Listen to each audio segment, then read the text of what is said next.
Pirey by Petre M. Andreevski, translated by Will Firth and Mirjana Simjanovska.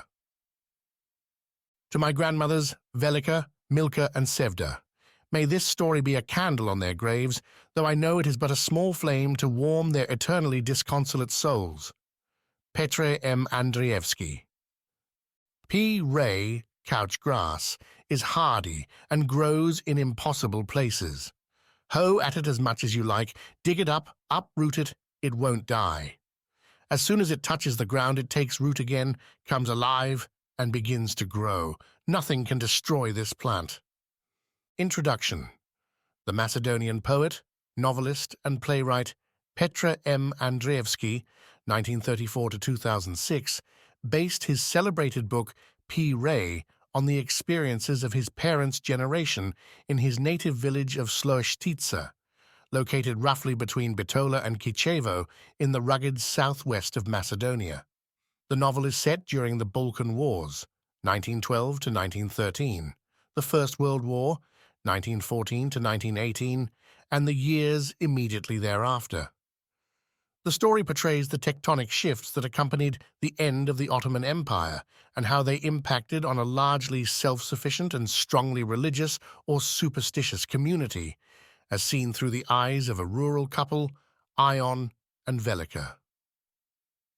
Another thread running through Pirey is how ethnic Macedonians have often been oppressed and misrepresented.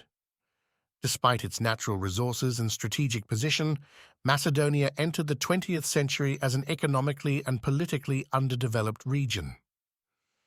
In 1912, the neighboring countries Serbia, Bulgaria, Greece, and Montenegro seized the opportunity to form a military alliance and attack the ailing Ottoman Empire, starting the First Balkan War.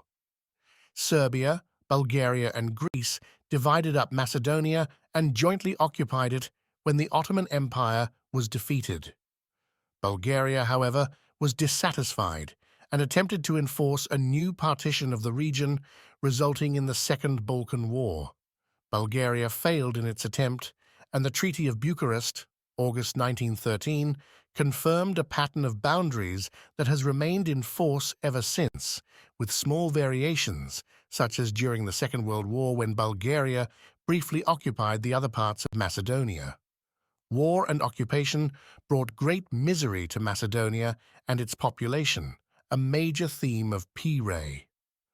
Following the partition, the age-old ethnic, cultural, geographic, and economic region of Macedonia was forcibly torn apart by its neighbors, and the politics of assimilation began. Intensive campaigns were conducted in all three parts of occupied Macedonia to impose foreign identities on the population. In Vardar, Macedonia, the Serbs labeled the Macedonians Southern Serbs.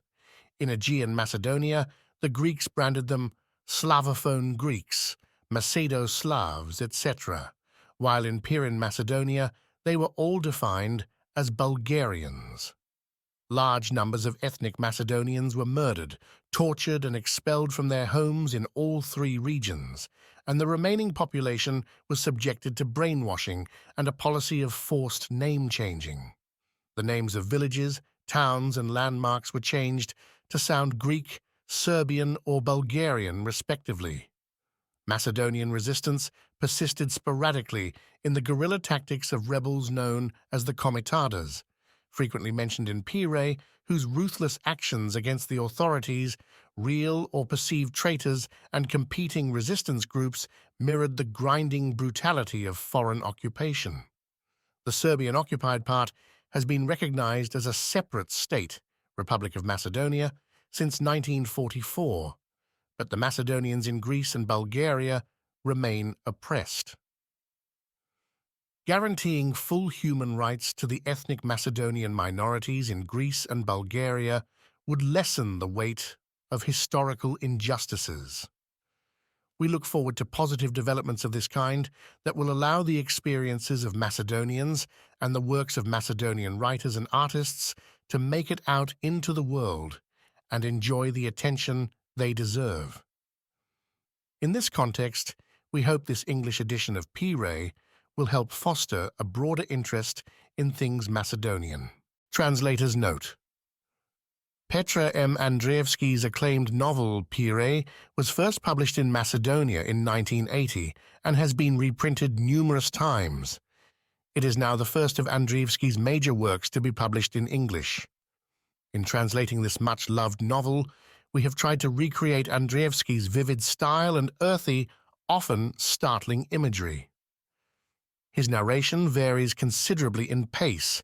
In some passages it is quite relaxed, employing repetition and a wealth of synonyms, while in others it is very concise and uses a mental shorthand full of allusions to historical events, customs and concepts of traditional village life.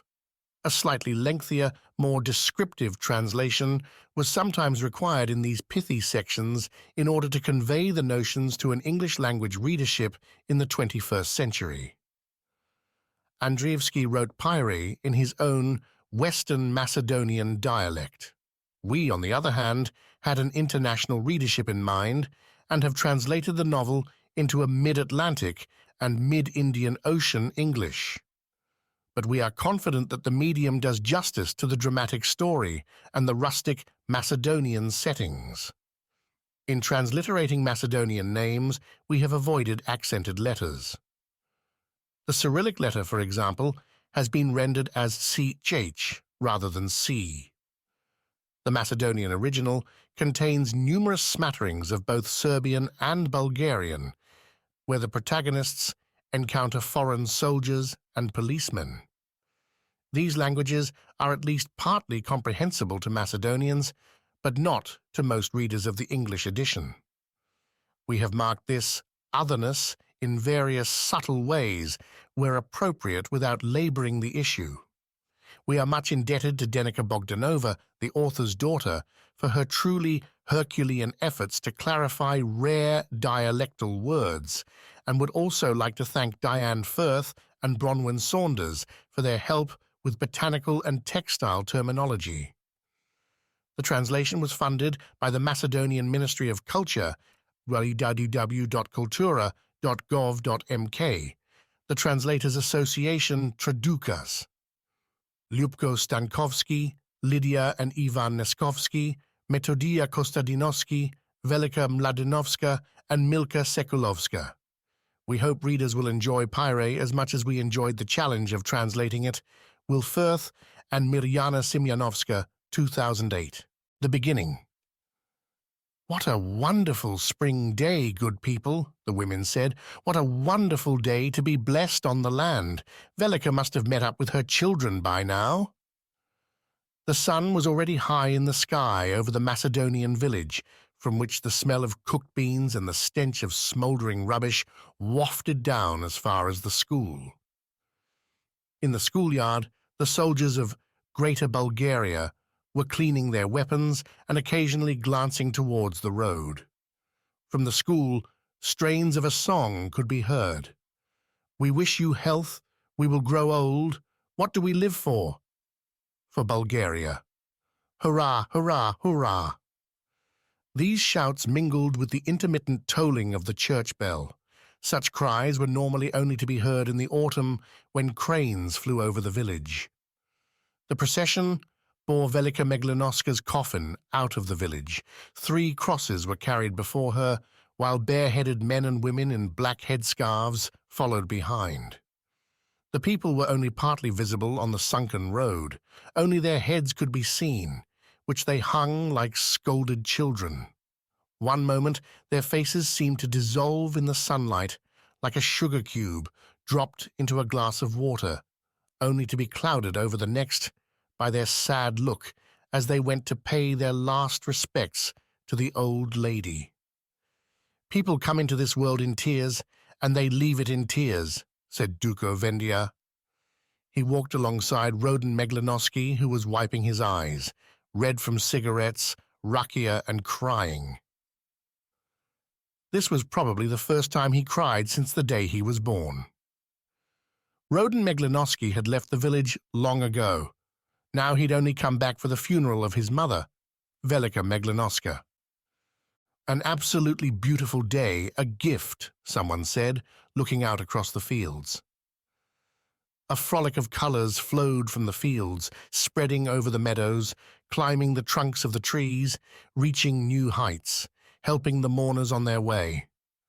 As the procession passed the school, the people stole glances at the soldiers and whispered, "May the Tsar soon be crownless." On the propaganda posters, the Bulgarian is taking Macedonia for a screwing. The tax collectors even demand that we report camels. Who the hell's got camels?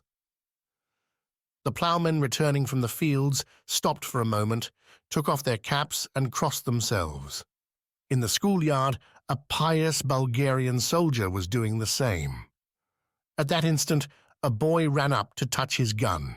The soldier stopped crossing himself and slapped the boy in the face, with the same hand that had been making the sign of the cross. The boy turned and started to run. "Son of a partisan bitch," the soldier muttered, raising his rifle to aim at the boy. But the boy stopped, turned around and said, "Hey, aren't we Bulgarians too?" The soldier lowered his rifle. The boy joined the procession and was lost among the mourners. "Which country's going to occupy us next, Uncle Duca?" the boy asked. "Who'll come when the Bulgarians have gone?" The sun, clad in its best, shone down warm and bright above people's heads. Nothing could taint its meeting with the earth, and the earth itself rose up to meet it, like the heaving flanks of a pregnant cow. These were actually the little upheavals of moles and crickets, of hidden seeds, of weeds reappearing. Everything was in motion. The cattle were rubbing up against trees and shedding their winter hair. The spring breeze was secretly teasing the fruit trees, which bowed under a burden of blossom, butterflies and bees. And it was hard, oh God, how hard it was to file along sadly amidst all those airs and fragrances, buds and shoots, spring songs and colors. "It's hard to be sad on such a beautiful day," Roden sighed. "A day like this isn't meant for funerals." "Your mother deserves more than just one beautiful day," Duco said. "But a good day in a good person's life both come to an end." My mother lived a good life, Roden knew, but she never wanted to talk about my father. Just like a day passes by, so too does a life, Duco said, and people would never start anything if they knew it had come to a bad end, he added. When the procession came up to the cemetery, the mourners could be seen from head to foot again. Velika Meglenoska was also visible in her open coffin. She was lying calmly with her arms crossed on her chest, as if she were hiding something beneath her palms. The stump of a candle protruded from between her fingers. Her eyes had sunk deep in their sockets beneath her eyebrows. It had evidently been hard to close them. One of the eyelids wasn't quite shut, and a cold light peered out from the white of the eye, like a reflection of the whole sinful world she had had to contend with. Death lay on her tight lips like an open wound, a scar from long kissing the reaper. Red fluff peeked from her nostrils and ears. Her grave had already been dug. Ants and lizards were eroding the pile of earth. The children untied their handkerchiefs from the crosses, while the priest sang, "Blessed be the Lord our God, both now and forever, world without end. Amen." A drunken gravedigger stumbled over the grave, and mourners grabbed him under his arms to steady him. "Have mercy on us, God. According to thy great mercy we pray to thee. Hearken and have mercy." And the congregation took up the dirge. "Lord, have mercy, Lord, have mercy, Lord, have mercy." A donkey brayed from the road. "May the wolves take you," someone cursed. The drunken gravedigger blew his nose, and a sparrow started to chirp from the cherry tree by the church. Again, "We pray for the repose of the soul of the servant of God, Velika, departed this life, and for the forgiveness of her every transgression, voluntary and involuntary." "Lord have mercy, Lord have mercy, Lord have mercy." "Hey, the sparrow's watching us," the drunken gravedigger said, looking over the heads of the crowd. People prodded him in the ribs and jerked at his sleeves. I swear to God, a baby sparrow was watching us from the cherry tree over there, he went on, and made for the tree. There it is, it's hidden among the leaves. There it is, pecking at the midges. Grant eternal rest and blessed sleep, Lord, to your servant Velika, departed this life, and may her memory live forever. Live forever, live forever, live forever. It's flown away, the drunken gravedigger said, returning from the tree. The sparrow's flown away. Maybe it wasn't a sparrow, maybe it was the spirit of Velika Meglenoska. It was watching us, and then it flew away, he mused. Father, please also pray for her deceased children, said Ulia Meglenoska, Roden Meglenoski's aunt.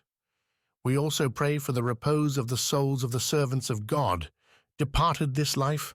What were their names?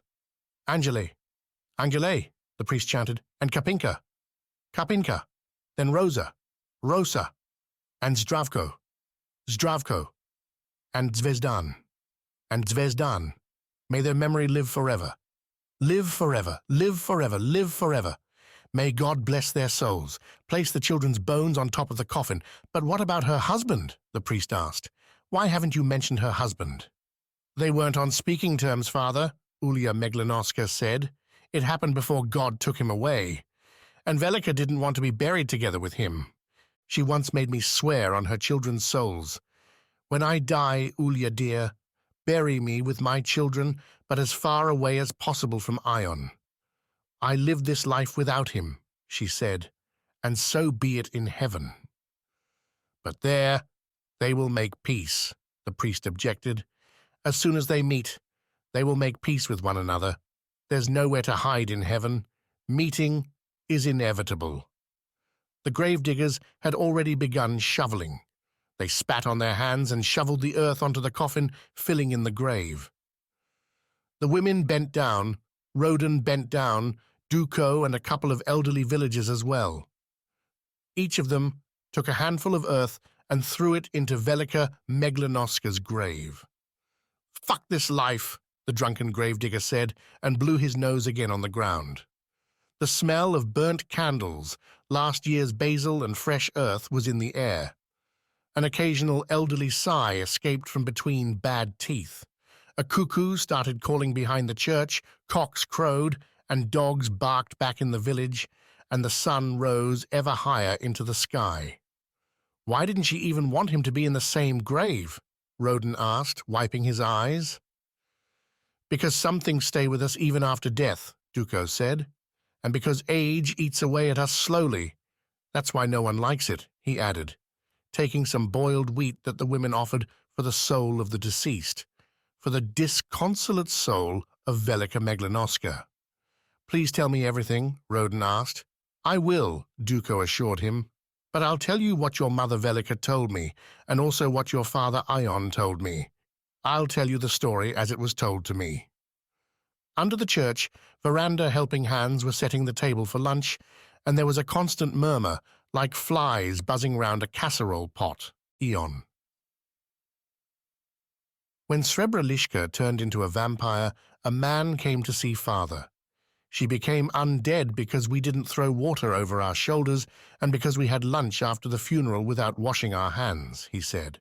Maybe we passed something over the coffin or an animal went past, a dog or a cat, a mouse or a hen, or maybe someone stepped over it, he speculated. If you peek under the armpit of a vampire's son, you'll see the female vampire. I don't want to see the vampire, and I don't want to see you either, Father replied, drawing deeply on his cigarette and staring at the ground. 3 days later, Father badly cut his thumb while using an axe. Mother reproached him scornfully. This is because you don't believe in vampires, she told him. Maybe the vampire made the axe slip, she said, wrapping some burnt human hair around his thumb instead of a tobacco leaf. Father was very skilled at woodwork, but I barely remember him. I was only a boy. It was autumn, and he was out in the threshing yard carving a pair of mould boards for the plough. Davide, the village fool, was there too. I must have been 10 years old, and David was almost an adolescent, but his age was of no advantage to him. Wherever he went, he'd spread a stench. It was as if he had an illness he couldn't control. He was a derelict, with no home and no means. David was squatting next to Father, who was carving the mould boards. Davide's nostrils would widen. He'd snort and sniff the air intently. Father would chip at the wood for some time, then spit on his palms so the handle of the axe wouldn't slip. The axe would swish and flash again, sending splinters and chips through the air. They'd fly quite some way. Davide the village fool prattled on, but Father wasn't listening. Occasionally he'd glance in David's direction, but he took no real notice of him. He concentrated on the mould boards and alternated perspectives. He'd close one eye and look with the other. After he'd finished one row of chipping, he'd squat down, close one eye, and size up with the other to see if the axe had cut precisely and his hands had held it straight. Real craftsman's precision. Then he'd turn the mould board, drill a new hole, clamp the board again, and continue chipping the other side. "What a beautiful ploughshare," went Davide. "I'll be damned if it isn't a good one." "Where's there a ploughshare?" Father replied. "This is a mould board." "What, isn't it a ploughshare?" Davide wondered. "No, Davide, it's a mould board," Father repeated. "Now it's a mould board, and later it'll be a ploughshare," Davide said for the sake of it. "It's a mould board, you idiot," Father uttered.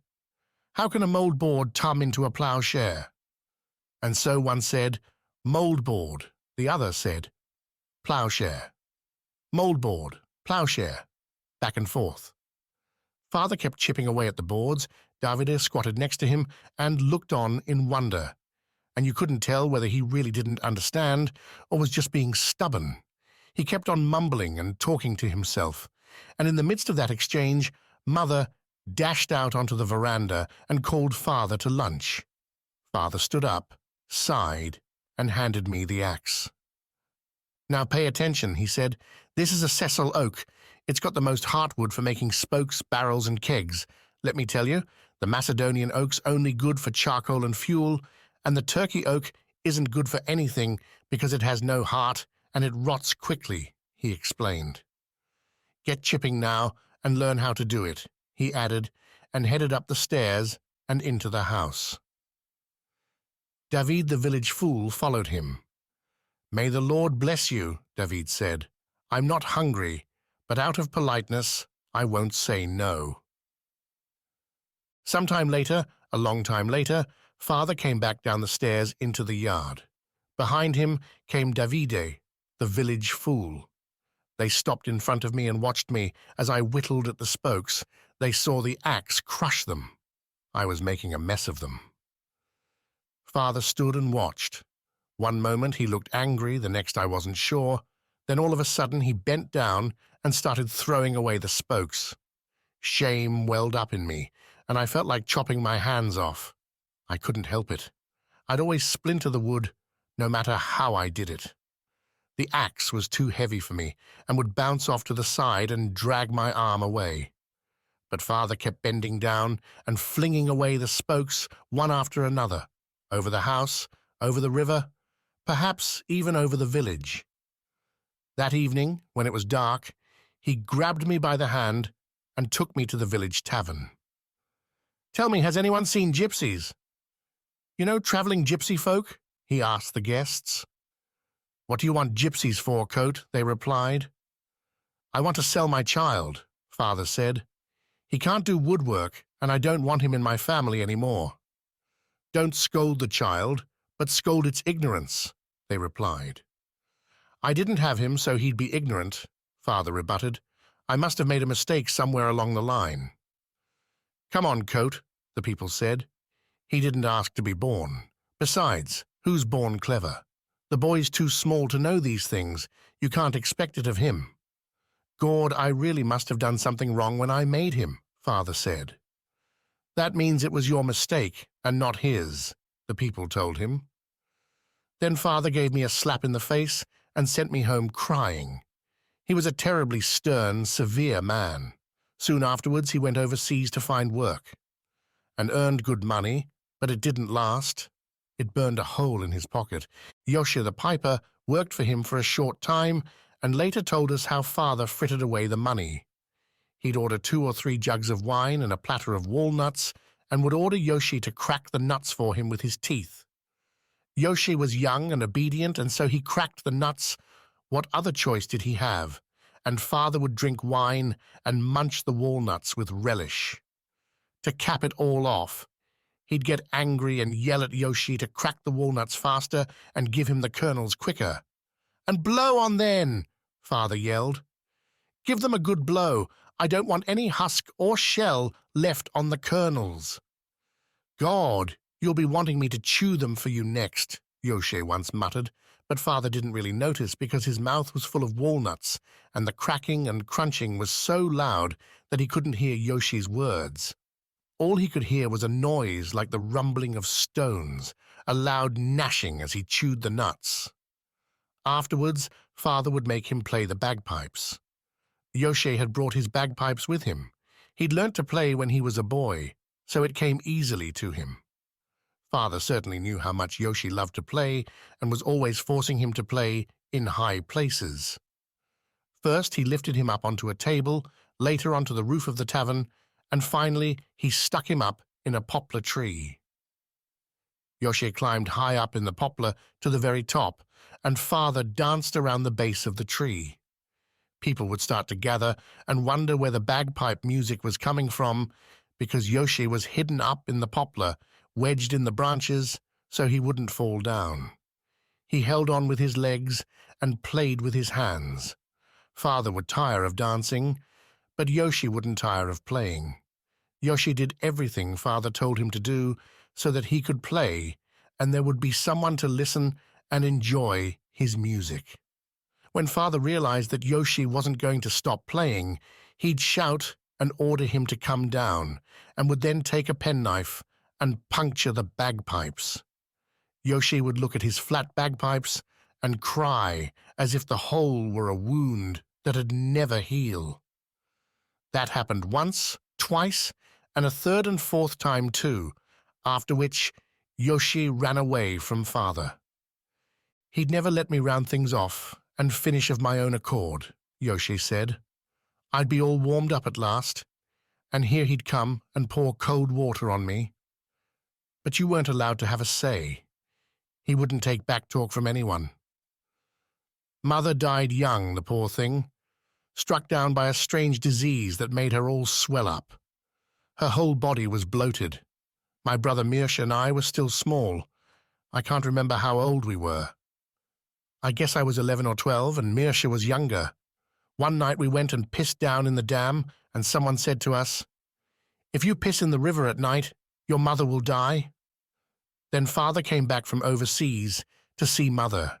Someone must have sent word that she was ill and that he should come home. Mircea and I looked at him as he sat there with his legs apart, tapping his feet. Later he called us, took us between his knees, and gave us each a sesame ring.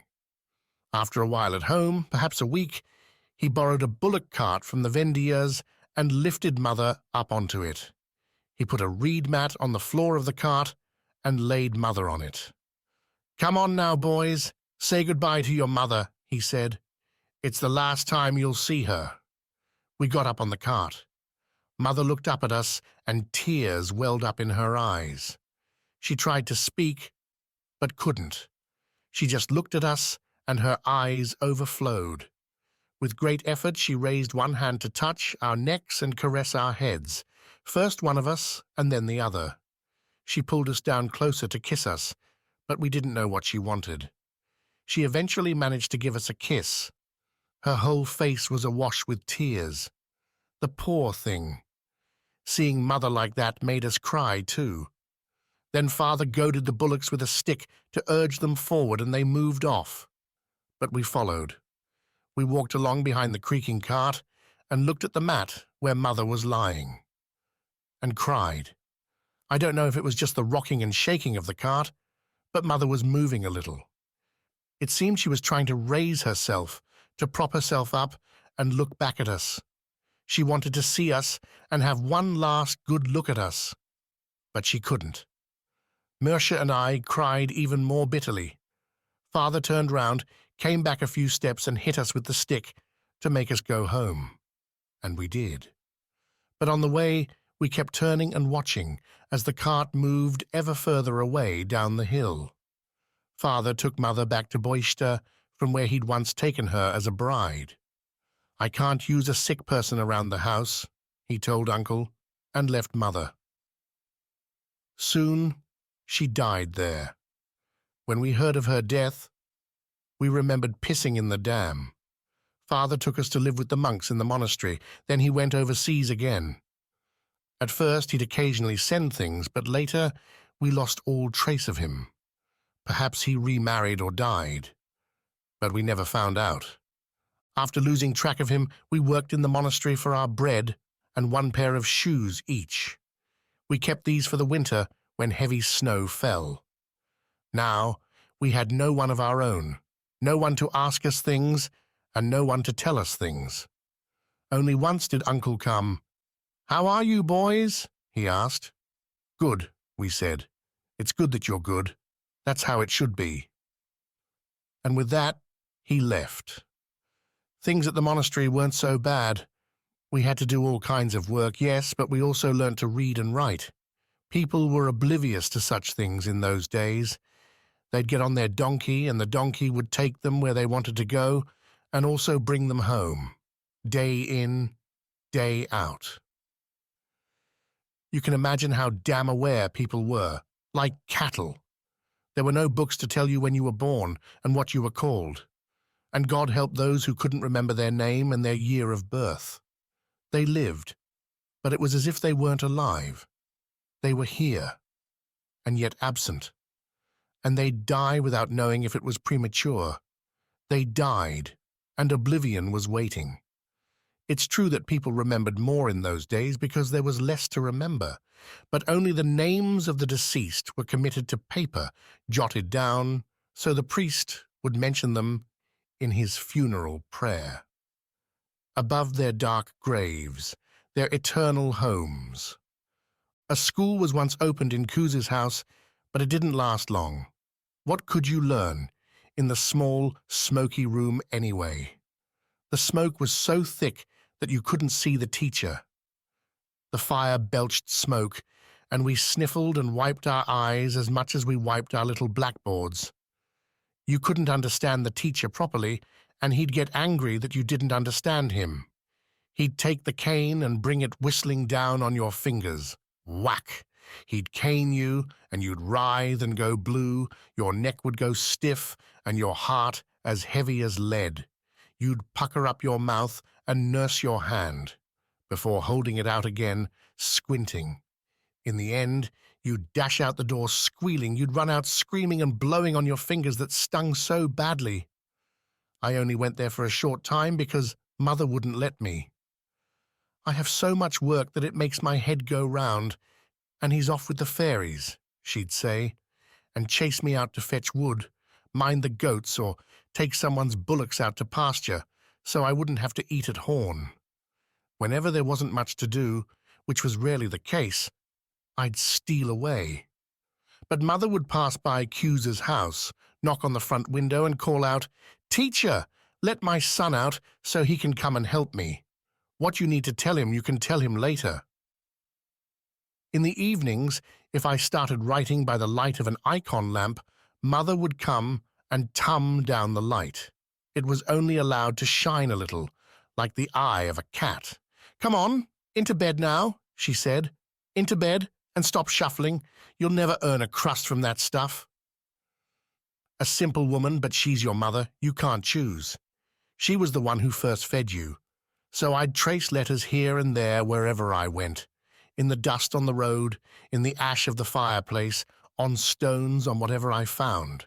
That's how you learn, a bit here, a bit there. And in the evenings, I'd wait for the moon to rise, and then lean on the windowsill. I'd add and subtract, scribble and strain my eyes to read.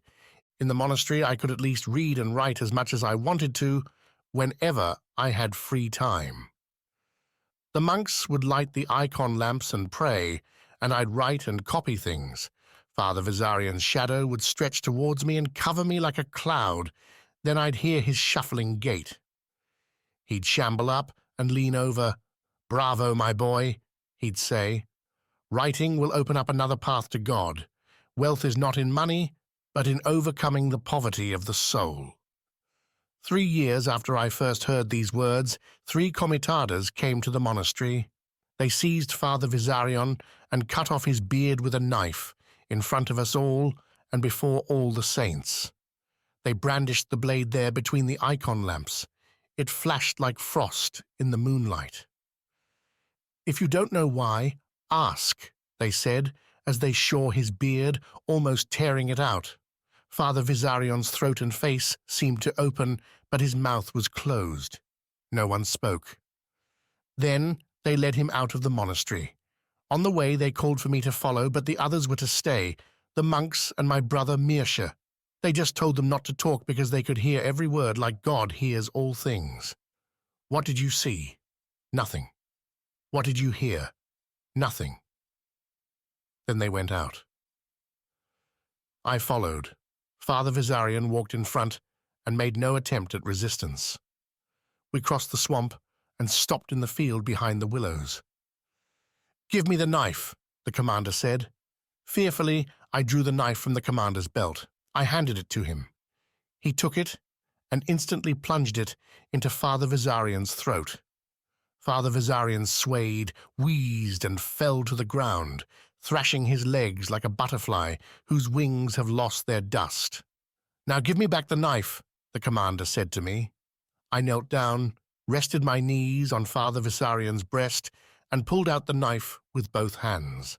The handle was warm and sticky from Father Vizarion's blood. "You and I have just killed an informer," the commander declared, taking the knife. "Now you can come with us.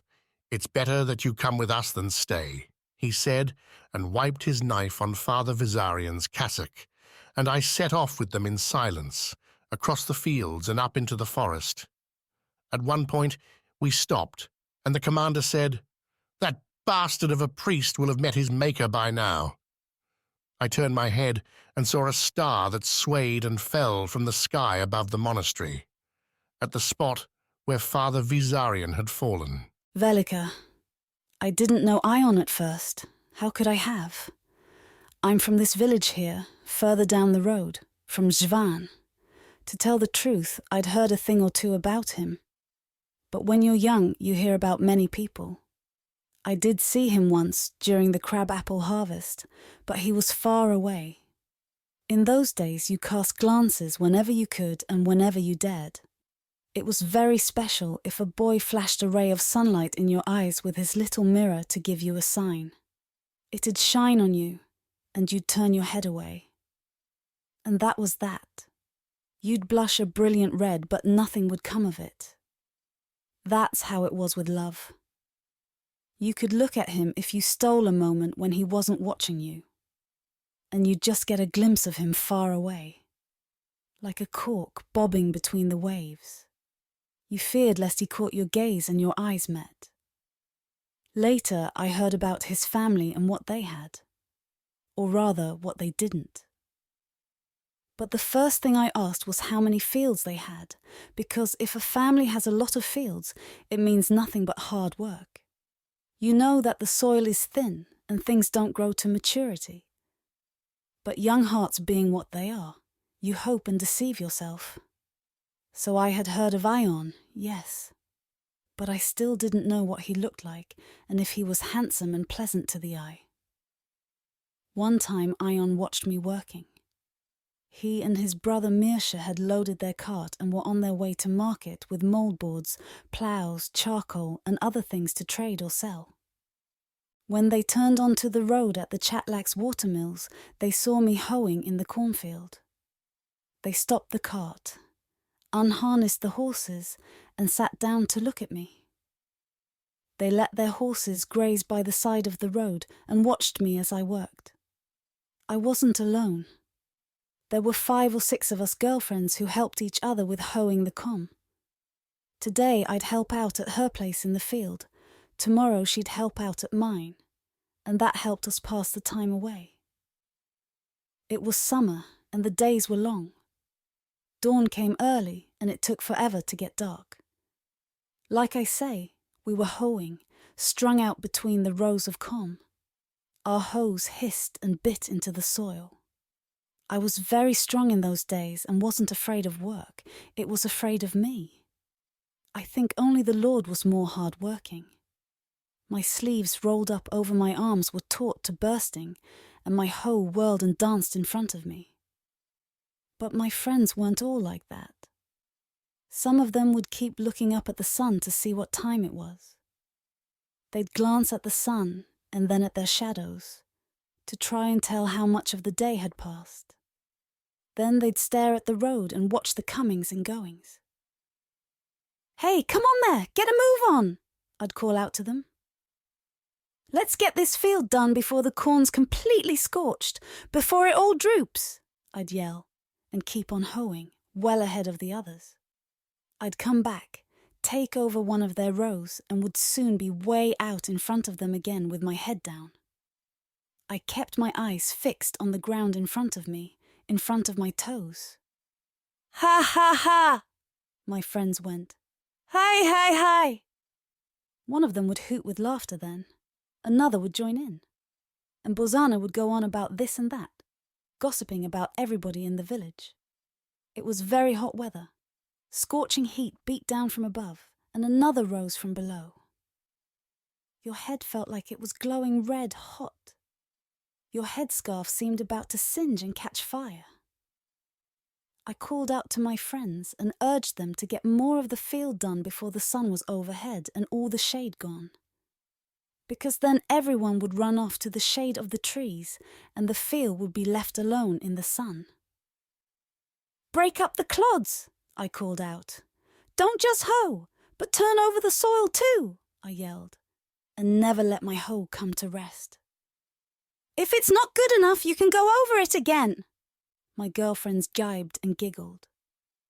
One after another, they burst into laughter, and it rang out across the field like a bell. When they finished laughing, they'd glance up to see where the sun was in the sky and whether it'd soon be lunchtime. What could I do? I wasn't going to argue with them. I just kept hoeing the row in front of me. I'd start a row with them, finish it before them. Then I'd start another, catch up with them, and be finished before them again. Meanwhile, Ion and Mirsha were watching me as their horses grazed. I didn't know. Who'd have thought anyone was watching? To tell the truth, I think I once did notice some people by the road. But how are you to know who they are and what they're doing? You assume they're just travellers having a rest and letting their animals feed. Even if you wanted to look, you couldn't see much on a day like that. The whole field was shrouded in a kind of sultry haze, a heavy veil that weighed down on you. It felt like a storm cloud about to strike, but nothing happened. Except that you sweated buckets. Streams of sweat ran down your body from head to toe, and your mouth was always parched. We kept sending Stoina Resolowska, one of my friends, to go and fill up the pitchers with water. She was happy to do this to give her a break from the hoeing. She'd fetch the water and we'd drink.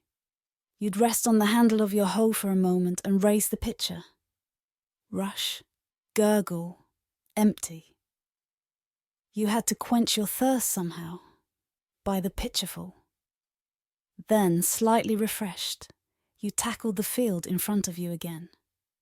The dust rose as you picked through it, attending to every little corn plant. You weeded around it and gave it more space to breathe. Poke twice with the point of your hoe, and pat once with the flat of it to break up every lump of soil and tum over every weed.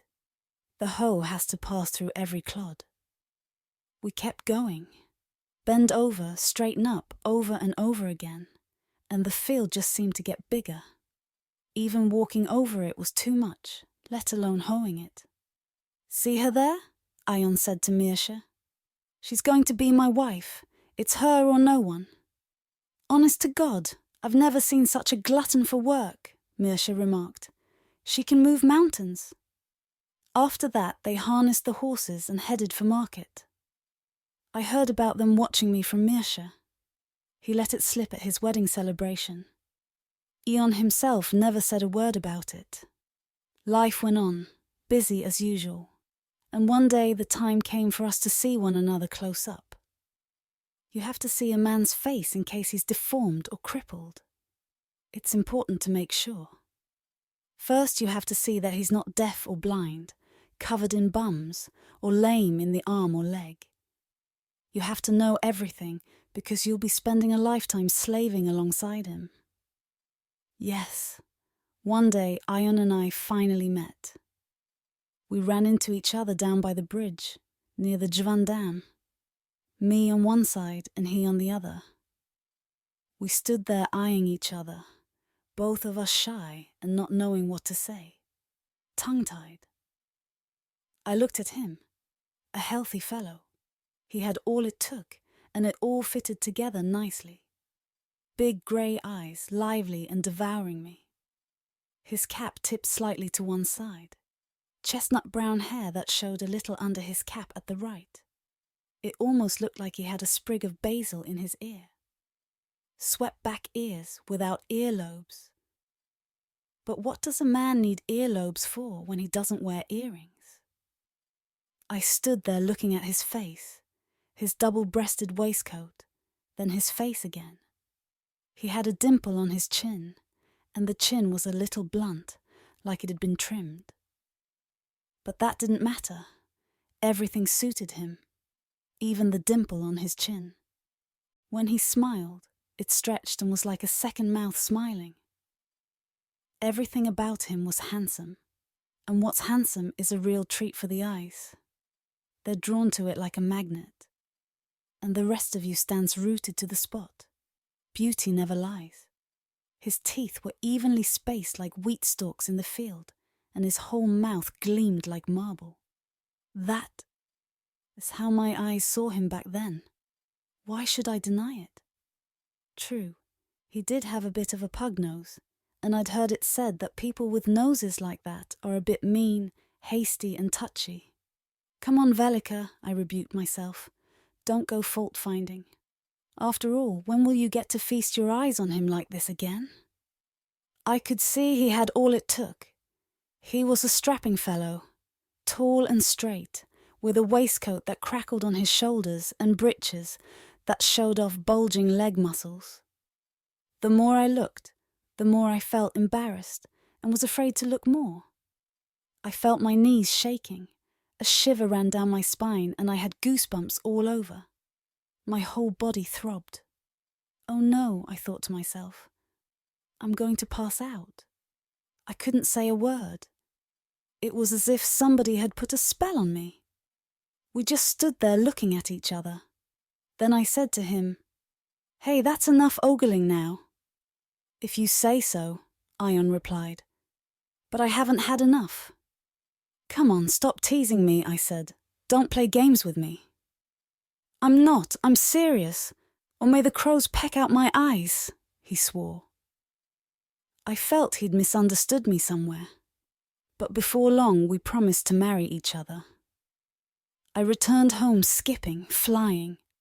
A joy lifted me up off the ground, and nothing could bring me down. The world stretched out rich and boundless before me. Some women were out picking spinach. They stood up, looked at me, and crossed themselves for fear, their hands still full of greens. They wondered what had got into me. I skipped along, and in my head, I again went through the dream that supposedly tells you which boy will be yours, which man you'll marry. You do see a man in your dream, but what dream doesn't have a man in it? You just needed to lay a comb under your pie one low together with a small mirror and a grain of wheat stolen from a woman returning from church. That's what all the girls did, so I did it too. And to my great surprise, I didn't dream of Ion. Instead, I saw a man I didn't know. A soldier. I saw nothing but soldiers, whole columns of soldiers rushing away somewhere. Their heads were covered in iron. Strange helmets that gleamed like gourds, like polished pumpkins. They were marching away, and their eyes were hidden from me. You can't recognize a face without the eyes. You don't know what the person's thinking. In my dream, I went up to them and waved, but they took no notice and just kept going. All I could see were the backs of their heads. As they were marching away, a soldier at the end of the file stumbled and looked me straight in the eyes as he fell. He looked at me and picked himself up again with a smile. The soldier in the dream was laughing about himself, I'm sure. But my Ion wasn't a soldier. It was all just an illusion. What are dreams but empty imaginings anyway? When I told the dream to Mother, she cried, "That's terrible, daughter dear. You're going to marry a soldier." Then I prayed to God he's a general. I joked and laughed heartily. I'd heard of generals before. I retold myself the dream as I ran towards the village.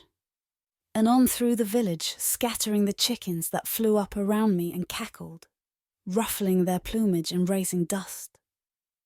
I ran and ran. Dreams don't tell you anything, I thought to myself. People just say they do. They tell you whatever comes into their heads. Ion and I were betrothed, and Ion wasn't a soldier. So I thought. But things turned out differently. Ion. I married in June at the time of the cherry harvest. Tol the potter from Sloeshtitsa came and was selling his pottery. Soon it would be All Souls' Day, and people would take vessels of food and drink to visit of the souls of the dead at the cemetery. Tol exchanged his pottery for beans, grain, wool, socks, shoes, and hides. Whatever people had. He shouted out his wares and talked incessantly. "Jugs, pitchers, pots," he yelled. "It won't be long before the Russian bear sticks his snout our way. Jugs, pitchers, pots. And they say he'll make war for us. Jugs, pitchers, pots," he called. "Here we are without a state of our own, while all the others have been given one." He continued, "Jugs, pitchers, pots. But are the others closer kindred than us?" he said, and lifted up the little vessels one after another. He tapped them with his fingers and blew into them to show that none had cracks. When his cheeks went down, he removed his lips and called out, "That's what you call watertight. Not even a soul on its way to heaven could get through." In those days, we used to go and get water at Golomacha River above the village. It ran down through the village, and the water was clean. No one thought of throwing rubbish into it, except for a rakia distillery that discharged some, and nothing was stored near the river. No one built toilets, hen houses, or pigsties close by, and no drain pipes fed into the river. Later, wells were drilled, and a drinking fountain was made at Prznika, but it dried out. The water got cut off somewhere, and no one bothered to look and fix it. That's how people are. How many of them really care? When it came to fetching the bride, I didn't have a horse, but Nicole Soleski gave me one. Once I did a plough for him, I fitted a ploughshare and didn't ask for payment. He said to me back then, "If ever you need anything, just ask." So I called on him shortly before tying the knot. "I need a horse, Uncle Nicole," I told him. "You can have that one," he went, leading me out to the stable, "and here are the saddle and reins, bridle and stirrups." Soon the air thickened, the sky clouded over, and it started pelting with rain, a bad omen. So all the wedding guests and the bridal party dashed out and made little crosses in the mud along the road. Some broke off grass, and others laid it in crosses on the ground, hoping the rain would stop. And instantly it did. God wasn't angry with us after all. The clouds cleared and it fined up, so we didn't end up walking mud into the house. For the guests, we butchered a billy goat. He was a real biggie with massive sharp horns, so we had enough meat. And other food too. The wedding guests brought baking trays full of rice, beans, and a mountain of roast potatoes. You could have climbed up on it with a ladder. They brought round flat loaves whose crust had little holes and was brushed on top with egg, browned like a fire, like a dry summer. People brought out the things they'd put away for a rainy day or a celebration. Now they could really eat their fill for once. They stuffed their mouths with meat, rice, and bread and lost their breath, almost choking, so they had to chew with their mouths open. And you could see the food, chewed and half-hewed, sticking to their rotten teeth. A hungry people, their poverty was impossible to hide. They were all in a hurry to fortify themselves. A fellow wanted to speak, and some food fell out of his mouth. He stopped talking, and the others chewed on in silence. When they were finished, they picked their teeth with their fingers and nails or poked around at their gums with a fork. Soon they drew blood. Some of the wedding guests broke off twigs from the broom behind the door. Before long, only the broomstick was left. The whole head of the broom was gone, as if gnawed off by voracious insects.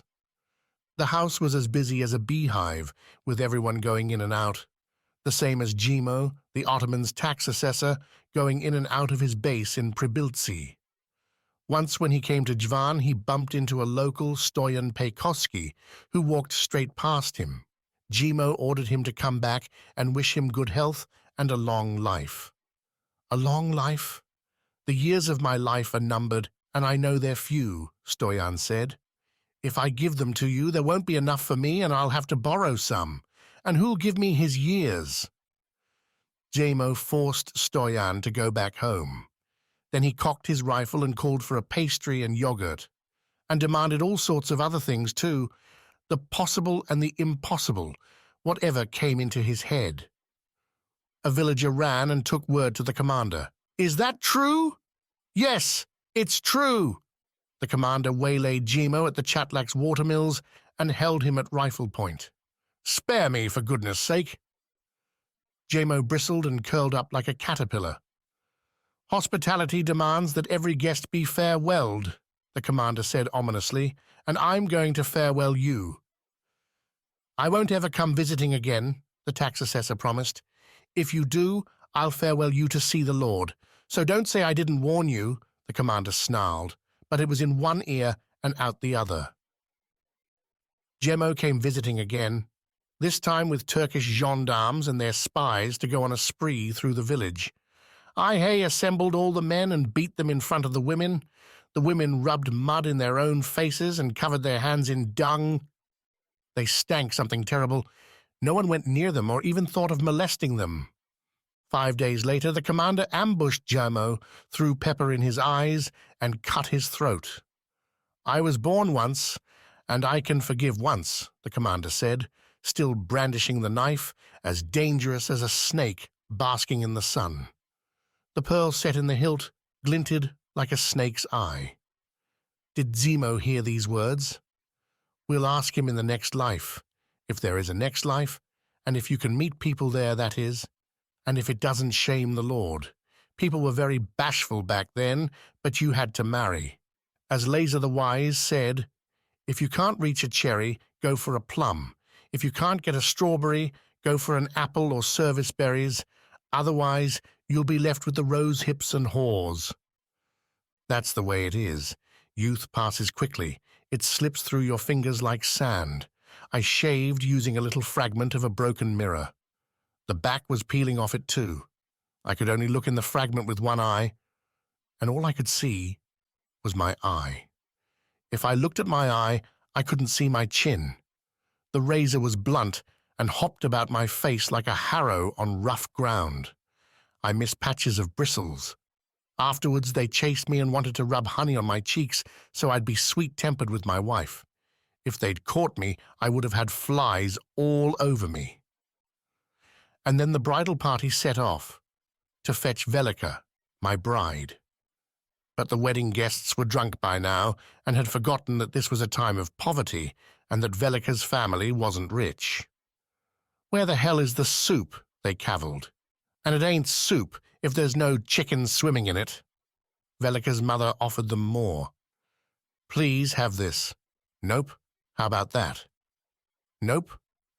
They croaked and fussed like hungry herons.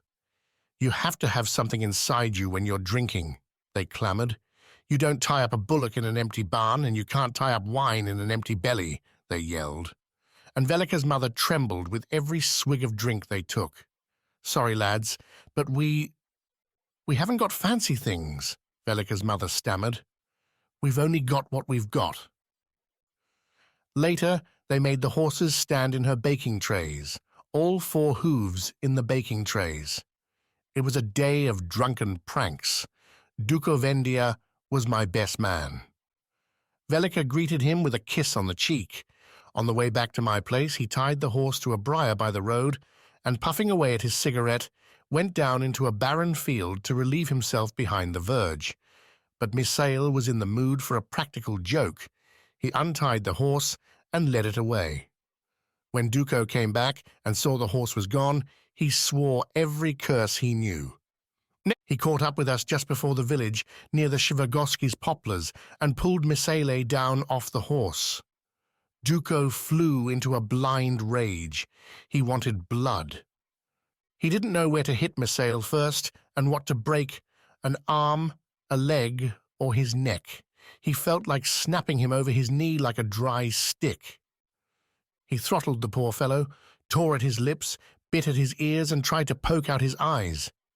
Misael just wheezed and let out occasional sounds like heartburn belches and gasped for air.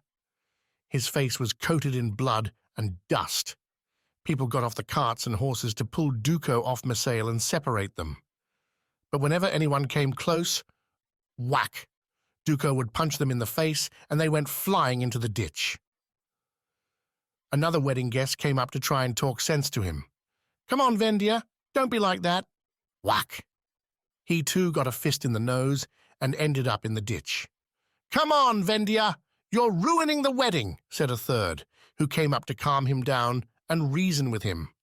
But Duko struck him in the face too, and soon streams of red were running from his nose and mouth. Duko kept lashing out as if he were wreaking holy justice. He wouldn't listen to anyone or let them say more than a few words. No one was going to lord it over him. "Oh, why do I have to be the bridegroom today? Usually I know who to take a swipe at," I groaned, and watched the men rolling and writhing entwined near the verge, like crushed hemp out of a hemp brake. Later, Misael managed to drag himself out of the melee and slip away. No one saw him go. He went home and came back with a rifle. He came up and raised it, trying to aim at Duko. People dashed up and tried to wrest the rifle from him, pleading with him. "Don't, Misael! Don't put 2 houses in mourning," they urged him. "You might hit him, but you also might miss. Both are equally bad." "I'll rip his bloody guts out. I'll kick the shit out of him. I'll beat him to a pulp," Misael panted. His mouth was blue and swollen.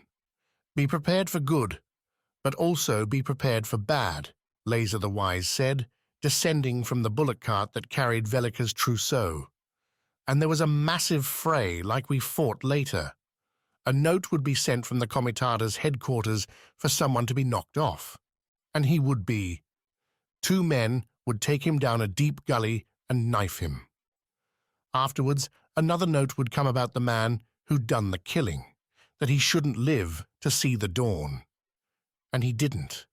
We all slandered one another and saw that there was no greater monster than man himself. When the big wars came, we heard that the commander was dead. Some said he'd intentionally run out into a barrage of shells from the invading armies that were supposed to be liberating us. Others said he was killed by one of his own shells. When he saw what liberation meant, he fired a shell and ran out so it landed on him. Others yet again said the commander was alive and hiding somewhere. Not out of fear, but out of shame.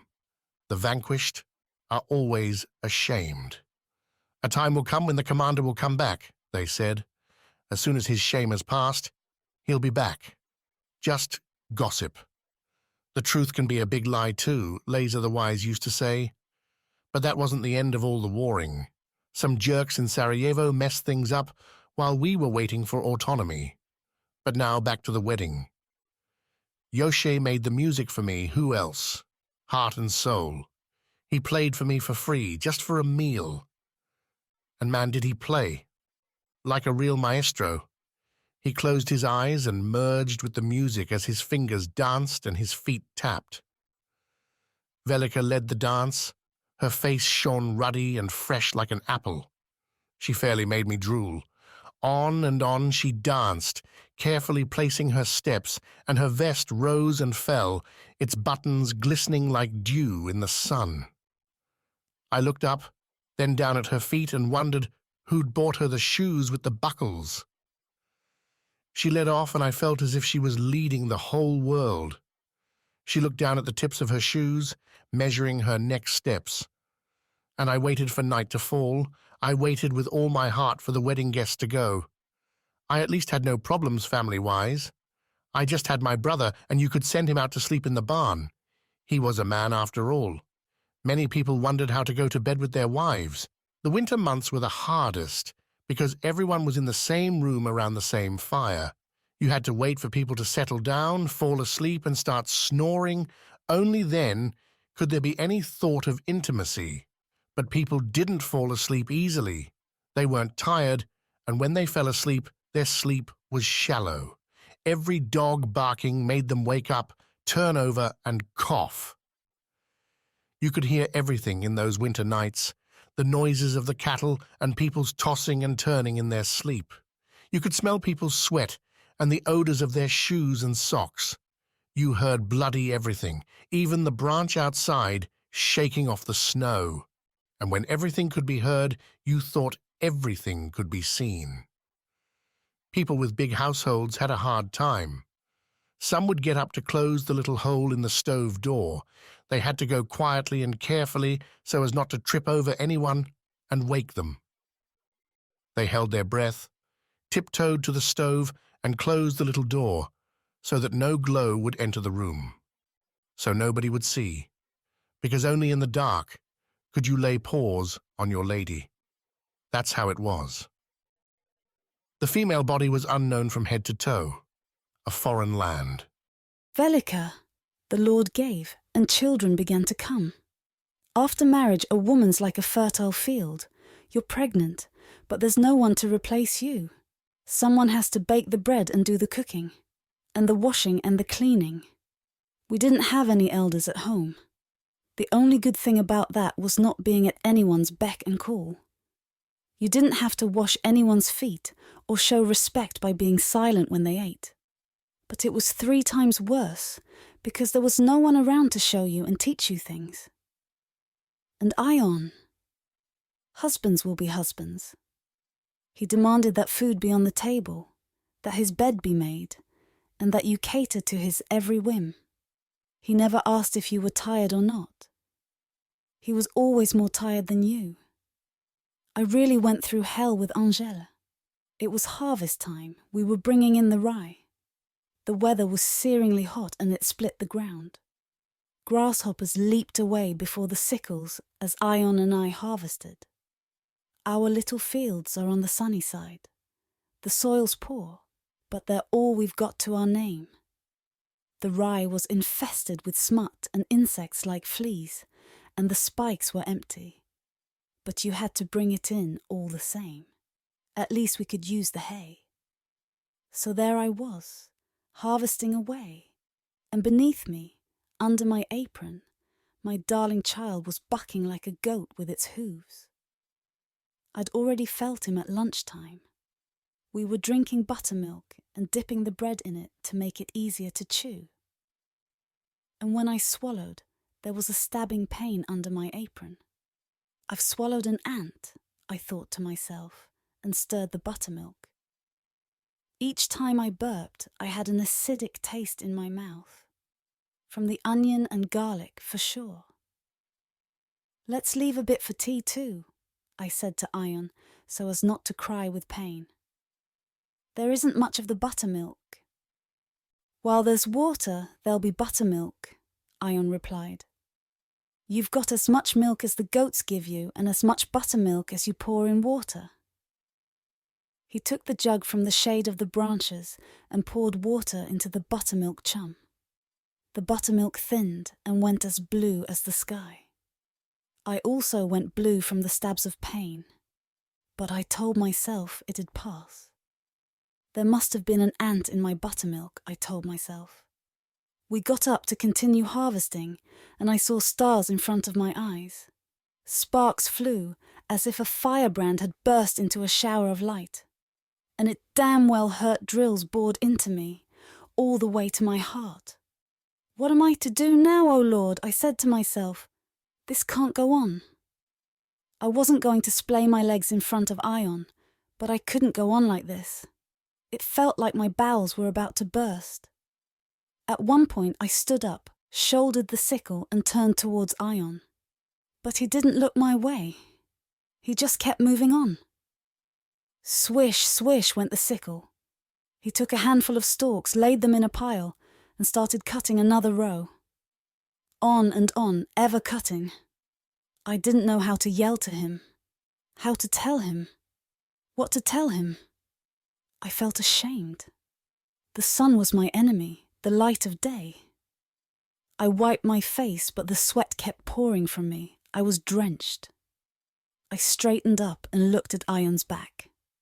All of a sudden, everything went dim, as if a curtain or veil had fallen before my eyes, like I was fainting. I sat down on the stack of rye near me. Only then did Ion see me. Why are you sitting down? We've only just had our break. I don't know what's wrong with me, I told him. I feel sick. Is it time for the baby now? Ion asked, coming up to me. It's getting into the 10th month, I said, still sweating like a horse. Does it have to be now? Ion objected. You know this isn't a good time. Who'll tie the sheaves? Ion towered above me, and I felt my belly bursting, tearing at the seams. At least hide me in the uncut rye so I don't kitten here for the whole world to see, I said. And Ion took me under his arm and laid me in the rye.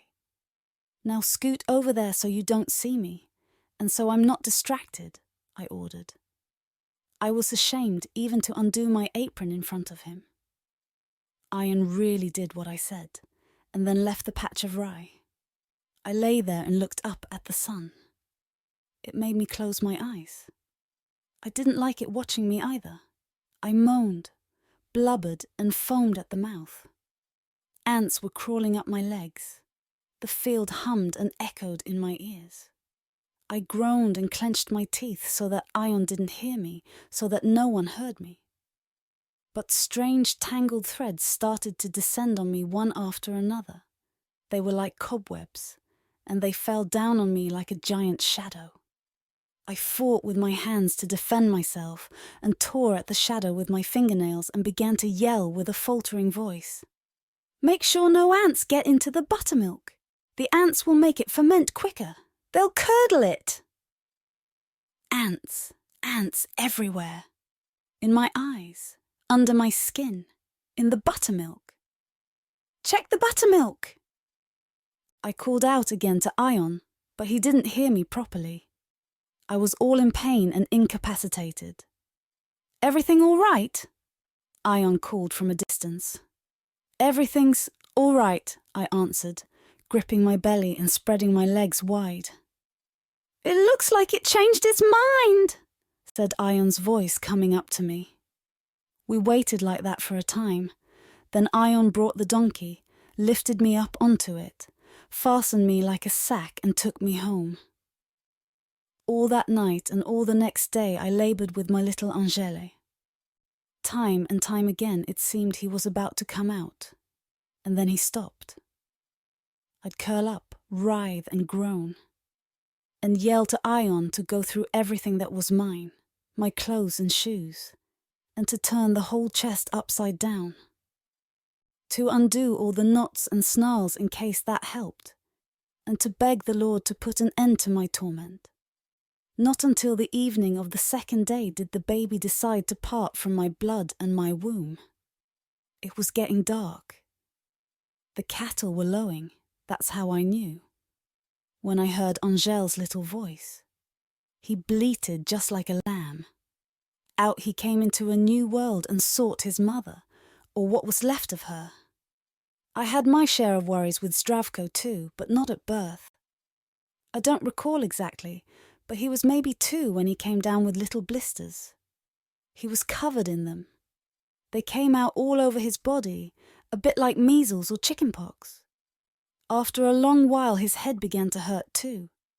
People told me it could get a lot worse, like mange or an open wound. Heaven forbid!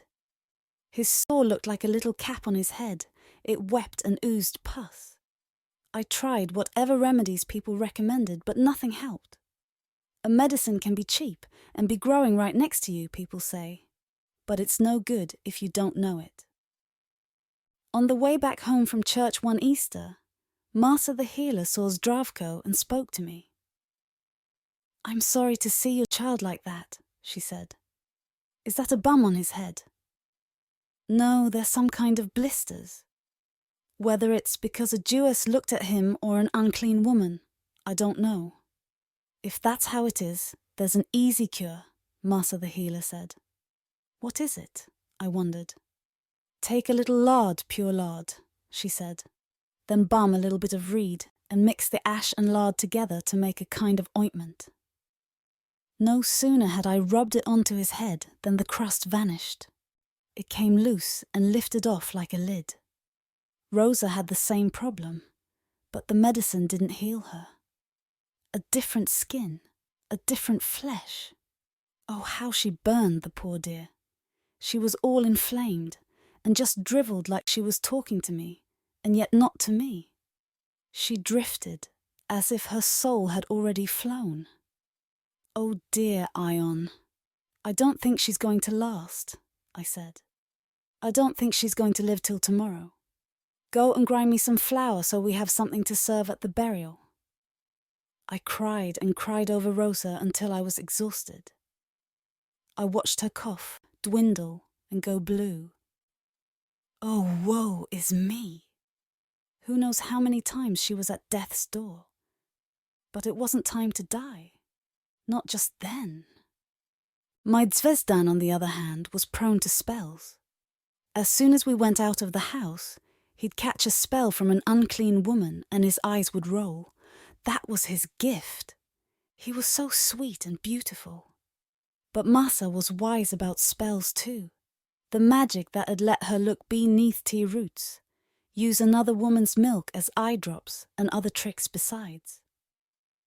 I walked to and from with Zvezdan many times, sprinkling salt and whispering on his head, in the hope that good magic would work on him. I didn't have much trouble with the other children. Their teeth came up like snowdrops.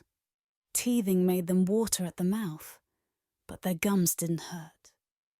They didn't chew their nails, had no nappy rash, tummy pains, cramps, or anything like that. Nothing serious. They'd come out with chickenpox one day, and the next day the spots would be gone. I learnt many tricks myself. Masa told me, and other women did too. Ask one, ask another, and you learn. There was no one at home to ask. Luckily, I had no trouble with my milk or with weaning. I can't complain. Children coming one after another was the hardest thing. Your work just multiplies. One child's crying down in the field, and you break branches to shelter it from the sun, the heat, and the next one's already on its way and heavy under your belt. But work calls. You never know what needs doing next. Hoeing the field or rounding up the animals or doing finicky housework. It's not that you had only one job to do. And so we reaped and sowed, dug and harrowed, and all the time our household grew.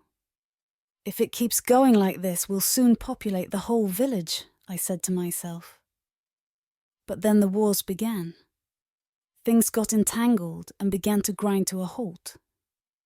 It was then that I saw father for the last time. It hadn't been a year since he returned from Istanbul. He spent his whole life there.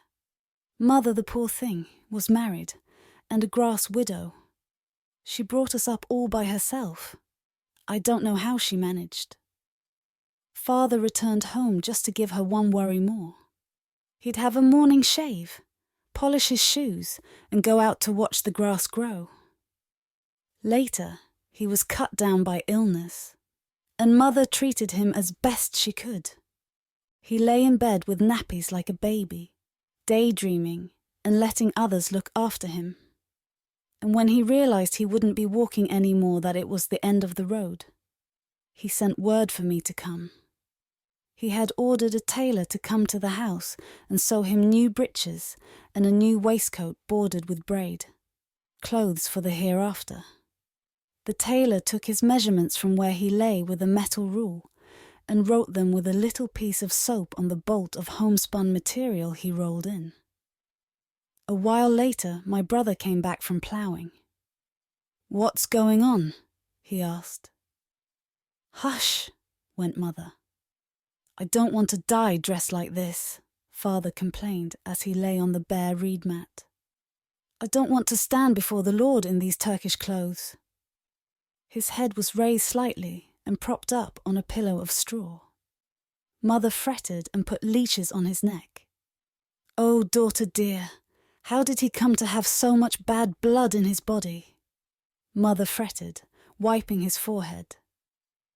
When the leeches had finished feeding on his blood, they swelled up and fell onto the pillow.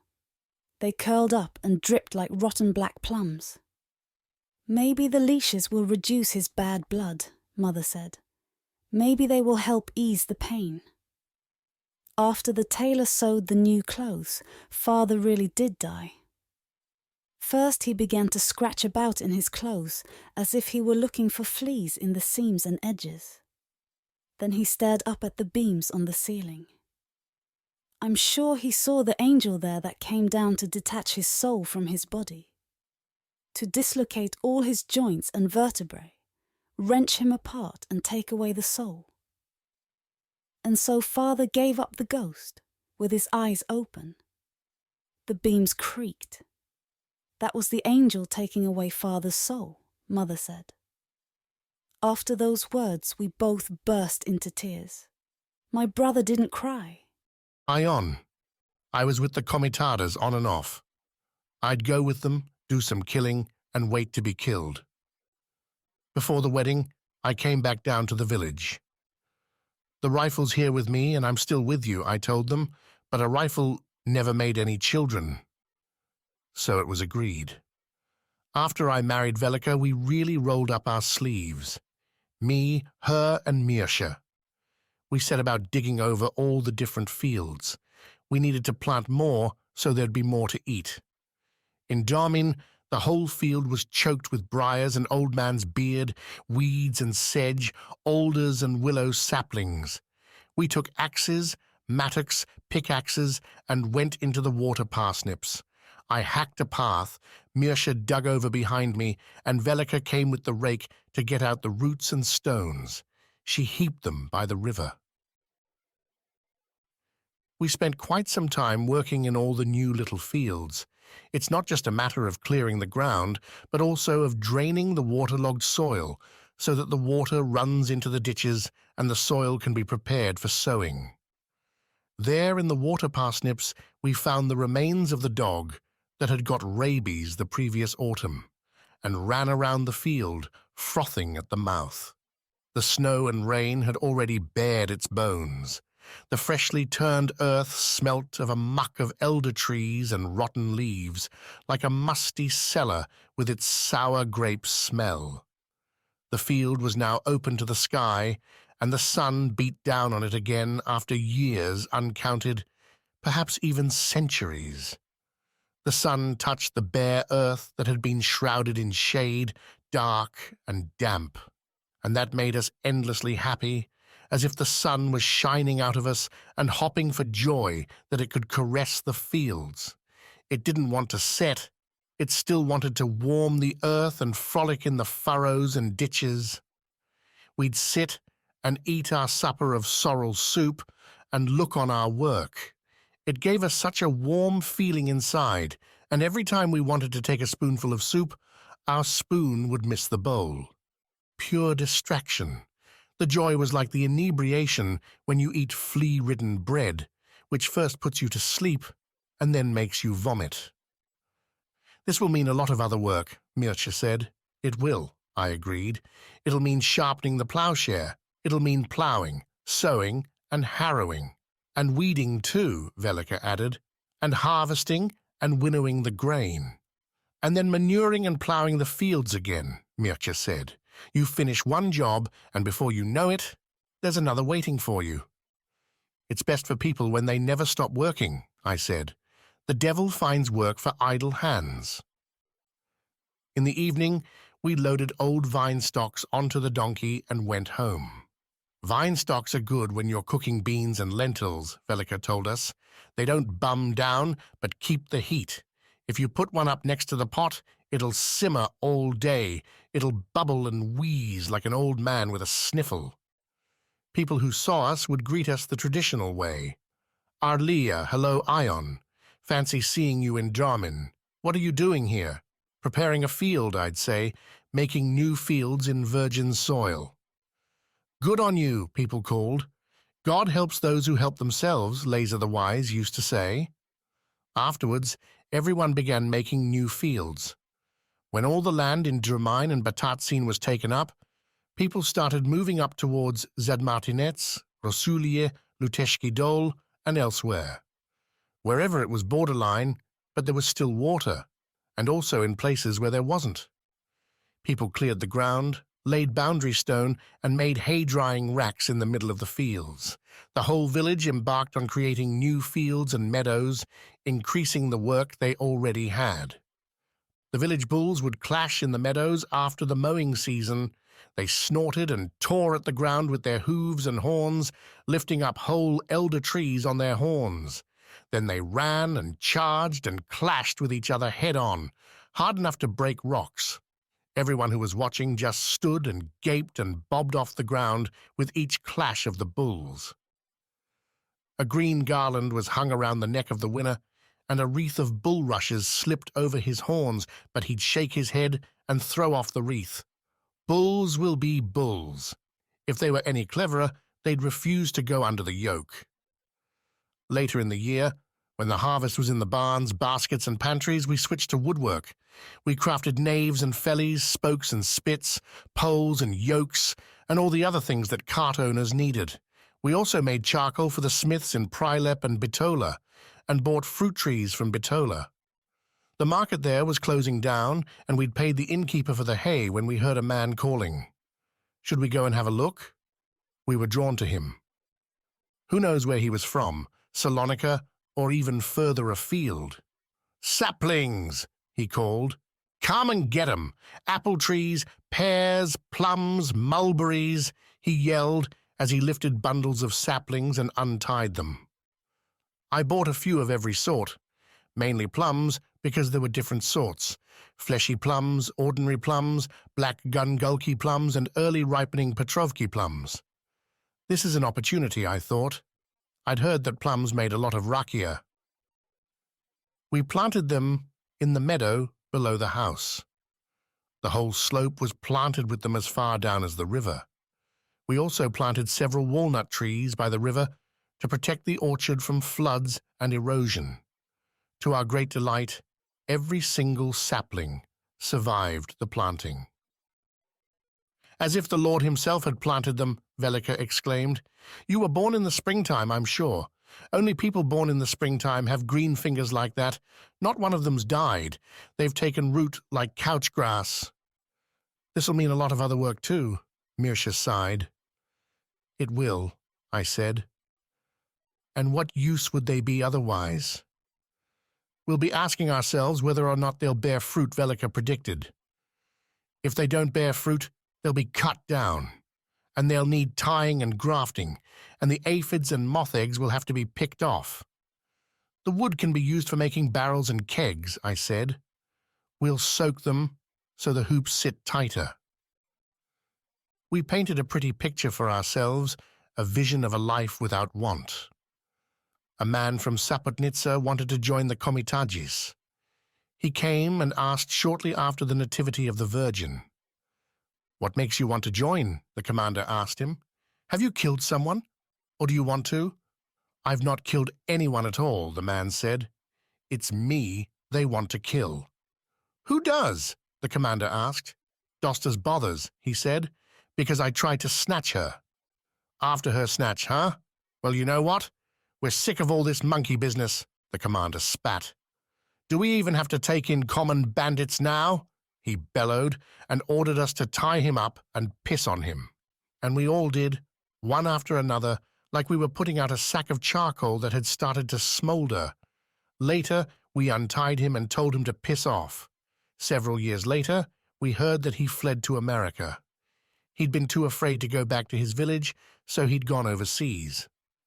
Mirsha wrote to me that he'd seen him there. He introduced himself, and the man from Sloeshtitsa recognized him. Mirsha went overseas sometime after getting married. He and his wife had a very hard time together. Maybe Mirsha had a bad experience, or was jinxed, or a spell had been put on him. Who knows what got into him and made him unable to sleep with her? I saw it. Every day he was downcast, silent, and brooding. He stood around listlessly and didn't want to do anything. When he was working, it was as if he wasn't in control of his hands. He'd be whittling, and his grip on the axe was feeble. Instead of him wielding it, it wielded him and made him lurch all over the place as if he was drunk. Geez, I thought, what's got into him? He used to be such an able worker. "Mirchi, I get the feeling you're not on top of things," I said to him at one stage, "like something's preying on your mind." "I can't sleep at night," Mirsha said. "And also No, I can't tell you," he stammered. "Perhaps it'll trouble you less if you let it out," I suggested. "Well, it's sort of embarrassing, Ion. It seems I wasn't made for getting married. A rainbow must have fallen across my path and brought me misfortune." "But why, Mirsha?" I asked. "Why are you so glum?" "Things aren't working out between me and Ulya," Mirsha said. "I get into bed and it's like there's no one there, or she's a corpse." He turned his head away. He was ashamed to look at me and embarrassed that I was looking at him. "I'll chop it off with a knife," he agonized. "I'll chop it off with an adze. It's only for pissing anyway." "Hang on a minute. Ulya's a beautiful woman," I countered. "Couldn't it be that you're just jinxed?" I asked him. "I don't know what's got into me," Mirsha said. "Whenever I go out, the baby maker's there in my pants, but when I go into our room, it's dead. I freeze up, and my palms are covered in cold sweat. I'm ashamed of myself and embarrassed in front of her." "So what's the solution?" "I don't know," Mirsha said. "I suffer, and I make Ulya suffer too. I'll go out and sit on a stone. I'll sit there and think. It's enough to make my blood boil, but I'm afraid to go in the door. The moment I open the door, I'm lost, and everything inside me is lost," he said. "Ulya's always sitting there in bed waiting for me and just cries and cries. She takes it to heart and feels humiliated and unwanted. She cries quietly to herself, sobbing gently, and to me it sounds like the meowing of a cat up on a snow-covered roof. I don't know what to say to her. My mind goes blank. And she doesn't say anything either. She just hides her face and sobs," he confessed. "I'm sure she thinks she's ugly and it's all her fault. And maybe it is, because beyond the bed and outside the room, I'm a healthy man. I could mount a heifer and a hen, a she-goat and a donkey," he pictured. "But in our room I'm scared and embarrassed, and my blood turns to ice. It doesn't go where it should. My heart's beating, but my blood doesn't go where it should. I lie there next to her and feel all sort of shaky, dispirited, deflated, like a pillow filled with chaff, like slushy snow. Even my bones feel soft and empty. I lie there in that shame and only hear the stamping and breathing of the cattle, the stirring of the chickens, and the beating of my heart. Not even her scent excites me. The smell of her female sweat on her skin and flesh," he sniffed.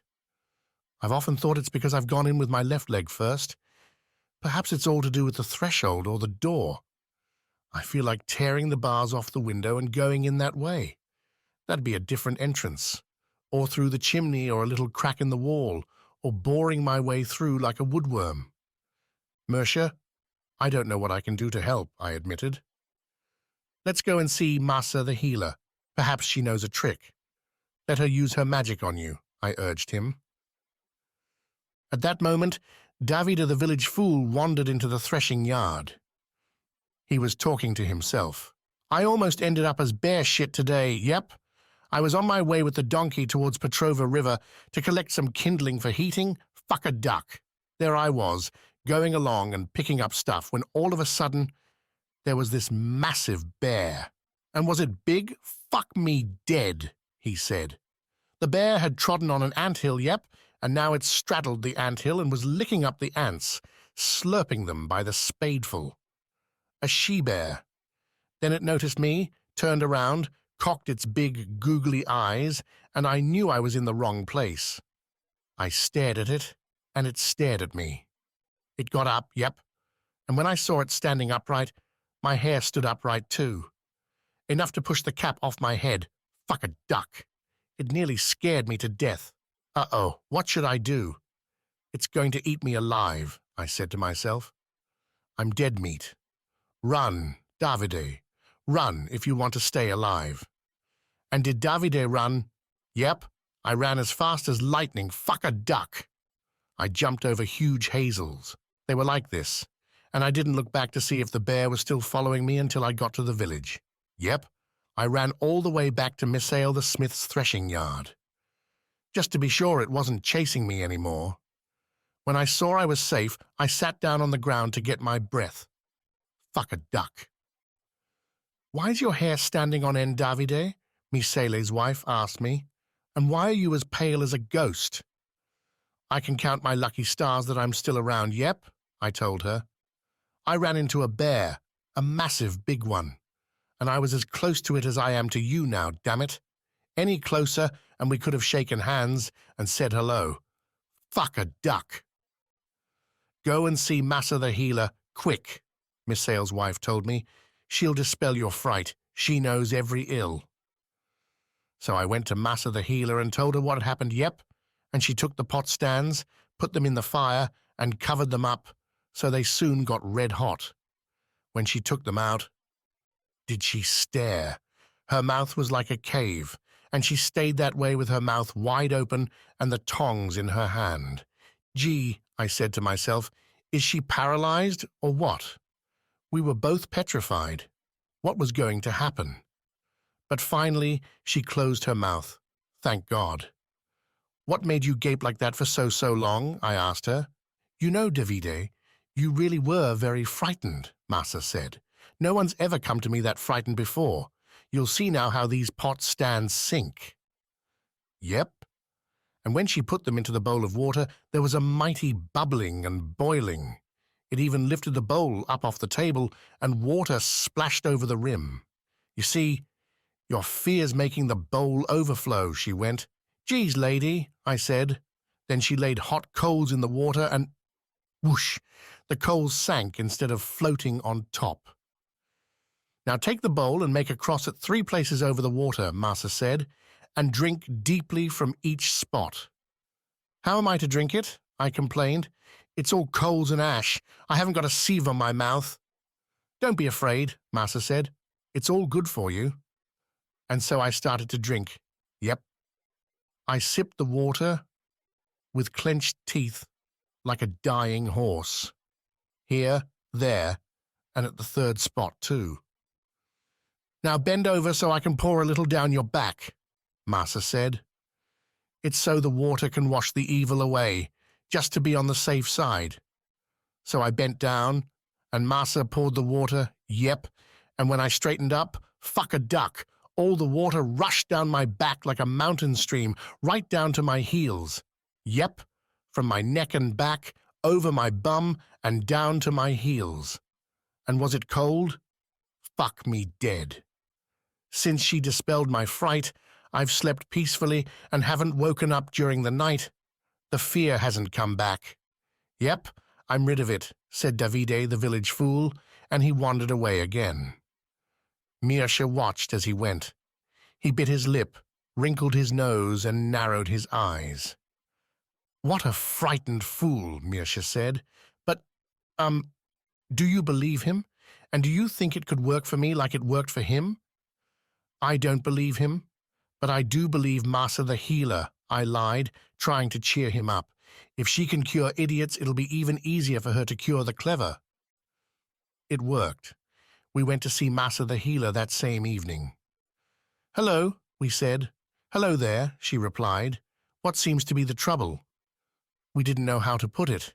We beat around the bush with much humming and hawing, but she understood all the same. Perhaps your wedding bouquet was jinxed, Masa said. Did you lay bread on the bouquet when you broke it? She asked. Did you fire a rifle? Were the best man and the eldest guest given equal or unequal presents, and the witness and second witness too? Did the wedding guests all converge on the bridegroom, or did the cooks have dirty fingernails? Were the bride and groom turned to face the sun? Was a sieve passed around them with bread and wool, wine and sugar? Did they touch everything there was in the sieve? And did you run into anyone carrying empty bags? Did you rock the pack? Saddle of the horse when you were lifting down the bride? Did you spill wine on the saddle? Which leg did the youngest best man enter the room with, his left or his right? Did a dog urinate on the threshold of the house, or a cat in your shoes? After mentioning all these possibilities, Masa also asked us about this and that in a roundabout way, and we answered, though there was one thing we didn't quite know how to put. But we hoped we got it across. She whispered some words and blew onto Mircea's head, and she tied and untied her headscarf, under her chin a couple of times, part of the ritual. You have to move to a different room, Masa said, or move house. What? For goodness sake, we exclaimed. You have no choice, she said. Afterwards we swapped rooms and Mircea found a new lease on life. The sparrows chirped and Mircea was chirpy too. You could see it in his eyes. He was flourishing. He was free. I'm not abashed with Ulya anymore, but now I'm afraid of meeting Masa the healer, Mircea said. If she knows something, I feel everyone in the village knows it. When Ulya was in the family way, we slapped together another small house next to the barn. The whole village helped, as was the custom. Men fetched stones from the river, broke and carried them, others cut beams, boards and posts. Women mixed mud with chaff, made slaked lime. And soon the house was raised, a good, proper job. We joined beam to beam with leashes. You made do with what you had. Badgers and swallows build homes for themselves, so why shouldn't people? When people help, it gives you hope and lends you wings. Even Masa, the healer, came to lend a hand. Beware, lest your shadow fall on the foundations, she told us. If you wall in your shadow, your health will be ruined, or envy will engulf the house, and you and your wife will wander alone for the rest of your days. We killed a rooster and let its blood drip onto the foundations. In the meantime, Angel had discovered a quail's nest and came running Honwani, carrying the little eggs, with Kapinka close behind him. They yelled and boasted all the way. The sun was scorching hot, and not far behind the children there came the screeching of a bird that pierced the heat. Here was the quail, shrieking frantically and wheeling around them as close as it dared to come. It fixed its eyes on Angelo and didn't let him out of its sight, as if he were carrying its heart in his hands. Did it screech? Velika yelled at Angel and told him to take the eggs back to the nest. It's wrong. I can't bear to see the poor animal suffer. It's a mother too. The children came back all dusty and dirty. What should I do first? Make lunch or keep an eye on them? Velika called out. They're on the move all day. How can they not be tired by now? So after the house was built, Mircea set up on his own. We made the break. Mircea was like born again. He got out of his quandary, like the commander did one time in Brezovo. They'd pinned us down at the lower end of the village. What were we to do? If you stuck out your head, a bullet would be waiting for you. The bullets came humming like angry hornets and struck the walls of the house. We were safe in the house because it was built of solid stone, but there was no way out. The Turkish troops fired, and we returned their fire. Silian Despotovsky stuck out his head to see how many soldiers there were. 1, 2, 3. Then suddenly, he stopped counting. First, his head flopped down, then his body slid down the wall, like a taut rope that had gone slack. A pale hole gaped in his forehead. The blood hadn't yet begun to flow. "Silian, Silian," we cried, but he didn't reply. "Stung by the hornet," one of us said. "Why did you have to stick your nut out, you blockhead?" His brother Dejan Despotovsky snarled and kept firing as if nothing had happened. Dejan had no sympathy for anyone or anything. When he was in a rage, he wouldn't know his own father. Just point the finger at a person, and Dejan would kill them like a chicken. Later we heard that he'd killed himself. He had no sympathy for himself either. The shooting died down, and outside we heard a voice. "Give yourself up, Commander, or you'll be burnt alive. Give yourself up, and the Emperor will pardon you." "Wait till it gets dark," the commander called. "I don't want the people to see me bound and tied." The soldiers stopped shooting and waited for the sun to go down. When it was nice and dark, the commander lifted up the stove, full of live coals and firebrands. He put in a cartridge belt, opened the door of the house, and flung the stove down the stairs. It rolled roaring and banging amongst the soldiers who thought an infernal machine had been thrown at them. The stove showered embers and hopped about as the bullets exploded in the fire. It gave us the chance to flee, and flee we did. After that episode, the commander gave the soldiers no rest for a whole year. Not a week passed without him sending a courier down to Przybylci to leave a note at the fountain. "I was here last night and could have killed you all, but the Lord does not let me kill people in their sleep. Be as peaceful in the daytime as you are at night, and no one will be harmed." It would read. "How on earth? That good for nothing!" they exclaimed. "When did he come? And how did he leave again? On the wings of an angel?" He harassed them like this, and also harassed the villagers for not buying rifles. He beat them, and one time he knocked out the tooth of a man from Babino. This man went off to Przybylci to complain. People make the most mistakes when they're enraged. As did this fellow. Word got out that he'd gone to complain. So we took him up to Mitseva district in the mountains, to the hill called Debel Rid, for his trial. "Did you know that we have our own court?" the commander asked. The fellow just chewed on a beech leaf like a goat and was as silent as a stone. He held his tongue so as not to say anything wrong. He was even afraid to ward off the flies. The commander questioned him, but he said nothing. The fellow's eyes were calling for help. He wanted to speak and would open his mouth a little, gape for a moment, and then go back to chewing the leaf, ruminating. Everything he wanted to say was written on his face. He spat out a little of the leaf he'd been chewing. How could I complain about the beating to the one who beat me?" he whined. "Take him away," the commander said, and 2 men dragged him away. They stabbed him in the stomach, even while they were walking, and then ripped his guts out. They didn't even give him a chance to speak and beg for mercy or to have a good final groan at the end. They made short shrift of him and flung him down into the ravine. They were afraid they might feel sorry for him, and he might run away. Now, my brother Mirsha did run away. "There's no future for me here. I'm leaving for America," Mirsha said. "I hear others are going, so I'm going too. Everything's possible and all mistakes can be undone when we're young, they say. Later, you just ruminate memories. The older you get, the cheaper you become, Laser the Wise once said. I want to make use of these years. Time may fly by, but it'll still be here when we're gone." We borrowed money, the family gathered, and we accompanied him to the end of the village fields, as far as the main road in Skara.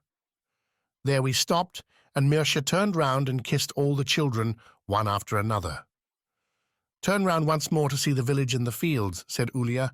"Who knows if you'll see them again?" Mirsha turned towards the village. His eyelashes were moist and his eyes misty, like cold mirrors brought out into the heat. He blinked his wet eyelashes and wiped the little mirrors of his eyes. "Goodbye and good luck. All the best." That was it. Our farewell. Mirsha left us and his poverty behind. He left it, or took it with him in his great emptiness, the wilderness inside him. But what did Mirsha have to regret back then? Nothing. As soon as the uprising failed, everything went down the plug hole. When they messed things up in Sarajevo, some Macedonians were taken by the Serbs to fight for them up near the Austrian border. Others were pressed into Bulgarian service and sent off to Edirne on the Turkish border. "Edirne may be Macedonian too," one fellow said. "After all, Macedonia's huge. It goes all the way to India, not just to Edirne. Macedonia goes all the way to Alexandria, the sea and all the 7 seas. Perhaps even to America, where Mirsha was. That was Macedonia too. I ended up in the Serbian army." "No talking in the ranks," the sergeant screamed. "They didn't let you ask anything or state an opinion, if you were eloquent enough to express one. If you asked a question, you also had to have an opinion to justify it with, and then everyone swore at you. 'Son of a Bulgarian bitch,' some would say. 'Stupid Serbian son of a bitch,' said others. Everyone heaped expletives on you and your mother, and they'd call her anything but Macedonian. No one let you be what you were, who you were. No one left you in peace, nor the country you needed as a refugee." I wondered what was in store for us. We all wondered. Would our tribe be crushed, annihilated, snuffed out? But that was later. Now I was still with the Komitas. "What are we to do now?" I asked the commander. "Where should we go, and what should we declare ourselves as?" "I don't know," he said, and shrugged his shoulders so high that they bumped his ears. "Who does know?" I asked. "Who ought to know?" "The Lord," the commander said. "But if you don't know," I reasoned, "then the Lord certainly doesn't, because he only knows as much about us as we know about him." "Go wherever you want and declare yourselves as whatever you like," the commander said. "As Serbs? Bulgarians? Greeks?" I asked. "Don't ask me any more questions," he said. "I'm not commander anymore. Turks? Gypsies? Albanians? You'll get no more answers from me," the commander said. "I'm at my wits' end."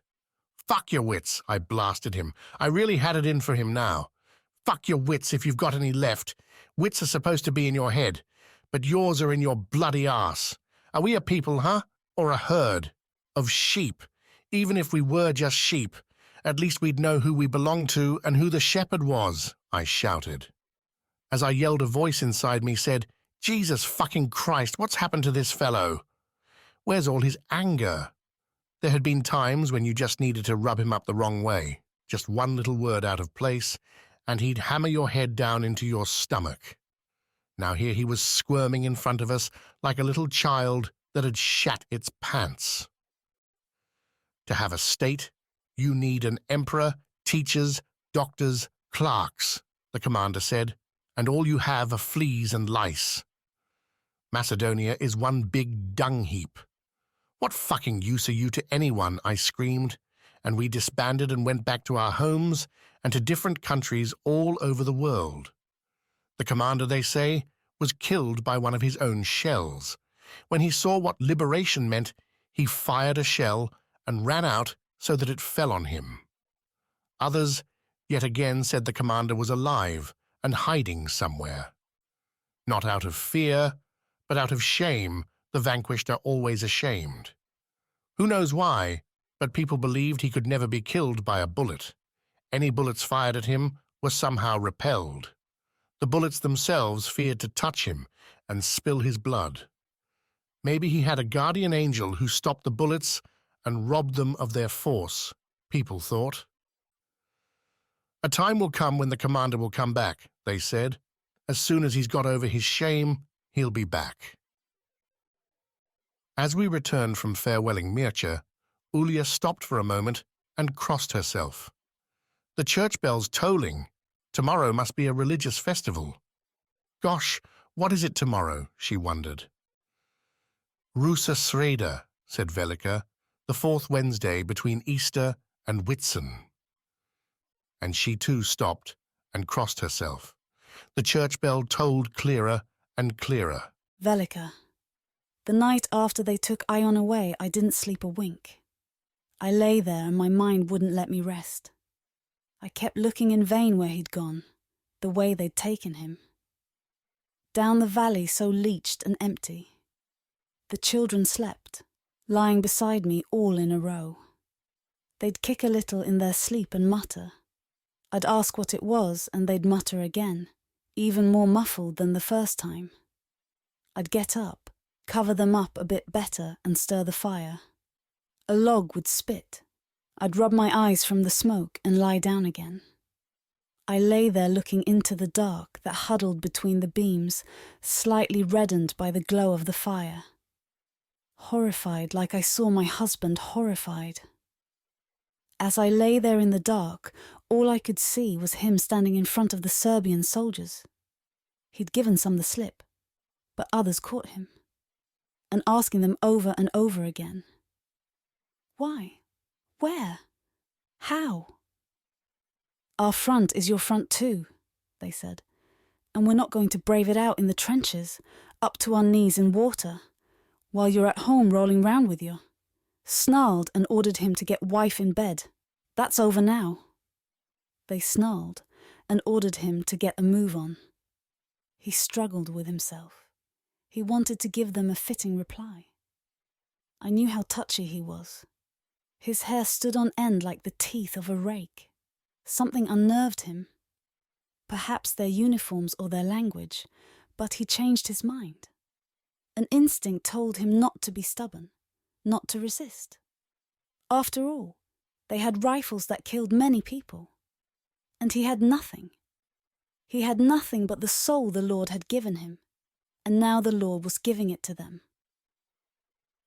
Please, just give me a minute, Ion said, and went into the stable. I followed him. He threw a handful of straw to the cow and the donkey. I was close behind him. He whistled to Chaco and scratched him between the ears as I stood by him. He stared at the chickens and then his service in the army began.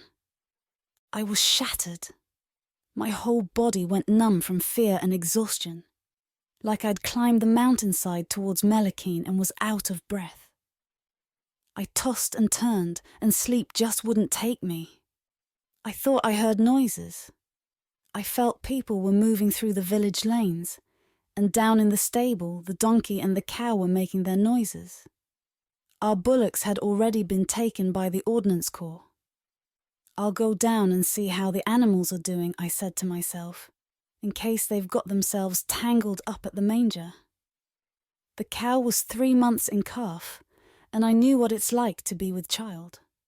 I'd been pregnant myself and born this brood here, all these little chicks sleeping in a row next to each other. Come on, get up, Velika, I said to myself. You can at least feel sorry for the cow. It'd be giving a bit of milk in the springtime, and milk would take the edge off the children's hunger. It was quite a job having 5 mouths to feed. 5 beaks, 5 hungry chicks. And the eldest, Angèle, was now eating enough for 2. He'd reached that age. I knew that, but I couldn't take from the others to give to him. All of them were hungry, and it hurt equally to see it. It cut me to the quick. So I got up, lit the icon lamp, and went down through a hatch. First I looked at the cow. It was nosing in the chaff I'd spread out for it to lie on.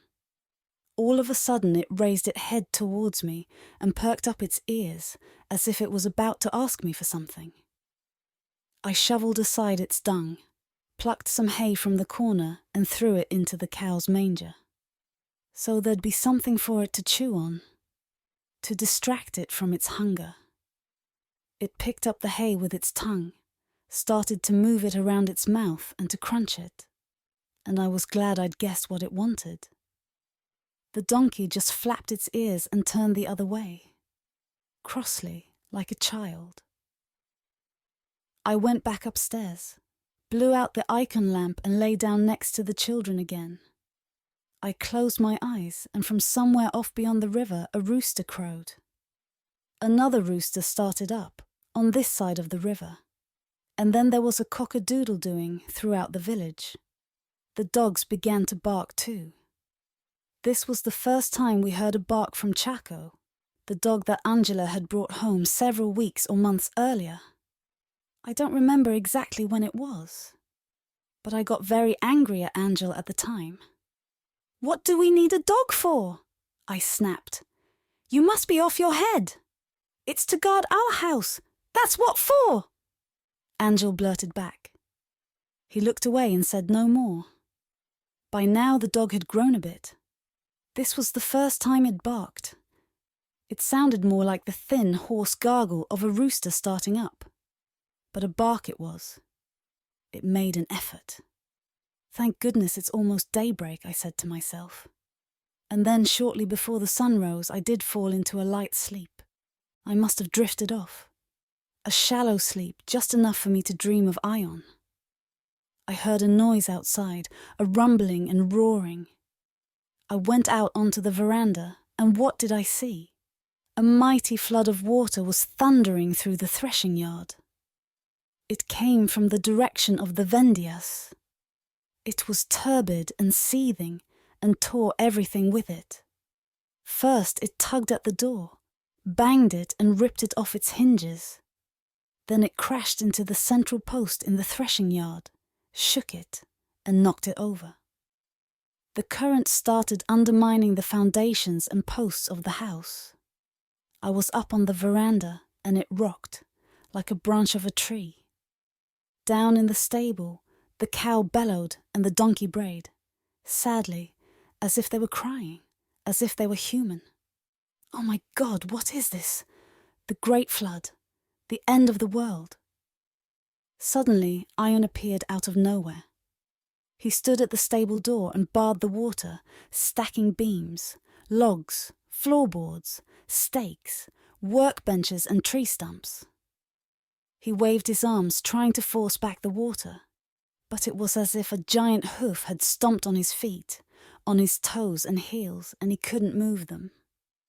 Whenever Ion pushed back the water in one place, it would evade him and rush to another to continue its destruction.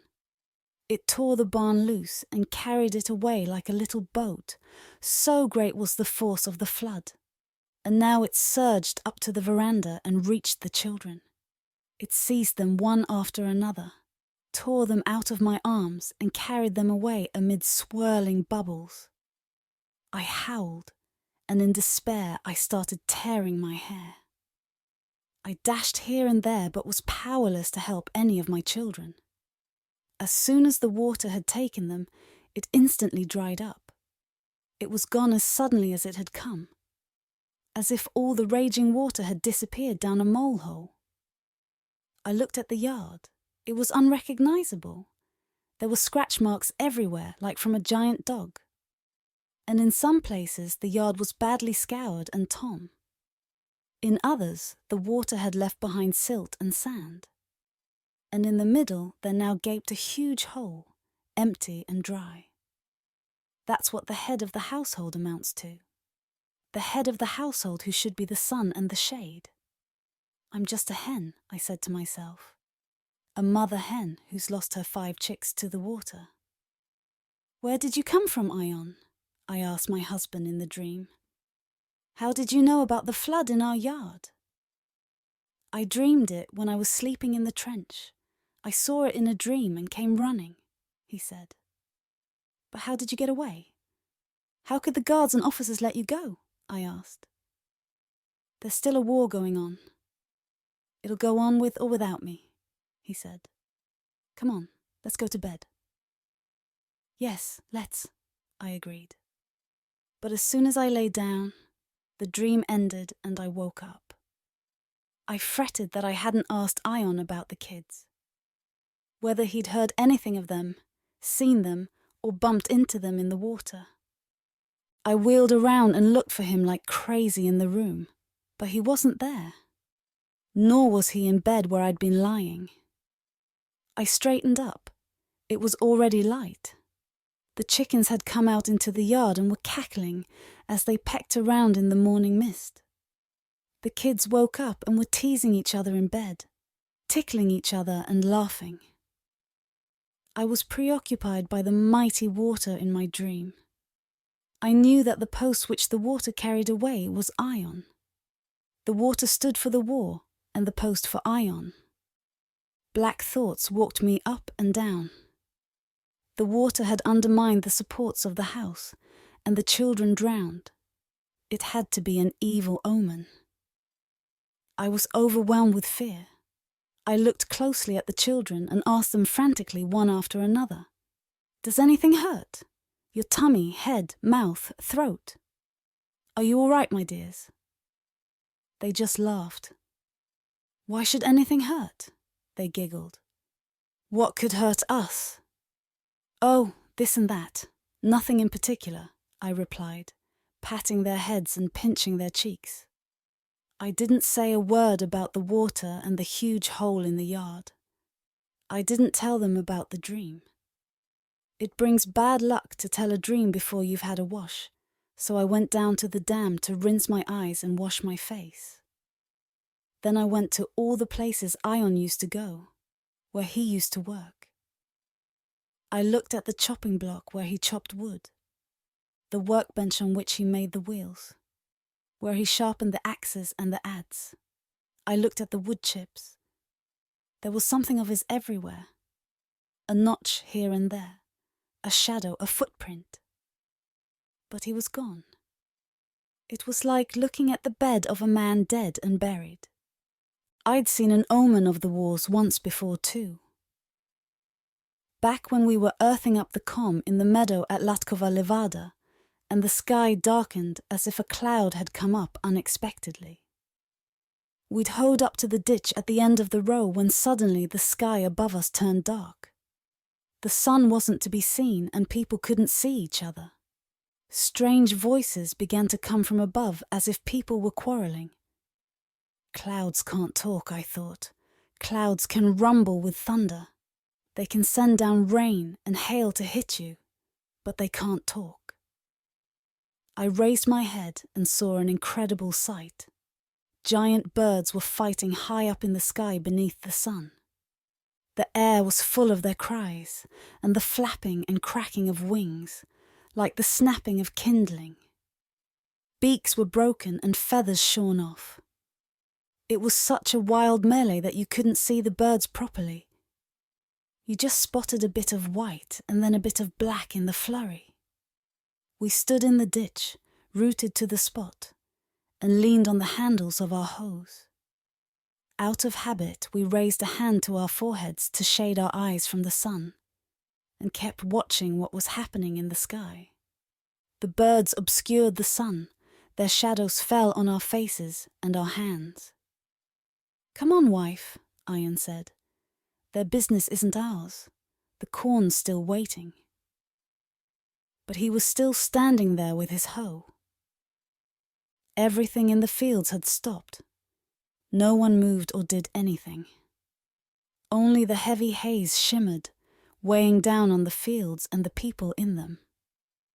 "God, they'll cover up the sun, they'll fence it in," I said, squinting between the rows of beans and corn. The corn stood sadly, and the ground seemed to pale. If they try to fence it in, they'll burn to a cinder because there's no fence that can keep back the sun. "Its path is broad and boundless, long and hard," he said. "Come on now, the corn's still waiting." But still he was standing there leaning on his hoe. Together we glanced at the birds high up in the sky, then lowered our gaze and looked at each other, like trapped animals. "Who knows what these weird creatures are?" I said. "Bats, I wonder? The Lord is great and the sky holds many wonders." "Bats don't fly by day in the sun," Ion told me. They're in their caves now, hanging like grapes to be picked. Anyway, let's get back to work. If they're not bats, maybe they're ravens. They're neither bats nor ravens, Ion replied. Have you ever seen a white raven? Who do you think will win? I asked him. The white birds or the black ones? I'm for the white ones for the sun, Ion said. But let's get on with the hoeing. The corn's waiting for us. If the black ones are clouds, I'm for the blacks. They'd be good for the corn here. They'd give it a good drink and a wash after our hoeing. But what birds are they, good Lord? What does it matter? All birds are birds even if they have different names, Ion said, and raised his hoe. He began a new row, and I followed behind. But hardly had we taken a few more steps and broken up a few more clumps of soil with our hoes than the birds began falling from the sky. They fell into the fields and the furrows. They broke the corn and the frames for the beans. They also fell over the village, on the roofs of houses, into yards and onto fences. Their bodies were all pecked and plucked, with broken beaks and wings, punctured bellies and broken necks, as their bodies came thudding down, with the occasional dismembered wing and tom feathers following behind. We saw that they were storks and eagles. They twitched and stared as they breathed their last through bloodied beaks. Goodness gracious, when have so many eagles and storks ever flocked together in the same place? People murmured. Storks migrate together, it's true, but this isn't the right time. And eagles don't migrate at all, they said. Who started the fight anyway? Good Lord, wasn't the sky big enough for them all? Did they get in each other's way? This is bound to be a bad omen, I told Ion. There's sure to be sickness, plague or scabies, drought or a plague of lice, or a long war. No, birds will be birds, Ion said. They probably just started squabbling over something and got into a fight. There are diseases that can make animals mad, or maybe they really got in each other's way. It's an omen, Ion. Mark my words, you'll see. And he did. The omen came true. Day and night the children and I heard the growl and rumble of artillery. It shook and churned up the earth. Sometimes, when an especially big gun went off and made the house shake, I'd start talking. A conversation with myself. Oh Lord, is that my Ion firing, or is he being fired at? Afterwards, the front moved away again. But we still heard guns from afar, like distant thunder in a clear sky. And one day, a black day for me, I asked Angela to take the cow and the donkey down to the river. Not that there was anything for them to graze down there, but just so that they could have a good rub up against the willows. It was deep autumn, and the sun shone pale and weak. It had no power to warm anyone or anything. It couldn't even cast a shadow if you stood in its feeble light. Angel did as I said and went to get the animals. I put a little piece of bread in a bag and wrapped up some red pepper in a handkerchief for him, and he was ready to go. Oh, damn and blast me! If only I'd swallowed my tongue when I opened my mouth and asked him to go! Angel got up on the donkey and took the cow. Chaka was now out in front of them, now behind them, always dashing about and wagging his tail. My eye twitched as I watched them go. Ulya's daughter Goritza was losing her milk teeth, and I had to be there. I wasn't only Ulya's sister-in-law, but also like a mother-in-law. I taught her everything. I was there from Goritza's birth onwards. There'd been no one to help and advise me, but at least I could now play that part myself. When Goritza was born, I cut through the umbilical cord with a sickle because she was a girl. With baby boys, you cut it with an axe. I cut several long hairs from Ulya's head and tied up the umbilical cord with them. I told her not to worry about swaddling. I'd look after the nappies and the swaddling clothes. It's a bad omen to prepare too much for the unborn baby. Some mothers did, and their babies died. We just wrapped the baby in Ulya's aprons and a headscarf. As simple as that. I brought 2 axes and laid them beside Ulya's bed. One here and another there. Water, some here and some there. And little piles of charcoal. One here and another there. Then I guided Ulya between them and told her to say, I passed between 2 axes and did not cut myself. I passed between 2 waters and did not drown. I passed between 2 fires and did not get burnt. Ulya did, and said as I told her, and the baby cried loud and clear like a bell in a dell. Ulya repeated the actions 3 times. To keep away the Navi, the goblins who torment women who've just given birth. They're very nasty. Once I was patching Angel's little shirt, and the moment I started cutting the cloth, they made a ringing in my ears and a rumpus in my head. A flame enveloped me and seized my face. Quick, quick, off to see Masa the Wise. She performed her magic and dispelled them, and the noise was gone from my head. So I had a lot to teach Ulya, that nappies shouldn't be left outside after sunset, and that she should be careful that no pixies and goblins spoil her milk with their pranks. I also told her that a newly delivered mother mustn't leave the house in the first 6 weeks because her grave's open for 6 weeks. When that time's over, you say a big prayer, and after that you're free.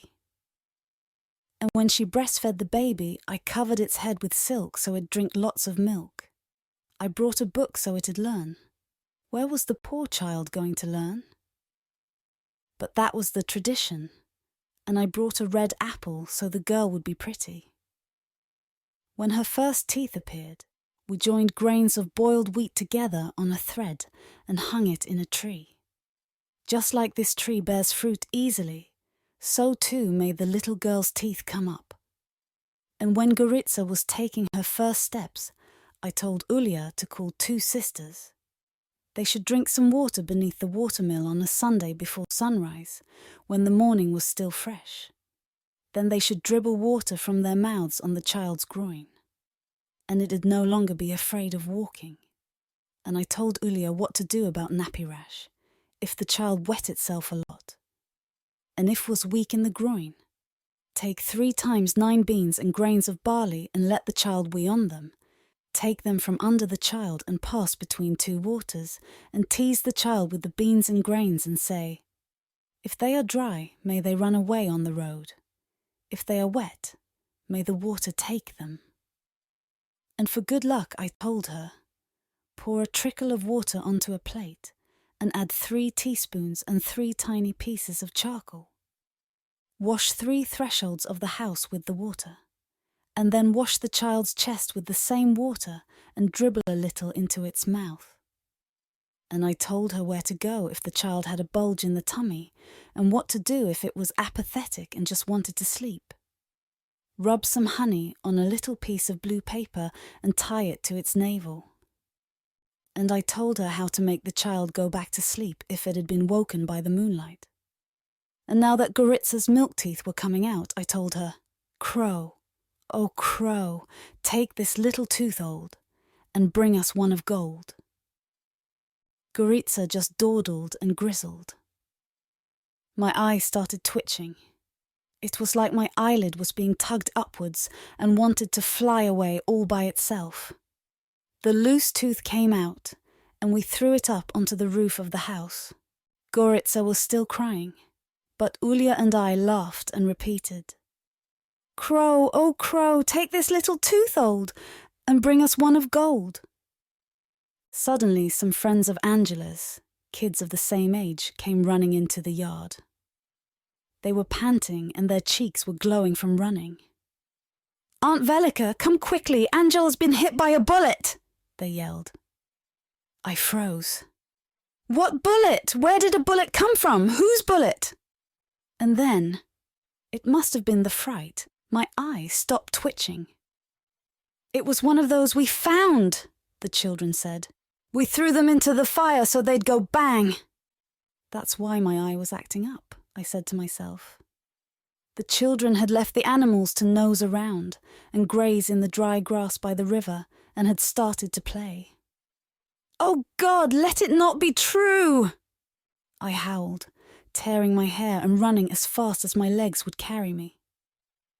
As the children had rummaged around in the willows, they'd found piles of rifles, knives, soldiers' flasks, bullets and what not. Like stacks of hay, one pile here, another there. I ran down through the fields to where the children told me. The children had started playing soldiers. That's what children do in wartime. The devil's at work in everyone. Yulia came running after me, but I didn't see her. She called to me as she came after me, but I didn't hear her or look back. The children had lit a fire and started throwing bullets into it. They'd filled bags with bullets and tipped them into the fire. And the fire had begun to roar. The fields shook like a new front had been opened up. I was beyond myself, completely carried away. The noise had been heard in the village, but it was wartime. You got used to noises like that and hardly noticed them. The sound of shooting had become as ordinary as the barking of dogs and the murmur of water. And there in the meadow, I found Angèle, my dear little angel with clipped wings. The children had run off in all directions, but my Angèle didn't make it. A bullet cut him down. "Angèle, Angèle," the children had cried. "Get up, stop pretending!" But he didn't move. He didn't budge. He just lay there flat on the ground, drenched in his young blood. Chaco the dog lay next to him, yelping and howling. He scratched with his claws and dug into the ground. He sniffed at Angel and howled again, ominously. My angel couldn't see or hear anything. I lifted his head and wiped his mouth of the blood that was already drying. I kissed his face, his mouth. I gave him my soul. But he was already cold. It was like kissing a cold stone, a marble tomb. And I felt like turning to stone too. I pounded my head and my tears poured in torrents. Huge tears, as heavy as hazelnuts, rained onto Angel's mouth and face. I begged him to look at me and to speak, but he made no sound. He didn't open an eyelid or stir a finger. His face was deathly pale and so smooth. Never would there be fluff or bristles on his handsome chin. His fingernails had gone blue. The life was gone from him. He was like a watermill that had stopped, where just a short time before he'd been quicksilver, lively and restless. I called his name, but there was no reply. He couldn't hear my wailing. I looked up into the sky and sought help from heaven, I prayed. Nothing. Only a few fat ravens and jackdaws wafted in the air like puffs of smoke, like low clouds. I don't know why, but all the birds that flew over the empty fields, and over me in my emptiness, looked like ravens and jackdaws, like dirty hands. Who knows how long I knelt there and pounded myself, but at one point I felt someone lift me. I looked. It was Ulia, my dear sister-in-law, holding my hand in hers. "Stop, Velika, sister dear! What are you doing? Are you trying to kill yourself too?" she pleaded. "Come on, you have other children to look after. Do you want them to be orphaned?" she said and started to cry. She choked on her tears. We stood there holding each other and shrieked like owls out in the field, like the quail that had shrieked at Angèle. Later we fetched the donkey and laid Angèle over its back. A smack set it in motion and it headed back to the village. We just walked behind, sobbing and moaning. As soon as a tear fell, another would well up, swell and roll down to the ground. Who knows how many tears I cried? I flooded the fields with them. That day was sealed with a rain of tears. It wasn't raining while we buried Angèle. The weather waited, overcast. But as soon as we came back, the sky opened and it rained in torrents. We'd washed ourselves down at the dam and thrown water over our shoulders to ward off evil. And I was just about to open all the doors and windows and fetch fresh water in the jugs and pitchers to sweep a little and air the house, when the rain hit. Good Lord, I thought, I can't cry any more. But this deluge meant that the heavens were crying for Angela too, an inscrutable human mind. Several days later, snow fell top. A snivelling, sleety snow, chill and deep. I had to fight to get through it to Angel's grave. To light a candle for him, to speak to his new home, to bewail him. Ion. They told us that Gornitsa Peak had to be retaken. We were to take it by storm. One flank was to attack, the other to wait in silence. The peak was important, they said, as if there was something to eat and drink there. In fact, it was a naked hill, so bare that not even goat droppings would cling to it. But an order was an order, so off we charged to storm it. And what did that mean? Running through the beech trees, dislodging stones and scuffing up rotten leaves, disentangling our boots from brambles and ferns, and forgetting whether we were running away from the enemy or charging at them. There was a young Serb, Kristivoje Pesic, I think his name was, who didn't know where to hide. He was terrified of the shooting and just crossed himself and hoped he'd turn into a lizard. He was a bit cracked. Every shot that rang out made him jump, and he'd lift up stones to see if he could curl up and hide under them, like lizards do. Then he'd get up again and stick his fingers in his ears. You felt sorry for the fellow, but even more sorry for yourself, so you let him disappear among the beeches. You yelled, "Charge!" or murmured curses that came to your mouth all by themselves, especially when a branch whipped you in the face. We climbed one hillock, and behind it was another. We'd thought Gornitsa Peak wasn't so far away. It looked like just a stone's throw, but even running, we never got there. It seemed to be running away from us. We kept coming to a point and then stopping. We couldn't go on. Bullets and shrapnel swished between the beeches and made them shake. The enemy was too numerous. Back! Run, Iron, as fast as you can! The downhill was easier for running, but harder for stopping. Uphill, someone had to push you, and downhill, you wished you had brakes on your legs. I bolted down through the forest and tumbled like a tinder fungus knocked off its tree, bashing my knees and landing on my bottom time and time again. Twigs snapped, and my bones were about to snap too. I kept thinking I'd break or dislocate something, and my legs collected bruises, grazes, and scratches. They felt like sparks, and I was the gunpowder. The low branches scratched at my clothes and snagged my arms and body.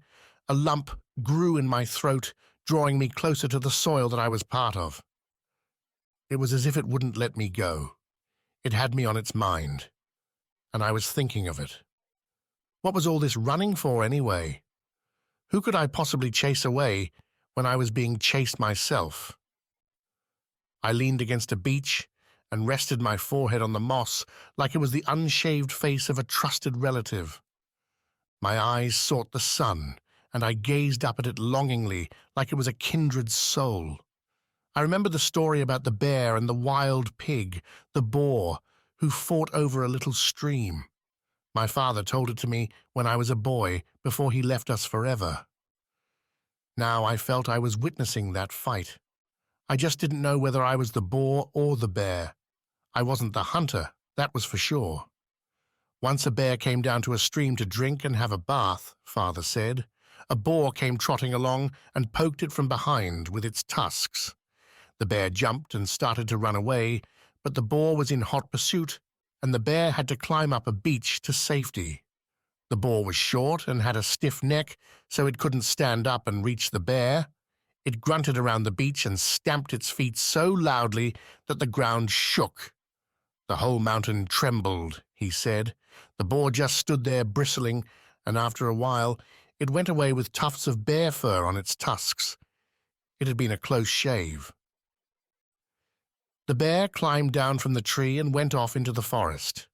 The hunter observed all this from his hiding place in the bushes and didn't raise his rifle to shoot. He decided to bide his time, Father said. The next day, the same thing happened. The bear came down to the stream. Then the boar turned up, sniffed the air, and sensed that there was another animal nearby. It followed its nose and came across the bear. Again there was a fight by the stream, a wild struggle in the water.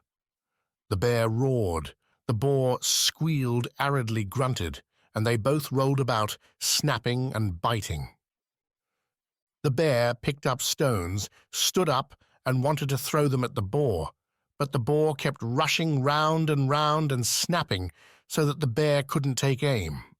If it threw the stones, they'd fly too far and it'd tire itself out, or it'd get frightened, so it decided to climb up the beach again. The hunter observed this again from his secret hiding place and lay low, he said. On the third day, the hunter came early and sawed the beach that the bear had climbed. He didn't cut right through it, but left a little bit so it'd still stand. Then he went and hid in the bushes again and waited for the bear and the boar. They kawane, and again they rolled around and fought savagely over the water and the stream, Father said. When the bear ran off again and climbed up the beach, the tree came crashing down. The boar seized its advantage and jabbed the bear in the belly with its tusks. It shoved them in like a pitchfork and twisted them, which gutted and killed the bear. Then the hunter raised his rifle and shot the boar. So the bear was killed by the boar, and the boar by the hunter, who returned home with 2 catches.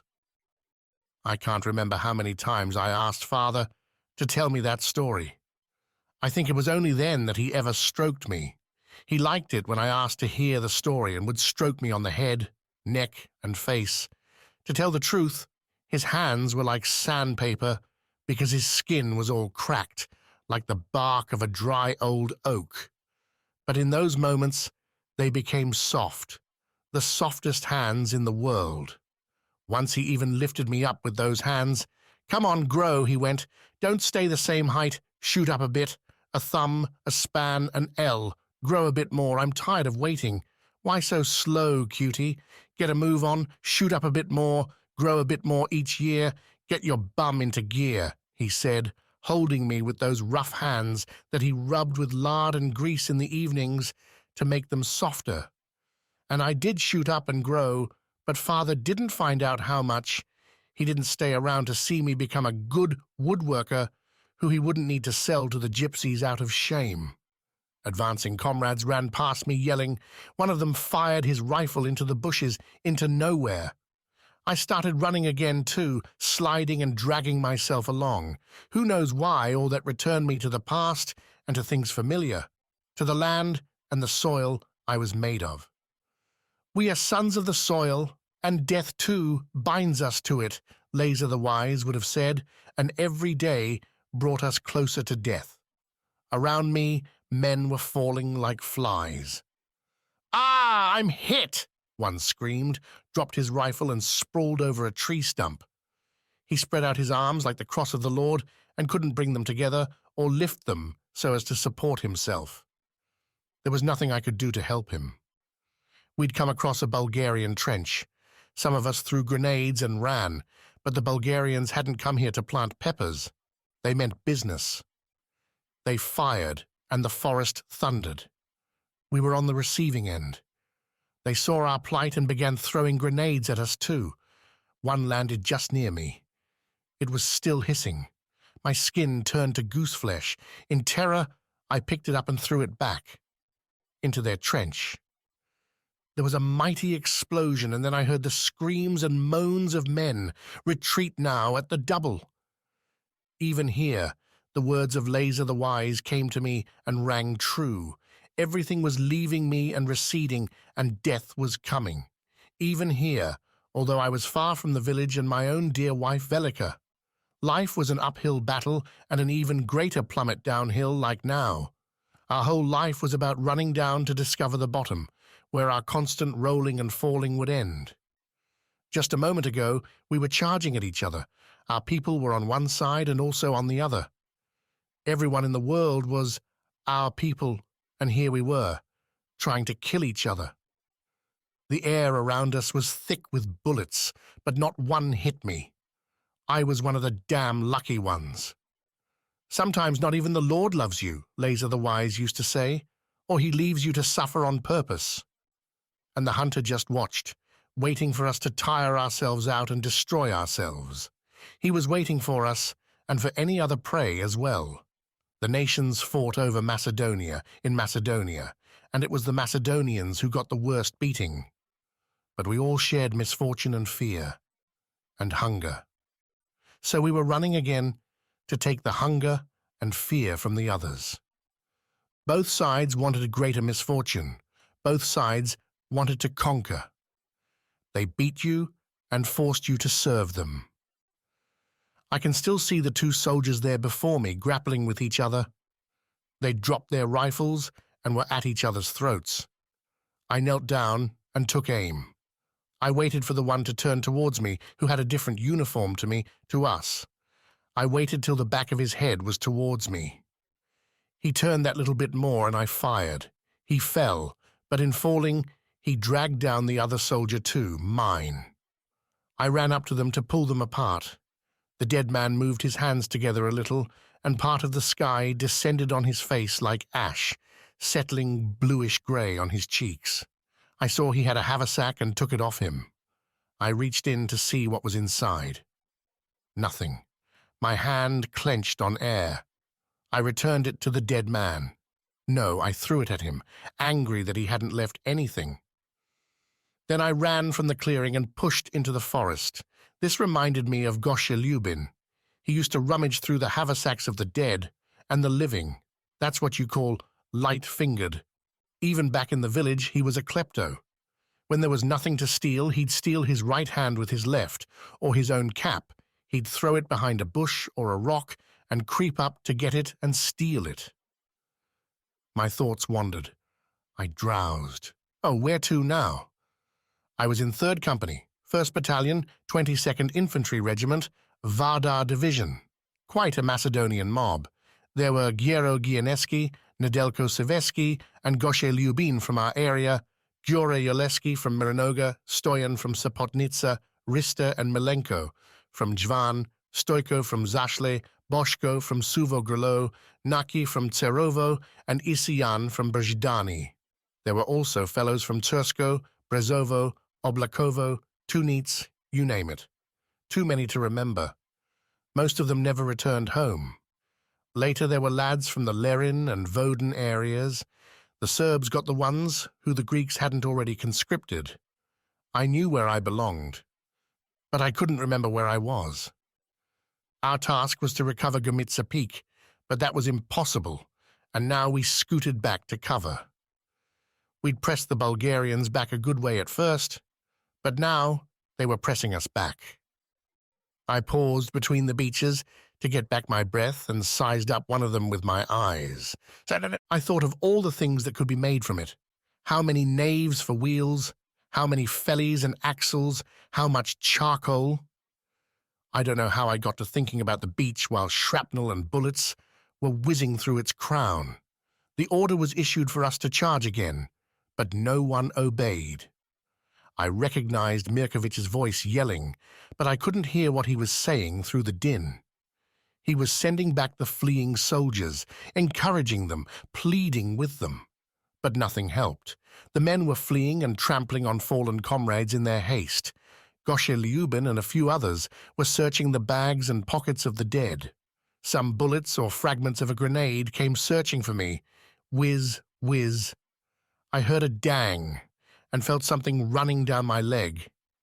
I've been hit, I dreaded, and reached down. My trouser leg was wet, but there was no blood and nothing hurt. Strange. Had I wet myself out of fear? I reached for my flask and discovered it was empty.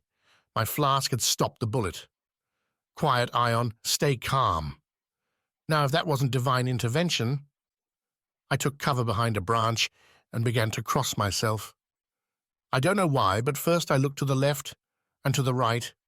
Then I turned around and glanced back to make sure no one was watching and crossed myself again. My mouth was dry and full of a sourish smell from the forest, and my teeth had that rough feel as if I'd been eating sorrel. People stank of the earth, I kept thinking, just like they stank when they were in the earth. Even if you died for it, you'd still stink of it. If you fought for freedom, you'd die a glorious death. But here, like this, you just ended up 6 feet under, and nothing became of it. Those were my thoughts about death, but I was also thinking about my family. Maybe that's why my mouth was dry. We returned downhill to the trenches. We tumbled in head over heels and hugged the earth. Bullets thudded into the mounds at the top. We had no ammunition, but something had to be done. We couldn't just wait for the Bulgarians, like they were guests coming to visit. They came nearer. Shrapnel whizzed through the forest, splintering the trees, and we thrust our heads into the ground like ostriches, hiding their head in the sand. Without ammunition, there was no way of us returning fire. What now? There was nothing for it but to charge, the officers agreed. We just listened. Gornicheska Kosa has to be retaken, understand? The hill is strategically important, they told us. Oh, make that hill disappear from the face of the earth, to hell with it, some men mumbled. Why couldn't they forget it for once? That bare, barren hill. The officers scowled and tried to intimidate us, first by swearing, then by threatening us with a bullet in the brain. We could choose whose bullet was going to hurt least, the one from the Bulgarians out there or from the officers here. There could be no thought of resisting or changing sides now. A charge filled the air, and we went over the top.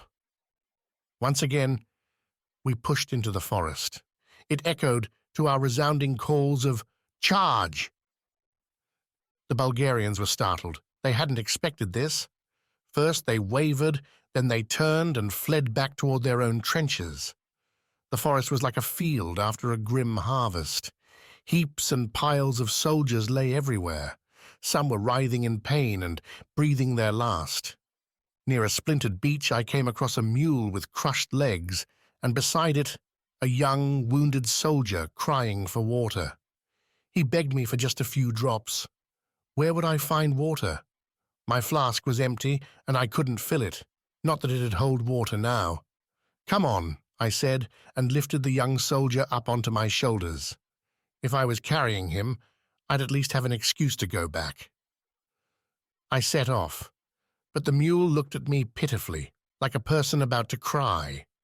I aimed my rifle and fired. It was wrong for an animal to suffer. The young soldier murmured in my ear, but I didn't understand him. "I know you're in pain," I said to him, "but I don't know how to help you otherwise." Whether or not he understood, he just kept murmuring. Of all his words, I only understood water, nothing else. I kept moving through the beaches. They stank of gunpowder and churned up earth. "In a small hill is strategically important," they told us.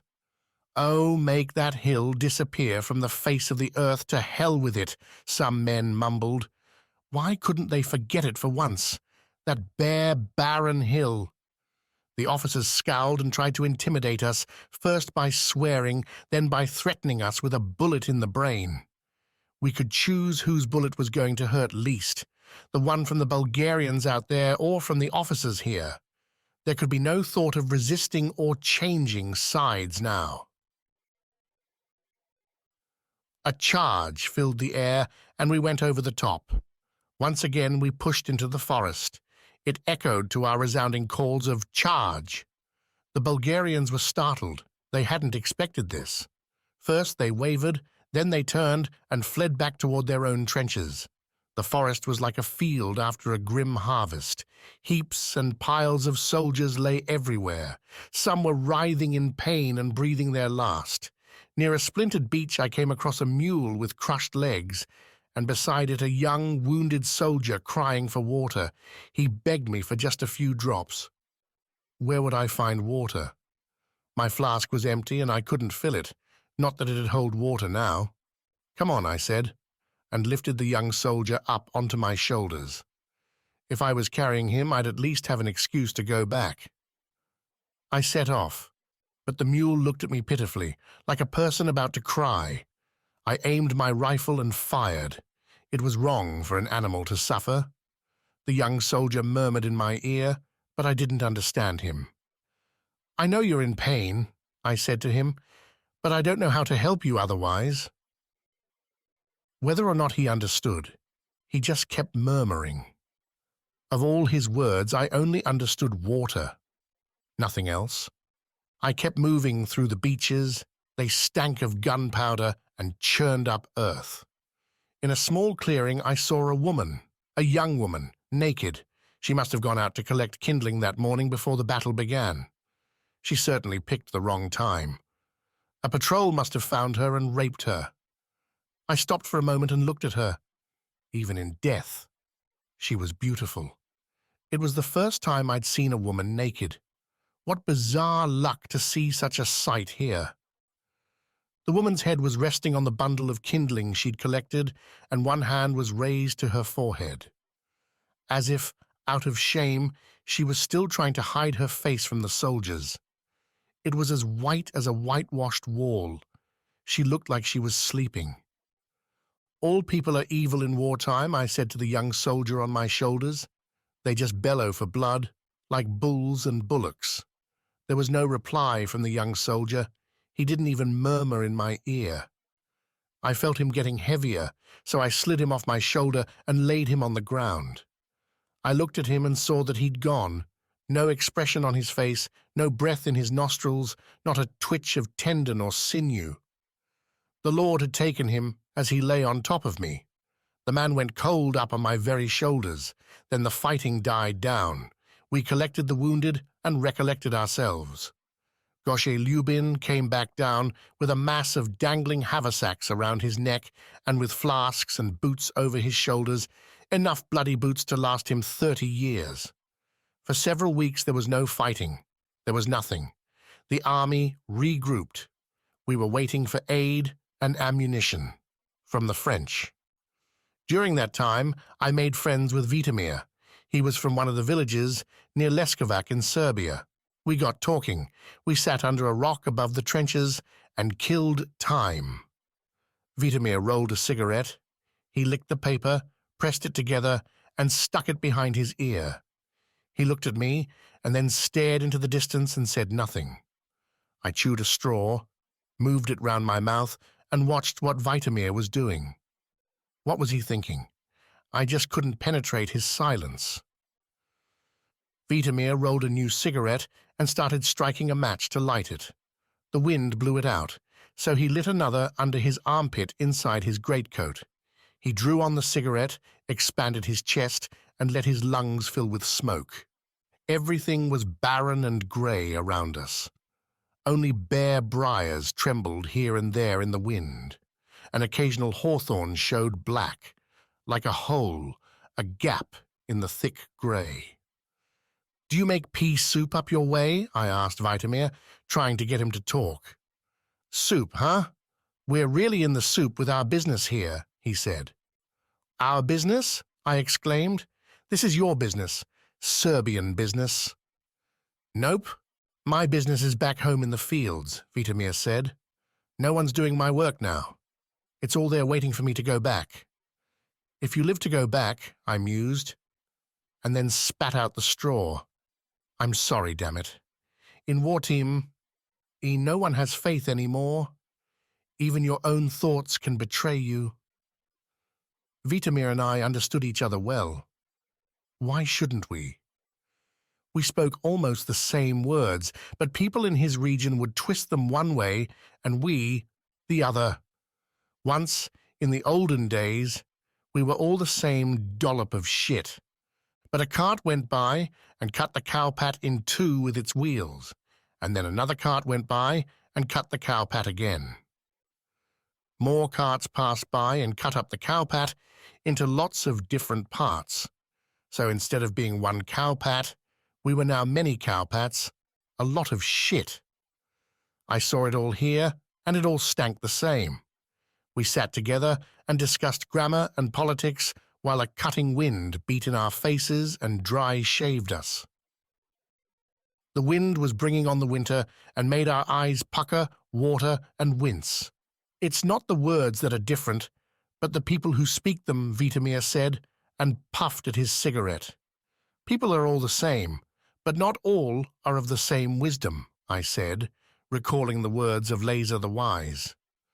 That's right, Vitomir conceded, his eyes teary from the smoke. We only have one word for a wise man, I reflected. Who knows why it's that way? Sure, there aren't all that many wise men, so there aren't many words for them, but we have lots of words for bad people. As many bad words as there are bad people. There's a special word for every idiot and his dog. Vitomir just studied me and narrowed his eyes. He'd finished his cigarette and thrown away the butt. He wanted to light the one he'd stuck behind his ear, but something held him back. He kept raising his hand towards his ear and letting it sink back again. Then he just scraped together pebbles and tossed them a little way. Tell me, Vitomir, can a horse be turned into a bull just by changing its name like they've changed my surname? Come on, tell me, if you've got the guts, I teased, trying to drag him out of his silence and get him to talk again. Forget all the politics, Iron. No one's listening. What we say is no good for anyone but us, he replied. But tell me, how many kids have you got at home? 5, I said. Big or small? He asked. When you've got that many kids, you have some big ones and some small ones, I said. They're not all born at the same time. Let's hope they're alive and well. And yours too, I wished. I don't have any kids, Vitomir said. You will. I mean your future kids. You've got a lot of small kids, Vitomir said. Who's providing for them and feeding them now? The Lord, if he's looking, if he hasn't forgotten, I quipped bitterly. Beneath us in the trench, some soldiers were fighting over a cigarette or an insult. We couldn't hear why. Ravens were flying overhead and croaking. Soon they were lost again, behind the verges in the grey. Their croaking would come closer and then recede again into the endless landscape of cold. We didn't hear all that their raucous voices said, but they still made us shudder. We knew what the ravens wanted and why they were waiting. Vitomir and I exchanged glances and knew what the other was thinking. Other soldiers came and separated the ones who were fighting in the trench. You've made a lot of children, Vitomir said. You sure must have something there in your pants. Pants don't make children, I chuckled. I know, children are made with your pants off, but if you've got nothing in your pants, there'll be no children either, Vitomir said. I made them with my pants on. We don't take them off, I explained. I've made 5 babies, but I've never seen my wife naked, and if I don't come back from this war, she'll stay that way. Unseen. Damn prudery. If you wanted to undress her, you'd have to kill her first. My mother was the only person to see me naked, she'd say, and the only other time will be when they wash me for the graveyard on Judgment Day. Remember that. Only when they shut my eyes. Well, if you're ashamed, how about you just close your eyes, I'd suggest. Even if I did, Eon, the shame would keep me awake at night, she'd say. So we do it in the dark, I told Vitomir. In the dark, she opens her legs reluctantly, just a bit, like a little door of a cage with a wild bird inside. She spreads them slowly and hesitantly like daybreak comes in autumn. Then Vitomir spoke, and afterwards me again. Him, me, in turn. He told me about his fields and meadows, about slaughtering pigs, and how the meat was cured and smoked. I told him when we ate Lenten fare, when we melted lard, and how we made crackling. I told him about the mountain and the forest, how we made naves and fellies, spokes and axles, and how bullock carts were made, and I told him about the dam on the river that ran behind the house under the eaves. And so it went on. He spoke, I spoke. We both talked and boasted about our villages. If God ever came down to earth to build a house, I said, he'd do it in my village. Vitomir took the cigarette from behind his ear and lit it. "Everyone thinks that where he was born is the most beautiful place," Vitomir said, letting the smoke out together with his words. My thoughts flew to the children. I felt a lump in my throat, and my eyes filled with tears. "Oh, come on. Relax," Vitomir said. "Why are you so uptight? Perhaps tomorrow we'll be separated. Perhaps there's a bullet with your name on it beyond those hills, or with my name on it." I turned my head and looked beyond the hills, into the empty sky, raked and bare. The wind was already bringing the first snowflakes, like tiny needles. Tinsel. Vitomir was a good bloke, I was to think later, a great sport. I looked at the dirty clouds and the murky teeth of the hills. Vitomir was tossing pebbles again, sullenly. Then I turned towards him and smiled, and Vitomir smiled too. Velika, that winter hit us very hard. Had the war made the weather go bad too? One evil follows another, they say.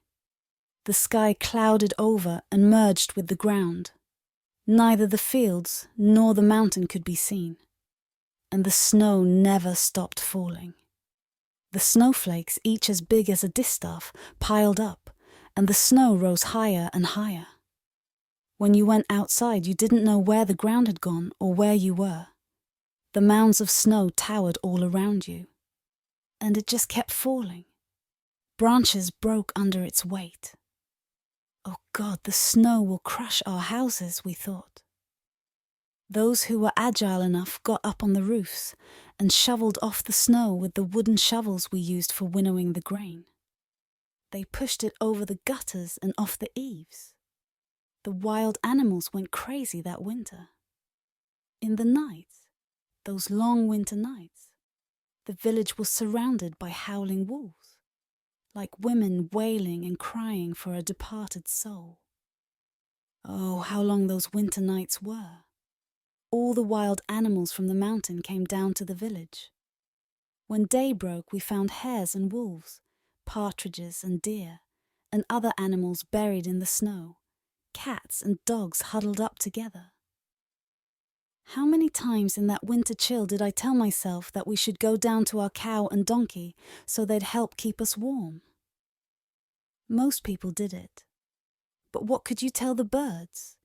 Sparrows, jays and starlings would come to the window, tap on the glass with their beaks and peer inside. They begged to be let in out of the cold, or at least it looked like they were begging with their little eyes.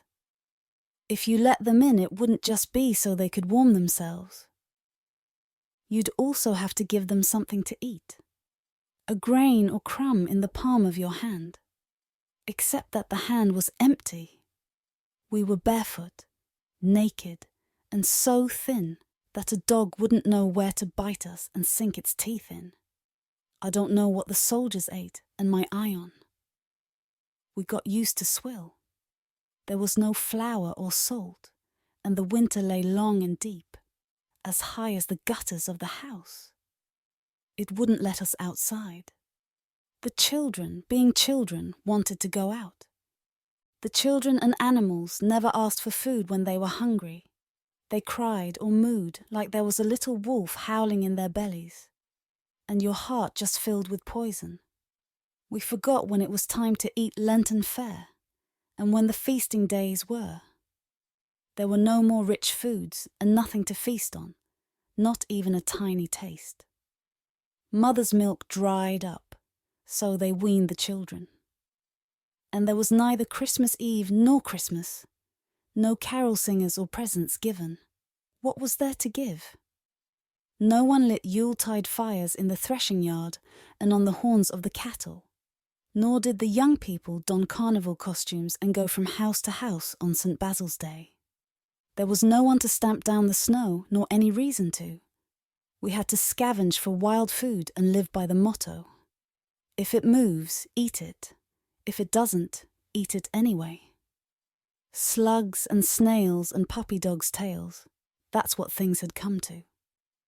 We began using bran and animal fodder in place of flour, and that wasn't all. We also used barley, potatoes, vetch and vetchling, corn, pumpkin and beans to make our bread. We even started collecting mill dust and cobwebs from the water mills. But there was no way of replacing salt. It couldn't be sown and scythed, and you couldn't leave it out.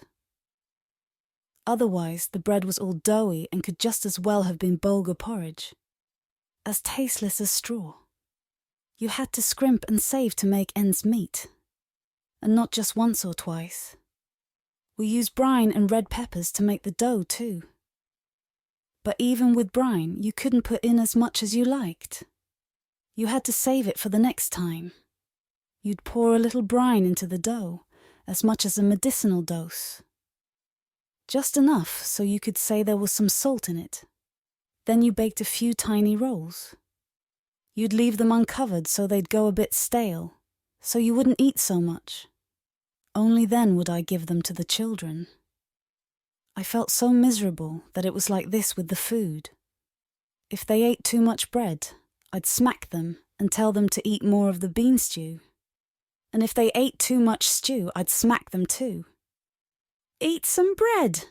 Why are you only eating stew? They felt they couldn't do it right. They just sat dumbfounded and looked at me sadly. Oh God, those were doleful looks. And they'd come and lay their heads on my lap or against my breast, like chicks under the wings of a hen, under their mother's feathers. I no longer knew what to tell them. If only the snow would stop falling and melt. Then I'd go out and pick sorrel, dock or nettles. I'd collect sprouts and the odd snail or two. I'd go through the verges and meadows inch by inch and find something to cook up for them. But this now was a dead end. I'd heard of parents burying children alive during famines like this. As soon as the child was born, they'd bury it. Or they'd throw it in the river so the water would take it away like a blind puppy. So they wouldn't see it suffer. One day was like the next, and the days just went on and on. The children grew ever thinner and their skin was transparent. I began to see their bones and count them. My heart was filled with pain and bitterness. But the heart's like a well. It only fills, but can never overflow. One evening I saw Rosa go up to the fireplace. She was shaking. She walked right up to the coals and flames and would soon have caught fire. "What are you doing, Rosa?" I screamed. "You'll get yourself burnt, can't you see?" "I'm cold, Mama," my little darling said. "Very, very cold." I went up to her and felt her cheeks. They were burning with fever. Her face and her whole head were glowing, almost steaming. I ran to look for the bottle of rakia. We had one for emergencies. I knew that much, but in my confusion, I couldn't remember where it was. I rummaged here and there, opened cupboards, boxes and chests. Finally, I found it in the pantry. I'd stuck it into the bundle of hemp behind the kegs. Now I rubbed rakia on Rosa's forehead, back, chest and hands. I made her rakia-soaked rags and compresses. Rosa just shook and shuddered, and spoke gibberish. "There's someone out there," she said. "Where?" I asked. "Out there. There he is. He's looking at me and winking." "But there's no one, my dear," I replied. "Absolutely no one." "He's out there," she repeated. "Out there on the wall. You can only see his head. You can't see the rest of him." Zdravko laughed, and I began to smack him and slap him in the face. He squealed, but I kept hitting him until my hand hurt. Then I felt sorry and burst into tears. I didn't know what to do. I cried. Zdravko cried. Almost everybody cried. Rosa just shook. All of a sudden, she got up and went towards the window. "Where are you going, Rosa, my rosebud?" I brushed away my tears and followed her. "Outside," she said. "Where outside?" I asked. "This isn't the way outside." "Yes, it is. You can go out here," Rosa insisted. She climbed up on the windowsill and groped with her hand. Her head banged on the pane like the birds that used to tap from the other side. She'd kill herself. "What are you doing, you unhappy thing?" I yelled and grabbed her by the shoulder to hold her back. "Let me go outside. They're all out there. I want to go and play too," she cried and struggled against me. Her dress tore. "It's dark outside and everyone's asleep. There's snow up to the eaves," I yelled, grabbing her by the head now and shaking her. A bunch of hair came off in my hand. Good Lord, I thought, and looked at the hair between my fingers. What have I done? I've pulled out my daughter's hair. I took Rosa to the fireplace to have a closer look. Her cheeks and her eyes were all red, like hot coals. But maybe it was just the fireplace, I thought, the red light of the flames. I feared the worst and called the other children to the fire. But there wasn't the same glow, neither on their faces nor in their eyes. I hope this wasn't a fever brought by the soldiers. Who knows what contagion they've spread this time, I said to myself. First they brought lice, but no one mentioned it. The whole village was scratching and rubbing the itch under their arms and sleeves, but no one said why. People scratched themselves in silence, and when they couldn't reach with their hands, they'd scratch themselves on doors and chairs. Or they'd stand with their backs to trees, like animals do, and rub and scour themselves sore. Everyone pretended it was just a normal itch from some flea or insect bite, and there were lice by the bucketful. You'd stop and talk to someone for just a minute, and before you'd finished, they'd be tearing their flesh off with their nails. When it got dark, you overheard people scratching in their houses. If you went up to the eaves, you'd hear them inside. Higher, a bit higher, not that high. Go down a bit, no. Not to the left, yes. There, no, just there. Why did you take your hand away? A bit more towards the middle, that's it. There. And now a bit further to the right. Does your hand hurt? All right, take a break. People scratched themselves and each other. Their fingernails collected dirt and bits of skin. They dug into the flesh, bored down to the bone and drew blood. Some people would gather the lice from under their armpits and throw them out into the snow. And the snow was where we mainly threw our clothes. We used to take them off and leave them lying out in the cold all night so the lice would be killed off together with the disease. And the children, as naked as the day they were born, huddled around the fire and sat in the ash and embers. I'd scold them. Don't play with the ashes of the dead. Just to say something different for a change. What could you do against that scourge of God? There was no soap to wash with and no way of making any. If a farm animal died, there was no soda to make soap with so you could have a good wash. And there was no way of combing or brushing your hair because it was thick with nits and lice. I looked at the children's shirts. They were stained all around the collars, and the embroidery couldn't be seen for lice. Heaven forbid. I'd embroidered each child's name on its collar. Priest Tanasco wrote them for me at their baptisms. Someone in the village now remembered that we could wash ourselves with lye. You'd wash and rub, and some of your skin would come off, but you'd get a bit cleaner. It felt like communion, but there wasn't enough ash to make lye for washing the clothes too. Even if you burned all the forest on the mountain, you wouldn't have enough. So we went out into the snow and blackened it with our clothes. If anyone had wanted to steal them, we'd have been left naked. But who wants to steal lice-infected clothes? It was terrifying outside on those long winter nights. You were afraid to look, let alone go out. You thought apparitions were lying in wait, lurking in the snow and ready to strangle you. Soon wolves and other scavengers sneaked up, lured by your scent. Sometimes I'd dare a glance. The snow shone a glossy black because everything around the houses was soiled by our clothes.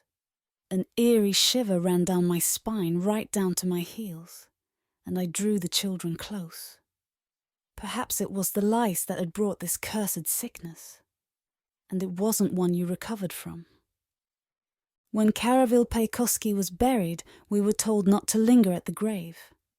His face was all scabby and blotchy, and where his hair had been now looked like a trampled stubble field.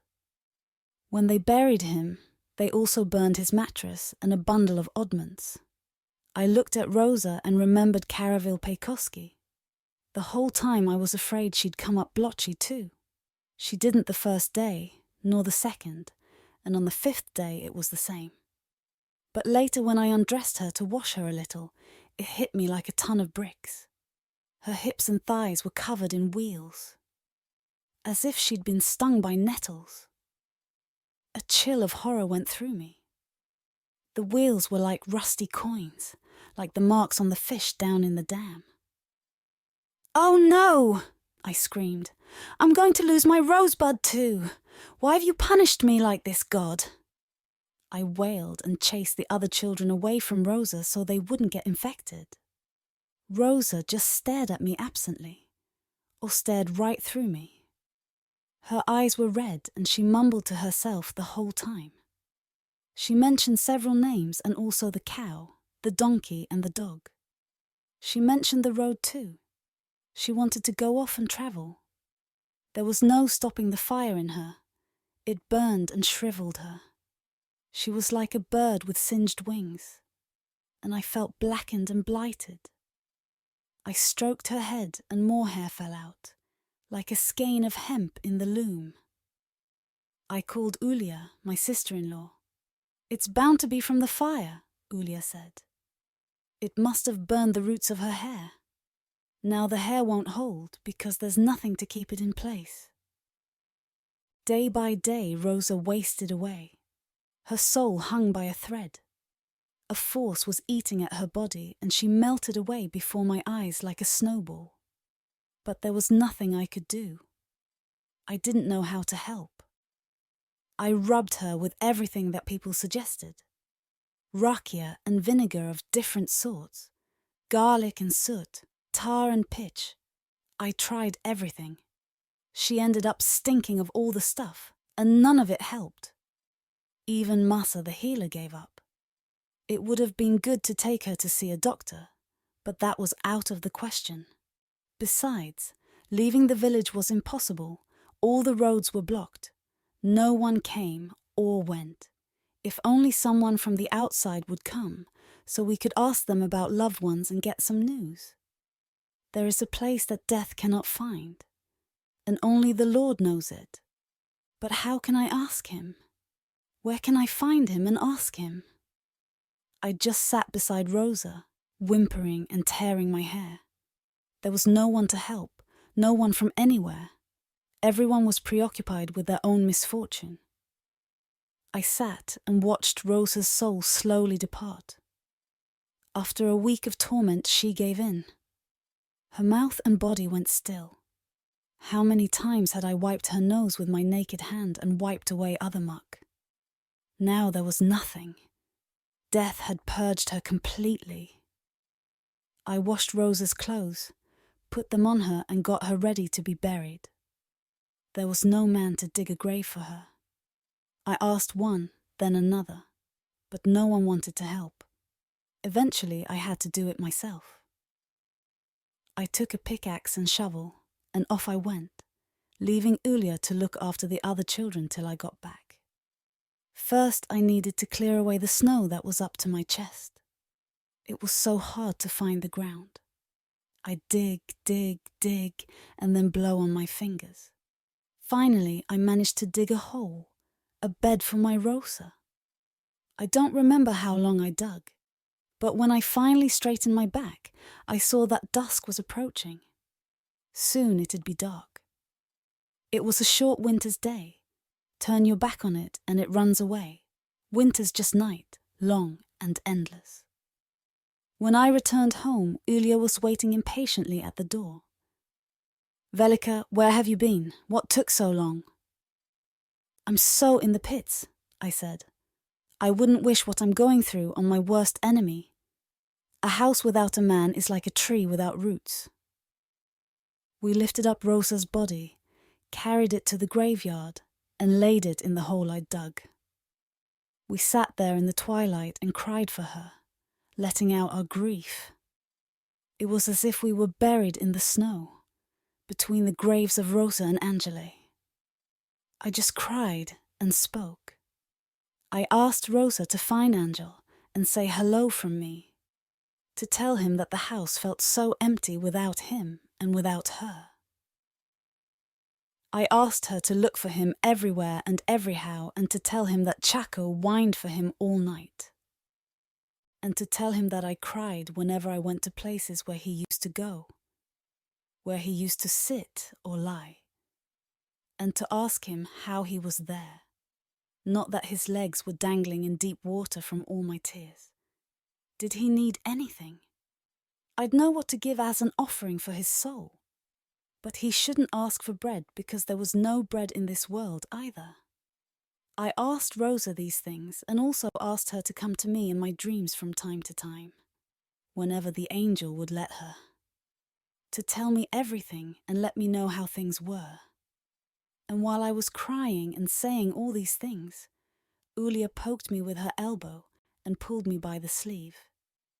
"Stop for a minute, Velika," she said. "You know you've lost 2 children and buried them one after another." "I know," I sobbed, "and here are their graves. I've heard that digging 2 graves in such a short time," she paused, "is an ill omen. It might make the cloven-footed one want to have a 3rd. "Hold your tongue, Ulia, don't say that," I snarled. "And may his other leg wither too." "It's not good to cry in such misfortune," Ulia advised.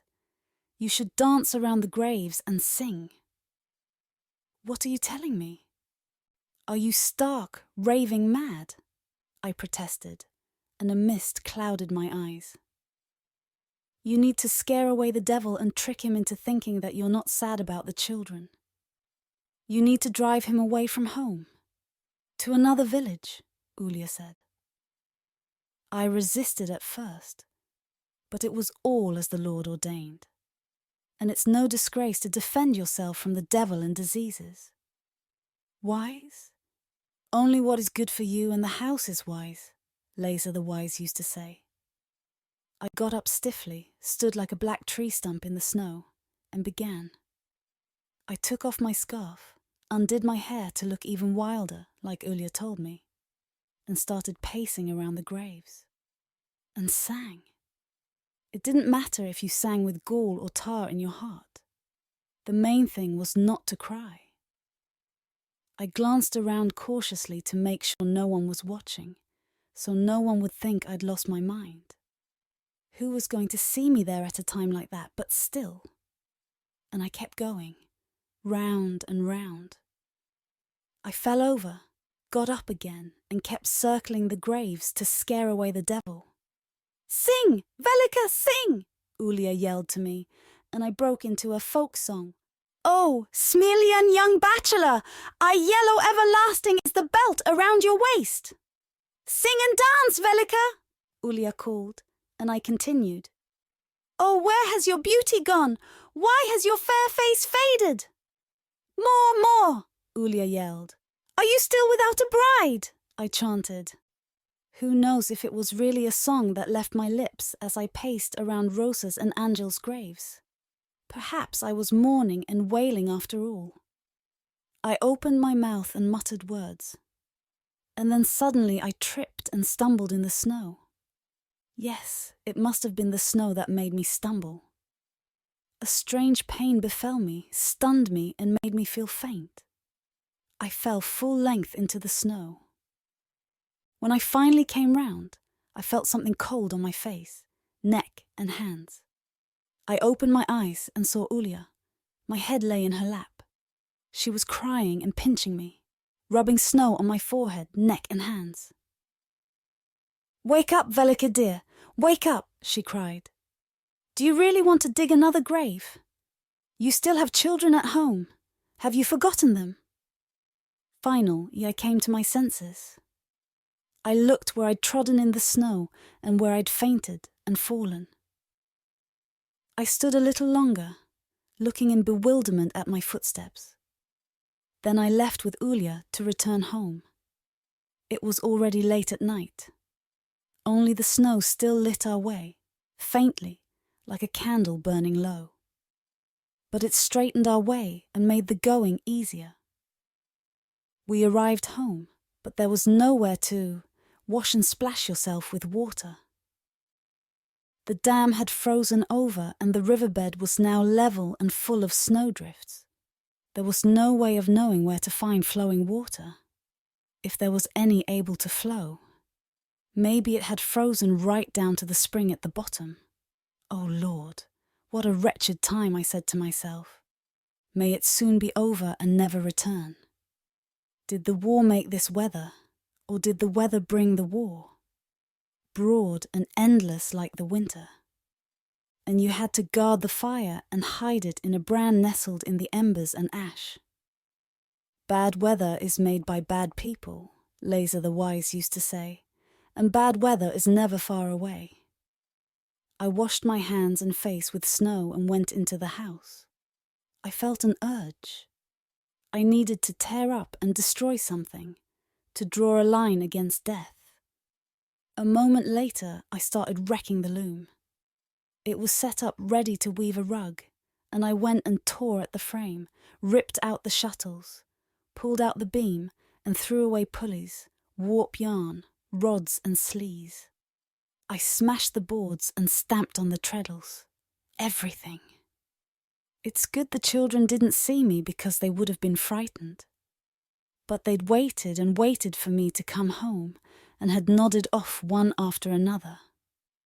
The next morning I had to go to Rosa's grave again, to bewail her again and light her a candle. But there wasn't a single candle in the house. I decided to go and ask Duco Vendia's wife. Perhaps she had one to spare. I went to the house and called her. No reply. I called Duco, still no reply.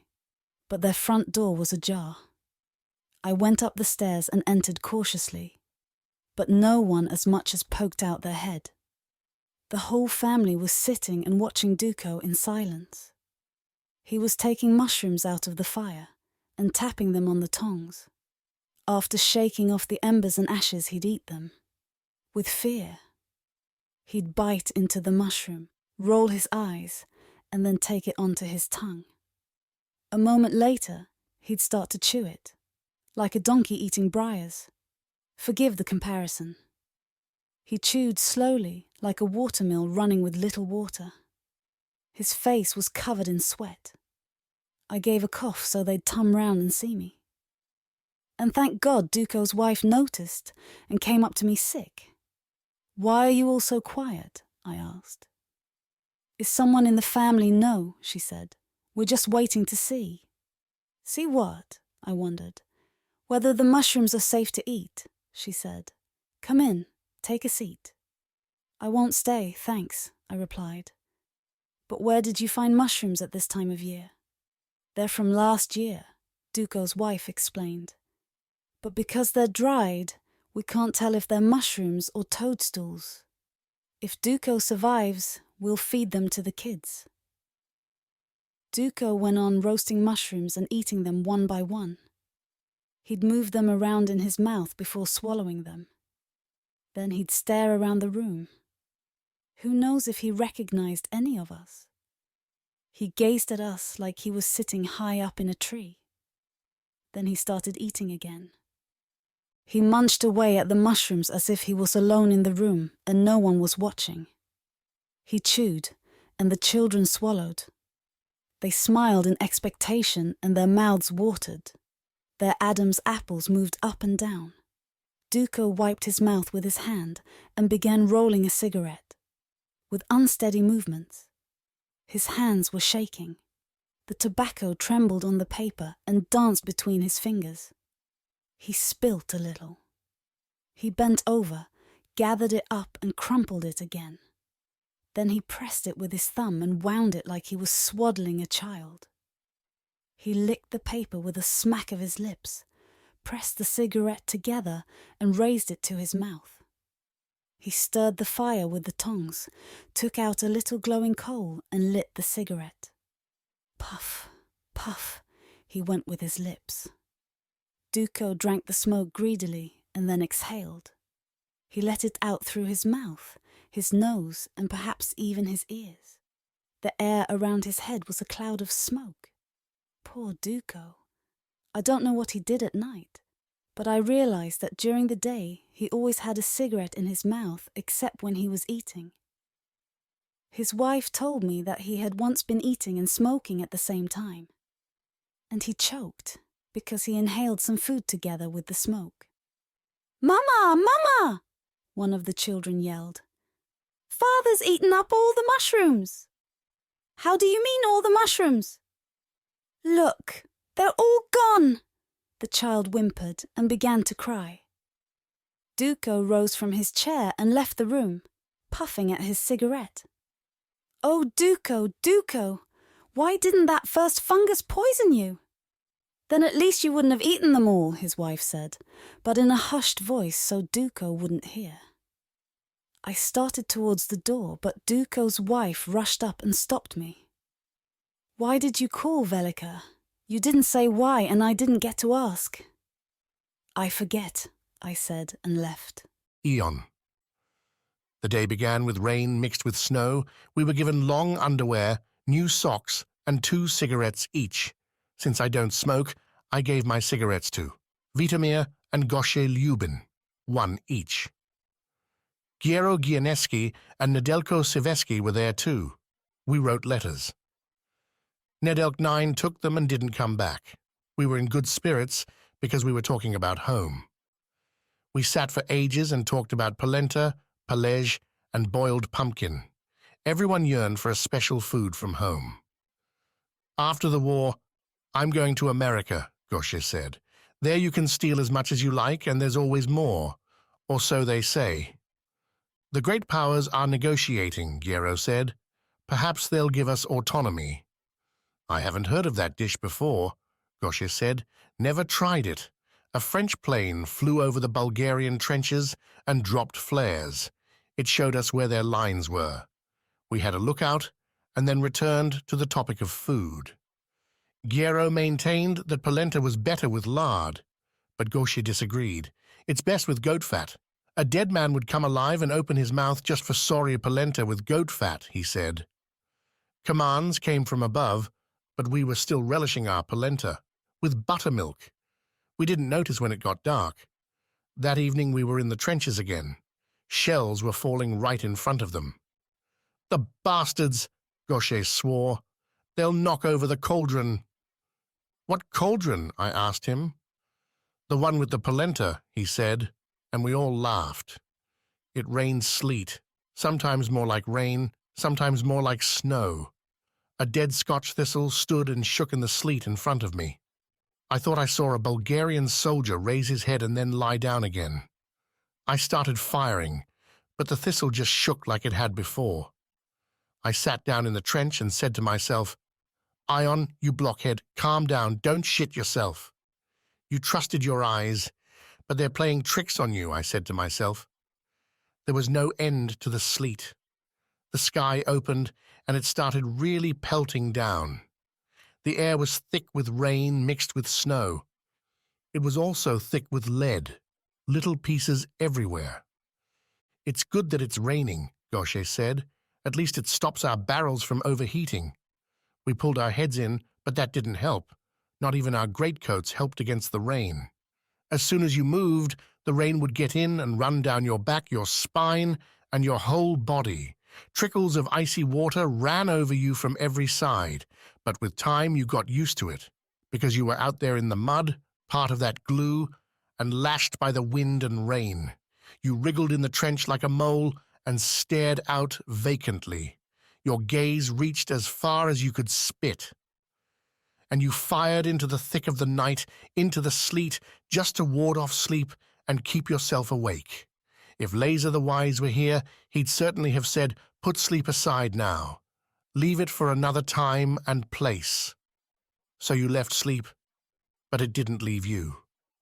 It made your head sink forward, pulled your eyelids down and closed them. It seized your whole body. There was no way of stopping it, and nowhere you could hide. So for a time, I did drop off. I dozed, and in that brief drowse I saw Velika, my wife. She came out from behind the thistle in front of the trench, just like that, no more than 20 yards away. She was dressed as she had been for our wedding, in a white blouse and a white vest with a black belt. On her head, she wore the special white scarf with lace and little coins along the edges. She stood there by the thistle and waved to me. She raised her arms, and the broad silver-gilt sleeves of her blouse slid down to her elbows. "Ion, get up and get away from there," Velika yelled. She stood there with my rifle pointing straight at her. "Why?" I asked her. "For your own good," she called. "How did you get here? What are you doing here?" "I came to call you away. I came to save you," she said from the thistle. "Run now while you still have a chance." "You're the one who should run," I told her. "Don't stand in front of my rifle. That's the direction I have to shoot. Shoot and kill me, but move from where you are." "Don't think twice," she said, and I got up out of the trench, all mud and water and absolutely soaked, and ran towards the thistle where Velika stood. And as I went, a shell whistled shrilly overhead. It was coming from far away. I rushed for the thistle. The shell rushed through the air above me. I struck the thistle or a water parsnip. The shell struck the ground behind me. The air was thick with soil, stones, rifles, and human body parts that came raining down everywhere, and on top of me. I turned around and saw that the trench behind me had disappeared. There was just a huge hole, like a lime pit. Nothing was in the hole or around it. Flares burst overhead and illuminated the empty hole. I groped around, and my hand felt a rifle with its barrel pointing into the air. The butt was buried in the ground. Was I awake or dreaming? I was perplexed. I looked for my comrades, and for Gaucher, I thought of him first, because he'd been next to me in the trench. I wanted to ask him where our comrades had gone and where I was, and I wanted him to pinch me, so I knew I wasn't dreaming. But there was nothing. No one answered. I groped around and found a soldier from my trench. He was lying face down in the mud, as if he was looking in to see how deep it was. I lifted his head a little. A flare lit up the sky. I turned him over, but didn't recognize him. His face was a mess of mud, blood, and water. I thought it was Gaucher, but I didn't want to believe my eyes. It can't have been Gaucher. He was never so quiet. I left him, wheeled around, and yelled. There was still no answer from anywhere. My comrades were gone, and Velika was gone. Where was she? Where were they? I ran now as quickly as I could. I didn't know where to. I just ran. Everywhere was night, and everywhere you collided with it. I tripped as I ran. I was blind and deaf, like in a long body parts that came raining down everywhere. And on top of me, I turned around and saw that the trench behind me had disappeared. There was just a huge hole, like a lime pit. Nothing was in the hole or around it. Flares burst overhead and illuminated the empty hole. I groped around, and my hand felt a rifle with its barrel pointing into the air. The butt was buried in the ground. Was I awake or dreaming? I was perplexed. I looked for my comrades, and for Gaucher, I thought of him first because he'd been next to me in the trench. I wanted to ask him where our comrades had gone and where I was, and I wanted him to pinch me, so I knew I wasn't dreaming. But there was nothing. No one answered. I groped around and found a soldier from my trench. He was lying face down in the mud, as if he was looking in to see how deep it was. I lifted his head a little. A flare lit up the sky. I turned him over but didn't recognize him. His face was a mess of mud, blood, and water. I thought it was Gaucher, but I didn't want to believe my eyes. It can't have been Gaucher. He was never so quiet. I left him, wheeled around and yelled. There was still no answer from anywhere. My comrades were gone, and Velika was gone. Where was she? Where were they?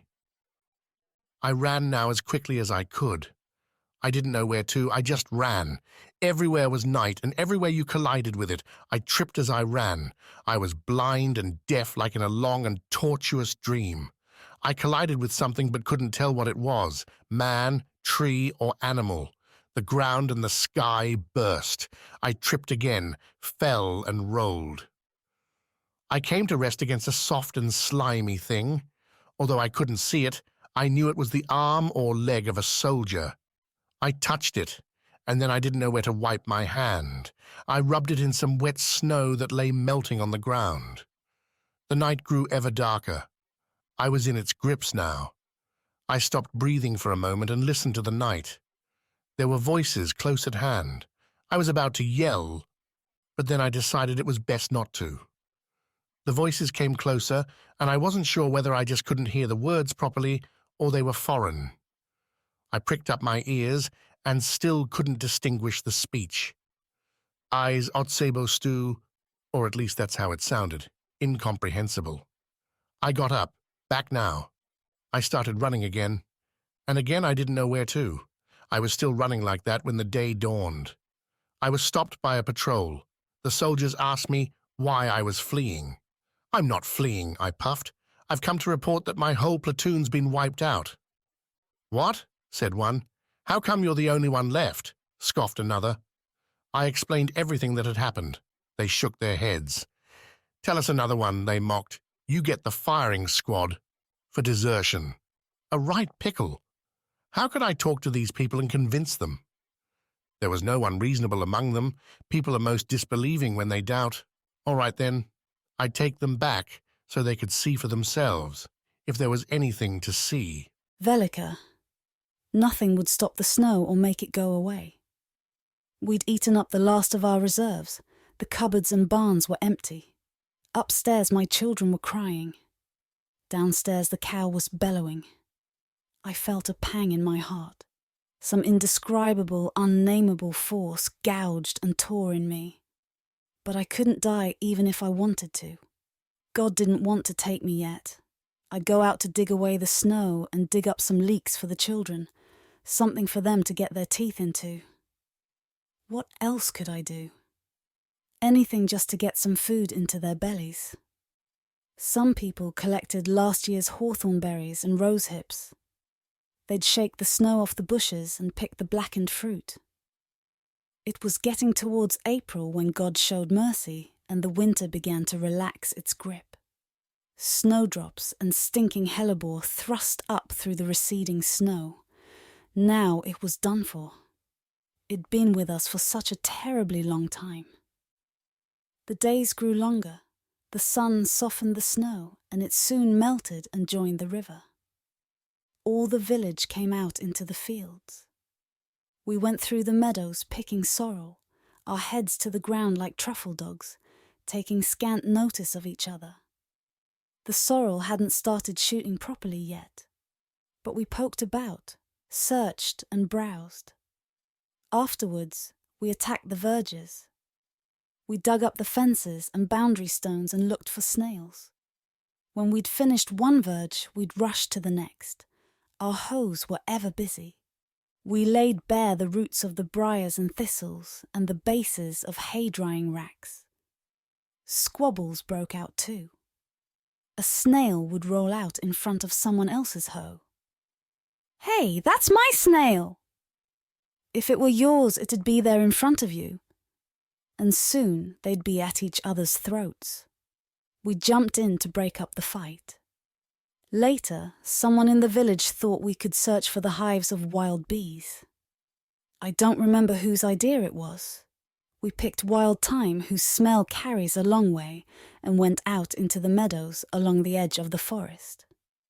We waved the sprigs of thyme and called, "Here bee, sweet flowers, bee."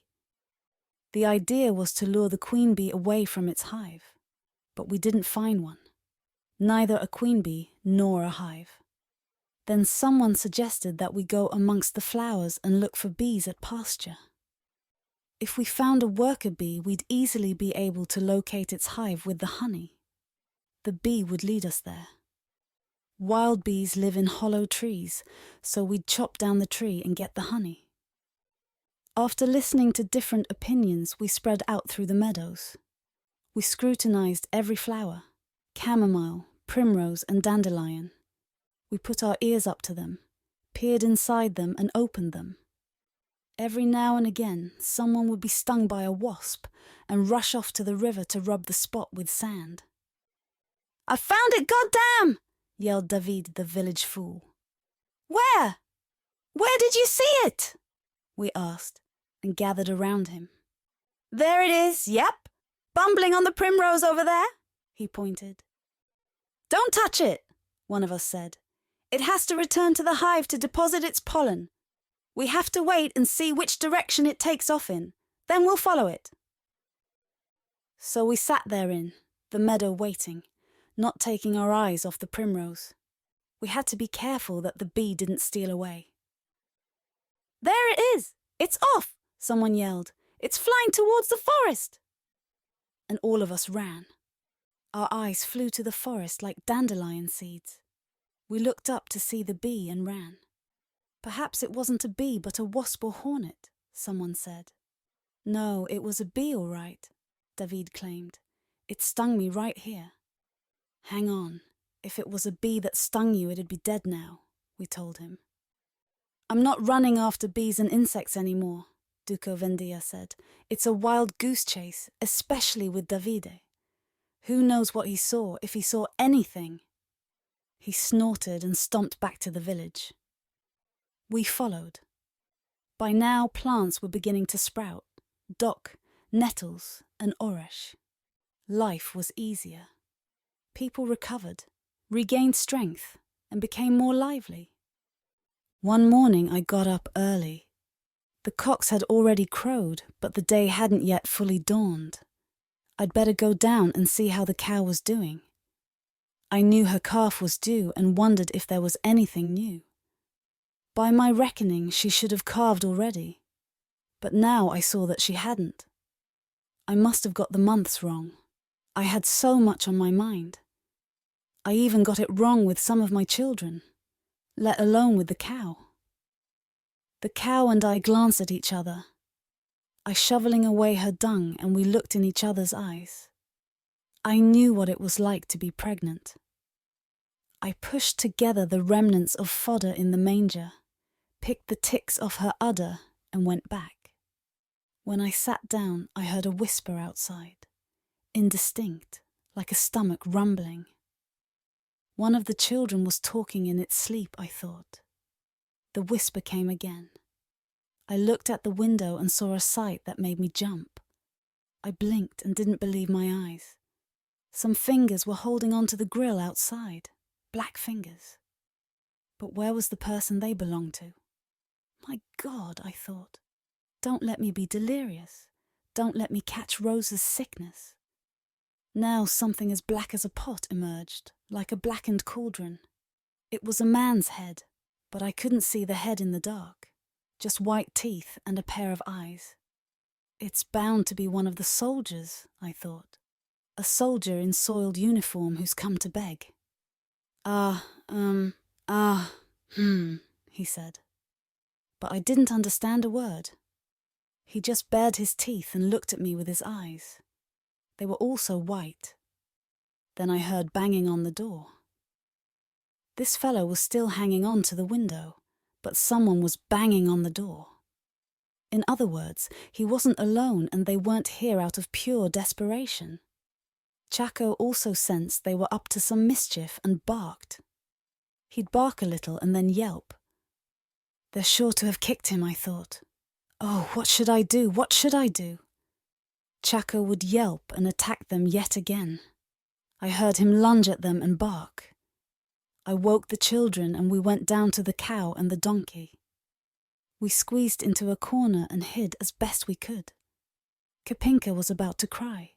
She puckered up her cheeks and was about to burst into tears. They'd hear her. So I stuck my hand over her mouth, held it shut and gave her a sign to be quiet. We sat there all bunched up, huddled up and hidden like woodworms in an old beam. The cow and the donkey turned and looked at us like kindred. Outside, the men were banging on the door. They were going to tear it off its hinges. Zdravko wanted to ask me something, but I didn't let him. My hand capped his mouth too. For a while, the knocking stopped. Chaco was still barking, but the sound was receding. That told me where the soldiers were going. They knocked at the door of Ulia, my sister-in-law, and then left. Now I heard that not just Chaco, but many dogs were barking. Almost all the dogs in the village were barking together. They growled, yelped, and howled. The noise spread across the river. Only then was I relieved. It took a load off my mind. There were voices too. The children and I got out of our hiding place. I almost wanted to hug and kiss the cow. I wanted to stand there and let it eat straw out of my hand. For a while the knocking stopped. Chaco was still barking, but the sound was receding. That told me where the soldiers were going. They knocked at the door of Ulia, my sister-in-law, and then left. Now I heard that not just Chaco, but many dogs were barking. Almost all the dogs in the village were barking together. They growled, yelped, and howled. The noise spread across the river. Only then was I relieved. It took a load off my mind. There were voices too. The children and I got out of our hiding place. I almost wanted to hug and kiss the cow. I wanted to stand there and let it eat straw out of my hand. Outside, everything that had two legs was running after the Arab soldiers. Not only the men, but also the women were in pursuit. Their aprons brushed to one side, and their headscarves pushed back, as if they'd been churning buttermilk. There was something ragged and loose about everyone. Strands from their thick socks trailed behind them. Their peasant shoes came apart and the straps tore. But still they ran and swore and shouted all the curses and abuse they knew. The children and I dashed down to join the chase. Like the others, we threw stones, sticks, and whatever we could lay our hands on. The soldiers, caps in hand, fled across the fields. The dogs were ahead of us. Chaco led the pack and attacked. He'd catch up with the soldiers and be snapping at their heels and tearing at their pants. But then he'd halt for a moment and wait for us. "Let's go back," someone said after we'd chased the Arabs for some time. "There are other soldiers around too. And there are also more soldiers where these fellows are heading." "You're right," we agreed. "We ought to go back. You can't chase soldiers without a rifle." We stopped and watched the fleeing soldiers. "If you're frightened of a rifle, it fires more," Laser the Wise said. "But even when it fires, it either hits you or it doesn't." Laser was a very courageous man. The next day he went off to the soldiers' commander to complain. An interpreter was there, so they were able to communicate. And the commander turned out to be a reasonable man. He ordered his soldiers not to do any harm in the villages. He reprimanded them, they said. The soldiers were a very mixed bunch, black and white all together. The two Arabs had called by at Doksim Trancheski's that night. Doksim sold salt, sugar, lamp oil, candles and matches. He also sold cigarettes, pre-rolled and ready to smoke. You just needed to light them. When the rolled cigarettes were all gone, he began to sell shredded tobacco that he'd smuggled. Who knows which villages he got it from, and where he cured, dried, and shredded it to sell to his soldiers. He made a lot of money from contraband tobacco and rakia. He sold other things too, if you could afford to buy. His trips took him to Bitola, Prilep, and further afield. Who knows through what channels and back doors, to buy up goods and bring them to the village. Now he could show us how poor we were. He could look down at us and keep us at arm's length. No one knew how the Arabs came and how they sniffed out Doxim Trancheski's tavern. One rakia followed another, and soon they began to sing their songs. Shantara, Pantara, you didn't understand a word. Perhaps they were singing about their children or their mothers. They'd roll their eyes and just sing with a passion, and then burst into tears. It seemed a stupid, drunken business. Fear is only frightening if you're afraid of it, Laser used to say. And after the complaint to their commander, they never returned. Other soldiers came, but not the Arabs. I dreamed of Angela and Rosa a lot those nights. They came to me every night. They'd appear out of nowhere, holding hands and looking at me as if they didn't recognize me. I wanted them to stay, but they kept edging away from me. I ran after them, but they just moved further away and evaded me. The closer I got, the more distant they became. Good Lord, I thought, they're not even moving their legs and feet. They're not walking. But still, they're moving away from me. And I began to scream like crazy. I wanted to ask them why they were angry at me and what I'd done wrong by them. But they said nothing. I screamed, and they just looked at me. I woke up from the sound of my own voice. The children and I passed each other almost without meeting. I waited for Ion to come in my dreams too, but he never did. And the children who had come soon disappeared from my dreams completely. I dreamed all sorts of nonsense, but never did I meet them and get to see them. Now I just dreamed of mires and mud, as black as the Arabs. Mud, muck, manure, and me sinking into it.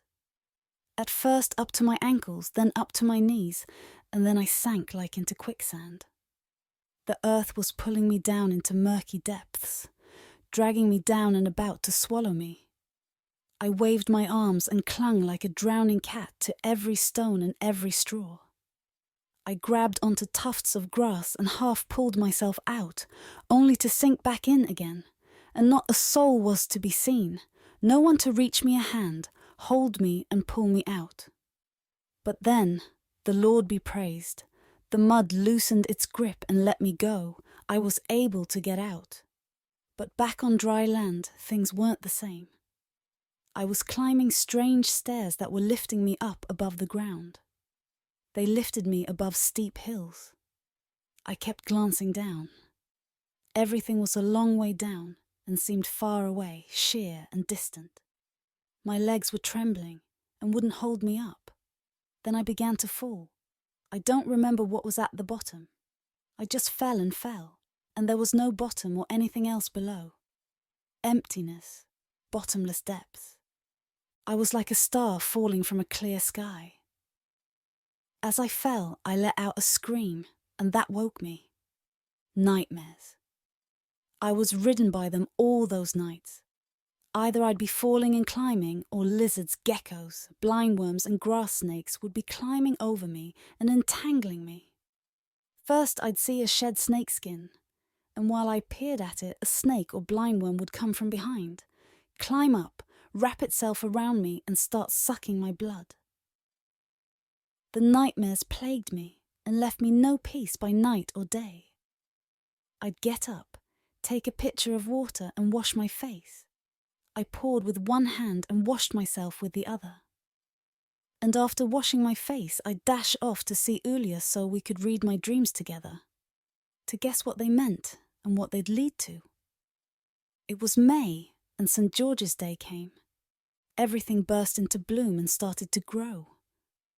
There'd be a procession with crosses so we could pray for the fields and for ourselves, to ward off disease. Disease only comes from water and bread, Laser said. Disease is common when you have bread, and chronic when you don't. We took the crosses and icons from the church and went singing through the village, down out of the village and across the fields. We stopped at every field for a moment, broke small branches off the willows and verges, and decorated the fields with the greenery. We sang songs to make the fields fertile. In Sloeshtitsa, I left the procession for a while and broke a sprig off a little apple tree. I stuck it into the ground in the middle of our vegetable garden. I felt guilty about the sprig because, as I was breaking it off, I felt a force trying to stay my hand. I felt like I was breaking my fingers. The tree swayed and looked at me angrily with its little eyes. It bore many beautiful apples. They smelt like musk. It was some exotic variety. Maybe it had been stolen from the garden of a king, and it fruited faithfully every year. I felt so bad about having hurt the little tree. It was the precious guardian of my peppers and tomatoes. Back then, we ate the tomatoes green. We didn't wait for them to turn red. If some of your tomatoes suddenly started to go red, you'd fret all day. "Oh no, my tomatoes are going rotten," you'd say. "Why does this have to happen to me?" A whole row of them would go off and you'd fret and weep. When the French came, we saw that they ate the tomatoes red and rotten. They ate them raw like apples. "Good Lord, what some people eat!" we exclaimed as we watched the soldiers eating the red tomatoes. "In wartime, people will eat just about anything," someone commented. "You can say that again. They eat frogs and snakes. So what are a few rotten tomatoes? They even eat tortoises and hedgehogs," Doxim Translator declared, turning up his nose. "Food fools us," Laser said. "If you eat it, you say people eat it. And if you don't eat it, you think no one does." I stuck the branch into the garden and looked to see if the basil had come up yet. A house without basil is like a church without incense. And so we went through the fields singing. We'd go a little way and then stop again. We broke off branches and decorated the cell-seeded trees, meadows and vineyards with the greenery to ward off smut and weeds, and also garlanded our houses, barns, pigsties and hen houses. We put salt in the goats' mangers. It was then that my cow finally had her calf. That spring, a while after St. George's Day, I was digging in the garden and called the children to come and help with weeding and taking out stones. I was bending over and digging when I heard a voice from behind the verge. I turned my head and saw a soldier, unshaven, unkempt, and all dusty like a miller covered in flour. "Is that you, Velika?" he said, and his eyelids fluttered like butterflies. "Yes, it's me," I replied. "But who are you?" "I'm Nedelko Seveski. Don't you recognize me?" he asked. "Ah, Nedelko, of course. I'm sorry I didn't recognize you." "No need to apologize, Velika," he said. "How should you recognize me when I don't even recognize myself?" "Where are you coming from, Nedelko? And where are you going?" "I'm coining from the army," he replied. "From where Iron is." "Really? Have you seen him?" My heart came to my mouth. "But why didn't he come too?" "He hasn't come, but he sent a letter for you." "Oh, please tell me how he is and where he is," I said, and remembered the bad dreams. "Tell me now. Tell me everything," I pressed him. "Ion's fine. He's even written you a letter so you know he's alive," Nedelko reassured me and came into the field. "How is it that you were given leave but not him?" I asked. "You were drafted together, weren't you?" "Listen, Velika. If they let all the soldiers go at once, they wouldn't have an army." Nedelko sat down by the verge, his feet in the furrow, and searched his trouser pockets and then his inside breast pockets. The children surrounded him. They watched his eyes and his hands. "Here, I found it," he said, and held the letter out to me. "What am I to do with it?" I asked. "It doesn't mean a thing to me. I can't read." "All right, I'll read it to you," Nedelko said. He took the letter and tried to unfold it. He fumbled and tried again. The paper must have stuck together from sweat. It had been in his pocket for a long time. Then he licked his fingers and managed to open it. He held the letter up to his face, agape, blew on it and began to read. Ion asked much more than he told. He asked how we'd got through the winter and whether the cow had calved yet. He asked about the fields and everything else, as if he were just here behind the verge and I could answer straight away. As Nedelko read, the children clustered behind him and listened with their mouths wide open. They devoured every word. At the end, he read out Ion's greetings to me and Angèle. I didn't want to cry, but I couldn't stop myself. And his hellos to Kapinka, Zdravko and Rosa. How could I stop the tears that rolled all by themselves? And his cuddle for Dzvezdan. And best wishes to all the relatives who asked about him. But who was going to ask when no one had time to? How could I tell him that no one asked about him? Nedelko finished reading, folded up the letter and handed it to me. He got up, patted Kapinka, Zdravko and Dzvezdan on the head, stroked their hair and turned to go. God bless you, I sighed. You've given me some peace of mind. Goodbye, I've still got little way to go, Nedelko said. He left the garden and walked off along the road. I followed him with my eyes until he was completely lost from view. And I thought, something about his leave from the army wasn't quite right. And indeed it wasn't. Nedelko Seveski was never seen again. He didn't show up at home, nor did anyone hear word of him. I went to see his wife and ask her, but she was at a loss. She crossed herself and wondered, "Are you sure you didn't just dream it, Velika? Couldn't it have been a dream?" By the sun in the sky and all that's holy, I did see him, I vowed. She was at a loss, and I was too. If the earth hadn't swallowed him up, they must have been keeping him hidden at home. Or perhaps someone killed him, or he killed himself. Who knows? Perhaps someone did him in to get his clothes, his rifle, or anything else he might have had. Ion. We were cleaning the guns and looking up at the sky through the barrels. Through one of them, I saw Captain Mirkovich. He was supervising work and shouting commands. A big shot. The earth buckled beneath him like rotten floorboards. I had a question to ask him but couldn't overcome my fear. I fretted, but there was nothing for it. I hitched up my pants, tightened my belt, and got out of the trench. When I approached and saluted him, he furrowed his brows and then relaxed them again. He was edgy. "I'm really pining for my kids, Captain Sir," I said. "Would you allow me to see them?" "Of course," Mirkovich replied, tapping his fingers on the buttons of his greatcoat. I breathed a sigh of relief. Maybe he's a reasonable man, I thought. Maybe he does have a heart like an ordinary man. And why shouldn't he? If you took off his boots and his uniform, he'd be an ordinary mortal too. A down-and-out even. I gaped at him like a child. "When can I see them, sir?" I asked. "When? With your permission?" "Straight away," Mirkovich announced. My heart pounded beneath my greatcoat. "Straight away. How do you mean, straight away, sir?" "In the photograph," Mirkovich said. "You can see them in the photograph if you've got one in your pocket."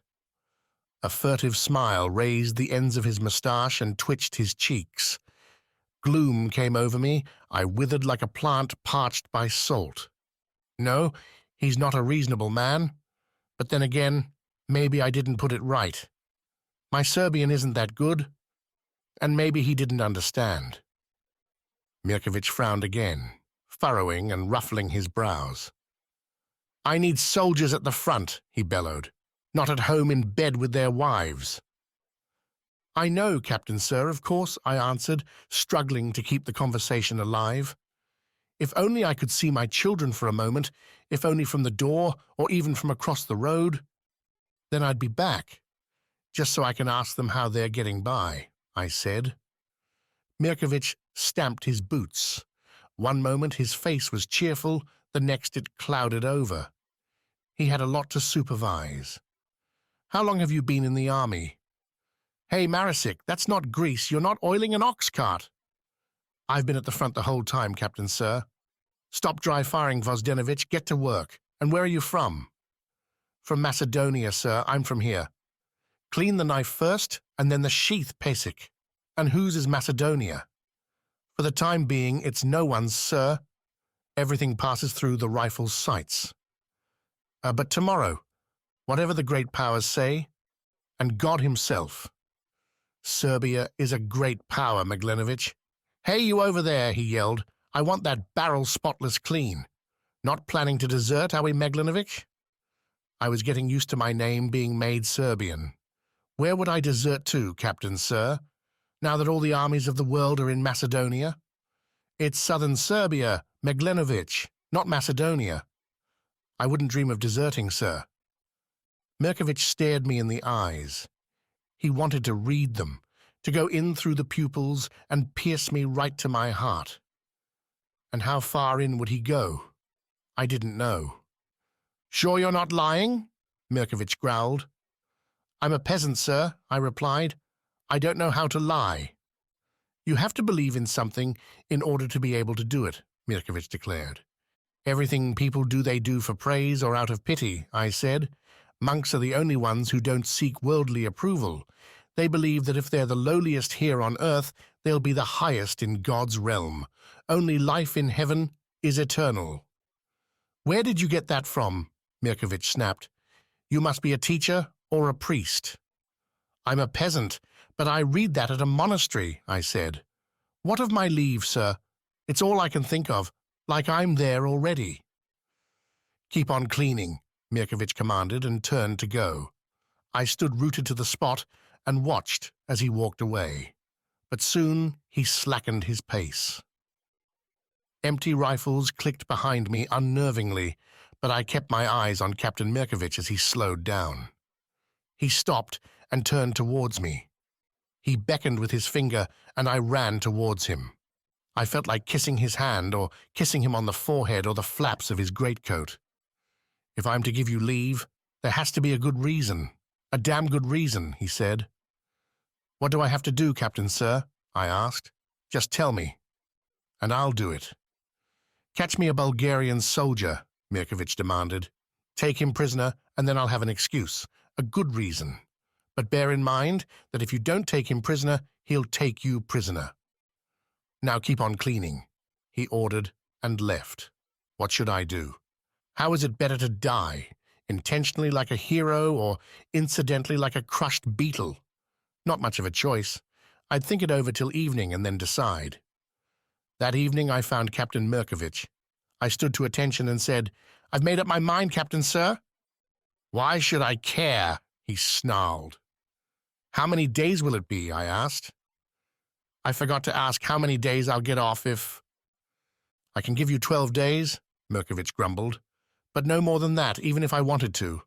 And I want the man alive, mind you." "Yes, sir," I said. Dismissed. He was dangerous, this Mirkovich, I thought to myself, and my eyes filled with tears like a thick veil of mist. Or was it smoke from a hearth, quenched and extinguished? I raised my head above the trench. It was getting dark.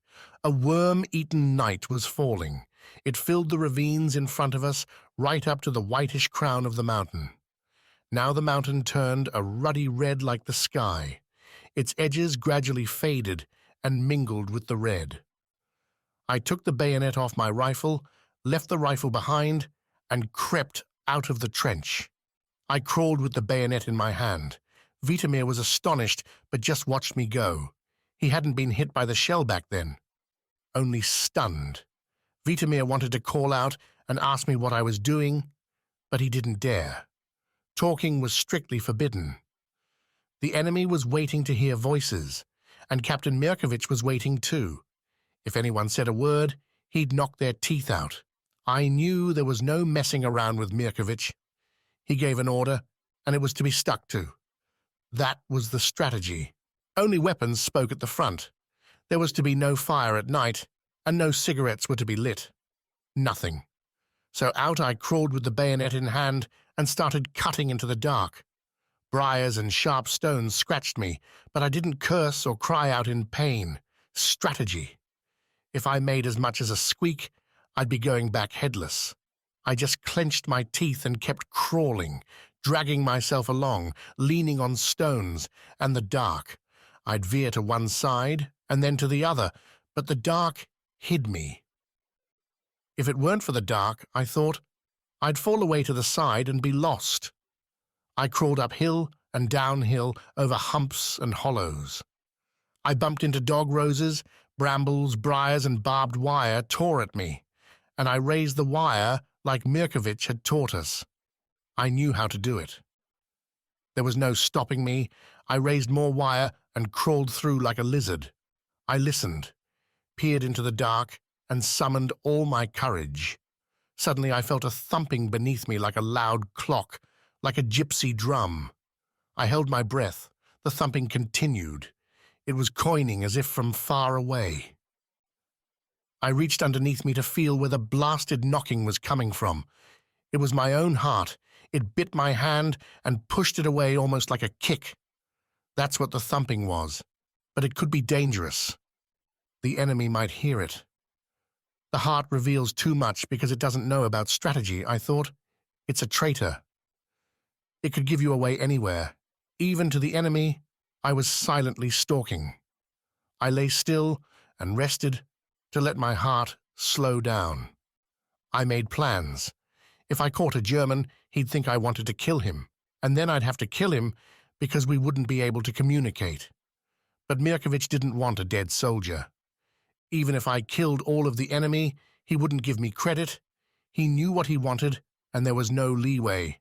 I begged the Lord to bring me a Bulgarian soldier. At least I'd be able to talk with him. He'd sound uncouth, but our languages are similar, and we'd be able to communicate.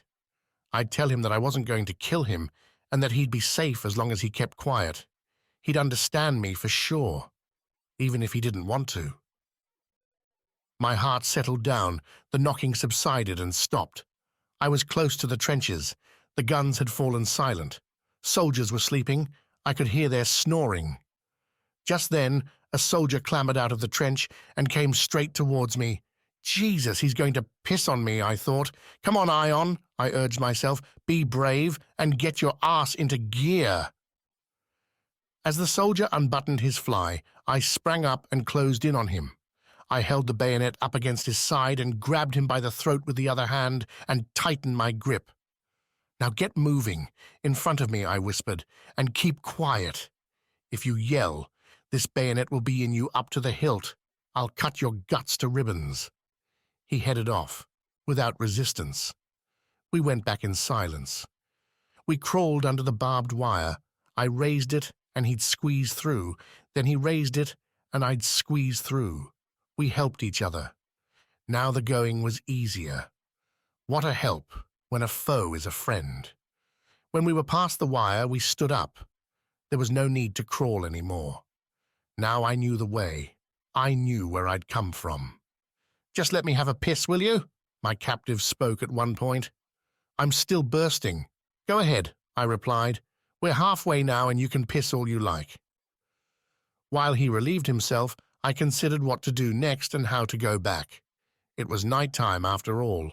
My comrades wouldn't recognize me, and I couldn't remember any password, special sign, or signal. We'd be riddled with bullets. We had no choice but to wait for daybreak. All right, I'm ready, the soldier said. Wait, we're going to stay here. I've got nothing. If you're thinking of killing me here, the soldier said. If this was about killing, I'd have killed you back there, I explained. I need you alive, and you know what that means. And if you don't listen to me, you're dead. Where are you taking me? The soldier asked, and sat down. What do they do with prisoners? Don't you know? Can I ask you a question? He said. Go ahead. Where are you from? He asked.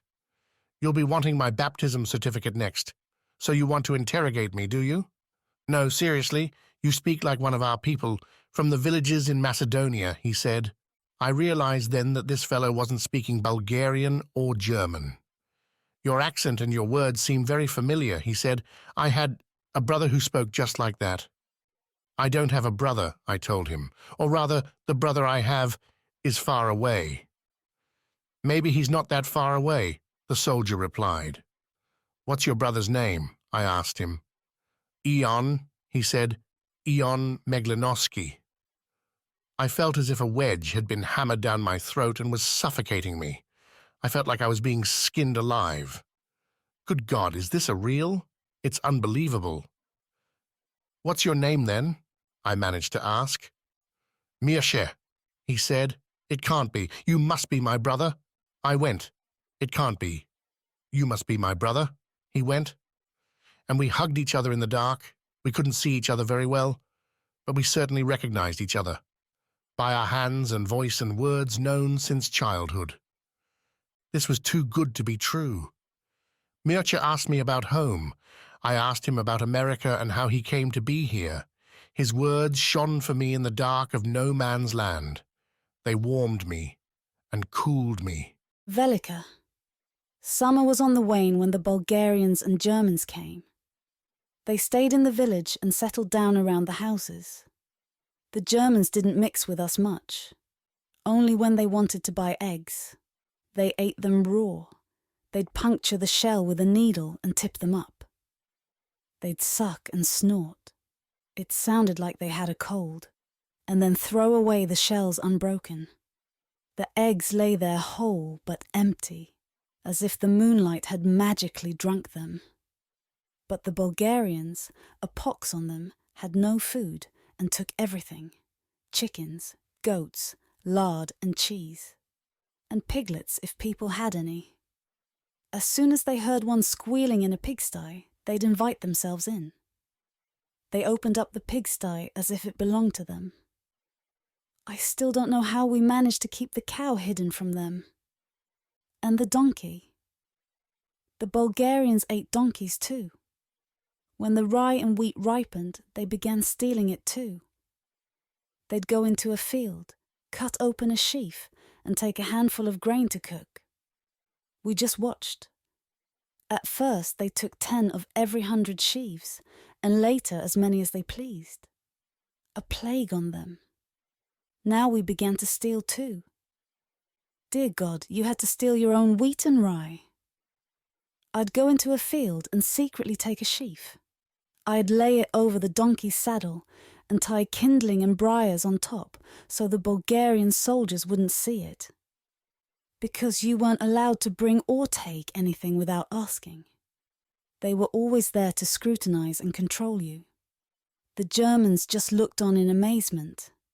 The Bulgarians took everything from us. Everything. When the Bulgarians wanted to take away the Vendia's goats, the Germans locked them up with their horses to save them. The Bulgarians had wanted to go into the stable too, but a German babbled and swore at them, "Shirt! Juch fort, ihr Halunken!" and chased them out. One day I was repairing the children's clothes. Nothing but patching and patching patches. A stitch in time saves 9, they say. But what do you do when the clothes are threadbare? You patch the patch over the patch so there won't be a gaping hole. At one point I noticed that Chaco was agitated and scraping the ground down beneath the house. Who could he be barking at so much? I put aside the clothes and went out onto the veranda to have a look. I saw a soldier bending over to pick up a stone, and Chaco barked at him and edged back. "Quiet!" I yelled, "Quiet!" And Chaco pulled his tail between his legs. The soldier stood up and looked up at me. I hardly recognized him. It was Sekule Datnianowski. He'd just come home on leave. "Hello, Sekule," I said. "I'm sorry, I mistook you for one of the soldiers here." I asked him where he'd been serving and if he'd seen Ion anywhere. "No, I haven't seen him," he replied, "and it's a good thing for him too." "Why do you say that?" I asked. "Because if I'd met him, I'd have killed him on the spot," he went. Ion's in a different army. He's fighting for the other side. Then it's good you didn't see him, I said. Oh, Sekule, those who you're fighting for have made themselves at home in your house. They've taken over the house and chased your wife back to her mother's. I don't know if Sekule heard that, and if it registered with him, but he certainly saw it when he went home. They say it made him throw away his uniform and desert.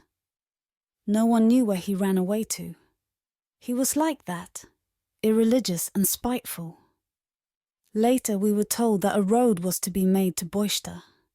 They went through the village, drummed people together, and made an announcement. Will we get paid for the work? One of us asked. What will we get? You'll be given bread. It sounds like you'd like a medal too, the soldier said. No, people replied. It's just that we work for our bread anyway. The front's bound to move this way, Laser the Wise said. They're sure to want a secret escape route. Their campaign's running on a shoestring, and soon that string will snap. It was a deal. The village agreed. We wanted to work because we were hungry. Our sunken bellies grumbled. It was at that time that I killed one of our 3 chickens. We had a rooster and 3 chickens. I'd planned to keep them for even harder times. But when I saw people being robbed of everything, I killed it. Why should I let someone else have it? Let it be for my children. I made it for them with some gruel. I scrimped and saved just enough flour to make a gruel that wasn't too runny.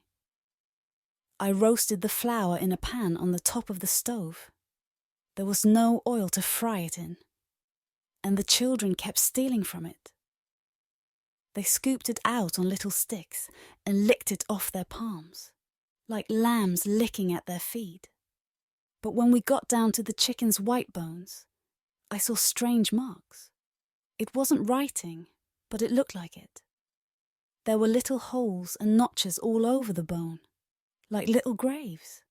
And I thought, the chicken's mine, so the graves must be mine too. I've already dug 2. Will I have to dig more? I just stood there with the bone in my hand, crossed myself and wondered. I felt a great weariness and was short of breath. We worked on the road every day. We left at daybreak and laboured all day. There was no break from the pickaxe and shovel. Soldiers stood beside us to supervise us. They just ordered us around with their yelling, waving and pointing. The sun beat down on our heads.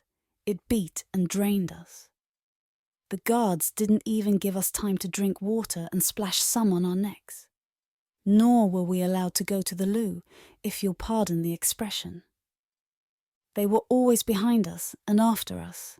They made fun of us and chattered away, like hounds yapping to each other. In the evening you'd be given a bread roll, full of bran and chaff and all dry. An itsy-bitsy 2 mouthfuls and it was gone. But you thought of the hungry little mouths waiting at home. You had no other choice. You took the roll, wrapped it in a cloth, and hid it under your apron. You couldn't look at it much. I ran back home with it, to pretend to the children and myself that we had something to eat. They sensed me coming from afar. "Mama's coming! The bread's coming!" they yelled, and threw themselves at my feet like dogs and scratched me. "Mama, dear Mama, where's the bread?" they cried, and held out their little hands and bony fingers. They looked me in the eyes with their pale faces. Not just with their eyes, but with their noses, mouths, and grubby little cheeks. It was a bad famine. There wasn't even a crumb in the mornings to start the day with. You were so weak that you felt you could be crushed by a bird, a quail or a cuckoo. Was there famine like this everywhere in the world or just here? You couldn't pick your teeth in front of the children without them thinking you were eating. Down below the village there were some Italian prisoners of war. When we went off to work we saw how they suffered. They were all skin and bone, walking skeletons. Once we saw them carving clogs from beechwood. Another time they were collecting oats from horse droppings. They'd clean them a little and eat them. But they had to do it secretly because they were under guard.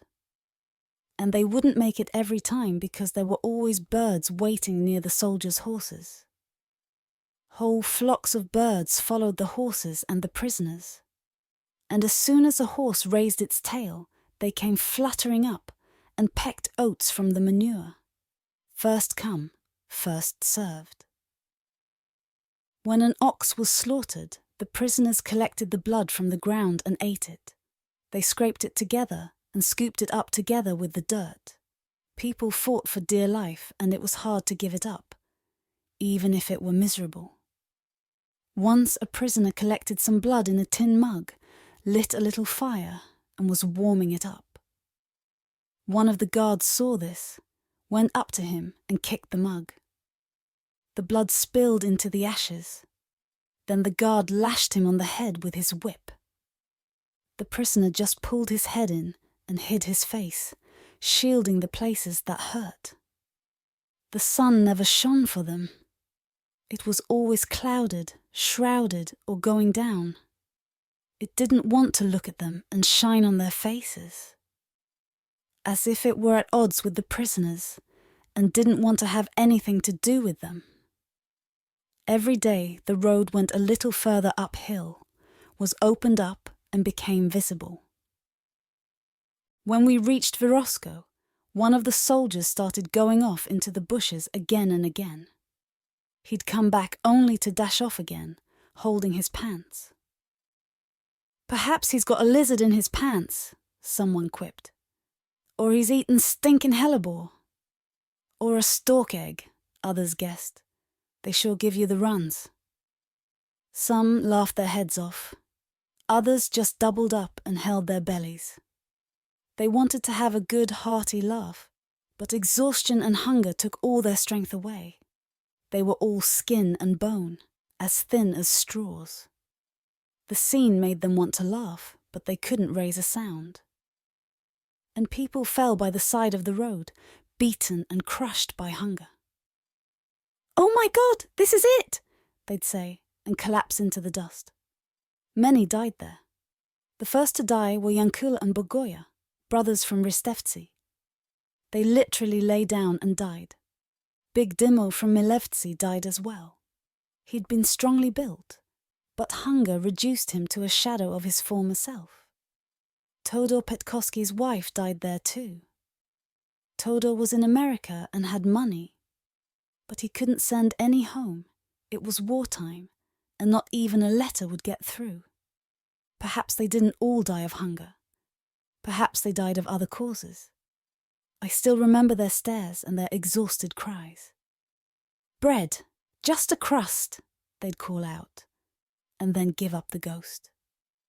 Oh Lord, how many times at night did I hear voices calling for our daily bread? I'd go to bed, and even before sleep finally took me, I heard, "Velika, Velika, come out into the threshing yard to get your supper." But outside there was nothing, just a chorus of crickets singing in the moonlight to the poor church mouse that was me.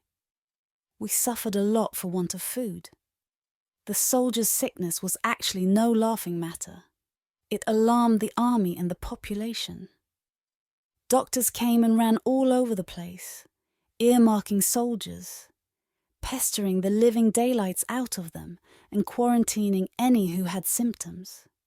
They came to see us too where we were, working on the road. They asked if anyone had symptoms, if we had the runs. What can give you the runs when your empty belly is way up near your lungs? Yoshe the piper scoffed. You only get the runs from overeating. The doctors kept asking, but people shook their heads and were silent. It's for your own good, the army doctors said. Tell us, if you have anything to say. No one spoke. Where there's smoke, there's fire, Laser the Wise said. Doctors don't come if everyone's as fit as a fiddle. Someone mentioned that they'd seen dead soldiers in a lime pit. That means the disease is infectious, Laser said. It passes from person to person and picks them off one by one. What were we to do? We went off to see Massa the healer. Eat garlic and daub the houses with tar when a great sickness strikes, Massa said. The sickness may be a young goat, a woman, or a buffalo cow. You don't know how it moves and how it's armed, with an axe or sickle, scythe or adze. You don't know how to defend yourself, whether to set the dogs on it or to tell them to heal. The only protection against the great sickness is to eat garlic and daub the houses with tar. That's all that will help, unless this is as the Lord ordained, she added. Where will we find tar at a time like this? Ask Doksim Translator, Massa said. If he doesn't have any, no one will. We dashed off to Doksim Translator's tavern. Doksim came to the door eating a slice of boiled pumpkin. He'd heard the noise and come out to see what was going on. He glanced at us fearfully and took a big bite out of his pumpkin.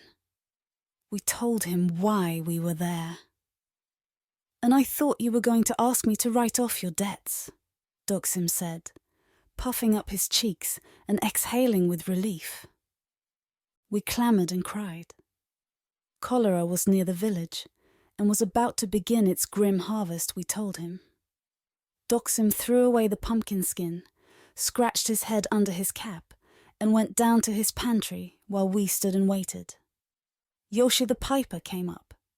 "My son's dead! They've killed my son!" he repeated.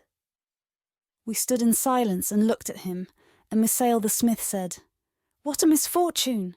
May God forgive his soul!" And after him we all said, one after another, "What a misfortune! May God forgive his soul!" Nedelko Siveski's wife asked me again, "Velika, when and where did you see Nedelko?" "Over by our garden there," I said, "as plain as I can see you now." And people kept repeating, "What a misfortune! May God forgive his soul!" But it wasn't just his misfortune.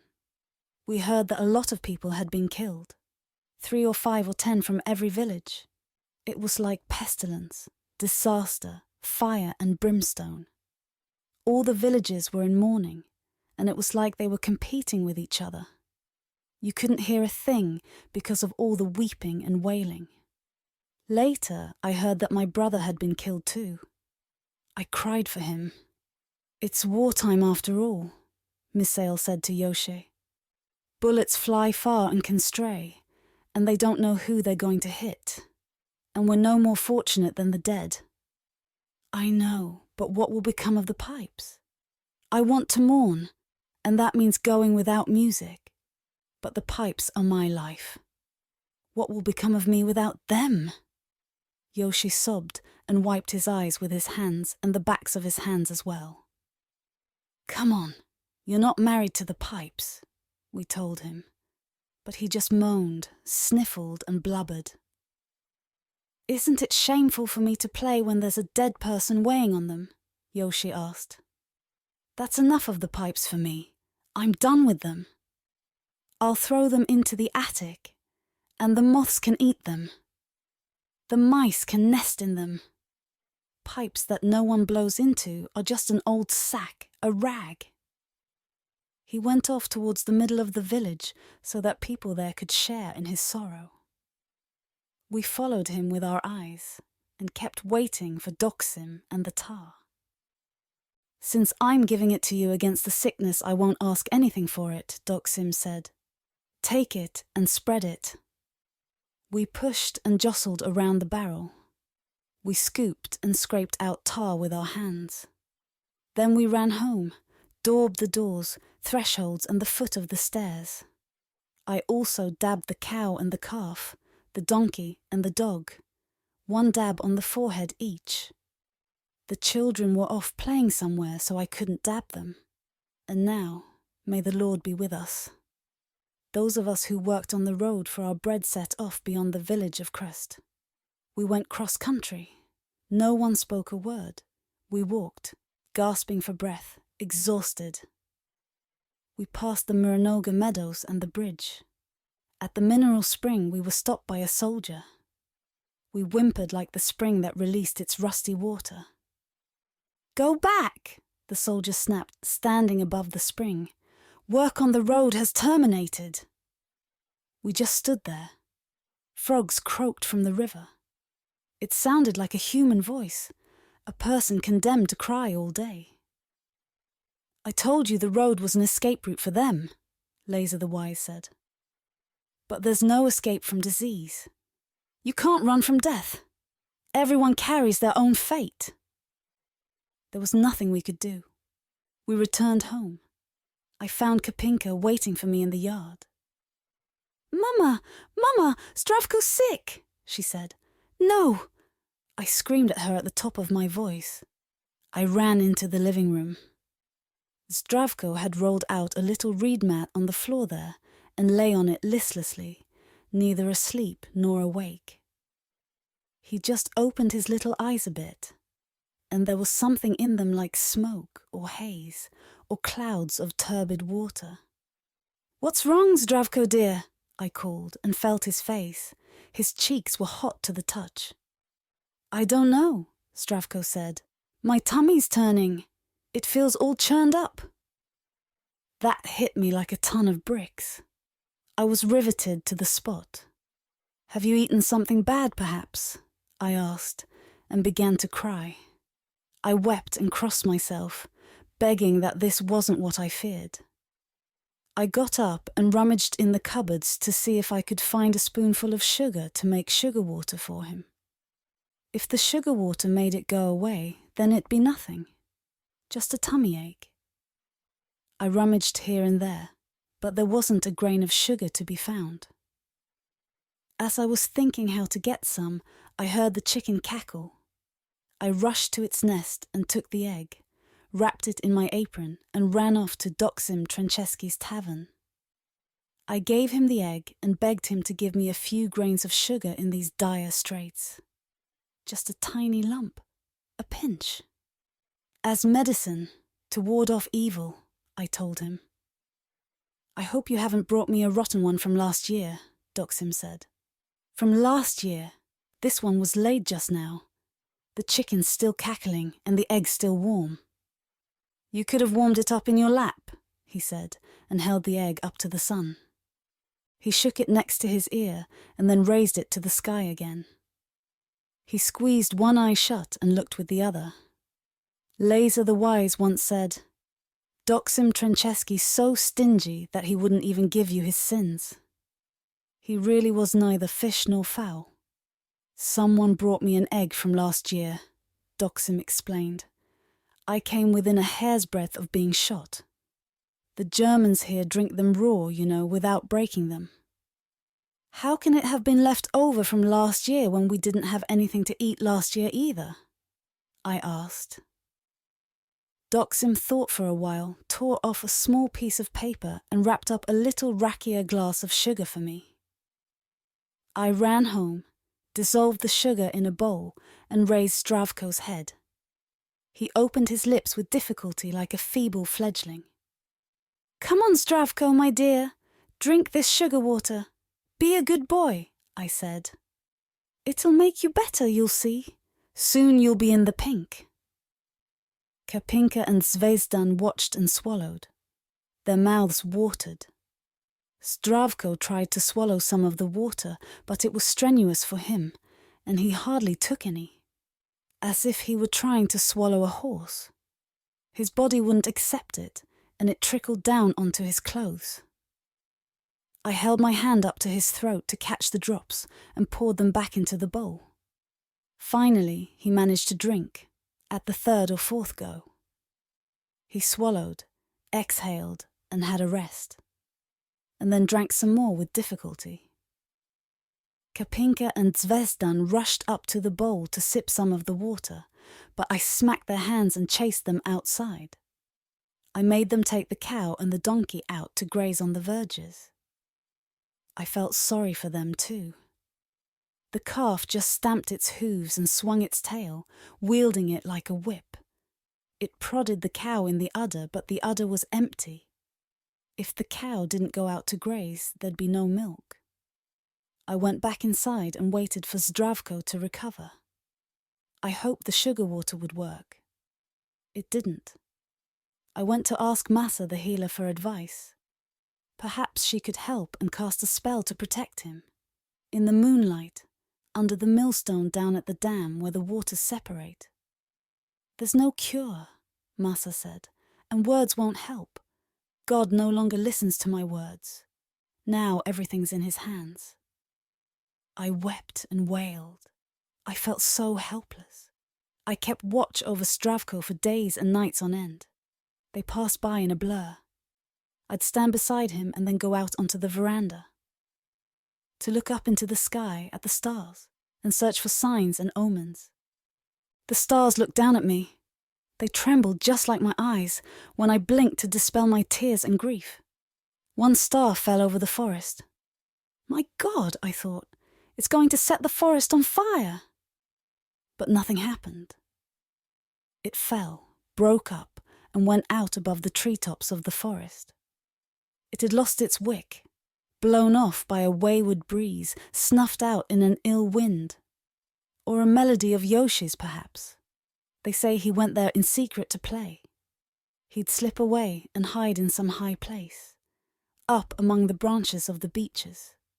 He'd play and cry and keep looking round to make sure no one saw him. Good Lord, I thought again. Whose are those stars that are falling and going out? Whose soul goes out with them? One of us here, or some poor soldier where the guns are roaring? And I thought about Ion and this house without the head of the family, without shade, and about us floundering around helpless and hopeless. There was no one we could turn to, no one who'd listen and take us under their wing. In the midst of this despair, the orchard was alive with the chirping of crickets, as if sawyers were busy down among the trees. The night itself felt as if it was swaying like a heavily laden apple tree. Were the crickets singing and the stars shining for me, or for the Lord? I didn't look for Zdravko's star. Oh, to know which star was his, to see it burning and twinkling high up in the sky.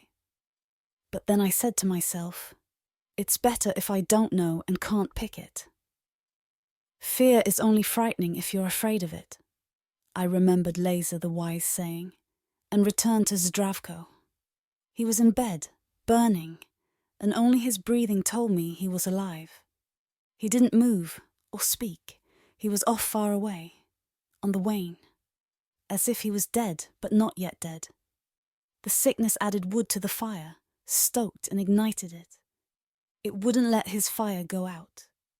And little Zdravko melted like a piece of soap left in water.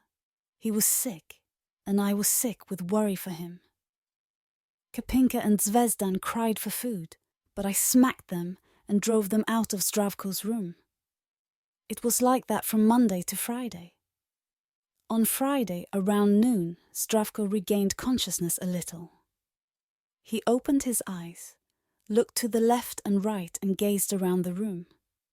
He wondered where he was. "How are you now, my dear?" I asked him. "Where are we going? Where are we off to?" he asked, and beads of sweat stood out on his head. He turned towards the window where the climbing vine could be seen. He smiled with his mouth closed. "Who are you smiling at, my son?" I asked, and wiped the sweat from his neck. "Tzvetan," he said. I felt a cold snake crawl over me. Its icy scales touched my breast. Zdravko and Tzvetan were playmates and neighbours, separated only by a lane and eaves. But Tzvetan had died. "There he is. He's calling for me," Zdravko said. "I'm not waiting for you anymore," he's saying. "Either come now or go back." I looked towards the window too and pretended to see him. There were just a few leaves of the vine, pointy like the ears of a calf. "Don't go to him. Don't let him trick you," I said. "He's not calling you out to play. He wants to take you to a nasty place. Leave him to play by himself." Zdravko stared at me in amazement.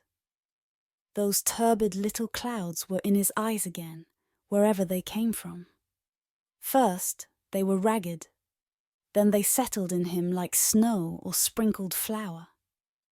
"Get me dressed now, get me ready," Zdravko said. "What should I get you ready for, my darling?" I asked, and my tears began to flow. I held his hand because I couldn't think of anything else to do. "What are you getting ready for, Zdravko, my poor feverish tot?" I felt his hand going cold in mine. He just smiled one more time, turned towards the window and went numb. He'd given in. He'd run away from me while I was there holding his hand. I went out of the room and wrung my fingers. Everything before me was dark, and I hit a barrier like a fence. I couldn't see a thing. Nor did I see the women who asked me why I was screaming. I just ran through the yard, and they ran after me asking what was wrong. I ran and ran. I didn't hear or see them. Then I fell and passed out right there in the middle of the yard. After a while I came to. The women had poured water over me to revive me. They took me back to Zdravko. He was silent now, where he used to speak such lovely words to me. "Mama, look at this. Mommy, listen to that." How can his mouth have closed? How can it have forgotten to speak? All right, I won't cry anymore. But the tears are lapping me inside there where it hurts. At the wound. Eon. Mersha talked and talked. He had questions to ask and stories to tell. He wanted to tell me them all and race against the night. He wanted to beat the morning. A live dog is better than a dead lion, as Laser the Wise used to say, and we told the boss we want to go home. All right then, if that's how it is. Off you go, he said. He liked us a lot because we didn't shirk hard work. But it's a long journey across the ocean to get there, he said, as if we hadn't traveled it already. But there was no stopping us once we'd got the crazy idea into our heads. It's worse than a flash flood in the Badlands and doesn't look where it's going, what it uproots and tears away. And the boss said, "Come back if things aren't okay," but that went in one ear and out the other. The homesickness was too strong, and we felt the pull to go back, and we didn't want to stay in America because no one envies you for anything there. Not for your house, your shoes and boots, or your clothes. So we gathered together all our spoils and everything we'd bought and ran to hop on the ship. "Blah, blah," the boss went. "If you change your mind, there'll be work waiting for you here." Our work's waiting for us everywhere, we thought, and our minds flew to Macedonia, to the mountain and the forest. I wondered how the charcoal business was going. I could still see the forest in front of me. Oh, the beautiful tall trees. I couldn't take my eyes off them. My sleep was light in America. Hopefully the river hasn't flooded again and uprooted the fruit trees or carried away the loo. In America, you know, people have loos in their homes, in the middle of the house. There's no controlling the water. You can't stop it with a stick and a yell. You should have seen the endless water for days. Once they said to us, "Today, the sea's going to dance. And when the sea dances, you should hold on and watch." And when it started to jump about, boo-ray and up, she rises. Oh, God, when it reared up like a frightened mare and howled and reached over the side of the ship and leaped over it, the ship spun like a top, like a hollow walnut, and the waves were as tall as houses, like hills reaching up to the sky. Then we were seasick. Well, we said to ourselves, running to catch the ship wasn't so sensible after all, but there was no going back now. There was just water and sun above the water, sun in the water, stars above us, and stars below us. We thought we'd strayed up in the heavens where the lightning flashes. Did you know that in America they don't light lamps like we do at home, with lamp oil and a hot coal? They send fire through special wires and it can't be put out by blowing. You can blow and blow till you're blue in the face. And we wandered, I tell you, between the clouds, who knows where, and that meant that bad mists had descended on home. How were Ulia and Velika making ends meet, I wondered.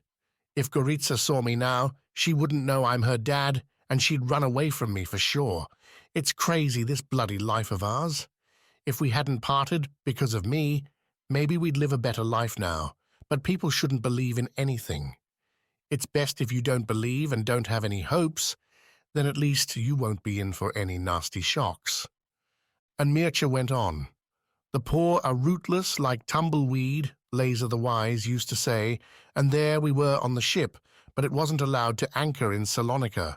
It was wartime, and there were soldiers everywhere. But they told us that everything was liberated. Now we had to go home the long way, from the Bulgarian side, via the Black Sea, so flip-flap, we paddled round to Bulgaria. But we no longer had passports or any documents because we thought we'd be returning to liberated Macedonia and wouldn't need that sort of thing. There wouldn't be anyone to search and supervise us in a free country, we thought. So we threw our passports into the sea. Hurrah! We yelled and jumped up and down on deck as our passports sailed down into the water. We were so happy, and when people are in such high spirits, they sometimes go a bit crazy. The passports landed in the water, and a new lima of fish gathered around them. Whole schools of fish pulled them to and fro as if they wanted to read them. Useless bloody things now that Macedonia was free. People who saw us wondered what had got into us and crossed themselves with their left hand, lest it be a strange new disease that had turned us into laughing lunatics. One power left Macedonia, and all the others have come to fight over the spoils. Why don't they fight back at home? But it's less trouble to do it in someone else's backyard and leave the pain to them. And so our joy was in vain. We returned via a foreign country. We arrived in Varna, and soldiers galore surrounded us and led us down the gangway one by one, like sheep being taken for milking. They searched our clothes, stared in our faces, and asked for our passports. We said we'd thrown them overboard out of joy and stupidity. They put us under guard, the 6 of us from Macedonia, and locked us up. We were interrogated there at the harbour. They asked who'd sent us to Bulgaria, Turkey, or England, perhaps. We told them we were coming from America and wondered why anyone should have sent us until one of them spelt it out to us. "You're spies." "We're no spies," we said. "We're poor peasants and don't know how to be spies. You'll all be shot if you don't confess. We'll shoot every man jack of you," they said, and lightning flashed in their eyes. What a mess we were in. It was so ridiculous. We didn't know what to confess. They yelled and banged around, blah, blah, blah, stuff and nonsense. You could tell by looking at them that they were have-nots too. But instead of trying to solve their own problems, they felt threatened by everything foreign. We were spies who'd caused their country to collapse, the ignorant bastards. And Mircea went on, "Crooked wheels don't need a straight road," Laser the Wise used to say, and so we sat put there in Varna for a day or two, damn it.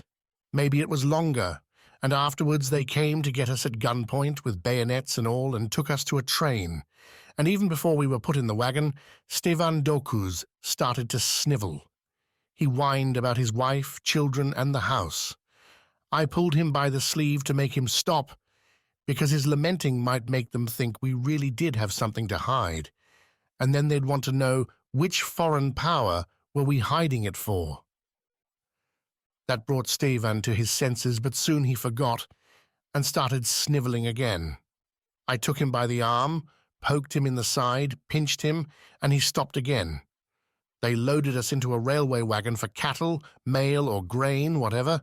They just stuffed us in and sent us off to Sofia. We were to be sentenced there, and so they herded us into the wagon as if we were cattle for market. And clickety-clack, clickety-clack, we were carted off to Sofia. The train went a bit, stopped for a bit, and then started again, and you couldn't see a thing. There was just a little opening in the roof above us, and you didn't know when it got dark and forgot when daytime was. Day and night started to flow together. Occasionally a man opened up a little and left us a bucket of water and 1 bread roll each, so stone hard that you could have broken your teeth on it, and pulled the door shut again. Clang went the bolt. We dunked the bread in the water to soften it a little so we could try and eat it, and the journey went on like that, clickety-clack, clickety-clack. We felt we were dying. It was so unbearable. It was like your spirit had flown, and then came back to you again. The bread was like a brick in our bellies, and we sipped the water and pissed it out again in one and the same cummer.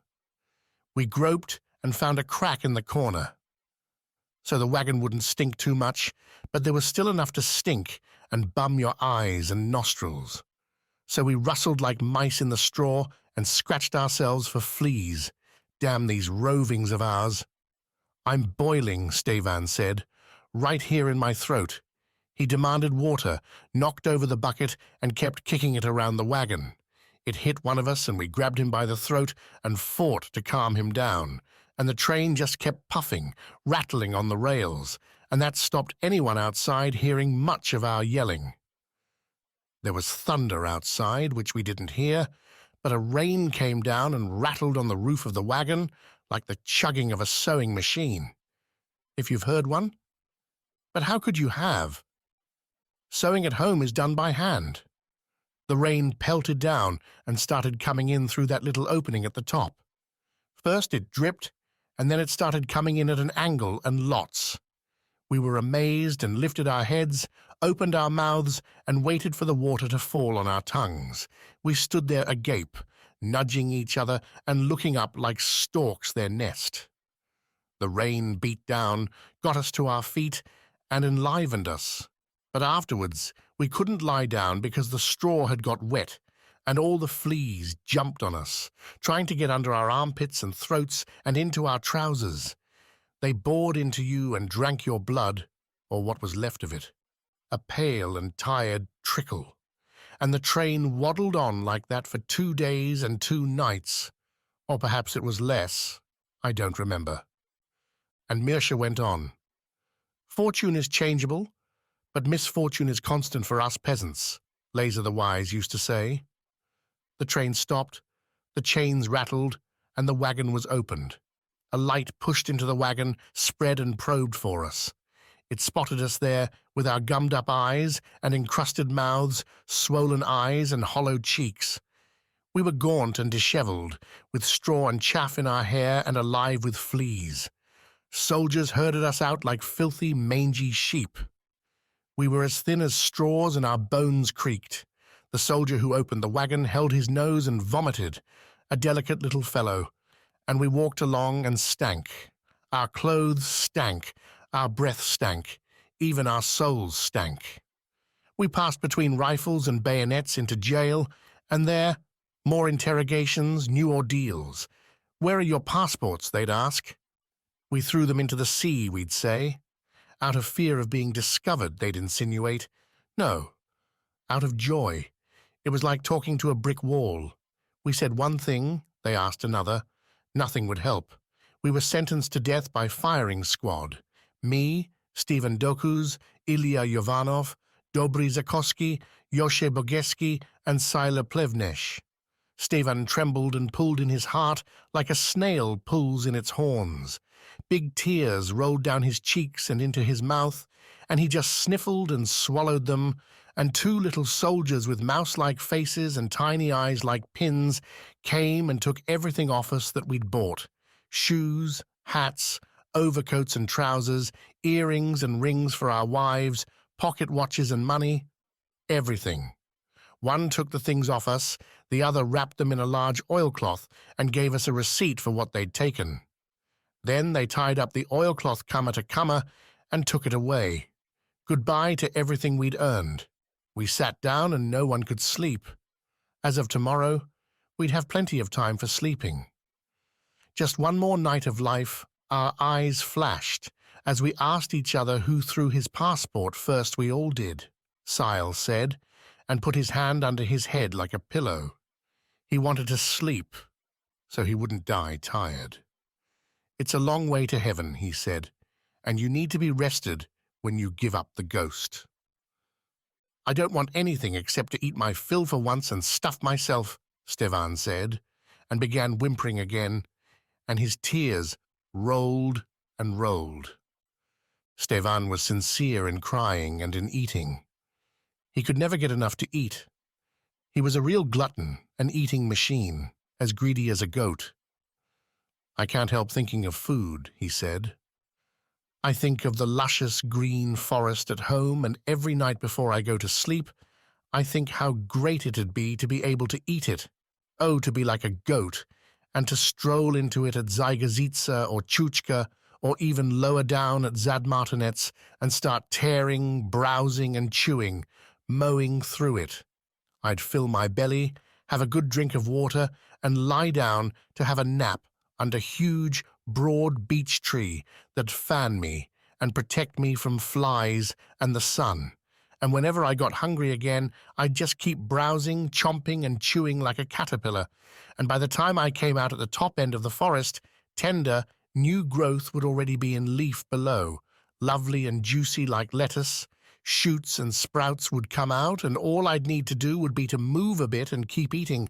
I'd just leave one big beech for shade. But it's not that I want to think about this eating, Stephen said. I can't help it. There's something deep inside that drives me. Who knows if it's in my belly or even deeper? And the eating never ends. Oh, if only I could eat my fill once and for all, and that would do for the rest of my life. I wouldn't have to think of food for 100 years and could just work. But then why would I work, and what would I do with the money? I could comb and groom myself, but what would my mouth be for then, only to profane it? Your mouth needs greasing too. It needs airing, otherwise your teeth would rot from lack of chewing. Cobwebs would grow in it, Stephen said, as he chewed on a matchstick, crushing and sucking it. No matter how much he ate, he always stayed thin. Who knows whether something in him ate it for him, or he ate for 2 or 3 people, or the food was taken from him by a hidden worm, a fluke, or some chronic illness. We just sat there grumbling in the dark. We wanted to make time stop so we could escape the death that awaited us. I imagined my body rotting in the ground, withering, with rainwater running down over it. I saw myself like that and felt I was holding my own picture in my hands. Sile snored loudly and blissfully. And who'd been able to make time stop, I asked myself. Tsars, kings, strongmen, bandits, fortune-tellers, and the powerful had tried, but none of them lived forever. And as I was sitting there, all of a sudden, it grew light. A silent light shone onto our fingers in the room, and with the light came soldiers. Oh no, this is it. Come on, get a move on, the chief policeman yelled. Sile was still snoring. The policeman kicked him in the side, and he jumped to his feet and wiped saliva from his mouth. Did we want a priest to come and hear confession? I don't, Sile said. The Lord will hear us without a priest too. He knows this is wrongful, and you'll have us on your conscience. They lined us up in the prison courtyard, and Stephen whimpered again and covered his eyes. What could you do for him? He was a comrade in misfortune. A friend is a relative who you choose, as Laser the Wise used to say, and the soldiers with their rifles stood at the ready in front of us. Now the officer came staggering up. You could smell the rakia on his breath from 10 yards. At least now you can tell us who you're spying for, he said. Don't have that burden on you when you're searching the way to heaven and offering up your souls to the Lord. But we said time and time again, this is wrongful. You'll have us on your conscience. It was as if the words leapfrogged from one mouth to the next. We're poor peasants, migrant workers. Damn heaven and damn the Lord. Are you all from Macedonia? He asked. All of us, we yelled. Yes, you are from there, judging by your accent, he said. My parents were from Macedonia too. But you have no passports. Believe us, sir. We're peasants and we don't know how to lie. I believe you, but my superiors here don't, the officer said. Beg them to spare us, sir, and God will bless you for your kindness, we said. He seized his head and then propped his chin on his hand and thought for a while. He went back into the building while waited and whispered prayers to the Lord. There must be a God, Stephen said. There was once an atheist who admitted that he prayed in life's toughest moments. He didn't believe God existed, but whenever B was alone and in trouble, his mouth would open all by itself to pray to the Lord. The only thing that can help you in a situation like that is what isn't by your side, what you can't see and don't know. The Lord has to be both here and there all at once, Ilya Yovanov said, and because he has to be everywhere, we can't see him. Then the officer came back and asked, "Have you been in the army?" "No, we haven't." "Well, from now on, you will be," he said. "I've had your death sentences commuted to fighting at the front, and you'll sign a statement saying that you enlisted voluntarily." "Of course we'll enlist, sir," we replied. "That way, you might at least have a chance of surviving," he said. "Thank you, sir. Now you're the Lord to us," we said, and started kissing his hands, knees, and boots. "Stop kissing me and sign here. You're lucky fellows, you know." "Yes, we are, sir. We're poor Macedonians lucky to serve in the Bulgarian army." He's bound to be drunk, we thought, and we were taken to a barracks, given clothes and returned all our things. Later they took them again, but for now we had everything back except our money. "You won't need money," they said. We were being sent to the front, either near Turkey or in central Macedonia. And Mirsha went on, "You don't see the path of the devil, but you still follow it," as Laser the Wise used to say. And then I remembered that home's the center of the world, and the Lord sits directly above us and runs everything on earth from there. Even before I went to America, I learnt that every step away from the village and the center of the world took me further from the Lord and towards the edge of the earth, to the abyss. I thought that if I went any further, I'd fall off, and there'd be nothing for me to cling to. Afterwards, the Bulgarians kept us away from the front line. First, they made us work in their field kitchen preparing food. Here, Stephen became more talkative and even waxed eloquent. "That's fate, Mirsha." "Well, I piss on fate," I answered, and Stephen turned his head away and kept stacking wood or chopping potatoes. And he'd always be chewing, anything at all, to keep his mouth occupied. He was hungry almost all the time, and the only thing he couldn't do as much as he wanted to was to eat. Hunger gnawed at him, and no matter how much he ate, he never felt full. I don't know where or when it was, but they say that Stephen and a dog once seized a bone and had a tug-of-war over it. They tore the bone away from each other, rolled around on top of each other, and fought tooth and nail. Stephen's teeth were all loose after that and almost fell out. I thought we'd find Macedonia in blossom, but instead it was in a cauldron with all hell's devils dancing around it. You sow grain, but fields full of soldiers would come up. Afterwards we had to do military exercises. The front was somewhere near Bigla, and we were sent for training to the meadows near Gajda. Forwards, backwards, kneel, lie down.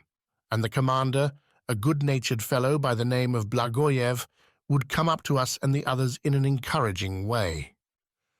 "That's the way, lads," he said, and thanked us for taking part in the exercises. "And many thanks to you," we replied, and the forest shone as if the sun had forgotten to move on and set. But there was no sun. The burden of the whole world was on Macedonia.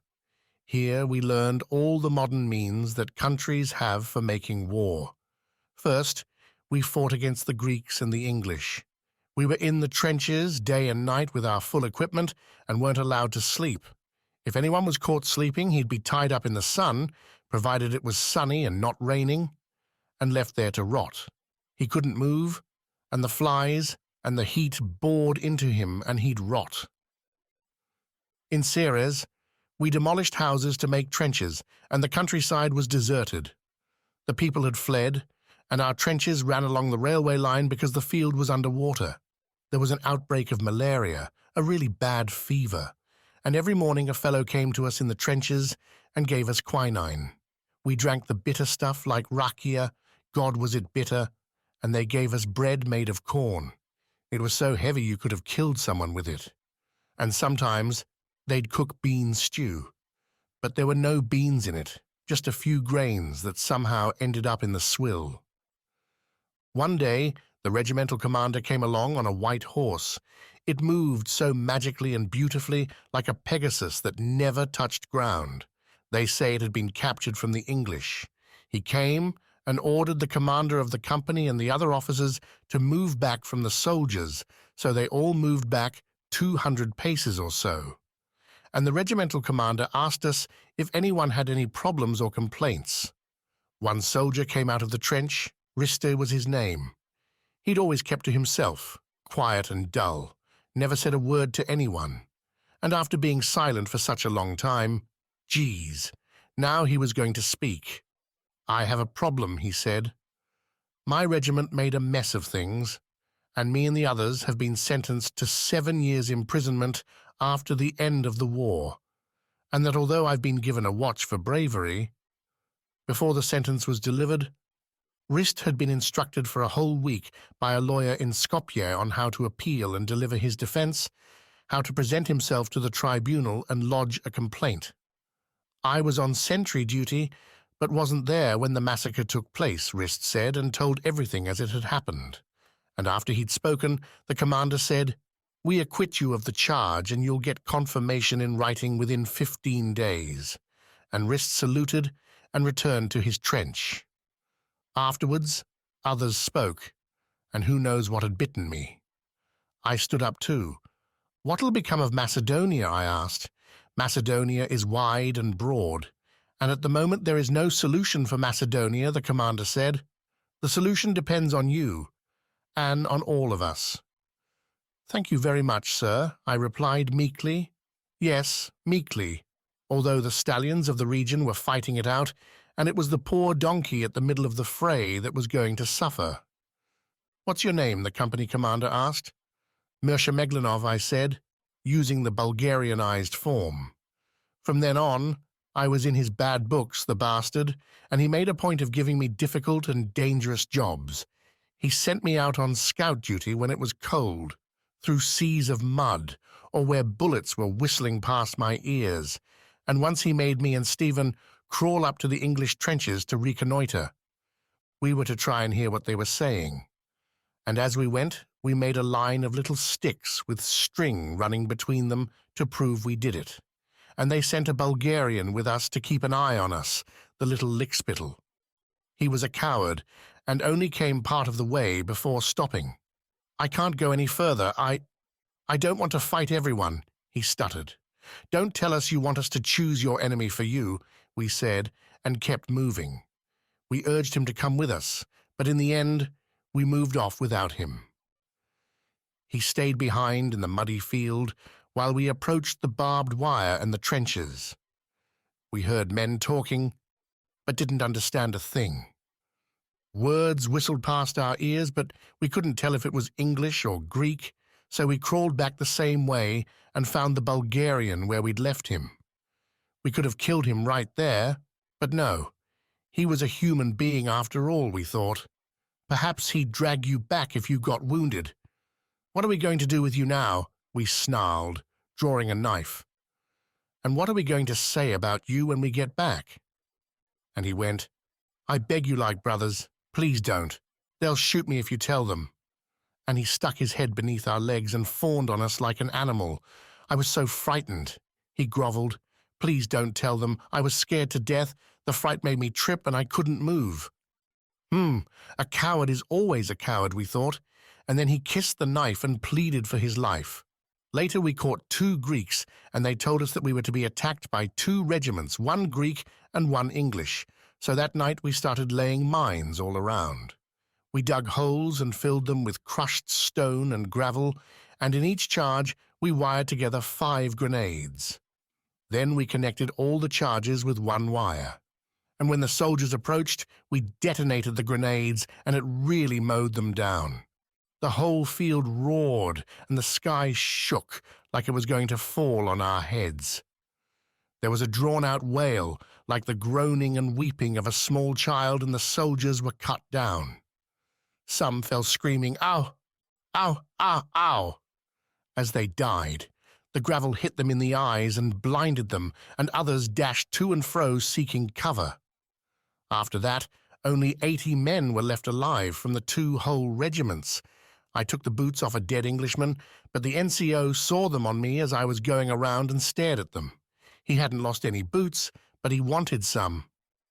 "Where did you find those good Bulgarian boots my dad bought for me? Is your father an Englishman?" I asked back. The NCO had just been waiting to pick a fight with me. "There are no robbers when everyone steals," he said, and started laying into me. He punched me in the face, and I saw sparks and went faint. Everything around me grew dark, and he looked to me like a smashed and blackened tree by the trenches. I grabbed him by the throat and squeezed as hard as I could, and he fell to his knees and croaked as if he was gurgling in a whirlpool of water.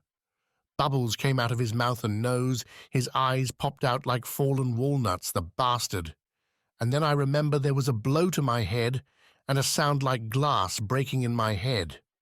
Later, when I came to, I saw my feet were bare. They'd taken off my boots, and now they were on the feet of the NCO. After that, he beat me for days and days. He'd beat me some more, and then stand threateningly close, admiring himself in the new boots and strutting like a rooster on the dung heap. But there was nothing more he could take from me, only my life or the dirt under my fingernails. And now, after all that, here I am at the bayonet point of my brother. "Brother and enemy, bad luck, bro," I said. "Where are you taking me, Ion?" "You'll be a prisoner of war." "It's a damn stupid war where one brother takes another prisoner," Mirsha replied. "Yes, it's like that when you don't know who you're fighting for," I said. "Meaning, you know who you're fighting for?" "I'm fighting for my family. Would I take such suicidal risks if I were just fighting for Serbia?" I said, hugging him. The day was coming, and we had to get up.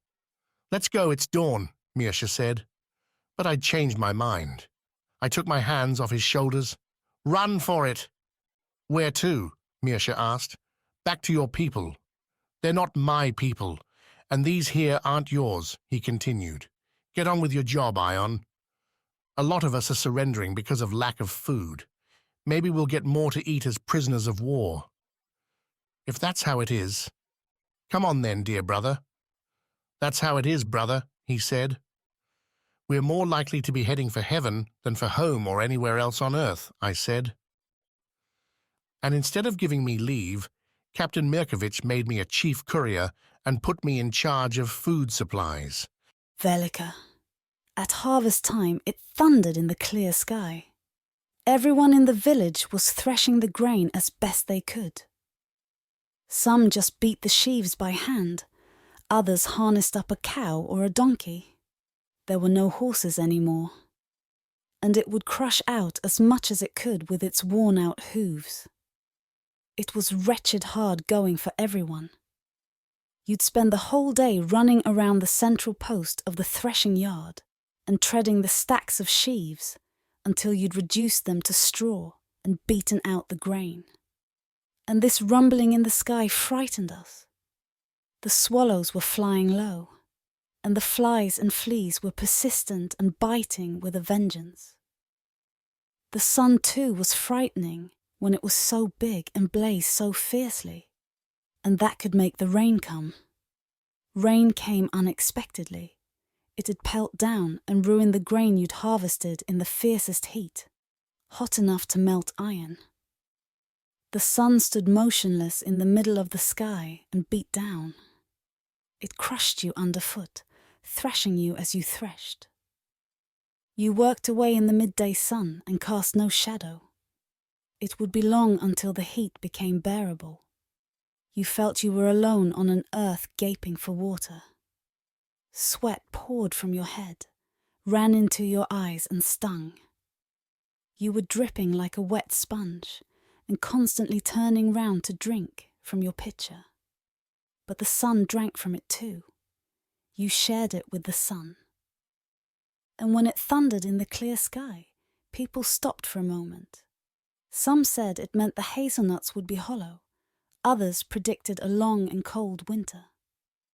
There he was down below in the village, Doksim Trancheski, going from yard to yard where people were threshing the grain. I've heard that the soldiers are dying like fish in a dried-up river. It's like a grim harvest. Men are lying like grain flattened by wind and hail, he told us. The front's going to collapse because there's no one left to fight. Cholera has taken a scythe and is cutting down the soldiers. They're all there piled up together, but still strangers. And with pitchforks in hand, we all ran out of our yards. Like Gajda the village fool did when he'd go crazy. He'd run all day to try and catch something and bring it back. What an empty-headed fellow. He ran as if he were bearing joyful news. Or he'd see a bird flying past and would jump up like a frightened little quail and race after it. The bird above him would fly and fly, and he'd run and run. He'd grab at the bird up in the air and trip over clods of soil and stumble in hollows. He'd keep falling and getting up until he was utterly out of breath. Sometimes he chased after the bullocks. They'd swish their tails to shoo away the gadflies that were biting them. And David would raise his arms and copy their movements. And he'd run along the river as if he wanted to catch up with its water, so he could find its headwaters and get there before the river itself. Maybe he was trying to find his wits that he lost in it, and that shifted to new and unknown places every day. Good Lord, how did he come to have so much wits? Laser the Wise used to say that people only went crazy from having a lot of wits, when their head got too small for their great wits. We were definitely not running because we had great wits, but because we had too little. Or we'd been infected by an idea of Davide's and his eagerness to run after everything that flew and ran and couldn't be held down. We gathered and stared at each other. We were white in the faces and had chaff in our clothes and hair, on our eyelashes and noses. We talked about remedies for the diseases that were besetting us from all sides. They could last for months or even years. No one mentioned tar and garlic, lime and herbs anymore. The village already stank of all the garlic we chewed and spat out. Our mouths were bitter from oregano tea and other infusions. We'd eaten so much garlic that our breath had turned white, and our houses were piebald, black in some places and white in others. Doxim would bring tar so we could daub the doors and the animals. But when we saw it didn't help, we began putting on lime. We slaked lime in craters, cauldrons and coppers, and then we whitewashed everything, rooms, doors and thresholds. Some people also whitewashed the roofs of their houses, their yards and fences, and the little bridges down by the river near the dams and weirs. Afterwards, we made charms to wear around our necks. We collected the fluff from thistles and made necklaces of it as talismans. We made them of anything and everything, stork's claws, tortoiseshell and bits of bear fur. The bear stood for fear, so the talisman was a way of warding off fear. We also sewed together tiny pouches of dogwood ash. And we women wore our aprons inside out, our headscarves too. But no matter what we did, everything went wrong. The disease was powerful and unstoppable. It seized people and cut them down wherever it found them. It destroyed them without distinction. To counter a great disease, an even greater stench was needed, Massa the healer said. One that would overpower the disease, rise up above the houses, waft through every lane and envelop the whole village. People mentioned all the things that could be burnt: herbs, rags, feces, strings of chili peppers, and so on. Some recalled that once upon a time, 1,000 years ago, people had burned dogs alive to ward off this kind of disease. No disease could survive the stench of burning dogs. So people said, let's try that too. The next morning, at the crack of dawn, they began rounding up the dogs. But the evening before, I'd called Chaco, put him on the leash and taken him away to hide him. Kapinka asked me what I was doing, and I gave her a sign to be quiet. to hold her tongue now and the next day, and until the dust had settled. She pulled her head in, took a step back, and I went with the dog. I took him down through the village, trying not to be seen. I went with Chaco to Yakim's watermill and tied him up to a paddle of the water wheel down where the water used to flow. The mill was now deserted and full of mould and cobwebs. Chaco blinked and gave me a look of amazement. Then he just sat down and scratched himself behind his ear with his hind leg. After that, he reached his head down his sides and started hitting horseflies and fleas with his snout. I left him there and went home without being seen. Yes, in the morning the men went from house to house collecting the dogs. They took them off their chains, leashed them, and took them to the middle of the village. The men came into our yard too and asked after Chaco. I don't know where he's skulking. I haven't seen him since yesterday, I lied. Maybe someone's gone and killed him. People are killed like dogs today, so what's a dog worth? The men shook their heads and looked around. Here, Chaco. Here, doggy, doggy. They peered under the porch, into the stable, and under the workbench. He wasn't to be seen. Oh well, you'll find others, I said. It's not as if the village is short of dogs. A pile of kindling was already growing in the middle of the village. Men also brought logs and tree stumps, odd pieces of wood, old bags and straw. They were building a mighty bonfire whose flames were now licking upwards. The dogs were tied up to the Gierneski's plum trees. As soon as another dog was brought, Doksim would yell, "Tie it up to the tree over there until the fire's ready!" And he stirred and stoked the blaze. We all gathered around the fire, squinting in the glare. The dogs stared at us in amazement from under the trees. Some of them writhed, bared their teeth and thumped their tails on the ground. Others just barked half-heartedly. But they were barks of astonishment. Dogs are inquisitive like people, and they wondered what got into us to be lighting a fire on a hot sunny day like this. Who wouldn't wonder? And to be standing beside the fire in such a hellish heat. It'd been coming to this. Ever since we began having visions, strange things happened every day and night. Dead cattle mooed and dead horses whinnied from the livestock graveyard. The moaning of people who'd been murdered up in Mitsava district reached the village. An old chicken cackled with a human voice. A cuckoo started talking in the middle of its song and uttered a curse like a pox and a plague on you. Davide the village fool saw a fish fling itself out of the river and fly up towards the sky. In the Vendia's yard, the grain threshed and winnowed itself on the ground and sifted itself as well.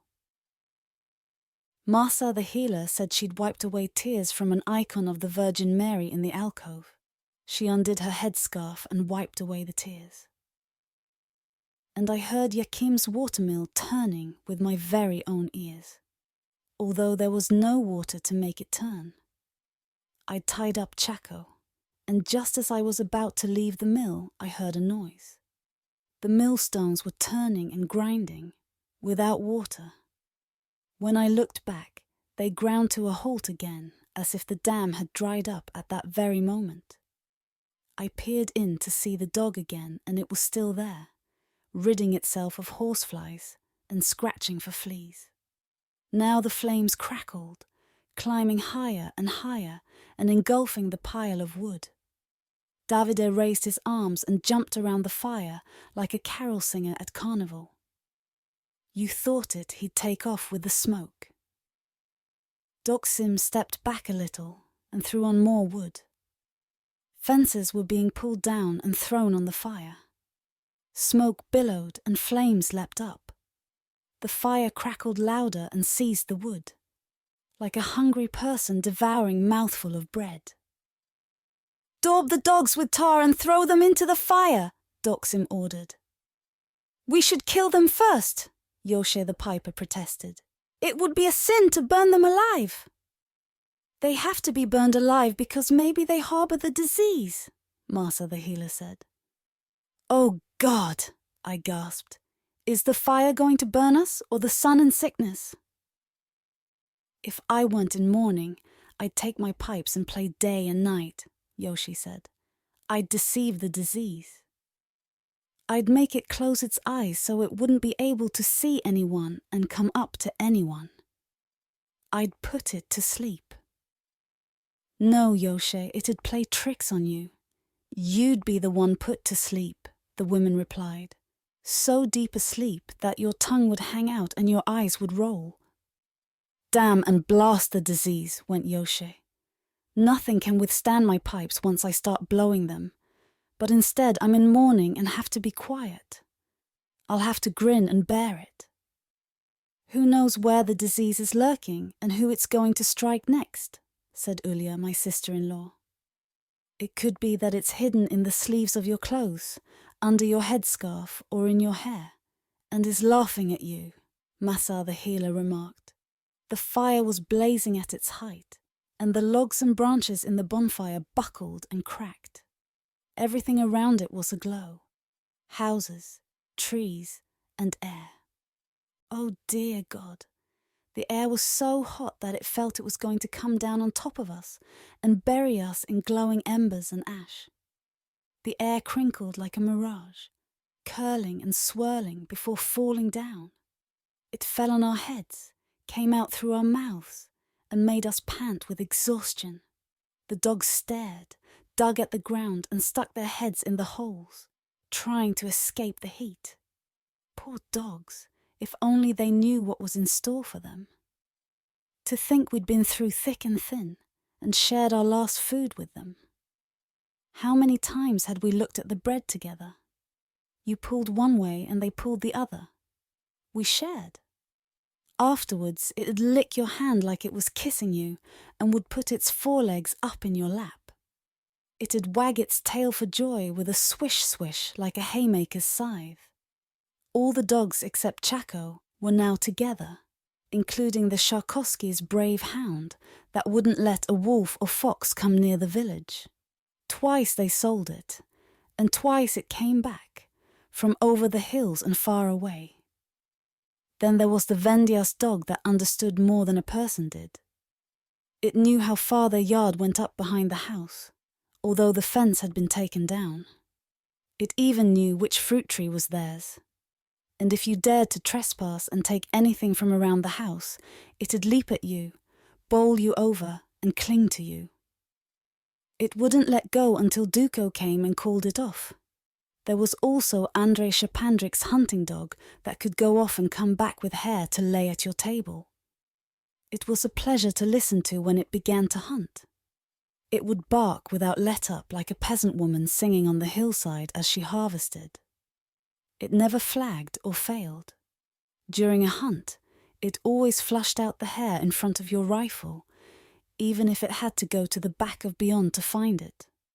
Now it and all those other faithful animals were to burn, as was ordained, and what's ordained cannot be undone. How many of the dogs had run back to the family to tell them that the man of the house had been badly hurt while chopping wood and was stuck up on the mountainside? They'd bark and yelp to let the family know something was wrong and then run back to their master. All the way up the mountain. Oh God, these dogs would stick to people even in the worst of calamities, I'm sure. Now the dogs were being daubed with tar. They were untied from the trees and taken straight to the fire, blackened and soiled as they were. And one by one, hobbled, they were flung into the flames. The Magyarowski's little dog was the first. It only had an instant to whine before it fell into the fire's embrace, to lie at the mercy of the flames. Within a second, it started to smoke and give off a smell. It melted and vanished in a dark flame that rose up like a black tongue.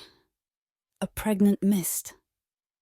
Other dogs were now brought up and flung into the fire. First, a man would pat the dog on the head, then he'd quickly throw it in, like an old oak stump. How hypocritical people are. Some of the dogs struggled, scratched, and looked in surprise at the people, the wretched creatures. They bristled and begged mutely, but there was no compassion. Each dog tumbled into the fire that quickly scorched its hair and hide, flayed it and snuffed out its life. Its gallbladder burst, and then it burned and sizzled like lard in the frying pan. The dog's suffering was indescribable. Some of them even shed tears before they were flung into the fire. Big wet tears. They cried, and we cried too. But there was no room for mercy. They had to bum. Feeling sorry was one thing, and fighting the deadly disease was another. Besides, who knows if it was sorrow that made us cry? Maybe we were crying from the smoke. Or it was the red-hot air that singed our eyelids and eyebrows and blew flakes of ash into our eyes. And the dogs just burned, good Lord! How they burned! Their flesh melted, and they fused into a ball of pitch canine dross. A stench spread throughout the village, in between the houses and inside them. It even blew as far as the fields and the forest. We stood back, holding our noses and putting our hands over our mouths. We squinted, coughed, and sneezed. Did you know that in England people go to the gallows for this sort of thing? Miss Sale the smith said. Your head's in the noose or on the chopping block before you know it. You're not even allowed to look at a dog the wrong way, I've heard. Honest to God. This isn't England, and we don't do as the English do. If things were really the same, they'd have calamities like this too. Doxim countered, stirring the coals around the dross of dogs. We're no cleverer than the English, Miss Ayla replied. They know that dogs mourn the most. We humans can just tum around and forget about things, but dogs...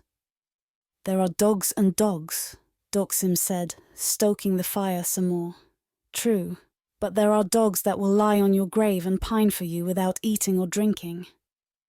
Dogs like that will die of sorrow for you.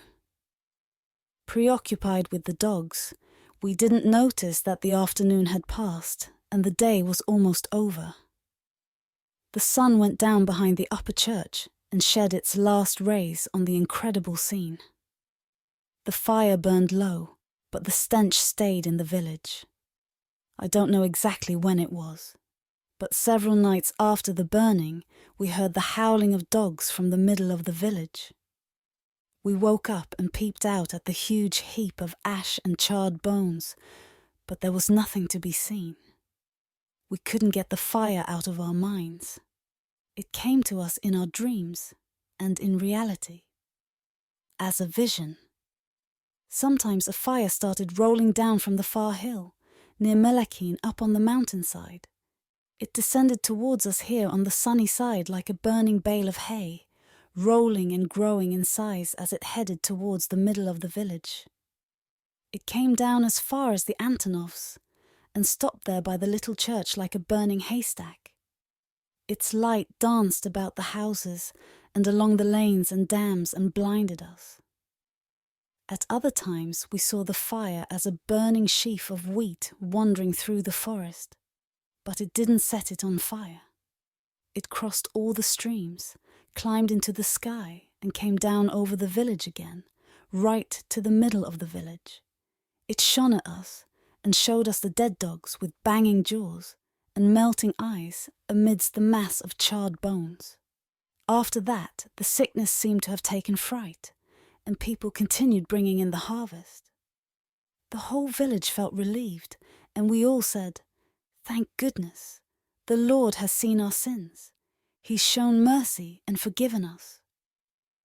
Now, didn't I tell you the stench would drive out the disease? Doxim Trancheski said, drinking rakia in the doorway of the tavern. I told you it'd work. See for yourselves. But it didn't last long. The disease came back and started picking us off again. Who knows if it really came back or just rose again from the bread, the water, or our clothes. It had never left the village, people said. Perhaps it had been working away at us the whole time as we harvested, tied up sheaves and threshed grain in our yards. But now it began to work at us differently all through the village. It weeded people out and mowed them down. It entered people's hearts and snuffed them out with chill and fever. They had no chance. God had forgotten us again after all. He didn't hear our prayers or answer in any way. There was silence from heaven because he was busy looking elsewhere. Maybe at the armies at the front. There were many souls there to look after and collect. Life's fickle. One day you're here, the next you're gone. There's just one more cure, Masa the healer said. Only sparrows, jays and quails can save us now. We need to catch wild birds and spit into their beaks. We need to pass the disease to them, so they'll carry it away to the mountains and beyond. And off we went on the chase, searching for sparrows, jays and quails. We climbed trees and laid hollowed-out pumpkins as bait. People then grabbed the birds. They squealed, pecked and scratched with their little claws. They pecked at our fingers as we prized open their beaks to spit into their mouths. It was a struggle between life and death. Many people fell from trees and sprained arms, legs and fingers. Some even died. We let the birds go and they squawked, choking on our spit. If only we had a priest so we could pray together with him. But there was no priest in our village. For every baptism, marriage, burial, or consecration of a new house, for every communion and other occasion, we had to call a priest from Sloeshtitsa. For good occasions and bad. But Father Tanasko from Sloeshtitsa obliged. He came when we needed him. Now the sacristan had gone to call him but returned alone. Father Tanasko had demanded money. He wouldn't perform services in such troubled times just for communion bread. Who knows what can cut you down, Father Tanasko told the sacristan. A bullet, a disease. Nothing is certain in these troubled times. So we all went. The whole village got up and went off to ask Father Tanasko to come. You're a man of God, Father, we told him, and if you abandon us, we'll think God himself has abandoned us. After pleading for a while, we finally persuaded him, and he came. He held a lovely service with us, I must say. The church resounded, and the icons and candlesticks rocked. The flames of the candles leaned to one side as if a warm wind was blowing from the gardens below. We just crossed ourselves again and again, praying. Lord, have mercy. Lord, have mercy. Some prayed for themselves, others for the healthy or the sick, or for the souls of the dead. Lord, have mercy. Amen. Father Tanasko finished chanting the prayers, turned towards me, crossed himself, and went up to it. Then he came back, stood before the altar doors, and began speaking words of God. I do not know if we have invoked God on time and seized the last opportunity to pray and beg forgiveness, Father Tanasko said.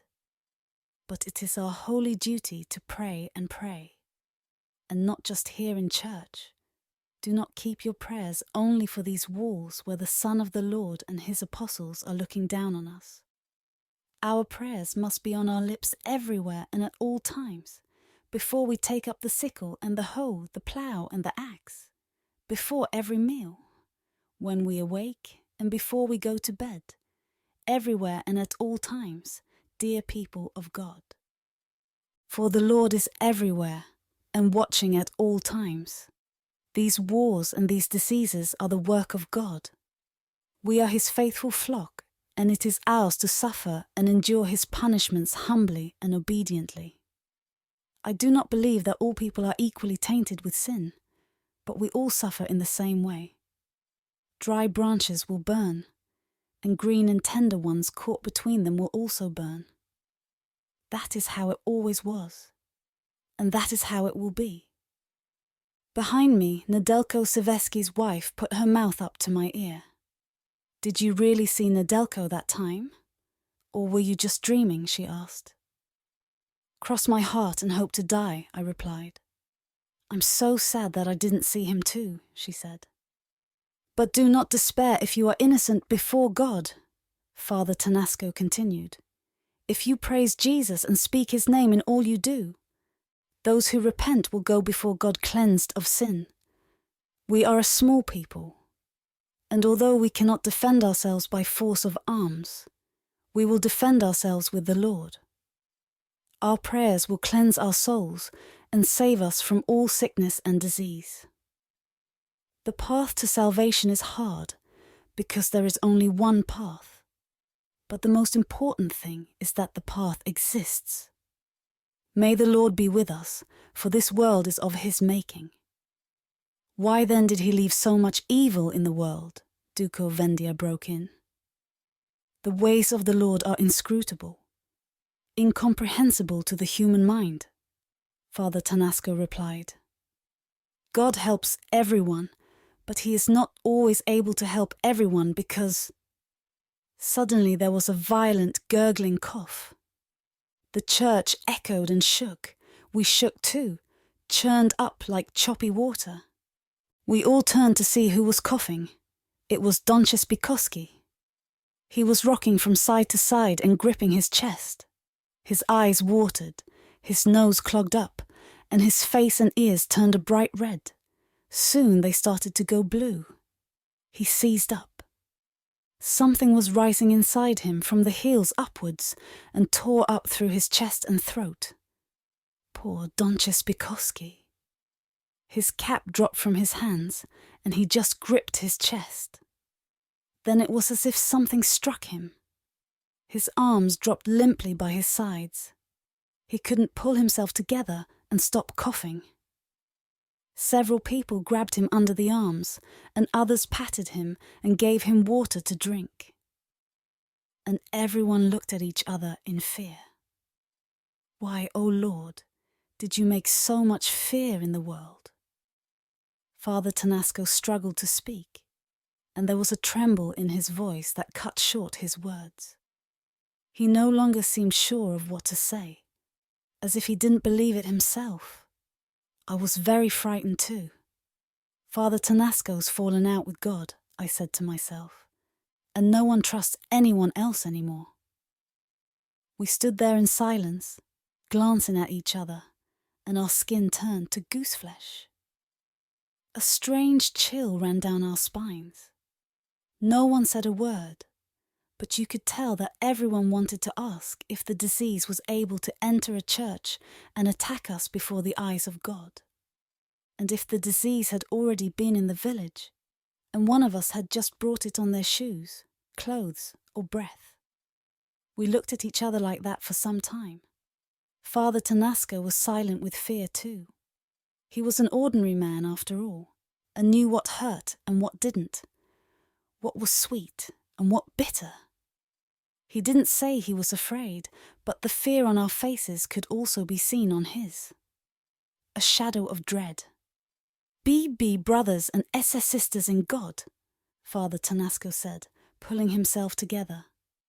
Do not despair in the face of the sickness you have encountered.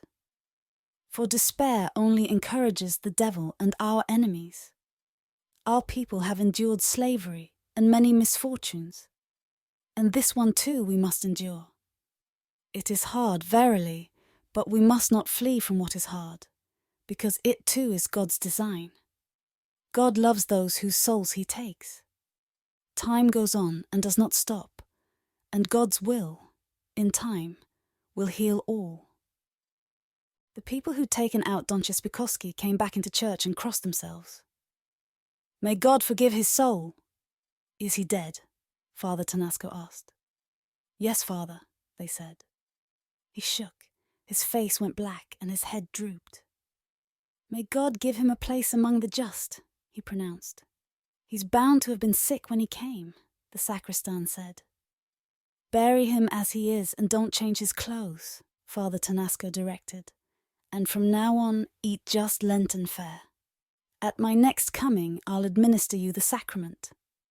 It's been long since we had anything but very Lenten fare, Duke of Vendia pointed out, so you can give us communion now. But you've had buttermilk, haven't you? Father Tonasco said, as he gathered together the presents we'd brought for him. He stuck them in his panniers, mounted his horse and left. We watched him until he was lost behind the verges and the road was empty. After that, we waited for a long time for him to come back and give us communion. But he never came. We heard that he too had been cut down by cholera, a black death in a black time. Ion.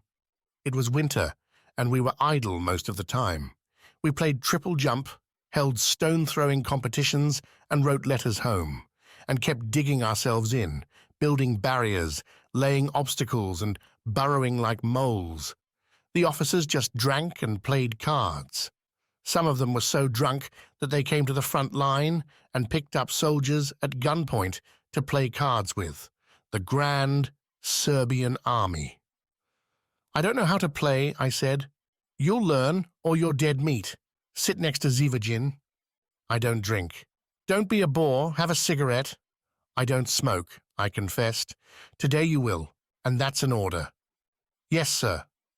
The cards clacked. They were greasy and blackened from use. "You have to obey your elders." "Hey, what are you saving your damn money for if Serbia's going to collapse? Shuffle and deal." We fenced ourselves in and looked out at the Bulgarian soldiers. And they looked at us. We left each other in peace while we worked, and up at the spring too. They went there to get water just like us. We waited and looked askance at each other, but we never pestered each other. We waited sullenly for ages. First, they'd fill up their canisters, or we would, depending on who got there first, but we waited patiently. Then we walked away past each other, as if we and they were mute. Sometimes a word or two almost slipped out without permission.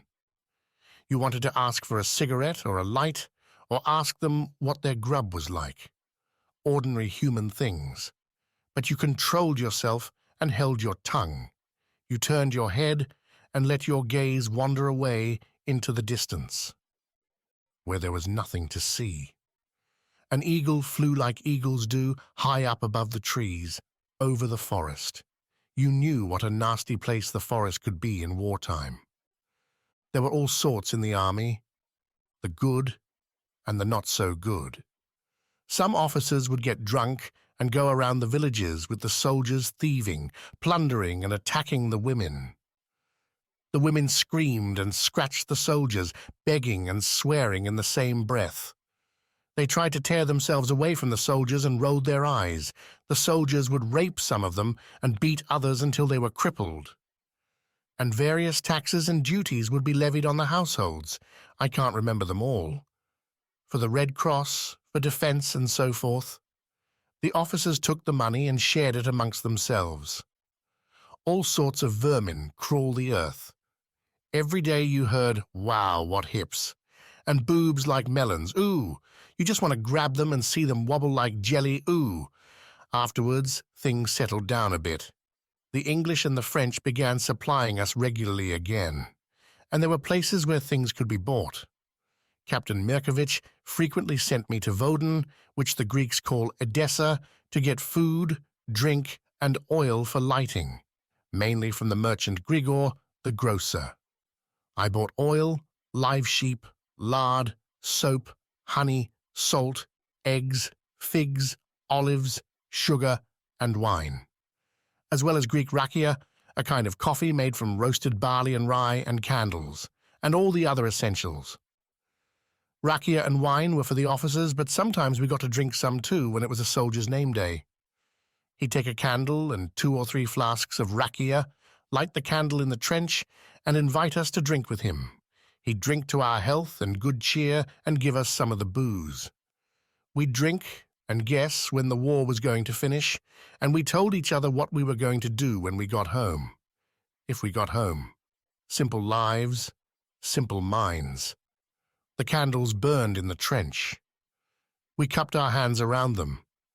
They were for the souls of the dead and for our own. and also in honor of the saint who was to protect us until the end of the war. Just that little bit longer. Afterwards, we wouldn't ask anything more of him. We'd look after ourselves then, we said in our prayers. When the flask had passed around a few times, our tongues were loosened. Everything was loosened, and we spoke from the heart and the soul. You wanted to let everything out so everyone would know. The rakia gurgled in the flask, and you let out a surge of words. Your tongue grew clumsy, and you slurred the words, but you mangled them and hurled them out nonetheless. Everyone spoke, but no one listened, preoccupied with his own home and family. Everyone wanted to tell his story from beginning to end, to pour out all the pent-up words and find relief. Some sang and cried. They opened their mouths to sing, and their tears rolled in. They cried and sang without let-up. One minute, everything was full and fair, it seemed. The next, it was barren and empty. And their songs were sad. Or did they just seem sad in the mouths of sad people? Who knows? The sky was sullen, and the men were sullen too. You ate the bread of soldierhood that would soon eat you up. You laughed, but it was as if someone else was laughing. Everything was artificial. But how could it be otherwise? Rakia doesn't rest in you peacefully like it does in the flask. It incites you to say things and do things. Some sang, others swore, cried, vomited, or squabbled. One soldier from Skochevia bellowed like an ox or a buffalo. Others very much wanted to dance. The Serbs did their folk dances with little sissy steps. They took each other by the waist or under the arms and jiggled their legs. Then they crossed them and lurched stiffly like chickens in the chaff. I thought they looked silly, and once Captain Merkovich caught me laughing. "Hey, Jovan," he called, using my Serbianized name. "What are you laughing at?" "I'm not laughing, sir. I'm just enjoying the dance." "Come and do a dance for us, one of your southern Serbian ones," he said. "I'm not sure which you mean, Captain Sir. One of yours or one of ours?" "One of yours. A southern Serbian one," he said, drumming in his point. "Gord," I thought to myself, "now I've become a Serb. I must have got promoted. Maybe I really have become one after being in the Serbian army for so long. Yes, I'm sure to have. We don't need things said twice. You'll be called a Serb, whether you want to or not." So I got up and called together several of the other soldiers from Macedonia. We put our arms over each other's shoulders and did a proper Oro ring dance, a proper one up to a point, and then, with squatting, our knees touched the ground, and turning. We danced forward slowly, one step at a time, as if watching for bandits, and all of a sudden we'd turn and call out, "Zdruv," and our knees would tap the ground. Then we repeated it. We knew the others were standing by and watching. We kept shuffling forward, bending and falling as the dance required. Now the Serbs laughed and paid us back. "What's so funny?" I said. "Come on, let us in on the joke." "That's not dancing, it's wrestling," Captain Merkovich scoffed. I just looked at him. He was an officer, and you couldn't afford to get angry at him. I left the dance and went aside, muttering under my breath. In those bouts of drinking, some soldiers would snatch a rifle and clamber out of the trench. We grabbed them by the legs and tried to pull them back. They just kicked and yelled, "Charge!" There was a young Bosnian guy who shook off our grasp and ran straight towards the Bulgarian lines. He kept falling over, his legs were none too steady, but he picked himself up and tottered on. As he stumbled forwards, we squinted. We could hardly bear to look. And the Bulgarians trained their artillery on him. A chance for the gunners to check their sights. They aimed, the gun roared, and the shell hit its target. There was smoke and a shower of stones and earth. The Bosnian was gone without a trace. A massive hole yawned where he'd been, like from an uprooted walnut tree. "What a shot, the bastards," Captain Mirkovich said. "If only you fellows could aim like that." We just stared at the crater and then up at the sky. There was no trace of our comrade. The Lord giveth, and the Lord taketh away, we thought, and gradually sobered up. But when death is such an everyday event, memories are short. Fire in another's hand doesn't burn, Laser the Wise used to say. Days, weeks, and months passed. Maybe it was eons, who knows? I was sent to buy supplies from Grigor the grocer in Woden again. It was wartime, and I couldn't get everything on my list. Grigor always complained, but he never sent me back empty-handed. "That's really scraping the bottom of the barrel," he grumbled as we loaded up. His daughter, Levteria, held the mules. "The goatherds and beekeepers complain that there's nowhere for their goats to graze and nowhere for their bees," Grigor grumbled. "The whole country's been taken up by soldiers, and there isn't even space for the bees. The fields are full of soldiers, even the mountains are crawling with them." "You could bring things up from Greece," I suggested.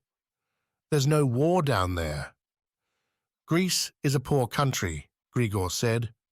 "Everything in Greece is a gift of God. Poverty is beautiful. Poverty can be beautiful if it comes from God," I mused. "Quite right," Grigor said. "Where there's money, people do more evil, but they also do more good." I spoke with Grigor, but my eyes were drawn to Levteria, who was minding the mules. She stood in front of them and held them by the halters, and she moved so nimbly and stood so lightly on the earth, or was she hovering above it, that I felt there was room for a beautiful plant to sprout and grow beneath her. A warm breeze blew up from the sea and stirred her hair, ruffled her sleeves, and tugged at her dress. She was looking at me too, but pretended not to be. Her dress fluttered and pressed against her hips and thighs. It looked like she might have been embarrassed because of it, but she hid her eyes and kept adjusting the mule's halters, tightening and loosening them, winding them around her hands and undoing them again. She kept fidgeting and moving, and I was moved too. I felt fresh, alive, and newly awoken. Levteria's youthful aroma blended with the air and the earth beneath her. All the beauty on earth could be seen in Levteria. It was written in her for others to read. Oh, how selfish people are! I rebuked myself. How quickly they can forget their own family. And I remembered how many times I'd heard people's screams and seen their blind fear, where everyone was terrified and just yelled, screamed, and ran. They left behind their animals, chattels, and children and fled, incapable of anything else. They didn't even look to see if they were trampling one of their own people in their haste. There was no telling why it was like that. Was it because of the bad times, or because of God? The Lord is selfish too. When he's not punishing you and teaching you a lesson, he leaves you all alone, to be led only by weakness, not by reason. Does misery only exist so we can understand happiness? Is good incomprehensible without evil? War is evil, the curse of everyone who comes in touch with it. Those were my thoughts as I said goodbye to Grigor the grocer and Levteria. I was there again at Shrovetide, the last evening before the Lenten fasting period in the lead-up to Easter. "Stay tonight and be my guests," Grigor said. Vitamir was with me that time. Captain Mirkovich always sent a soldier or two with me to help. I liked Vitamir because he knew when to be quiet, just as well as he knew how to talk. When I told him to shut up, he understood, like a friend. He was in pain now because of a sty on one of his eyelids that was pressing the eye shut. We sought a cure and asked for baked rice and ribgrass to make a compress to help remove it. Grigor told me it could also be treated with horse manure because you only got a sty if you blinked or laughed when a horse farted. "You can tie up the mules now," Grigor said after we'd weighed all the goods. "I'll give them a little hay to chew on, and tomorrow we'll load them up. This evening is Shrovetide. The Lenten fast is about to begin, and I can't let you go half-hungry like that."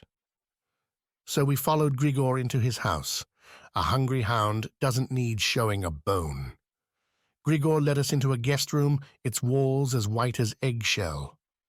Last year's grapes, quinces, and a string of dried figs hung from the ceiling, all next to another, but without touching.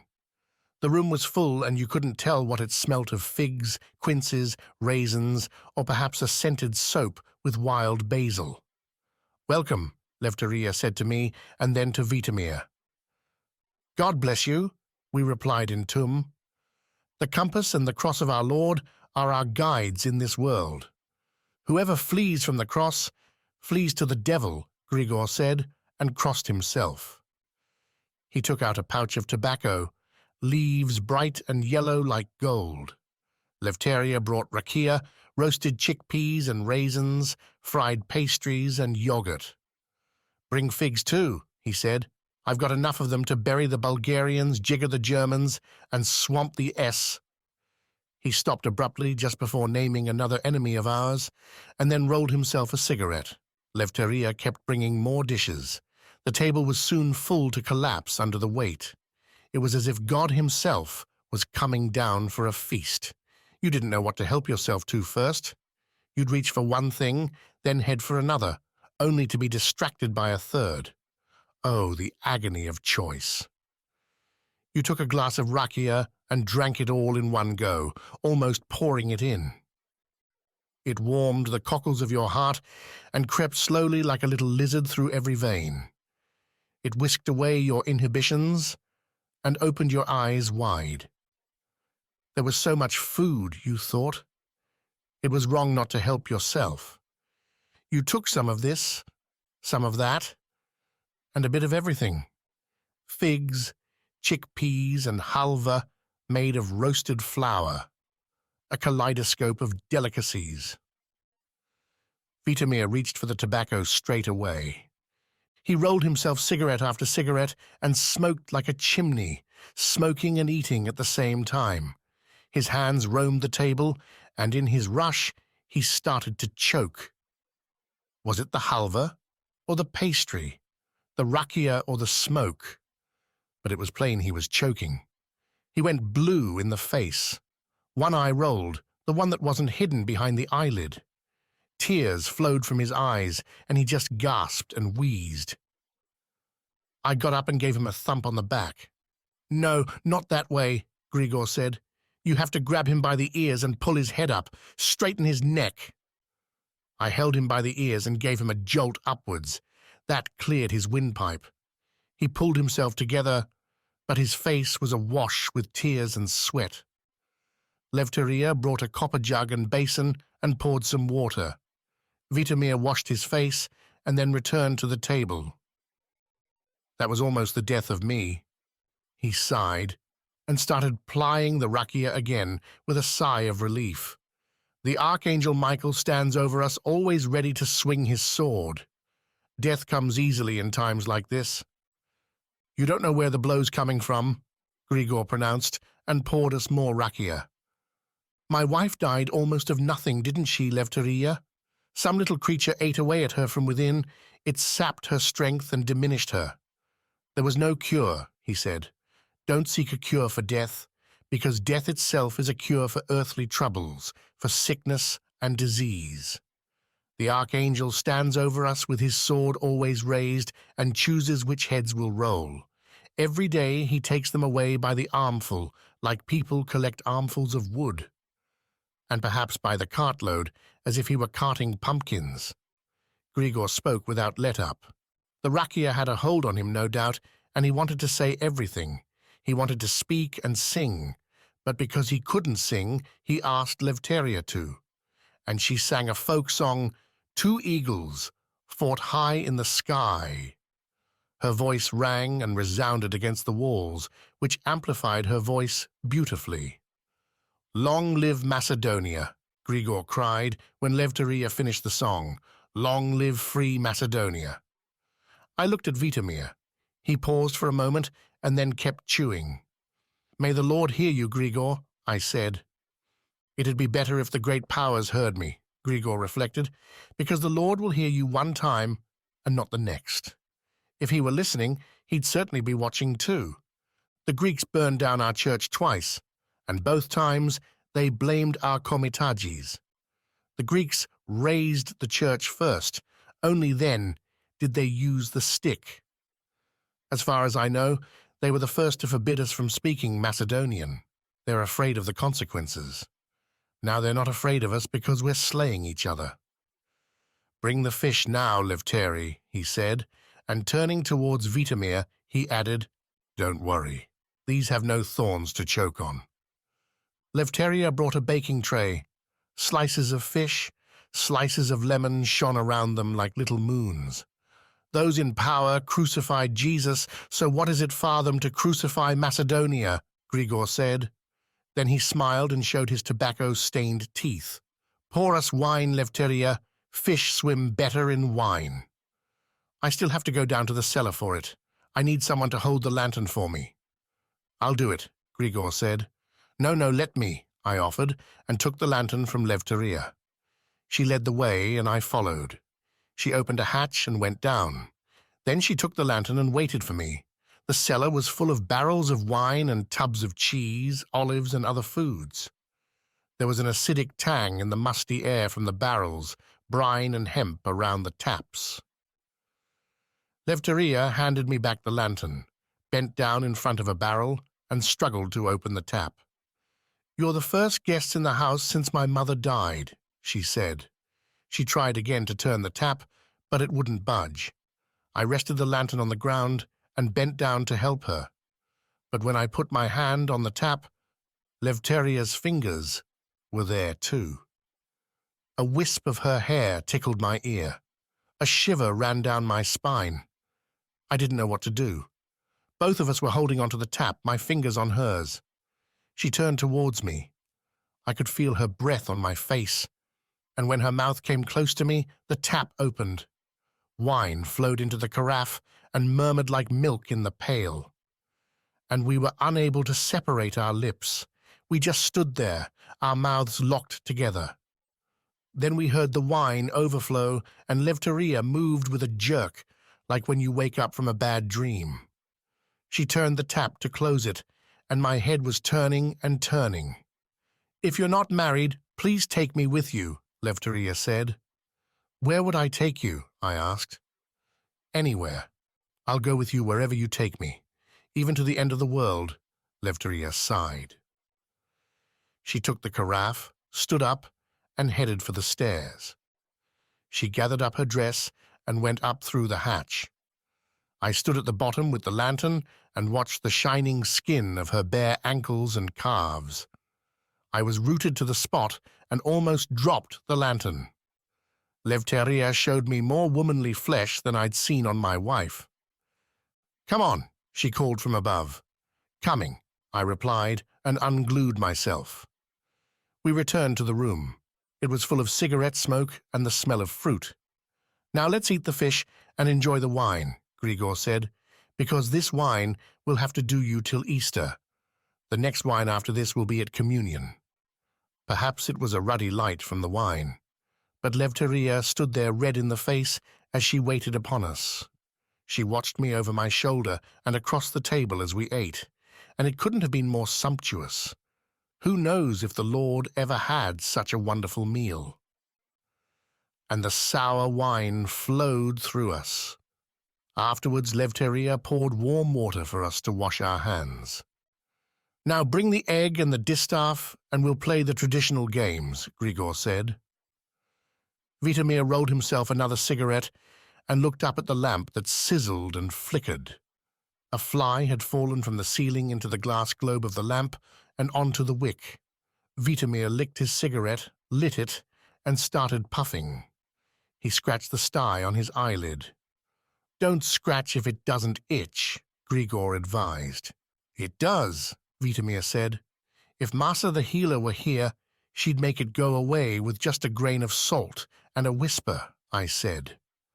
Grigor was already winding the thread, with the hard-boiled egg suspended from it around the distaff.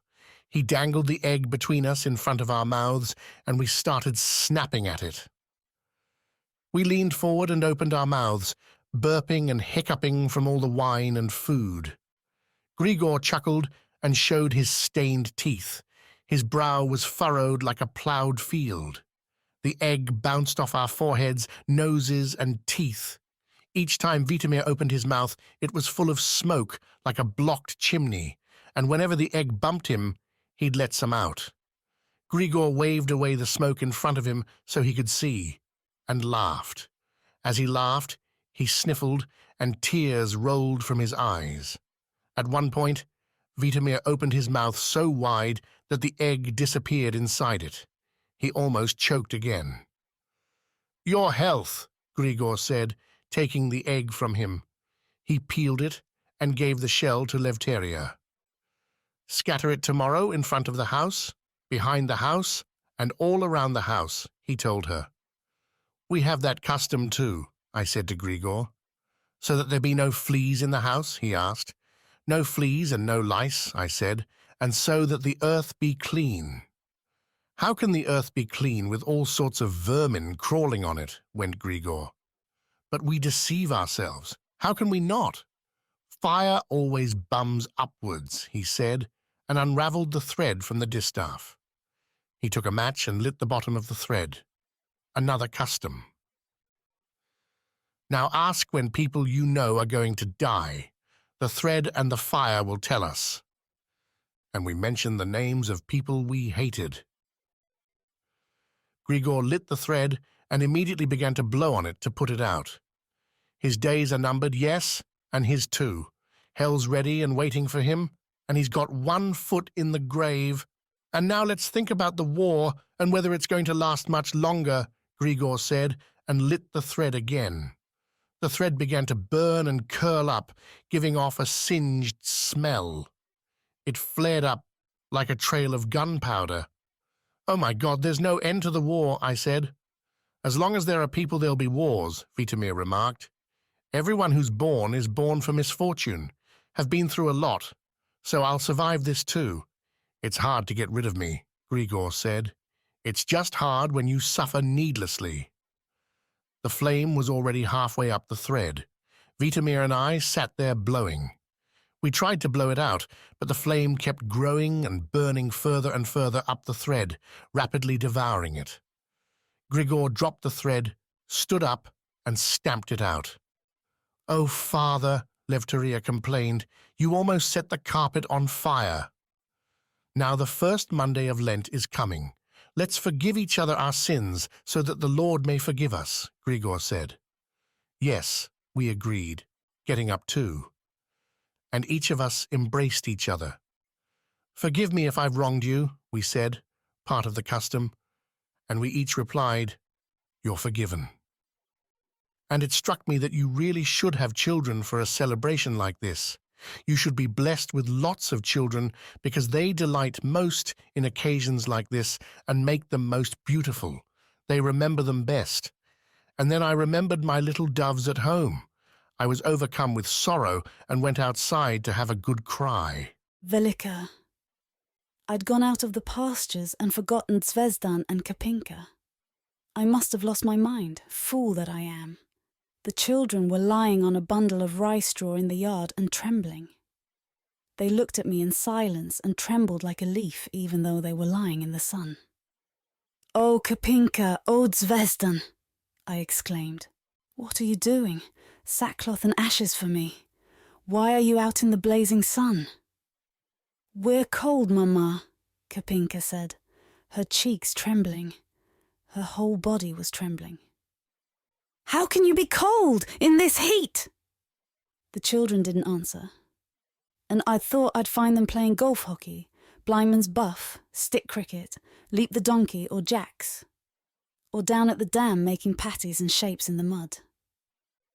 St. Peter's Day had passed, and after that, I let them get wet if they wanted to. I hovered around the children, wondering what to do. Then the church bell began to ring. It tolled from high above as if it had been hung up in the sky. It boomed like thunder and reverberated through the village with a deafening clatter. Ulia came out of her house pulling Goritza by the hand. "Why is it ringing?" I asked Ulia. "Is it a festival today, or is a house fire?" "It's for us to flee, to leave the village," Ulia told me. "Me, poor woman. Where am I to flee to? I objected. Where can I go with these poor little mites? Ulia glanced at Zvezdan and Kapirka, then tried to protect Goritza with her body and pulled her back. They turned and fled from our yard. That's when she called me something, but that was all right.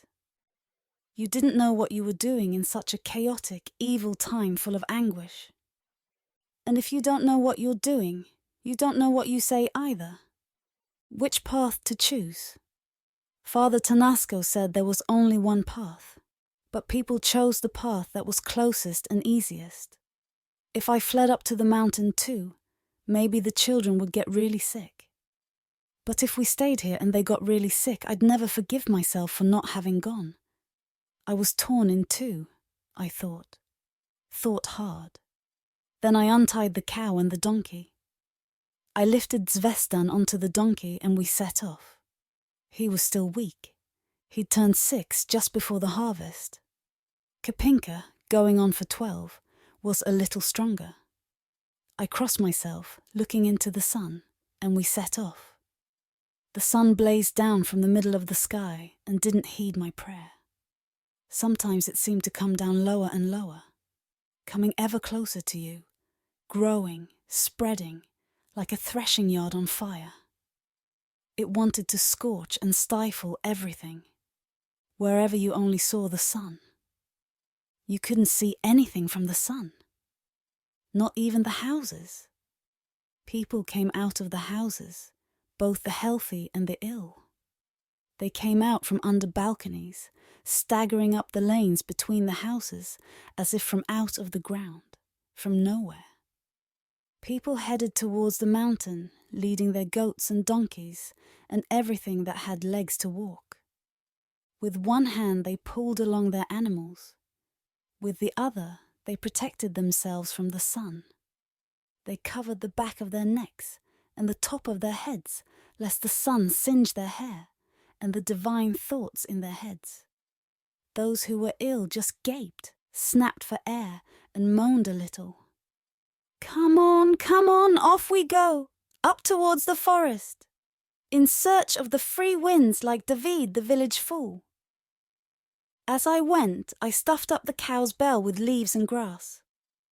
Soldiers might be near at hand and might hear. You didn't know where they were or who they were. They came from all over the place and loitered. And livestock being livestock, you had to look after it. Oh God, I said to myself, did they bury Donche Spikoski? And if they did, where did they bury him, I wondered, as I led the cow and the donkey. Kapinka held on to my apron. She gripped one end of it and walked behind me. She breathed heavily and beads of sweat covered her face. Do you still feel sick, my lass? I asked Kapinka. Gee up, donkey, I called, tugging at the donkey's reins. The cow followed me and just looked round at her calf. Chaco, the dog, came behind us. He'd turn aside to scare away a little lizard and then come back and keep following. How did your dog here come back to life? Doksim Trancheski asked me when he caught up with us near Zygazitsa. Leave the poor woman alone, his wife Jaglinka said. It didn't die, I told him. And since it didn't die, it didn't come back to life. In other words, you hid it, Doksim accused. How could we hide it, Doksim, if we didn't know where it was? I said. It went and hid all by itself. It didn't wait for us to help. Doksim raised his head and spat at the sun, but the spit fell back and splattered in his face. Fucking oath! This sun, this damn heat! He went, wiping his face. His wife looked at the sun and crossed herself.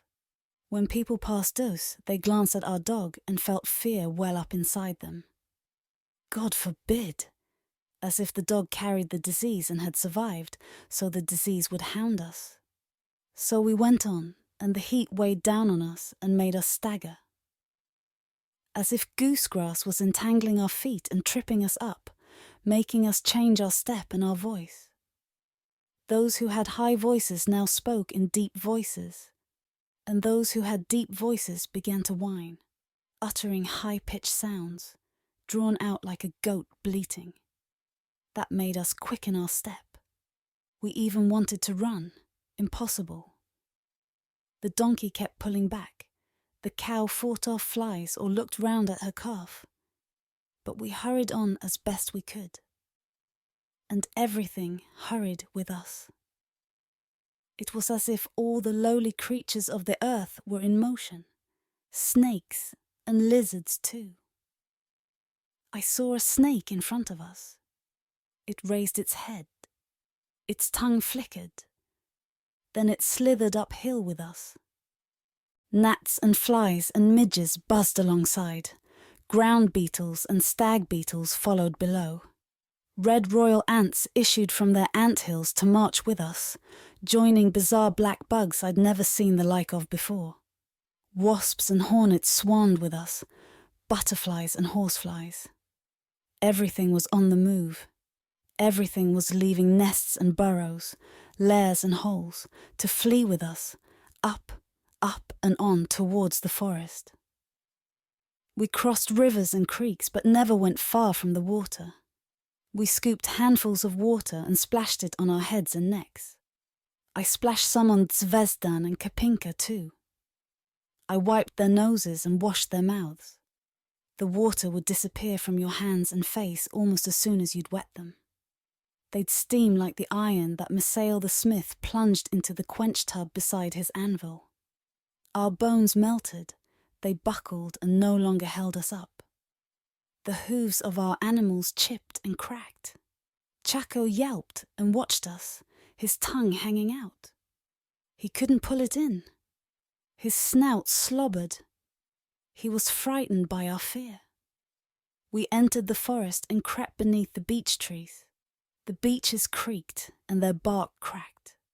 Their leaves wilted and withered just as our faces were withered from the strong sun. There we came together, people, animals, trees and insects. We looked at one another in silence, dumbfounded, afraid. We were stuck there in our predicament. When the goat herds of the mountain heard what we were fleeing from, they too fled.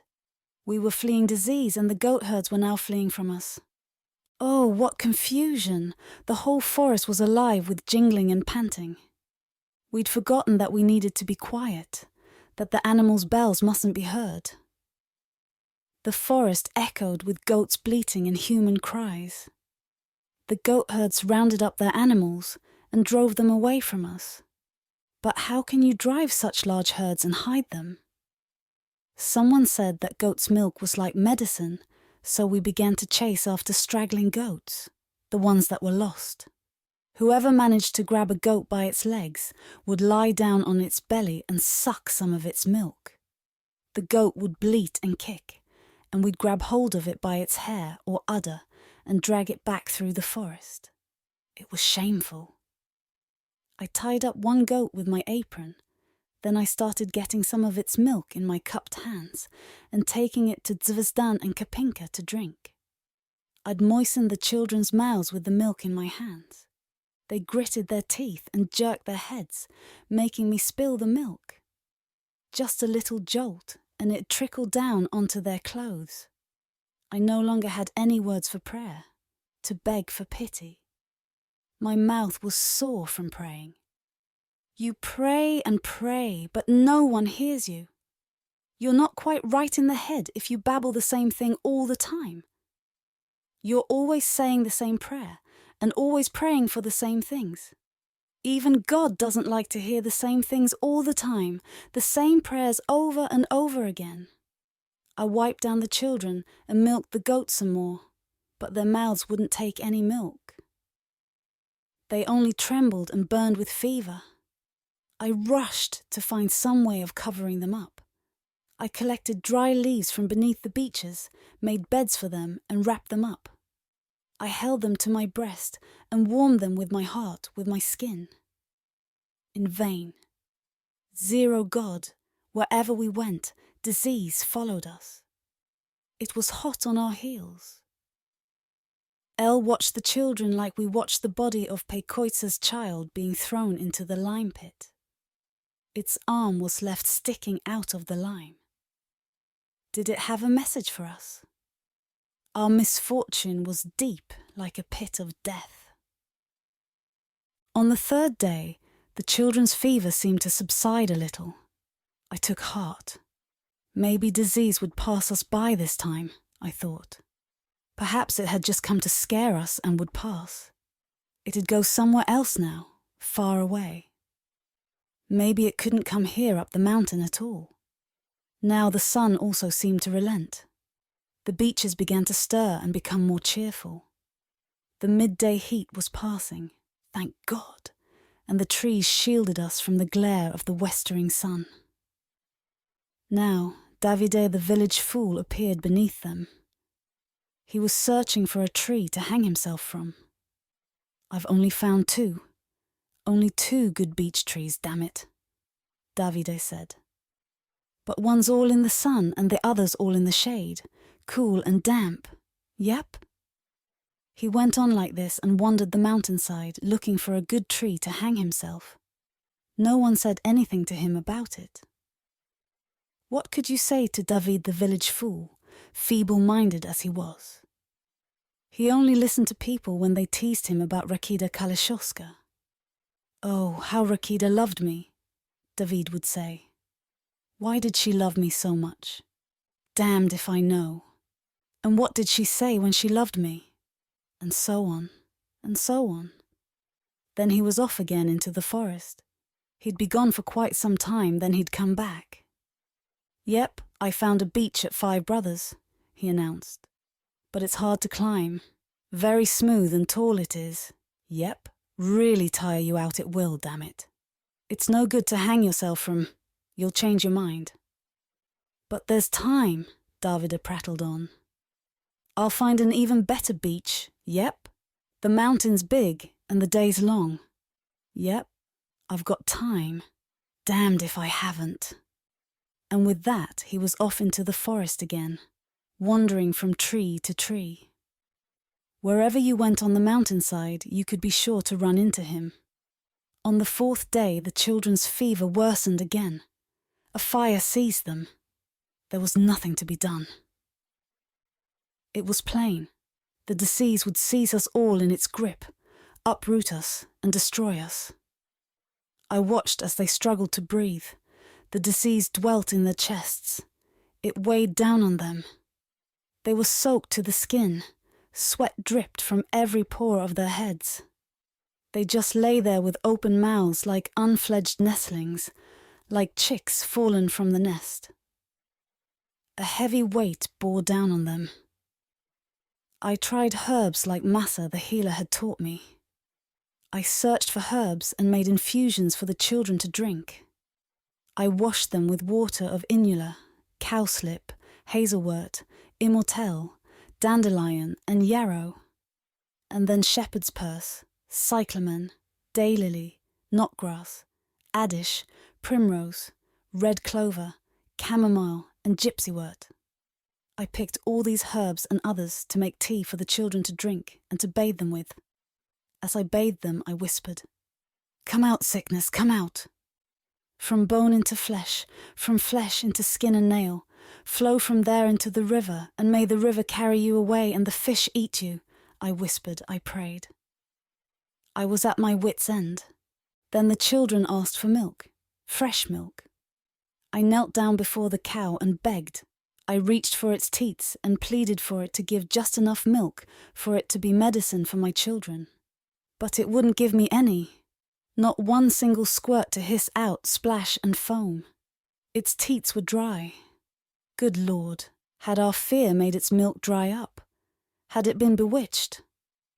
I gave it another try and again nothing came. The cow's milk had dried up and its udder dangled like an empty sack. An old bag will hang and sag, Laser the Wise used to say. It had been a week since I last took the milk churn and made buttermilk. Now I squeezed the cow's teats, I pulled, and the cow just stamped. It scraped the ground with its hooves and waved its tail. All the time it wielded its tail like a whip and lashed itself on the back to drive the flies away. Or was it trying to drive me away? It seemed that me gripping its teats was hurting. It turned its head towards me, and we looked at each other pleadingly. It begged me to stop. I begged it to give me at least one small spurt of milk, just enough to moisten the tongues of my children, to be a medicine. But it didn't understand my torment. No one understood the torment I'd been in since such silliness took its milk away. Or was it an evil eye? Or had disease sucked the cow dry? Disease destroys everything. Destruction everywhere. There was nothing to be done, I thought. There was no hiding from disease. I'd take the children back to the village, so they'd at least die at home, I thought, and I could bury them beside the others. Who knows? Perhaps the cholera and fever would pass us by this time. Maybe some of us would be spared. "Heaven forbid," said the sacristan, "but if they should die, do bury them in the lime pit." "I won't have any child of mine eaten up by lime. I won't deface its soul," I declared. "The soul goes to heaven without the body," the sacristan said. "The soul goes, and only an image remains. The worn-out body is that image." "The soul goes to heaven without the body," I told him. "But it doesn't forget the body." Nedelko Seveski's wife came up beside me. "Are you sure the man you saw was my Nedelko and not someone else? Are you sure you weren't mistaken, Velika?" she asked. I measured her with my eyes and turned my head. She never asked me about Nedelko again. Nor did the sacristan say another word. Everyone was fleeing now from everyone else, just like the goat herds that fled from us when we entered the forest. Good Lord, had it come to this? That people even hid from each other? Everyone was fleeing from everyone else. No one wanted to stay near anyone else. They all believed that if you hid alone, you'd have less clutter with you to hide and need less space for hiding. So people ran off into the forest in all directions, through ravines and sheltered pastures, to hide under beeches and rocks, in caves and on branches, in thistle patches and fen brakes. The agile even climbed trees to hide in the uppermost branches, like roosting grouse. No one wanted to meet anyone else, to help and be helped. Everyone scattered in the forest and tried to avoid each other. What could you do with people like that? You ended up doing the same as them. That made you even more afraid, and you despaired even more. Back to the village now, I thought. I'd flee too, from the people who were fleeing from me. I untied the cow and donkey and took the children. I lifted the Zvezdan onto the donkey again, took Kapinka under my arm, and off we went. We slipped on the leaves and dead branches tripped us up. The going was hard. Twigs hanging down almost poked out our eyes.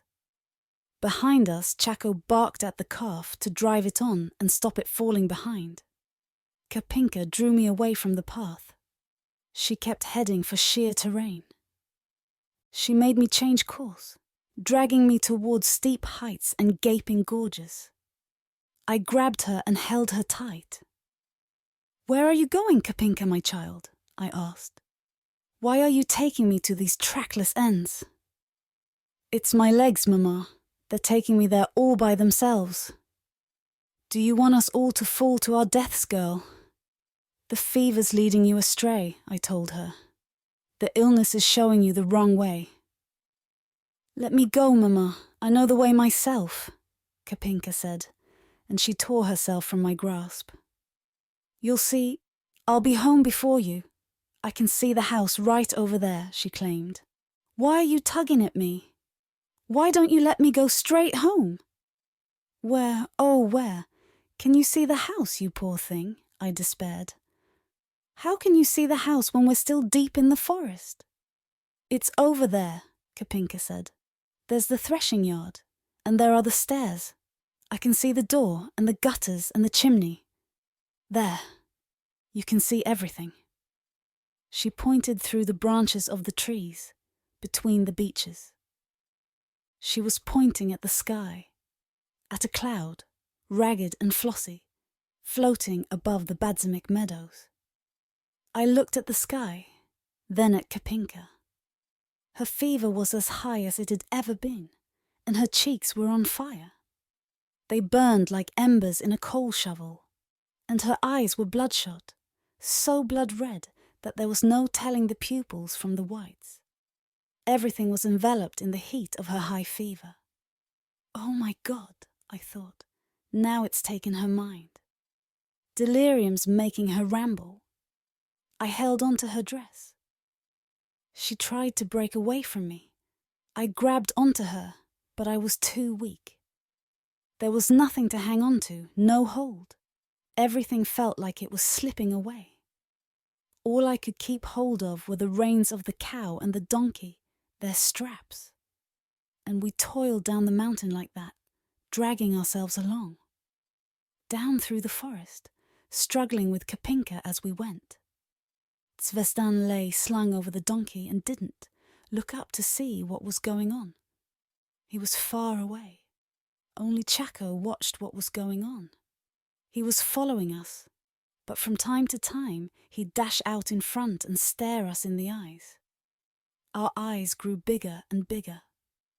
Eon.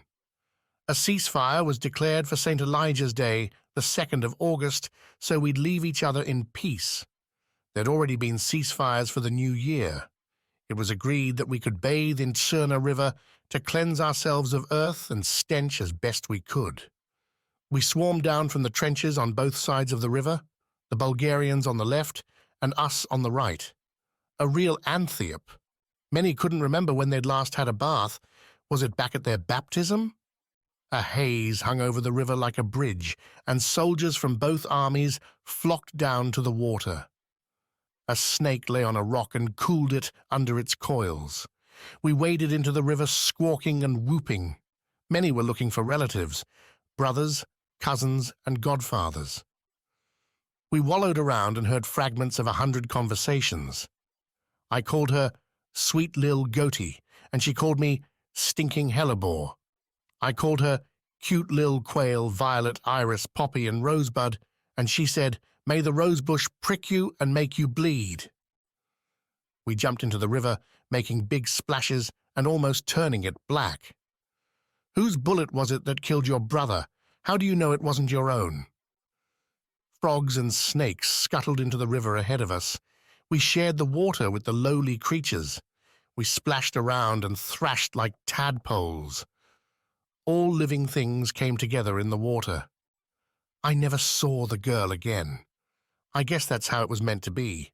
When I got engaged, my sweetheart cut and peeled an apple and boldly held it out to me.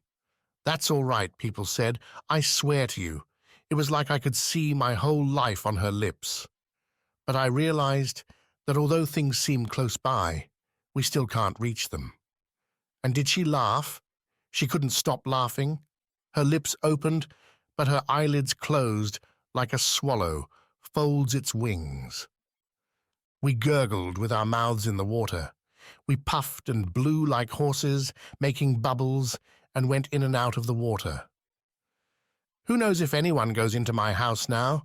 It's bound to just be the wind that opens and closes the door. There's no fire in the fireplace and no cries of children in the house anymore. Ryegrass, dwarf elders, and weeds are tapping down into the foundations and walls. They're undermining the house from all sides. Some of the bathers held their noses and lay on their backs. The water covered and enveloped them. And we wrapped him in canvas, leather, and sheepskin coats because he was badly mangled. His whole body was crushed.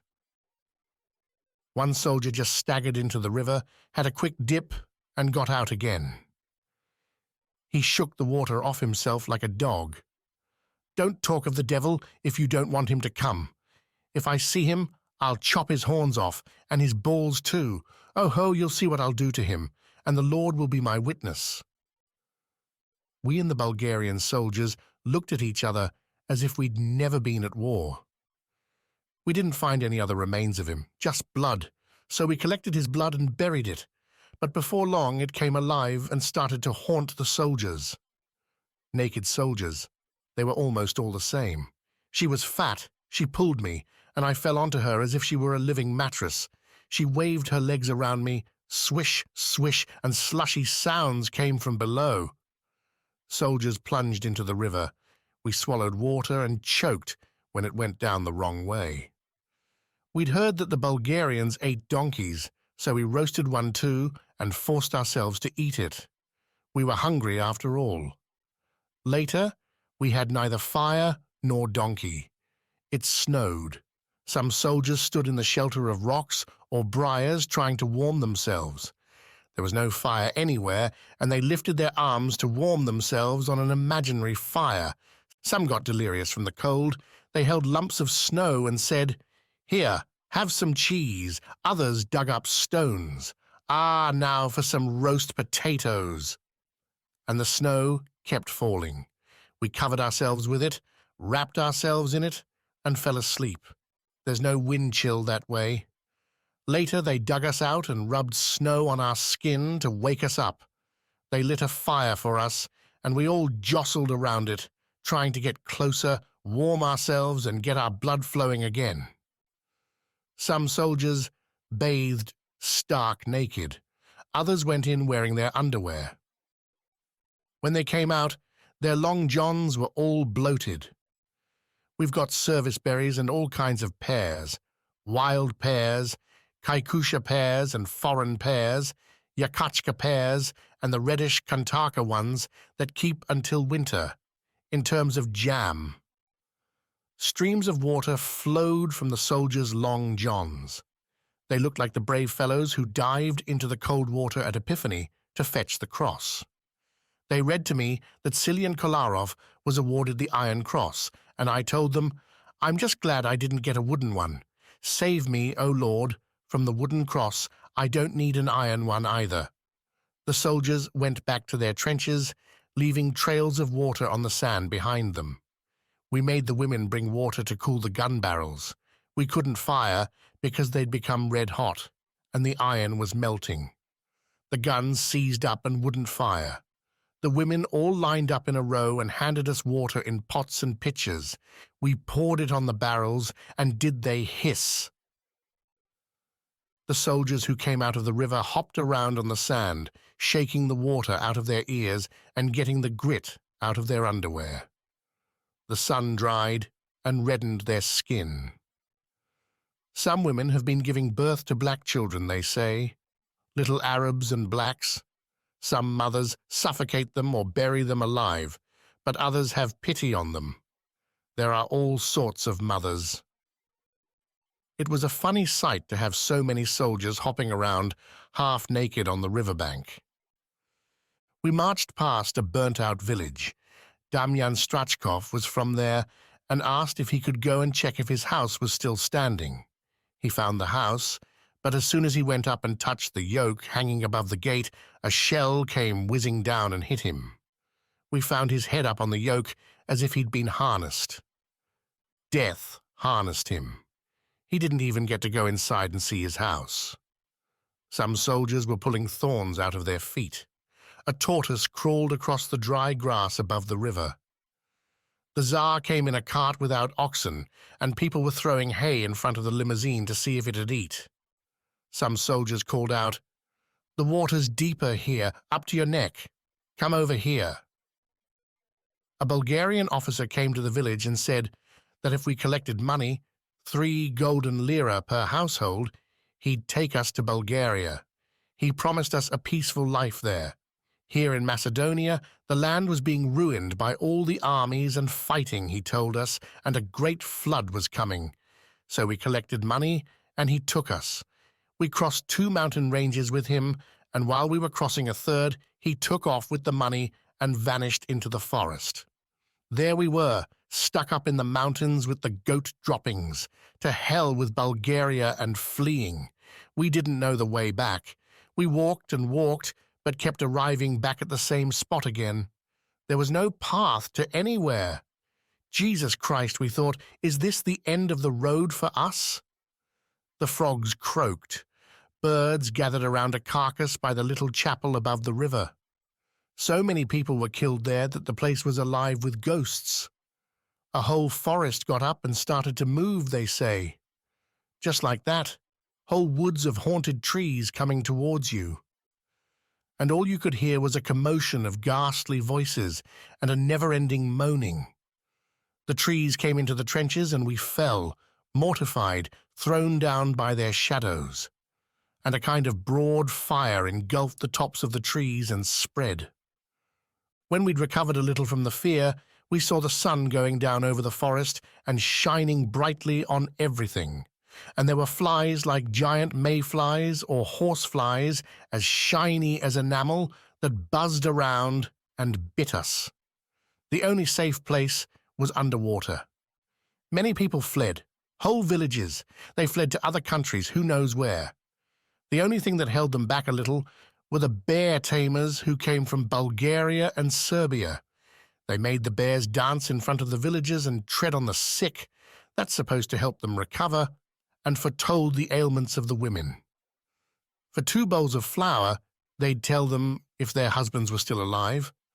Afterwards, they tore off tufts of bear fur and sold them as charms to ward off evil.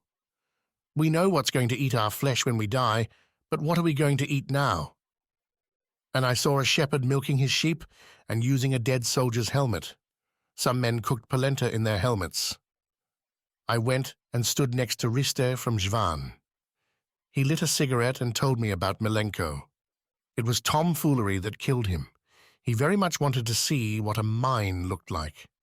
A fellow told him where there were mines, and Milenko went there. He looked and searched till he came across one, but he came a cropper. You see, he was so happy to have found one, as if he'd found a roast pumpkin. He looked at it with a smile and prodded it with his boot. He wanted to flip it over and see it from all sides. Then there was a bang, and he was gone. Just like that, he said. Rist and I sat by the river, dangling our feet and watching the goings-on. Some men were washing their hair, and others cleaning their shirts. And Nakie from Tserovo went along the river searching. He had a cousin, Stoyan, who'd ended up fighting on the Bulgarian side. That was his luck. Nakie stopped. "Stoyan! Stoyan!" he yelled until he was hoarse. "Over here!" said Stoyan from the other side of the river. "It can't be. It's you, isn't it?" "It's me, cuz." "If only your mother had given birth to a sack of caterpillars instead," Nakie cursed in jest. "Who are you fighting for, you old bastard?" "Who are you fighting for?" Stoyan replied from the river. "Of all the lowly creatures on the planet, you're taken up with the Bulgarians," Nakie said. "Come on. As a Macedonian, you're not in the Serbs' good books, and I'm not in the Bulgarians either," Stoyan argued. "Come out to the middle and shake hands, cousin." "Shake my dick. I'd rather my hand drop off than shake hands with you." "If you declare yourself a Serb, I'll put your head up on a pole," Stoyan said. "And if you declare yourself a Bulgarian, I'll have your guts for garters," Nakie countered. "Yeah, cuz I know," Stoyan said. "Fuck your big toe," Nakie quipped. There was a fellow from Prizren called Ilya. St. Elijah was his patron saint, and so this was his name day. Ilya was passing around rakia distilled from wild fruit and chameleon cherries to celebrate. You never have trouble finding people to celebrate with in the army. The canteens and flasks were doing the rounds, and the soldiers sweated from the sun and the rakia, warming themselves between 2 fires. At one point, Ilya stood up above the trench and called out to the Bulgarians, "Come over, brothers! Today's my name day, and today I don't hate anyone." When the Bulgarians heard Ilya's words, some of them came across. They didn't need telling twice.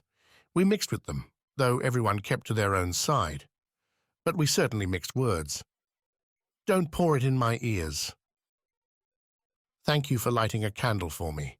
May the Lord give you long life." "Why is your mouth puckered like a prune?" "Because my teeth are all loose." "You'll just have to grin and bear it. Bend over, I can't reach your mouth to pour. I'm not that tall. It's just that you're so short. Wow, this stuff packs a punch. To your health, na zdravie, cheers. Everyone drank, sang, hugged Ilya, and everyone else too. Some hugged themselves. The men forgot that just a little while ago they'd been shooting at each other. God, how quickly they forgot. The river seemed to have washed away the hatred. Ilya just passed the flasks and canteens around and yelled, "Good health and a long life!" The rakia ran over his lips. The lid was up, the liquor gushed and gurgled, and again. "Cheers, na zdravie! Down the hatch!" The ceasefire was now over and the soldiers separated. We headed back towards our trenches and the Bulgarians to their sheep and goats. Only the drunken men around Ilya couldn't finish off. They'd forgotten themselves. The Bulgarians among them had also forgotten that they were still on our side of the river, on our side of no man's land. They hadn't had their fill of drink and talk yet. Have many of you got the clap? You don't get the clap just from wanking. One bird said to me, "I'd rather get laid by the dogs than by you." And I said, "I'll grapple with the dogs and take pussy tattered and torn anyway, so you'd better give it to me healthy and I won't have to mend it later." The soldiers dissolved into laughter. The Serbian officer Vasily Jatasic looked from his observation post and didn't know what was going on. He smelt sabotage or a diversion. He lifted the receiver of his field telephone and ordered the guns to open fire. But the machine gunners didn't respond. They knew who was out there and what they were doing. They weren't going to fire at their own comrades. Then, one of the Bulgarian drinkers left the bunch around Ilya and turned to face our trenches. He beat his chest and yelled, "I don't want war with Serbia. I never wanted war. I'm for Stamboliski and the Agrarian Union. I'm fetching some rakia too. This one will be on me." He started running towards the river, back to get the rakia. Vasily Jatasic lifted the receiver again. "Artillery! What the hell are you waiting for? Open fire, damn it!" The guns thundered, firing across the river at the opposite hill. The river was filled with iron. Shells exploded, stones burst and showered into the water. The little chapel above the river broke in half, and half of it collapsed. Only the archangel was left on the wall with his sword in hand. He stared at us, motionless. The Bulgarian soldier stopped in the middle of the river and headed back to us. But a moment later he fell, and his blood joined the flow of the water. Only then did the Bulgarians around Ilya come to their senses, but they didn't know where to go. If they tried to return, they'd have to go through the river, like the soldier who didn't want war with Serbia. The archangel, too, was still looking towards the river. His stem eyes on the wall of the ruined chapel were choosing who was to die next. He might choose the soldiers who'd been lured by Ilya's rakia. "Oh, the silly dicks have got themselves into a mess," Ilya said. But now even he didn't know what to do with the stray Bulgarians. At long last, he led them down into our trenches. His idea was to let the bombardment subside, then reach an agreement and let them go back. But some Serbian officers wanted to take them prisoner. "No, we gave them our word," Ilya declared. "We promised that if they were taken prisoner, we'd surrender to the Bulgarians." "We're true to our word," said the soldiers who'd been with Ilya and started climbing out of the trenches again. Captain Mirkovich jumped up and stopped them. "I demand that our soldiers' word be respected and that the Bulgarians be let go," he said, confronting his fellow officers. "Our soldiers who are true to the fatherland, shut up when I'm speaking, must stick to their word. Your word is sacred. You give it with your mouth, and when you die, your soul also leaves through your mouth." Later the Bulgarians were let go. They crossed the river and went back to their trenches. Only one of them stayed, a Macedonian. Eftim Drakalski, I think his name was, from the Malashevia region. He didn't want to go back. After that, all hell was let loose. As soon as the Bulgarians had returned, a barrage began from everywhere. The earth belched fire. It was as if fire-breathing dragons had descended on us from all sides.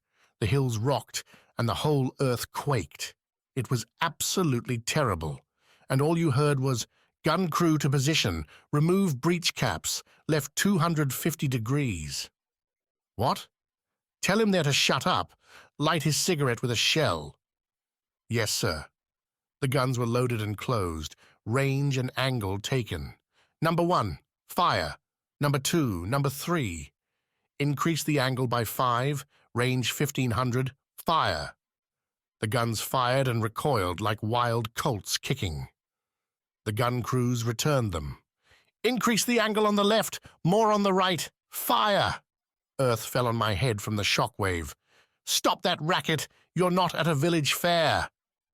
A flock of birds flew low over our heads. Everyone was frightened, shocked, and milling around like headless chickens. Quiet, I can't hear the orders. Where are the infantry? We've got to have infantry. The Bulgarian trench was for the taking, and someone had to go and seize it. There was a deafening blast and a shower of earth and stones, and smoke too thick to see through. Hello, 2nd Company? Hello, 2nd Company? The line's cut. What do we do now? Whoever wants to fight can fight now. The gun crews climbed out of the trenches, fired the guns, and went back. They were white in the faces from fear and gunpowder and didn't say a word. They just dashed up out of the trenches, fired, and returned at a run. Soon we heard calls of charge, getting ever closer. The Bulgarians were coming. Then a real bloodbath began, bayonet against bayonet. We were locked together and couldn't tell friend from foe. Madness. The air was full of moans and groans of men falling and stumbling. Shadows flashed around you, and the calls of charge now poured into our trenches. What trenches? Everything was churned up into a mighty mess. We mingled with moles, lizards, snakes, and other vermin. It was hard to say what was most loathsome. Several dugouts were burning, and soldiers were throwing down their rifles and fleeing. Some also surrendered. All of a sudden, I heard from behind me, "Hands up!" I dropped my rifle and turned around. Bulgarians were standing above me, bayonets on their rifles. They stood over me like archangels, and I wondered why they didn't kill me. What use was I to them alive? If I'd been an officer, all right, they'd exchange me for one of their officers or get some intelligence out of me. But like this, no idea. "Move!" they shouted, and I did. And then there was a whistling in the air, getting closer and closer. The Bulgarians hit the ground to take cover as the shell landed behind us. But instead of taking cover, I bolted. I had no choice but to run. It was as if I heard a whisper in my ear, "Run for it, Ion, as long as there's a pat for you." I sprang over corpses of men, disemboweled horses, and jettisoned saddles. An arm lay here, a leg there, intestines and bare bones. A slaughterhouse. Soldiers lay around, struggling with death and breathing their last. They just managed to open their mouths and cry for their mothers. But I raced, like the wind between them, and didn't look. I was running from them too, so I wouldn't have to see them. I felt as if the dead were calling for me and following me, begging me for water and help. As I ran, I suddenly felt a pain in my foot, down near my toes, as if I'd trodden on hot coals. I knelt down and felt my foot. Something tepid was trickling between my fingers and made them sticky. I wiped them on the leg of my pants and stood up again. There I saw Naki from Tserovo. He lay with his head to one side and looked like he was sleeping. "Naki, Naki," I called, but there was no answer. A pile of empty cartridges lay around him. His legs were severed from his trunk as if they'd wanted to run away without him. He'd had his allotted life, and now he'd kicked the bucket. But there was no time for tears and mourning. I kept running, and when it started getting dark, my legs grew heavier, like I was pulling them out of mud or dung. They felt like lead, and drowsiness was overcoming me. I was afraid of putting down roots. My eyes were falling shut. I would have propped open my eyelids if I could have, to keep them from falling like I was now falling. I'd stumble and bump into something. That would wake me up a little, and I'd keep going. The moon shone, but it was cold, and I felt the chill. Only its shadow helped me. My shadow followed me and kept me from being completely alone. And so I went, falling asleep and falling down, waking up and walking a bit more, and soon falling asleep again. Sleep was the greatest of freedoms and the one most worth fighting for. The right to go to sleep and stay that way. But now I learned to sleep upright while I was walking. Not even horses can do that. Your legs functioned, but your mind was asleep. Your eyes fell too, like bear traps that had snapped shut. Even if you tried to look, you wouldn't see anything, like a blind chicken at night. I ran, but my legs couldn't run away from the rest of my body. It betrayed them, and then my running was over. I don't know how long I'd gone like a sleepwalker. They found me where I'd fallen. I was woken by a group of our soldiers, but I couldn't get up. My leg was like a rock. They took off my boots, bandaged me, and lifted me. Time passed, but the wound wouldn't heal. It got covered with bumps and blisters. Pus built up, and the foot started to rot. They decided to send me to hospital, near Bitola. The Nativity of the Virgin had passed and rain set in. Early autumn rain that fell every day. Just our luck. Velika. We entered the village, but it was as if it were no longer ours. The houses and stables gaped empty. No dogs barked, no cows mooed. No one called out, and there was no reply. An oppressive dark everywhere. The houses you passed by looked like hollow heads with their eyes gouged out. Everything was broken, shaken, disfigured. And the village? But what is a village? Without people, it's nothing. This one was empty like a ghost town that stretched on and on. I made the children's beds. I laid the reed mat out on the veranda for them and sat at their feet to hold vigil. They raved, kicked the woven doormat, bunched up the blanket and moaned. And when they moaned, I moaned too and felt the stab of steely knives.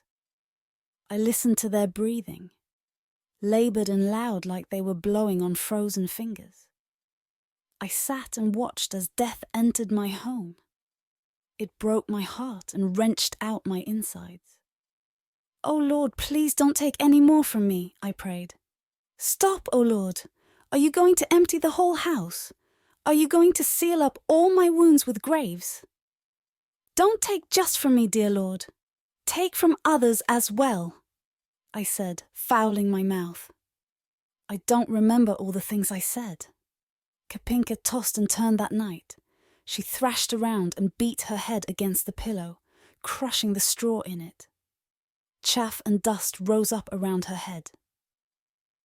"Oh, Mummy," she cried and turned her head again. Who knows what was in her head and made her act like that? She moaned, and each time it was like a cold knife stabbing me right here, in the heart. I took her head, held it to my breast, and wiped her weary face. "Wait, Kapinka, don't give in," I said.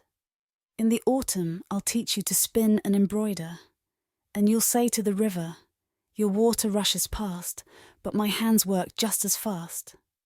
And you'll say to the bird, 'Your wings beat so smooth, and that is how my fingers move.' And we'll embroider a shirt, and you can do the sleeves all by yourself, my love." But she didn't hear me. I spoke one thing, she rambled another. "Angel is here. He's coming now," she murmured and moaned again. Zvezdan didn't moan so much. Had he picked up the disease later, or was it a different one? He didn't scare me the same way Kapinka did. I looked at them both and went to pieces. Oh, what could I do? Who could I ask for help? There was no one. Not that there had been help before, but at least there had been people. Now the people had fled and there was no one. How can people help when everyone's afraid of everyone else? Oh Lord, I thought, might my children get better without medicine just like that? Could a remedy for the disease come from the disease itself? A sick idea, I know. But what can you do when you're all by yourself in such an accursed time? You have to scold yourself and hit yourself. It couldn't be helped. And I wailed, "Where are you leaving for Kapinka, my poor feverish thing? Where, my poor dear?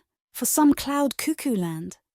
No, where you think you're going is all shored up with earth and water, deathly cold. How will you get in there so exhausted and with your body so frail? At least take me with you to share the heavy earth with you. If you go, how will I be able to look at your playmates without you beside me? What will I tell them? How can I explain? Why is death only coming for you and leaving me wearing black all my life? Won't you listen to me any more? Will you be angry at me forever? Don't you know that no one ever comes back from that place?"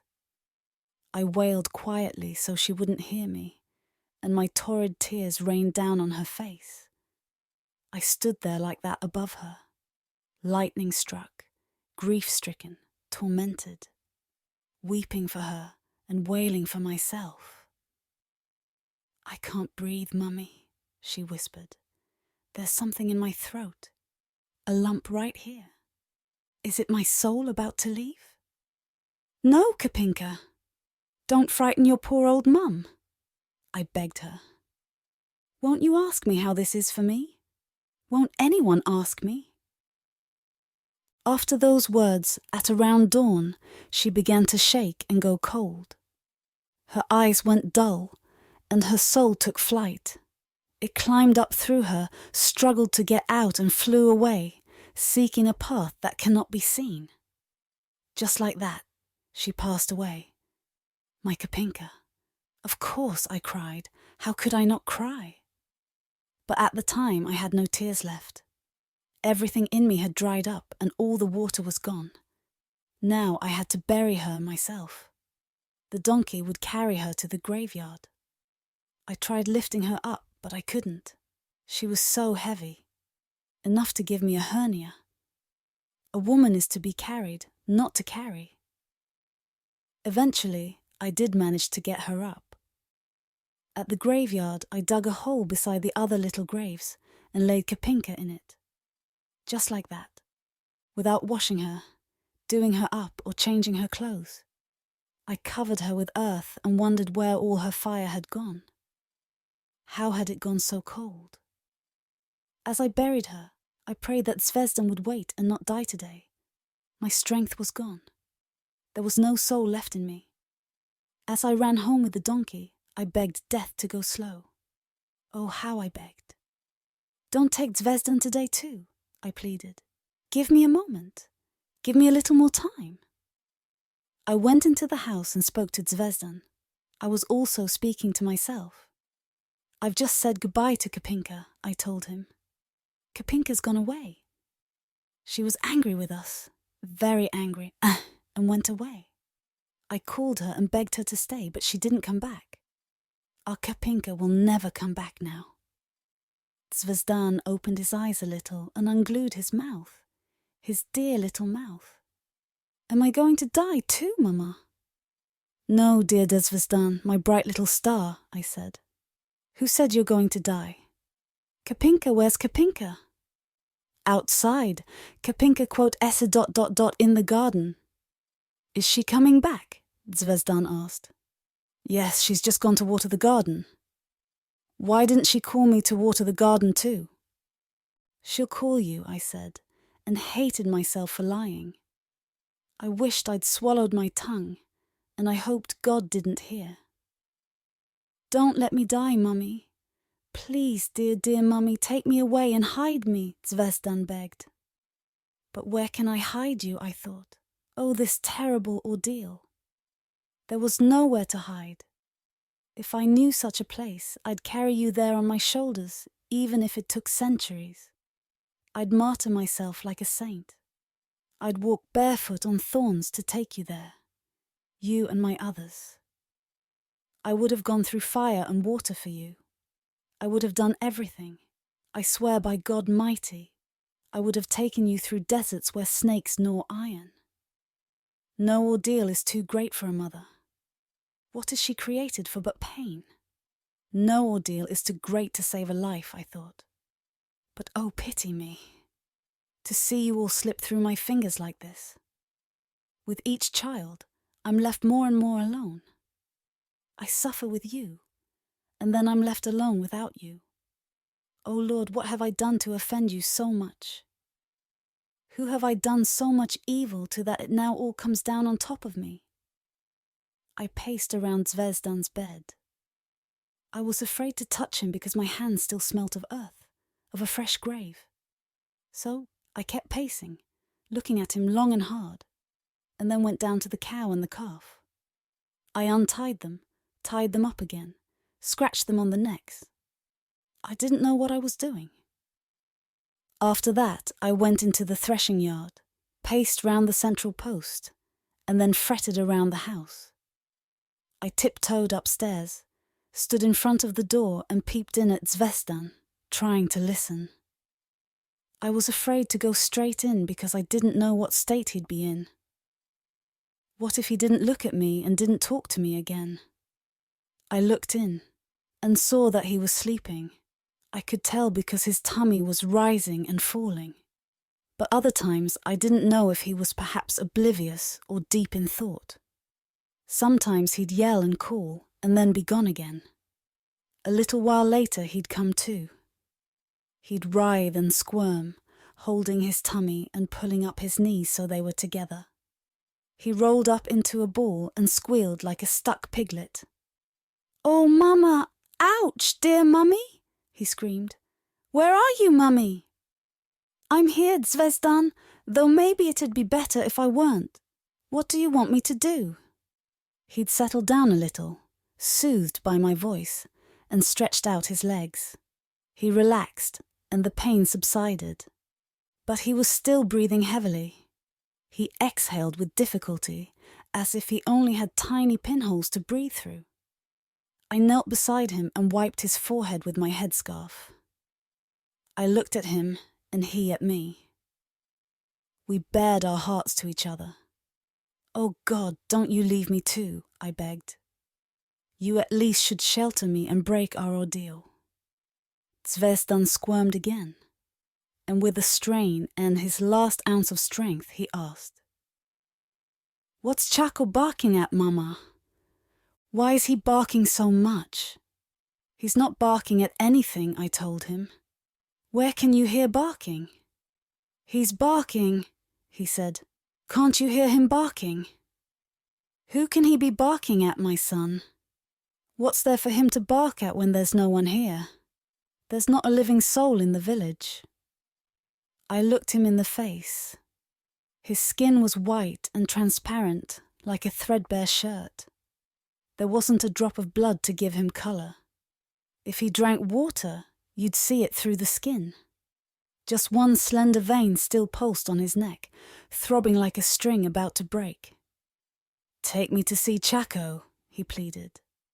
"Please take me. I want to see him and play with him, Mummy." Oh, woe, I thought. We all call for our mother when we're in distress. Our poor, wretched mother born to suffer. Even if you dragged her along the ground with a hook, she'd still pity you. And if you tripped and fell while dragging her, she'd still say, "I'm sorry, my dear. It was only me who made you stumble." A mother forgets her own pain when she sees that of her child. That's why, in distress, we cry just for her. Zvezdan called for me and I called for my own mother. I thought, do you really think you can play with the dog, my poor sick puppy? Or was this the last time they'd see each other? A kind of farewell? I snatched up Zvezdan and ran down the stairs into the yard. "Here, Chaco! Here, Chaco!" I yelled, as if I was calling him to give him his dinner. I called for him like crazy. and Zvezdan rolled his eyes, one here and one there. I thought he was looking for the dog, but then I saw that his mouth had gone all blue and cold as a stone. His teeth chattered, and you could hardly hear his breathing. And while he was looking like that, he gave a little sob, rolled his bloodshot eyes, and his life slipped out of my grasp, as lightly as a little piece of soap. And I began to scream. I screamed at the top of my lungs as if I'd just been bitten by a snake. I don't know what I screamed or who I thought would hear. I knew there was no one to hear me and no one to reply. But there was. I heard a voice as if from far away, and it came up to me. "Velika, what's wrong? Has someone hit you?" I wheeled around and saw Laser the Wise. I don't know how he came to be there. After all, there was no one else in the village. I felt for my throat and pinched myself. I came to my senses and pulled myself together. "The hand of God has struck me, Laser. Now my Zvezdan's gone too," I said. I was stooped, crushed. "And Kapinka! Where's Kapinka?"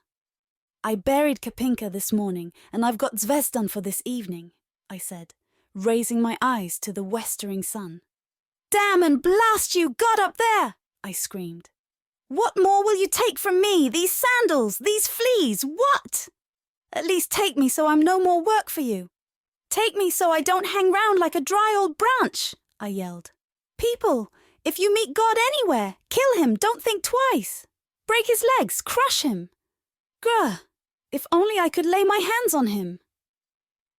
That's what passed my lips, it seems. And who knows what else I said?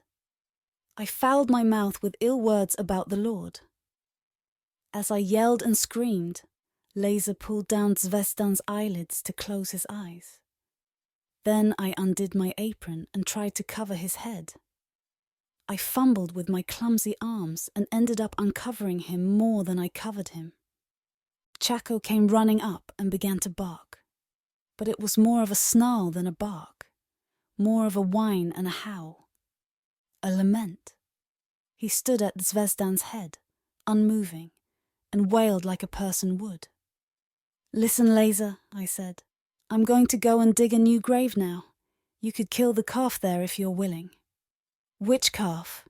he asked in surprise. "Ours," I said. "It's in the stable there." "But you're not holding a wedding or having a family feast," Laser said. "Who's going to eat the calf?" "We are you, me and the dog that's mourning. We'll eat it to honor Zvezdan's soul and also the souls of Kapinka, Angela, Zdravko and Rosa," I said. "I didn't send them to heaven properly. All my children left this world hungry. It's been a hungry year, and who knows if they have food up there." "But I'll need help," Laser said. "Who'll help me if you go off to the graveyard? I need someone to hold the calf, to hand me things, and to take things." "Quite right, but who'll dig the grave if I stay here to help?" "We'll dig it together. I'll help you afterwards." "Thank you," I said, and went to get the calf. As I took it out of the stable, the cow mooed after it. Another poor mother at the mercy of destiny. It bellowed as loud as it could, and the calf replied. "The knife's there in the recess," I told Laser. "Let's at least not keep the dead waiting." Laser took the knife and sharpened it energetically on a stone in the yard.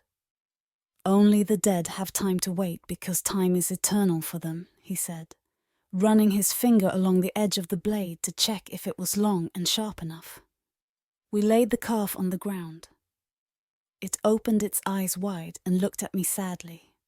Oh, so sadly, and tears welled up in its eyes, as if it was about to speak and cry. Laser told me to hold the legs near the hooves. Then he turned the calf's head to one side, pulled it back, and felt for the jugular vein. "Don't look it in the eyes," he told me. How can I not, Laser, when it moves so sadly? I feel I'm looking at Zvezdan when the disease laid him down and had him in its grips. Zvezdan rolled his eyes and begged with them just like this. Perhaps the archangel kills people like this too. Maybe he does, Leza said, and sank the knife into the calf's throat. Blood came shooting out straight at him. It gushed out like a fountain near his hand. He twisted the handle of the knife, cutting deeper, left and right. The cow bellowed in the stable. The calf lashed out with its legs, but couldn't reply anymore. It kicked with its hooves, wheezed, and slowly rolled its eyes as it went limp. We hung the calf on the meat hook under the porch, and Leza started skinning it. He cut into one leg and prized up the skin so he could strip it off more easily. He knew what he was doing. Clouds of flies came and flew around the calf's blood. With a flash of his hand, Leza pulled down the skin as if he was stripping a wet shirt off someone's back. "Get the containers ready," he yelled. "And you can throw the tripe to the dog. Here, doggy doggy!" Chaco just raised his head slightly and kept howling. "Hang the hide here. We'll tan it later to make moccasins," Leza called. "And put the innards aside. If you don't have a cleaver, give me a hatchet. I need to separate all the bones from the spine. Everything's supported by the spine. It's the frame of the skeleton. And you have to be careful with the gallbladder. If it bursts, it makes the meat very bitter," he said, and kept cutting, separating and piling the meat. I started a fire and filled a big cauldron with meat. Enough for all the dead souls. It'd do them for some time, and they wouldn't come to me at night to complain. I took one leg down to the storage room. It was summertime and nothing kept for long, so I put it in the coolest spot. Swarms of flies followed me as I carried it. Everything that could creep and crawl emerged from holes in the heat. It was only cold inside me. My heart was like an ice cellar. As I was covering up the leg, I remembered the Zvezdan. I was so mixed up that I'd forgotten him already. A curse on me. I rushed back to him, fearing that he might get fly-blown. We took Zvezdan to the graveyard. On the donkey again. As if it were ordained that only the dead may ride the donkey. Dead children. We dug the grave and buried Zvezdan. Tea was the dark of night, but the clear sky full of stars let us see. It helped us do what we had to do. May no one else have to go through this, O Lord. I groaned and moaned and mourned a little at Zvezdan's grave, but the tears wouldn't come. When we were finished, we went back to the village, our empty village. It was like leaving one graveyard to go to another. Leza and I washed our face and hands and threw water over our shoulders. Then we sat down to eat, as was the custom. How can you eat when you don't feel like it? But we forced ourselves to. We had to eat. It was the will of the dead. If we didn't eat, they wouldn't eat either. The meat was unseasoned, without a pinch of pepper or a grain of salt. Salt was not to be had for love or money. Unsalted food doesn't even make you thirsty. And when you drank water, you felt it was full of chaff. People said that the children got those guatras on their throats from unsalted food. A lot of kids had guatras now. One began to grow on Ulya's daughter Goritza too. Salt couldn't be sown and scythed. That was the trouble. Where could you get it from? Some went and searched for it and dug wherever anything shimmered white like quartz. They'd dig away some of the soil, lick it and spit. God forbid. But why would I do that now? I had no one more to look after. Everything I'd been given had been taken away. They were all his now. I had no one to go and complain to. No one anywhere. Here was I, a mother hen who'd lost her chicks. A day or two later, the other villagers returned from the mountain. They had no other choice. Ulya came back too. "Hello, Velika," she said as she came into the yard. "What have you been doing?" Something I hope you'll never have to do. But where are the children? She asked. Where are Zvezdan and Kapinka? I bade to farewell them, I said. Now I'm a tree without branches, pruned to the trunk. When did that happen, Velika? When, oh when, you unhappy thing? She hurled herself at me and hugged me. I just stood there, hardly holding on to her. I propped her up and she cried on my shoulder, pouring a torrent of tears. I couldn't cry just then. But when I saw Goritza, my tears did well up. I cried on Ulia, and she cried on me. We hugged each other, locked like two wrestlers. We should pull ourselves together now, Velika. Ulia sniffed after a while. Otherwise, our tears will make big puddles, and the children will be surrounded by water for all eternity. They may never find a dry place, she said, wiping her face. Please forgive me so that the Lord too may forgive me. What should I forgive you for, Ulia? That I ran away up the mountain without you and left you alone, she said. There's nothing for me to forgive because you didn't leave me. It's the Lord who left me. He deserted me, I said. There's no limit to the grief a person can suffer. Ulia and I loosened our hands and fingers and let go of each other. People gathered in the yard and looked at us. I ran off to the storage room and brought out the leg of veal. The meat was already a little tainted and fly-blown in the heat, but it could still be eaten. Here you are, I said to the people. Share this for the souls of the children. Watering at the mouth, the people rushed at the meat. They grabbed and tore at it. But there's no way in the world you can simply pull meat off a leg like that. It slipped out of their hands and fell to the ground. The women's headscarves and aprons fell too. Their hair came undone, but there was no stopping them. They lifted the leg out of the dust and kept fighting over it, tiring themselves out. They were at each other's throats and couldn't agree how to share it. I looked at all their greedy arms and grappling hands, and it seemed to me that even the trees nearby were bending over to try and tear at the meat. Their branches were reaching out for it. Good Lord, what had I done, I thought. It was my fault that people were at each other's throats. I looked to see where Ulia was. She joined the throng. She squeezed between people and grabbed at the leg. One moment I'd see her in the press. The next she'd be gone, lost amidst the squirming bodies. As if the current of a river was dragging her down into the whirlpools and potholes, only to throw her up onto the shore again. A man raised the meat above his head and yelled like a town crier. Wait, people, wait! Let's stew it first and then we can share it out. People took back their hands. The women picked up their headscarves and aprons that lay trampled on the ground. They lifted them and shook them, blinking from the dust. And people kept dying, one today, another tomorrow. Yesterday in Gornomalo, the upper part of the village, tomorrow in Dolnomalo, the lower part. But maybe it just seemed that way to me. I don't know why.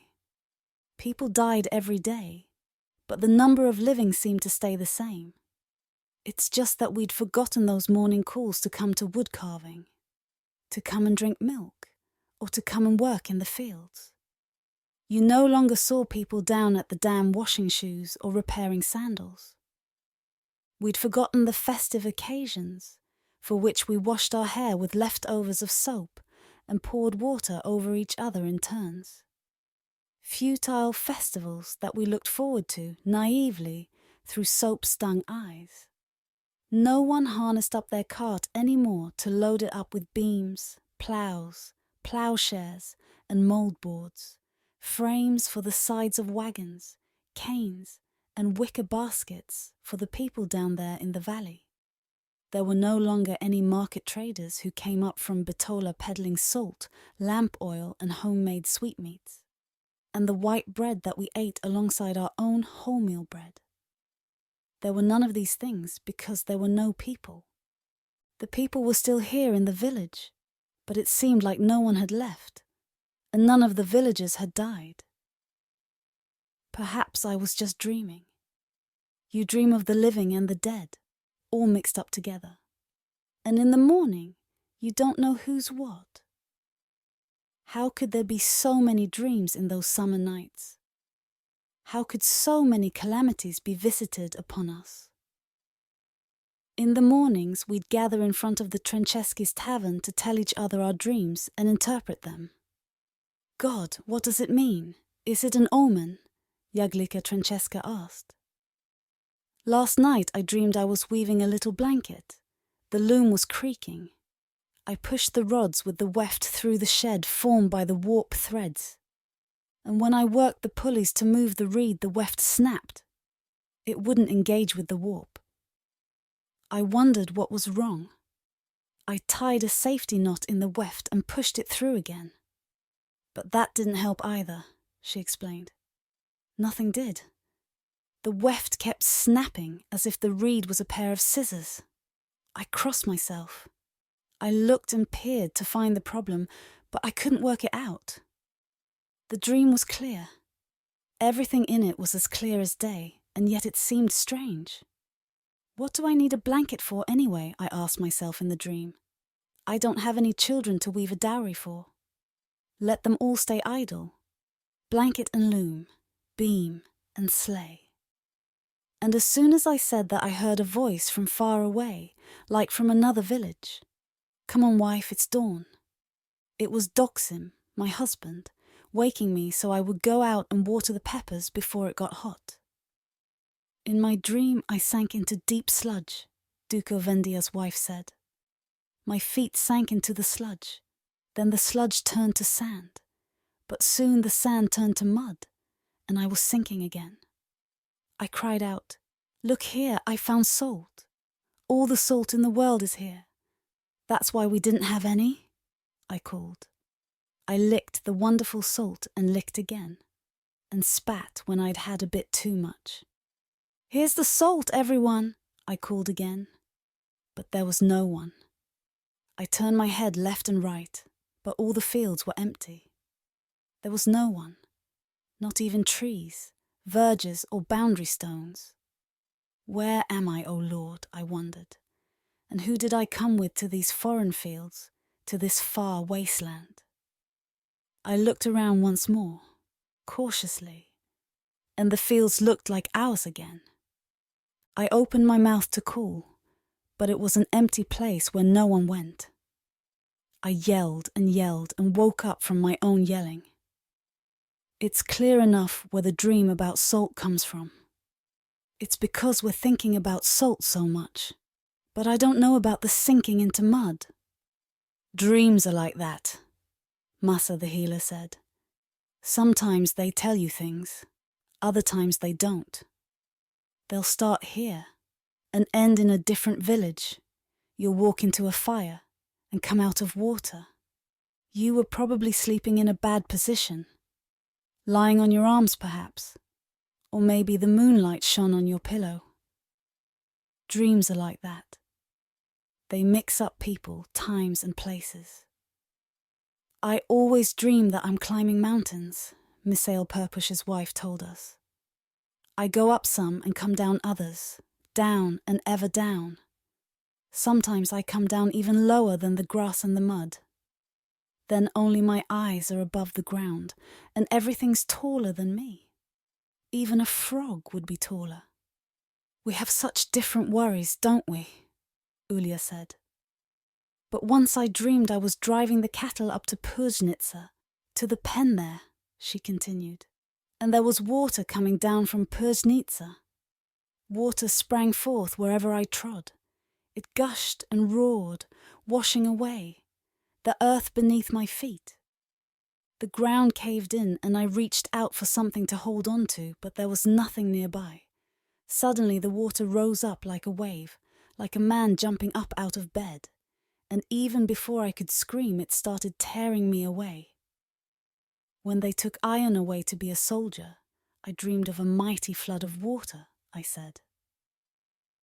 And we went on telling each other what we'd seen in our dreams. I couldn't keep it inside and told the women. When I go to bed, I feel as if all dreams are already taken up and there's nothing left to dream. I lie down but feel like I haven't. Like I've curled up high in the air above the reed mat and the blanket, like a larvae in its cocoon. And I hover like that up in the breeze, dozy, and fall asleep up there. Something beneath me opens, and I begin to fall. Like I'm falling into our yard. But I don't fall like you usually do. I land like a cat on its paws. I check my head, legs, and arms, and nothing's hurt. I look around and see that the yard's swept and clean, spotless and speckless. I look around the yard, and beneath the house, I see Ion coining. He comes up and smiles. He's wearing swish, shiny shoes that tap on the stones and shine like mirrors. You could look in them and see yourself. You could even see a mote in your eye, or comb your hair and straighten your part. So here comes Ion, smiling. But his smile isn't the same as it used to be. When I look closer, I see that his mouth's empty, so his smile's empty too. Oh no, my poor Ion, I say. What happened to your teeth? Who took all the teeth out of your mouth? They fell out by themselves. They all got wobbly and fell out. I had all the teeth here in my hand, he says. My poor dear Ion, how are you now going to eat dry bread? And how are you going to crack walnuts and hazelnuts? I exclaim. All the soldiers have lost their teeth. The whole army's toothless. Gummy jaws and sunken cheeks. If they open their mouths to speak or yawn, their tongues slip out like they're trying to run away. But what's the point in talking when you can't understand each other anyway? Empty mouths. Empty words, he says, and turns to go. Wait! Stop! Where are you going? I call. I've hardly seen you. That's all I've come for. Just a short visit, Ion says. That's all the time I have. I've got a long road ahead and won't be back for a long time. And he goes back the way he came and disappears beneath the house. I want to run after him and ask him one more thing. How long he still has to serve in the army. But I can't move. I can't stir from the spot. It's as if I've been planted there or pinned to the ground. I strain my neck to see him, and in that crazy moment, I feel like unscrewing my head so as to look at him longer. I'm pinned down by a burning heat from above too. The heat's on top of my head like I'm taking a baking tray of spinach pies, or a platter of hot rolls down to the field for lunch. That's how hot and heavy it feels. I stand there pressed beneath it, and there's nobody around me. I don't even cast a shadow. I've trodden it into the dust, and it's nowhere to be seen, like when the sun's at its zenith. I just stand there sweating. The sweat runs down my face. I'm sweating all over from every pore. I can't see where my husband went. Where's he disappeared to? And in that fear, I wake up with a start. Doesn't Ion ask about the children? The woman asked me. No, he doesn't ask about anything. How can he ask with an empty mouth? Masa the healer pointed out. His teeth that have fallen out represent the children, your dead children. May he stay alive if he's still alive, I said. He's all I've got left. He'll be long yet in the coming. That's why he doesn't stay. That's why you can't catch up with him and make him come back, Masa said. And so, me and the other women guessed and speculated. We gave each other false hope and comforted each other. Doksim Translator poked his head out of the tavern. He was waiting for customers, but no one came. Who could? Everyone was as poor as a church mouse. Ion. They loaded us onto ox carts bound for Bitola. There was a checkpoint up above Givoino, and we had to get off in the muddy field. In Givoino, we stopped for a while beside a military cemetery, a French cemetery with little wooden crosses and surrounded by barbed wire. Mort pour la France, a sign said. Geez, I asked myself, is this part of France? And who are we dying for? All countries were setting up cemeteries here, but we Macedonians were being interred in foreign graves. A few soldiers lit candles, then they sat on the graves and looked down at the ground, as if they were looking into their own graves, and asking themselves perhaps where they'd curl up their toes, who'd eat boiled wheat at their funerals, and who'd visit their graves. We moved off again. The carts shook, and we were tossed around like sheaves of com. One man moaned, but no one heard him. No one knew if it was someone moaning or the creak of the carts. The weather was terrible. It rained without let-up, and the clouds wouldn't lift. We were soaked to the skin, and the whole country was saturated. Water flowed, filling the meadows, hemp fields, and stubble. The carts squelched through mud, their wheels cutting into it and deepening the ruts. Only occasionally would a gentle breeze blow, a jackdaw take flight, or a jay give a rasping call and shake the drops from the branches of a naked tree. We rumbled along, and it was all gee-haw and gee-haw. Then after a while, one of the Ordnance Corps soldiers would shout, "Whoa!" and stop the oxen. "This one's dead. We won't have to worry about him any more." "Lucky beggar. He's been spared," grunted one of the wounded men in the carts. "May God be with us," moaned another. "Today him, tomorrow us," we said, cringing. You felt as if the cold even made your head shrink. If you took your head in your hands, it was as if you were holding a hazelnut in your fingers. The dead man was taken off and buried. Then the carts began to creak again, a squeak like a winch turning, and the hours of rocking and shaking started all over again. "Where are we, friend? Where are we going?" one of the soldiers in the carts would ask before falling unconscious again. And it rained and rained, lashing us on the backs of our heads as we lay. The heavens opened, and nothing could stop the deluge. Soldiers passed by alongside us like phantoms, shadows, with rifles, blankets, stolen raincoats, and formless bundles over their shoulders. They split up into groups and went to the front, to the slaughter. Whether it was because of the rain or their loads, their faces were contorted and ghostly pale. Their skin could be seen under their beards like snow under dry grass. A miserable, motley crew. Here and there the mountains were white with snow. Another 2 or 3 of us died on the way. We farewelled them with our eyes. Finally, we arrived at the lazaret, a kind of hospital, in a place called Siva Voda near Bitola. First, we were shorn with hair trimmers covered in blood. They were thick with lice. Then nuns came and washed us, gave us fresh clothing, and changed our bandages. We lay there with our wounds on straw mattresses or piles of rags and straw and waited for whatever was to come. All around us it smelt of spirit, iodine, and rakia. They opened up some men's wounds, extracted pieces of iron and sewed them up again. Other men had arms or legs amputated, with sores as if woodcutters were at work. Men screamed and groaned, and their calls and wails flowed together into a ghastly chorus. We heard everything. It was all close by. And then it was my tum. I felt weak, my ears rang, and my nightshirt flapped on me. I was so much lighter than usual, even the wind could have lifted me. They amputated the toe of my foot, like a piece of a rotten apple. They wanted to cut off my leg up to the knee too, but I didn't let them. Or maybe it was one of the French doctors who stopped them.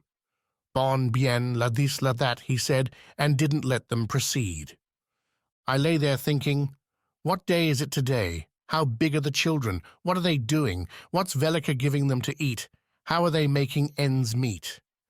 And I wondered if they prayed for me and lit candles for me, and if they'd taken oil to leave in front of my patron saint's icon at church. All these thoughts kept going through my head, and I didn't know which idea came from where. I just lay there in the bed, feeling lost and lonely. Everything swam before me and drifted away, and I was cold. An icicle hung in my heart. I looked in bewilderment, stunned, and there was a chirping in my ears like a cricket. Where did the cricket come from, I wondered. Later the chirping seemed to be more of a clatter of flasks, forks, and spoons. They clattered for a while, and then things became a little clearer in my head. But not for long. The chirping came back again and whisked me away to vaguely familiar places. I'd been there before, it seemed. Perhaps I'd even lived there. People came out of their houses and greeted me. Everyone was old, and that's how I knew they recognized me. I'd never seen those people young as long as I could remember. The world swam before me, and I felt sick. And animals came that I don't recall ever harnessing or loading up. They came up to me, raised their warm muzzles, and breathed straight in my face. Their breath warmed me. It smelt of cud and well-chewed grass, like when they returned from grazing. I don't know where all their affection came from or who taught them to look at me so humanely. Their affection changed into compassion.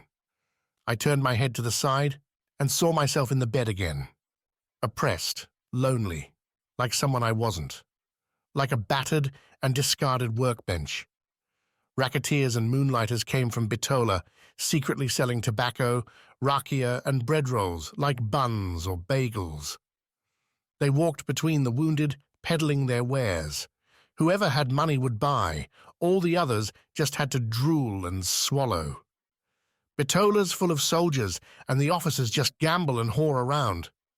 And you poor suckers are here patching your guts, the racketeers and moonlighters sneered. In Bitola, you bump into soldiers and whores wherever you go. For a round loaf of kravitcha bread, they'll lift their dress for you, and for a glass of rakia, they'll spread their legs and mount you, they said. The French had a whore come all the way from Paris, a real sex machine with bare legs, Sarah the slut. "The cunt! Get lost!" one soldier yelled, and the racketeers and moonlighters went out. Now doctors came in with nurses wearing caps shaped like swallows' wings. They went from bed to bed, man to man, and asked everyone a few questions, but we didn't understand them. They nodded or shook their heads, and all of them stank of iodine and rakia. It was as if everyone was under the influence. All and sundry seemed to be drunk. No one ever did anything sober. They stank like distilleries as they headed down the aisle between us, administering medicines and changing our dressings. We lay with our gaunt hands on the blankets. Gojko from Montenegro was in the bed next to me. He lay as still as a statue, only his mouth moved. They said a bullet had gone right through his chest without damaging any of his vital organs, almost benign, like a relative on a quick visit. It had passed through him, avoiding his heart, liver, lungs, spleen, and kidneys, and come out beneath his shoulder blade. Gojko had been incredibly lucky, but he was an unhappy man. For all his luck, something seemed to be amiss. "I killed 2 unarmed men, Turks, and now they give me no rest," Gojko said. "They've taken away my sleep, damn them. They've taken away everything. Everything," he repeated. There was something dark and heavy to his voice, a rasping down in his chest. His words began to rasp, even when he was still thinking of them, before he spoke. "I asked them politely how many of us poor Serbs the Turks have killed in this area we're liberating," Gojko said, and the first one answers, "Serbs? There hasn't been a single Serb here until today." And I chop off his head, the impertinent bastard. And the other one says, "You've come too late, my friends. Others have been through before you and haven't left a single thing. What are you going to take, my earwax, the dirt under my fingernails?" So I make his head roll too. It fell and tumbled like a melon, Gojko said, and his eyes shone like spangles. It looked like he was about to burst into tears and cry long and hard, but he couldn't. It all hurt too much. The dead men tormented him. He'd bring them back to life if he could, and kill them all over again. He was hopping mad that he couldn't.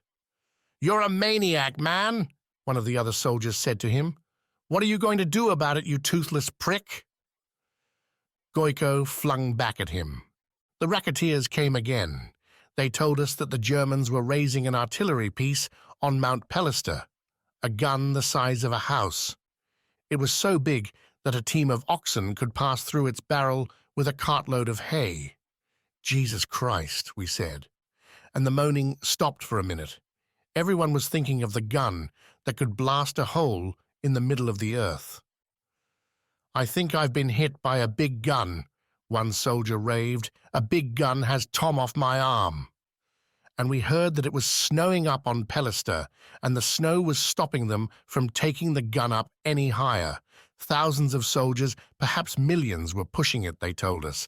They were pushing it uphill, up the mountainside, but its wheels were getting bogged in the snow, slipping and then sinking into the snow and soil. The ground wouldn't stand the weight of the gun. With all the pushing, they were only able to move it up 1 foot or 1 span per day. We also heard there were lots of beggars in Bitola, as well as black soldiers with rings in their ears and noses. Some say they ate children, and the officers just played cards, we were told. I stuck my hands under the blanket and interlocked my fingers. Something snagged on my knuckle. Oh God, don't say I've been hit there too, I thought, and drew back my hands. I saw a lump on a knuckle of my left hand. I touched it, and it moved a little as if were an acorn under my skin. And I noticed what long fingernails I'd grown and how many white marks there were on my nails, like little white sheep grazing. "Sheep on your nails bring good luck," I said. "I'm sure the Germans won't get the gun up to the top." "What sheep, you ignoramus?" The man in the next bed scoffed. He'd been a teacher in civilian life. "It's just an excrescence, due to a lack of salt and minerals." "Tell me then, man of books, have you learnt anything about a king? A Tsar?" I said to him. I'd forgotten his name. Was it Haralampai? You can't remember them all. As soon as you learn his name, he gets taken away to be replaced by another. They take him away, shave him, peel his head like a potato, and then sew him up. If his skin's old and thin, it can't be sewn. It just rips like an old headscarf, and the stitches have nothing to cling to. And his blood ebbs away till he's limp and lifeless. The doctors work away and try to save him, but after a brief agony he goes numb. They cover him up and take the body away. You see his bed empty. You imagine his soul still writhing and rolling there. Looking at it leaves a shadow in your eyes, as if you've been staring at an icon lamp, a little sun. As fast as blinking, another man is laid there. His one leg was just held on by the trouser leg. They cut the trouser leg, tugged a little, and pulled the leg off, with his genitals too. We saw bare bone and black clotted blood like resin on a felled tree. There was nothing at the groin except a bare belly and empty bowels. Imagine a life without balls. Fucking hell, Goiko said. They listened to the man's heart and lungs with a tube like a funnel, but couldn't hear anything. They stuck a little mirror in his mouth, and it didn't fog up. That was the end of the line for him. Now the bed was empty again, but there still seemed to be someone in it. Darkness fell. Anyone who could sleep slept. Everyone else moaned, or stared holes in the dark. You wanted to go away somewhere, at least with your eyes, to see how things were, to see what had been left standing, to meet God.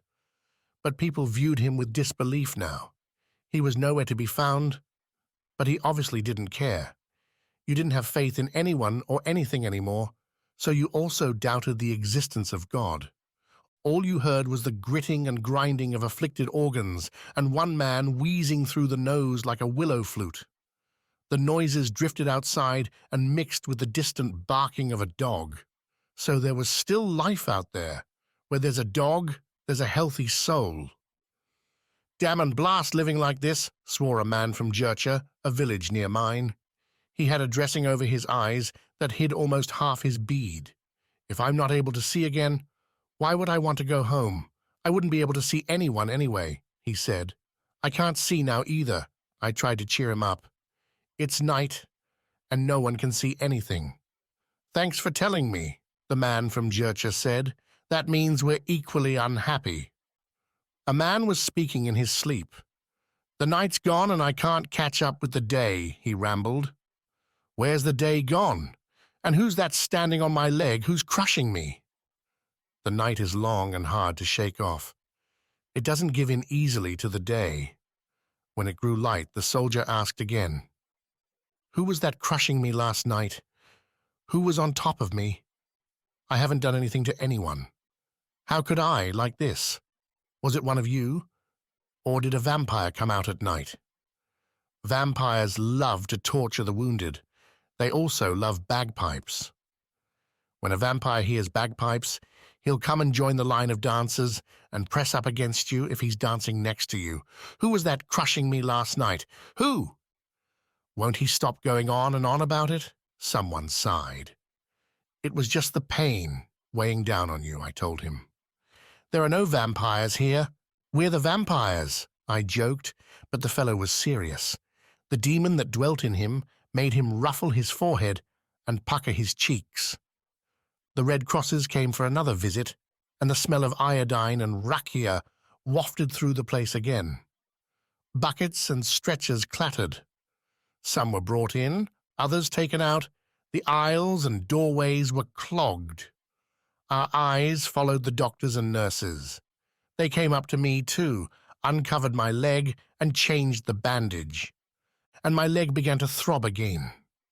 I knew that my right leg hurt, but I reached for my left, and everything beat and hammered in the empty place on my leg like I was being shod with iron.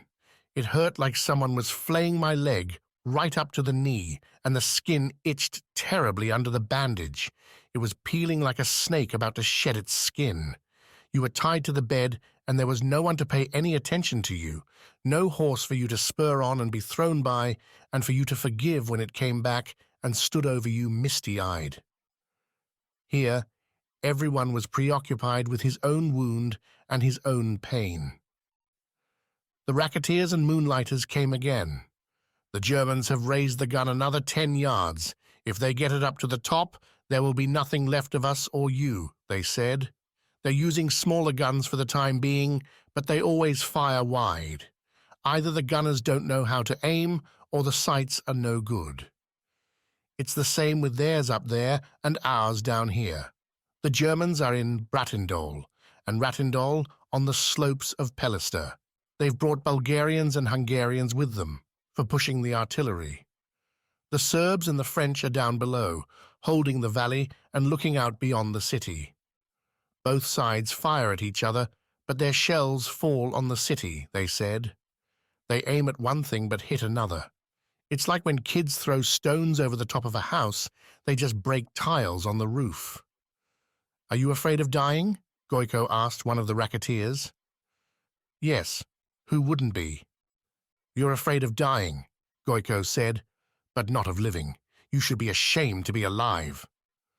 All right, if you say so, I'll be ashamed, the racketeer complied, and that made Goiko even angrier. He really saw red. Get out of here, you slimy bastard, you swindler, you scum, he screamed. You'd sell that man his own right arm if you could, and you'd sell that man back his eyes. Get out, you pile of shit. I was longing for that, Goiko, I chuckled. You gave him a proper roasting. The Serbs swore so much, they really fouled their mouths. If something bad happened, they'd swear. If something good happened, they'd also swear.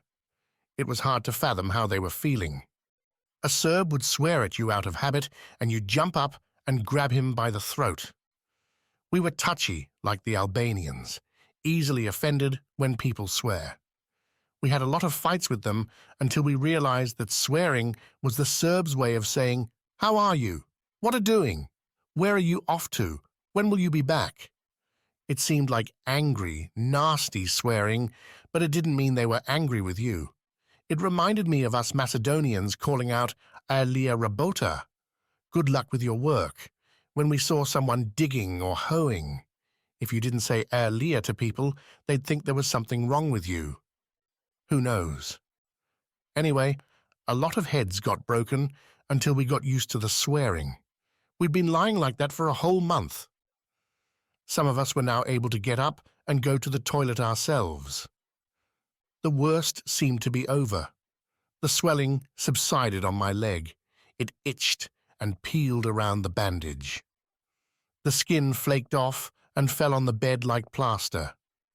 I thought of home, and all the members of my family appeared before my eyes. I'd stare at a fellow soldier, and all at once I'd see little Angele's face in place of his.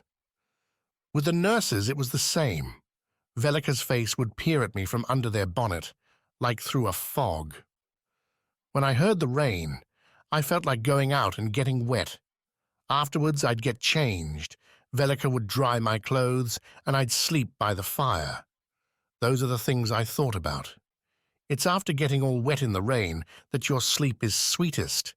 There next to your drying clothes, your smell spreads through the house and assures you that you're in the whole house, not just in one spot. I lay there daydreaming, homesick, and Boško from Suvogrlo kept talking to himself about places he'd been. We were passing by an abandoned camp, as close to it as the toilet out there, and it was hot weather. All sorts of critters had come alive. Even the stones come alive in the hot weather. Only the grass, dead and dry. Everything else comes alive in the heat. Vermin of every description crept and crawled and flew and pestered you. Flies and fleas, lice, spiders, snakes, he said. So we were passing by this camp. The healthy soldiers had all run away, and only the sick still lingered there. They were talking, but we couldn't hear what they said. They didn't look at each other when they talked. They were holding their heads. Some of them had bleeding noses, and the blood ran down onto their clothes. And they spoke and spoke without end, talking gibberish. Their tongues were dry and black, a black scum collected in the corners of their mouths, and their bellies were bloated like pregnant women, he said. And all of them were cold, some bunched together, clinging to each other and shaking. And yet they were afraid of the sun. Flies crawled over their faces, and they thought they were snowflakes, phantoms of frost. And they groaned and screamed, he said. We hurried by and turned our heads away, afraid to look at them. They cursed and begged, scratched themselves, pulled faces at us and blustered around. They spat at us for all they were worth as we went by, and they all yelled. Their voices still echo in us. Can you hear it, Boško? What? My ball's breathing. I'll have your bloody hide for boot leather. Stop making me laugh, guys. My stitches will tear. And we ran, Boško continued. We ran from their voices and their shadows, and the sun scorched down and buckled the earth like a pumpkin. The earth was split and cracked. 2 soldiers went into a melon field and started picking the watermelons. They lifted them up and smashed them open on the ground. Afterwards, the rest of us came, and the men scuffled with each other for the heart of the watermelon. They took whatever they could get hold of, the heart, the flesh, the rind. They tore at it, and juice and seeds dripped from their chins and down onto their chests. It was scary to look at. You thought they'd eat people next, he said. Later we heard rumors that 900 soldiers had fallen ill in one regiment. We heard that one of the cooks was ill too, so that day we didn't eat anything, he said. We just went into a cornfield, broke off corn cobs, and ate them raw. Afterwards, we had terrible heartburn. We doubled up and held our bellies in pain, he said. And I thought, is there an unwritten law that whoever isn't killed by a bullet will be killed by fever, or by a fly or insect? But Boško bit the dust too. A short fling, and then it was over. His heart didn't last.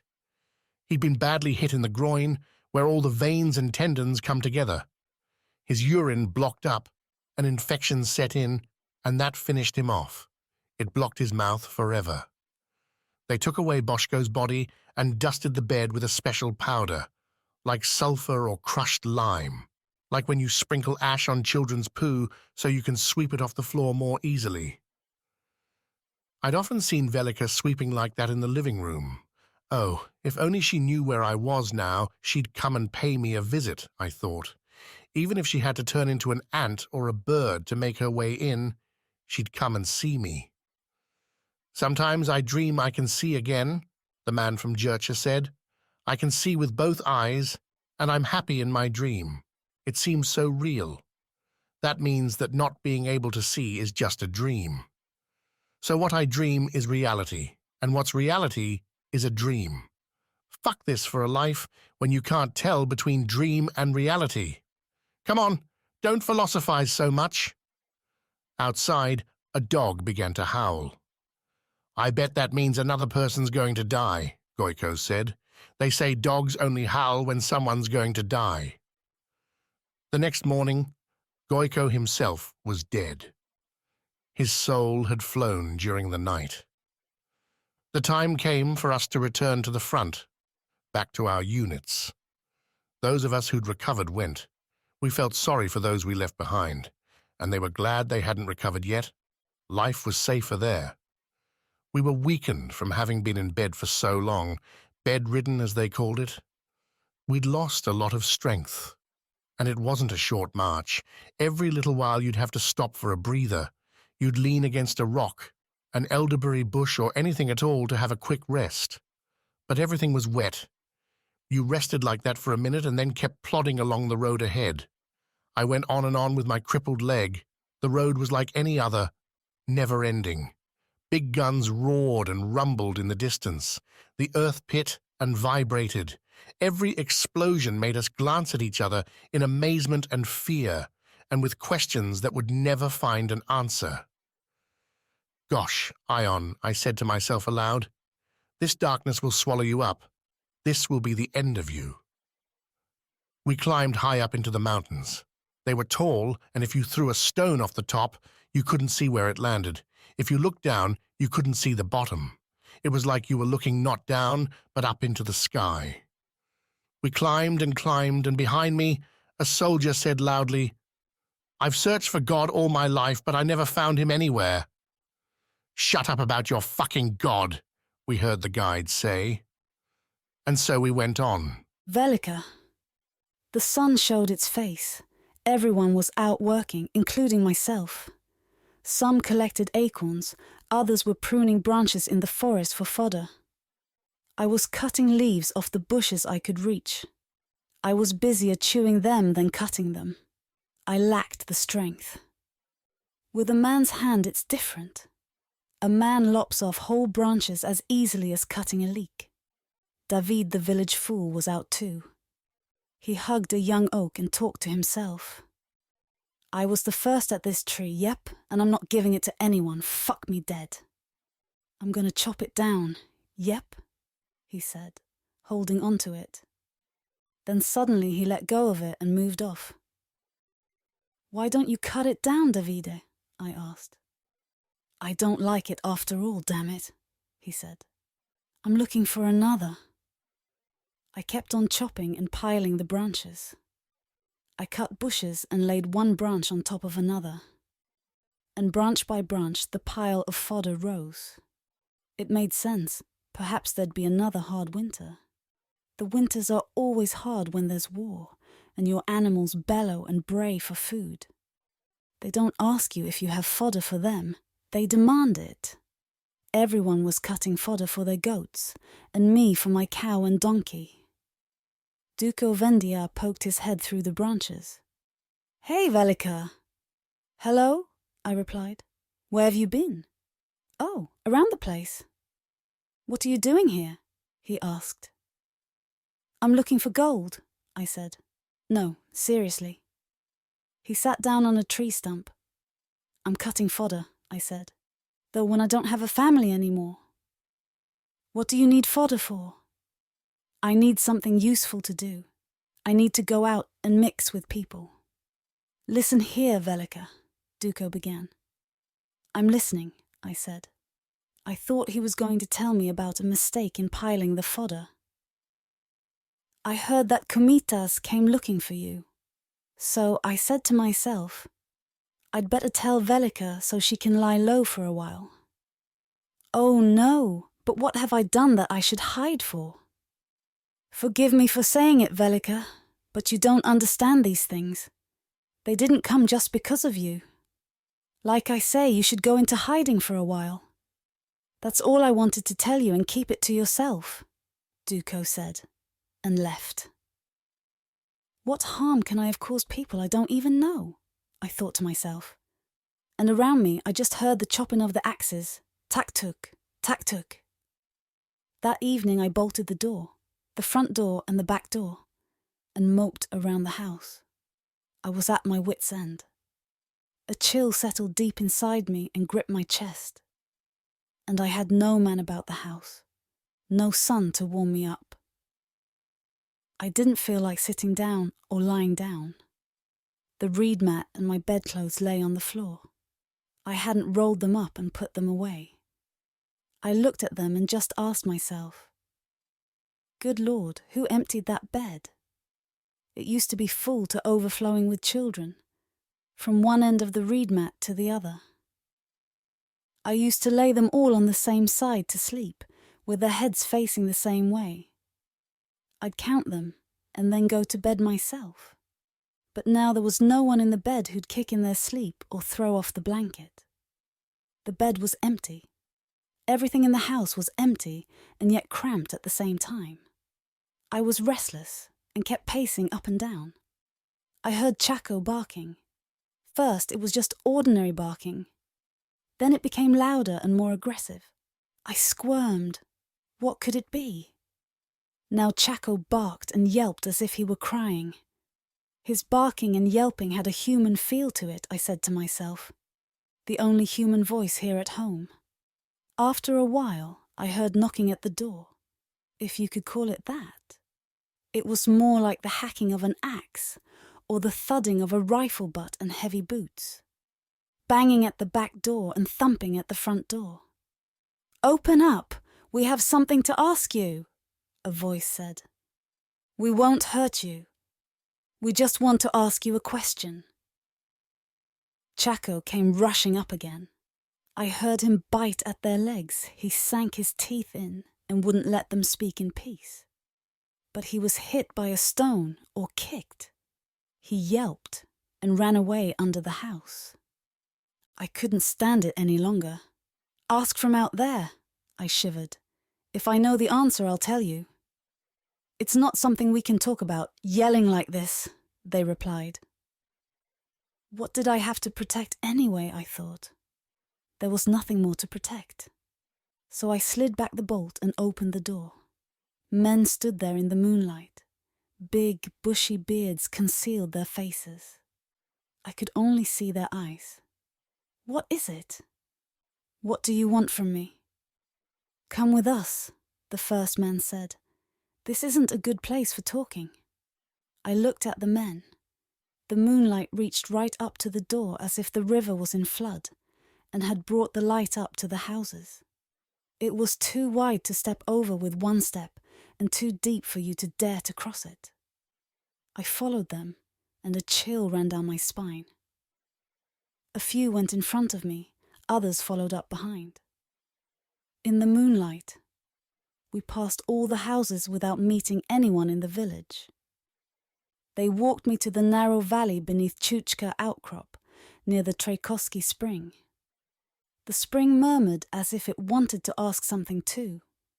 The men stuck bayonets up against my throat. Where's your husband? He's in the army. Which army? Come on, tell us. I don't know, I said. The Serbs took him. The traitor, they growled. He's not to come back. There's no place for him in the village anymore. Perhaps he's been killed. I don't know. I have no idea about all those things.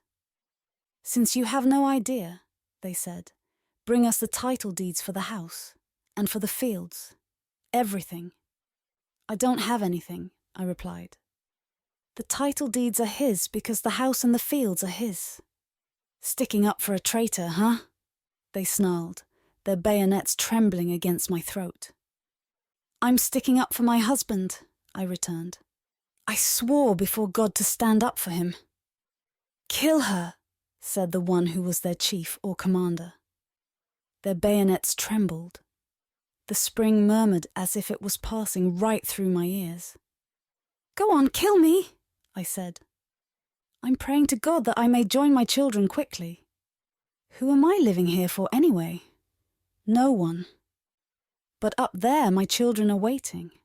And perhaps they're hungry. They all died hungry. Maybe they expect a bit of bread from my hands. Chicks always need a mother hen. Oh, what heroism to kill a heartbroken woman. Come on, kill me. Here's my throat." "Why hesitate?" "I'm already long dead," I said. I felt the points of their bayonets prodding my throat. I froze and said to myself, "Oh God, has my time come?" Now I began to be afraid in the middle of my fearlessness. What's going on in me? Just a moment ago I asked them to kill me. I was begging for death. And now death was beginning to frighten me. I'd forgotten that I had nothing. No one to live with, and no one to care for. Is it like this for everyone when they face death? But can this really be the end? It should be the Lord who deals death, not these lowly bandits. Isn't that the way it is? If it isn't, may I not live to see the light of day? The Lord gave, so let the Lord take. Take away, I said to myself, and took courage again. Come on then, kill me. What are you waiting for? I won't resist. They were silent, and again I heard only the spring and the stream murmuring, and they echoed in my soul. They sounded more human than the voices of the bandits. The moonlight couldn't make it down into the everlasting dark of the valley. A bird wailed in the night, a mournful owl like me, and the bandits lowered their bayonets from my throat. They finally changed their minds and let me go. You can go now, they said, but we'll be back. I returned to the empty house and began to regret that they hadn't killed me. I went in, opened the doors and looked around. There was no one at all, and a strange feeling began to weigh on me. Something had lodged deep in my breast and was aching. What had I come back for when there was no one even to exchange words with, no one to call, and no one who'd answer? The house was empty, and I had to face the emptiness alone. To tell the truth, my sister-in-law Ulia once said, "Come and stay with me, Velika. Maybe it'll be easier for us both under the same roof." But I said, "No, Ulia, Ion brought me here, and the only time I'll leave is when they carry me out dead, when my time comes." Words help me through the worst of my despair. One word leads you to another. One thought fathers another. Life went on, the struggle that it was. Every Sunday I cleaned beans, cooked them and went to the church, the cemetery. I weeded the children's graves, pulling out the grass and tiny saplings that had taken root. And as I plucked out the weeds I spoke, mourning without tears. When your heart's so burnt you also have dry eyes, and not all the will in the world would make tears come to my eyes. I felt an urge to speak and let it all out. So I told the children about the komitadjis and how they wanted to take away my home. I needed to tell someone. The children should know, and at least they wouldn't be able to give it away. It got dark, and the men called on me again. They took up positions all around and then led me out of the village, up to the valley again, beneath Chuchka outcrop. The village was dead. Oh God, I thought, this valley is bound to be accursed and to echo just with the voices of the dead. And I heard a voice like I heard the voice of the man from Babino when we went up to Mitseva district, to the hill called Double Rid, or of the man they killed here. Ion told me they cut him up and let him die slowly, so he'd know the meaning of pain. They tore off pieces of his body and stuck them in his mouth. One man's meat is his own poison, or how does the saying go? Eat your own meat, you swine, since you're so fond of poisoning. The man had been bribed to lace the komitada's food. be it by the Turks or by competing comitadas. "Come on, enjoy your own venom," they said, and carved flesh from his hands, arms, and face. Blood squirted from him, and he howled and hopped around in agony like a chicken with its head chopped off. He didn't die easily, and his voice echoed and resounded in the narrow valley for a long time, his groans and screams of pain.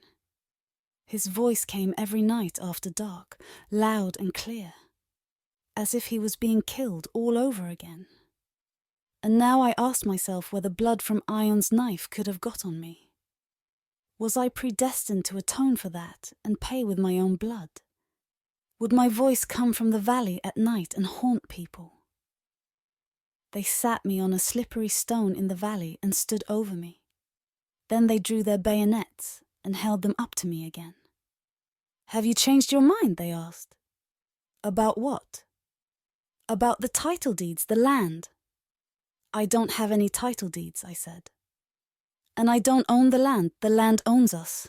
It gives us our food, and later it swallows us up." "Either give us the title deeds or get married," they demanded. "But I am married," I objected.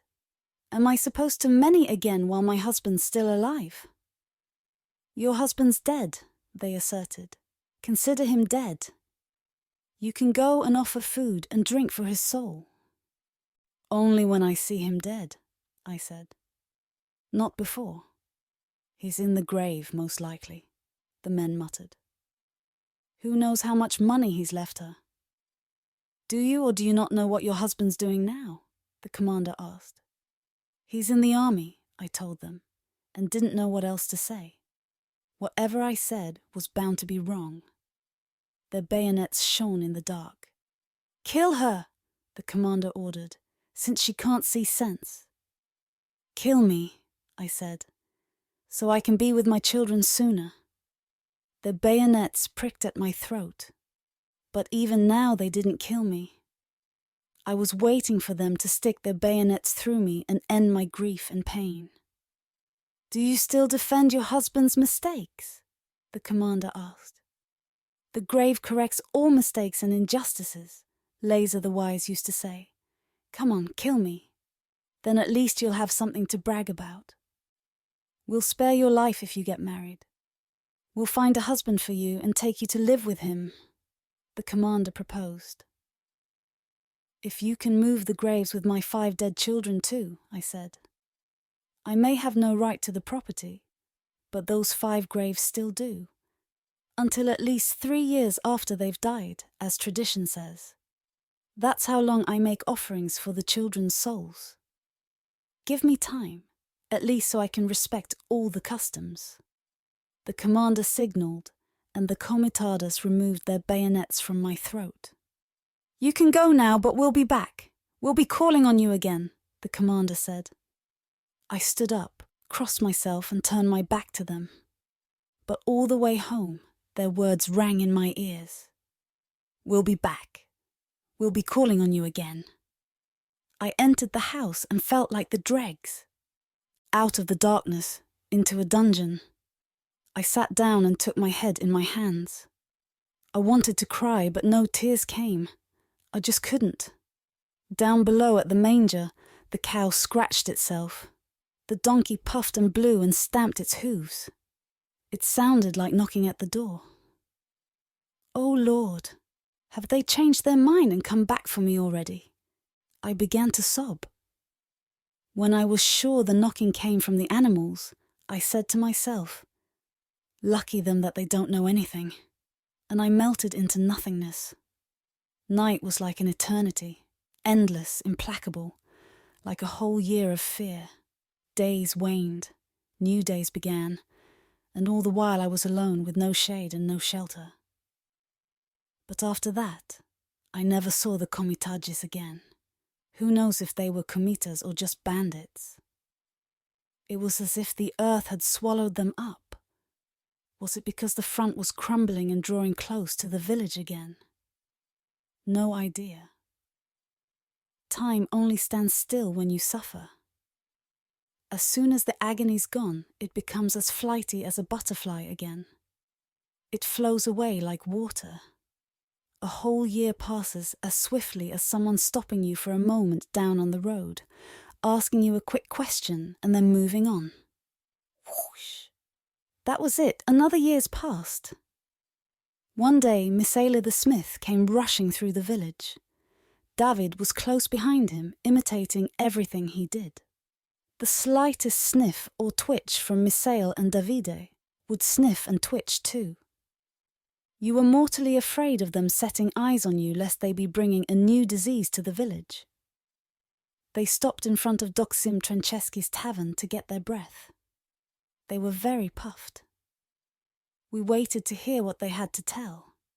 "I heard that they're coming," Misael said, panting a little less now. "What did you hear, Misael? Who's coming?" We all cried at once. "An army," Misael said. "I don't know which. Whether it's Bulgarians, Serbs, Germans, Arabs, French, who knows? Lots of soldiers are coining, running around and stealing and burning. Yep, and hitting," Davida chipped in. "You didn't say they were hitting." "God save us," we groaned. "Will we have to dig more graves?" "Hide your heads in your aprons and keep yourselves free of lice," Doksim Trancheski said. "Let's run away again," Yoshe the piper proposed. "But where to if we don't know which way they're coming?" we protested. "Up into the forest," someone suggested. "We fled into the forest once before," I said, "and didn't end up hiding. Back then we were fleeing from disease, and you can't see disease. You can't tell if you've given it the slip," Misael argued. "Maybe the soldiers will pass us by and won't harass us," Jaglika Trancheska said. "Shut up, stupid woman," her husband Doksim snorted. "No, I tell you, they're indiscriminate. They go wherever they want and take everything they find. No village is safe," Misael said. "They're only like that when they're cornered, like wounded animals," Laser the Wise added. "And they hassled the women too," Davida said, "groping their breasts and under their dresses, yep. And then they lifted their dresses, laid them on the floor and—" "I'll floor you if you're not quiet," Jaglika snapped. Everyone fetched valuables and treasured furnishings from their houses. We shouldered the luggage and got ready to leave.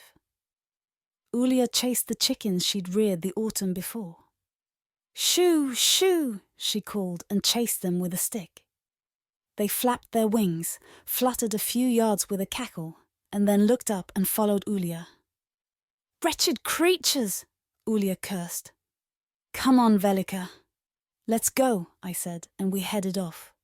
Up the hill. We passed the upper church. It was a tiring trek with our animals. Dust rose up around us, clouds of dust that concealed us.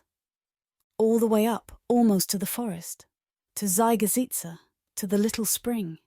There we had a short break. Again we tore leaves from the hazels and stuffed up the animals' bells, like we'd done the last time. I bent down over the spring to have a drink of water, but what I saw in the water gave me a terrible fright. I saw myself, and didn't recognize myself. It was as if I saw someone else's face in the water. My face and the sky appeared at the same spot. There was a lone cloud in the water too, white like my hair had become. I straightened up again, and as I was wiping the drops from my mouth, Yoshi came up behind me, gripping his bagpipes under his arm and mincing his steps. "What are you doing, Velika?" he said. "I just had a drink of water." Ulia and Goritza were waiting for me a little bit further up. "Come on, Velika, what took you so long?" Ulia asked. "Don't worry, we're not going to be late. No one's expecting us anyway," I said, and drove on the cow and the donkey. Yoshe went ahead of me, looking at his bagpipes all the time and cuddling them like a little child. "Why have you brought the bagpipes if you're too sad to play them?" I asked. "I'm also too sad to leave them," he said. "I don't want soldiers to find them. I don't want anyone to learn from them who has no idea about playing." Oh, Yoshe, who'd lay a finger on your pipes in such an accursed time? I said. Don't say that, Velika. There are people who only play when they're feeling miserable. And bagpipes have a magic of their own. They can make rings on your fingers and bells on your toes. But only when I'm playing, he said. Duko Vendia went ahead of us, puffing away on his cigarette. His wife hobbled along behind him, muttering under her breath. If it weren't for me, he'd have set the forest on fire. He just smokes and drops sparks everywhere. He's like a damn chimney. Ulia smacked Goritsa, and she started to cry. Her voice rang through the forest. Why did you hit her, Ulia? I called. What's she done? She keeps running off and leaving the path, Ulia complained. I was just picking some flowers, Aunt Velika, Goritsa said, and started crying again. Make that brat shut up. We don't know who else might hear, Doksim growled. Come on, who's going to hear us here? Yoshi replied. The wolves, the squirrels. Not even God can hear us up here. Ulia covered up Goritsa's mouth, and the girl sobbed in her hand. Stop crying, my dear little snotty nose. Because if the wolf hears you, he'll go and tell the bear, Ulia said. She made Goritsa blow her nose, and then took her by the hand. We came out of the top end of the forest at Preslopna, and sat down beneath the beech trees. And there, as we sat, night overtook us. Soon strange noises began. The mountains started to reverberate from top to bottom, as if it were releasing a burden of the night. It thundered, but the thunder wasn't up in the sky. We crept in between the roots of the beeches and made ourselves as comfortable as we could. When we fled from the disease, I had no time to think where I was, where I slept, and how I slept. Back then, I had only the children on my mind. Now I saw that night was deepest and murkiest here in the forest, and nowhere was it harder than between the beeches. I held my breath and listened to the roaring and booming. The branches of the beeches swayed and the leaves trembled. We began to feel cold and wrapped ourselves up as best we could. Has Goritsa gone to sleep? I whispered to Ulia. Yes, now she's breathing on my breast and warming me. Lucky for you that you've got a little fire close to your heart, I said. Let's sleep. Yes, said Ulia. But wait, I think I saw something moving on the hillside, on the bare rocks over there. I think it was a man. It's bound to be Davide, I whispered. He's out counting the stars. I looked up through the beeches that shook as if a hungry goat were browsing them, and here and there a star twinkled to me between the branches. One would hide, but a branch would move and another would appear. Good Lord. So there is light above this sea of beeches. The dark is just down here where people are, beneath the trees. Above the treetops, everything's alight. Thousands of icon lamps from thousands of souls are shining and blinking. Then I listened to the strange roaring and booming of the mountain again. And gradually, finally, sleep overtook me. Sleeping is a waste of time. The greatest idleness of all, Laser the Wise used to say, but we can't do without it. In the morning I heard voices. It sounded like they were coming from behind a huge wall. I opened my eyes and saw that the sun had risen high above the crowns of the beeches. Its light poured over them so they could wash and get clean. The leaves were fresh and green and gleamed like beads on a horse's bridle.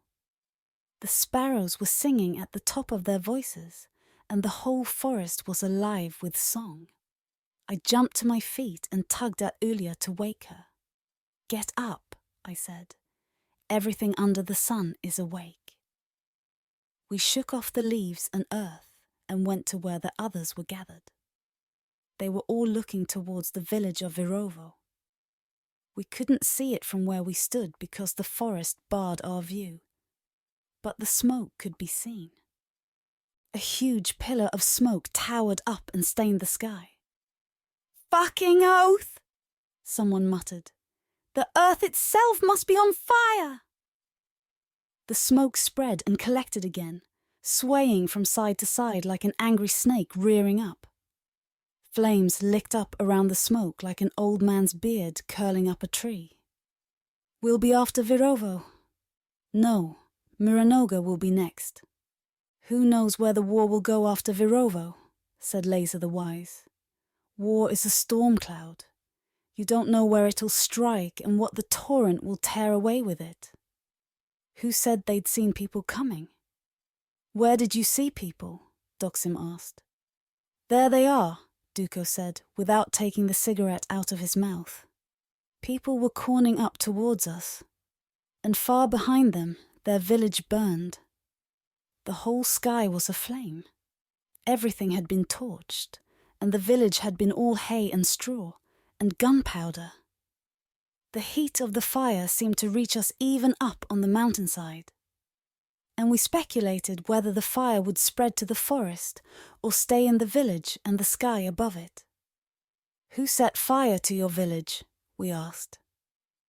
"Soldiers, Bulgarian soldiers," said Nicole the Felter. "First just 10 of them came and began demanding rakia, so we brought them rakia.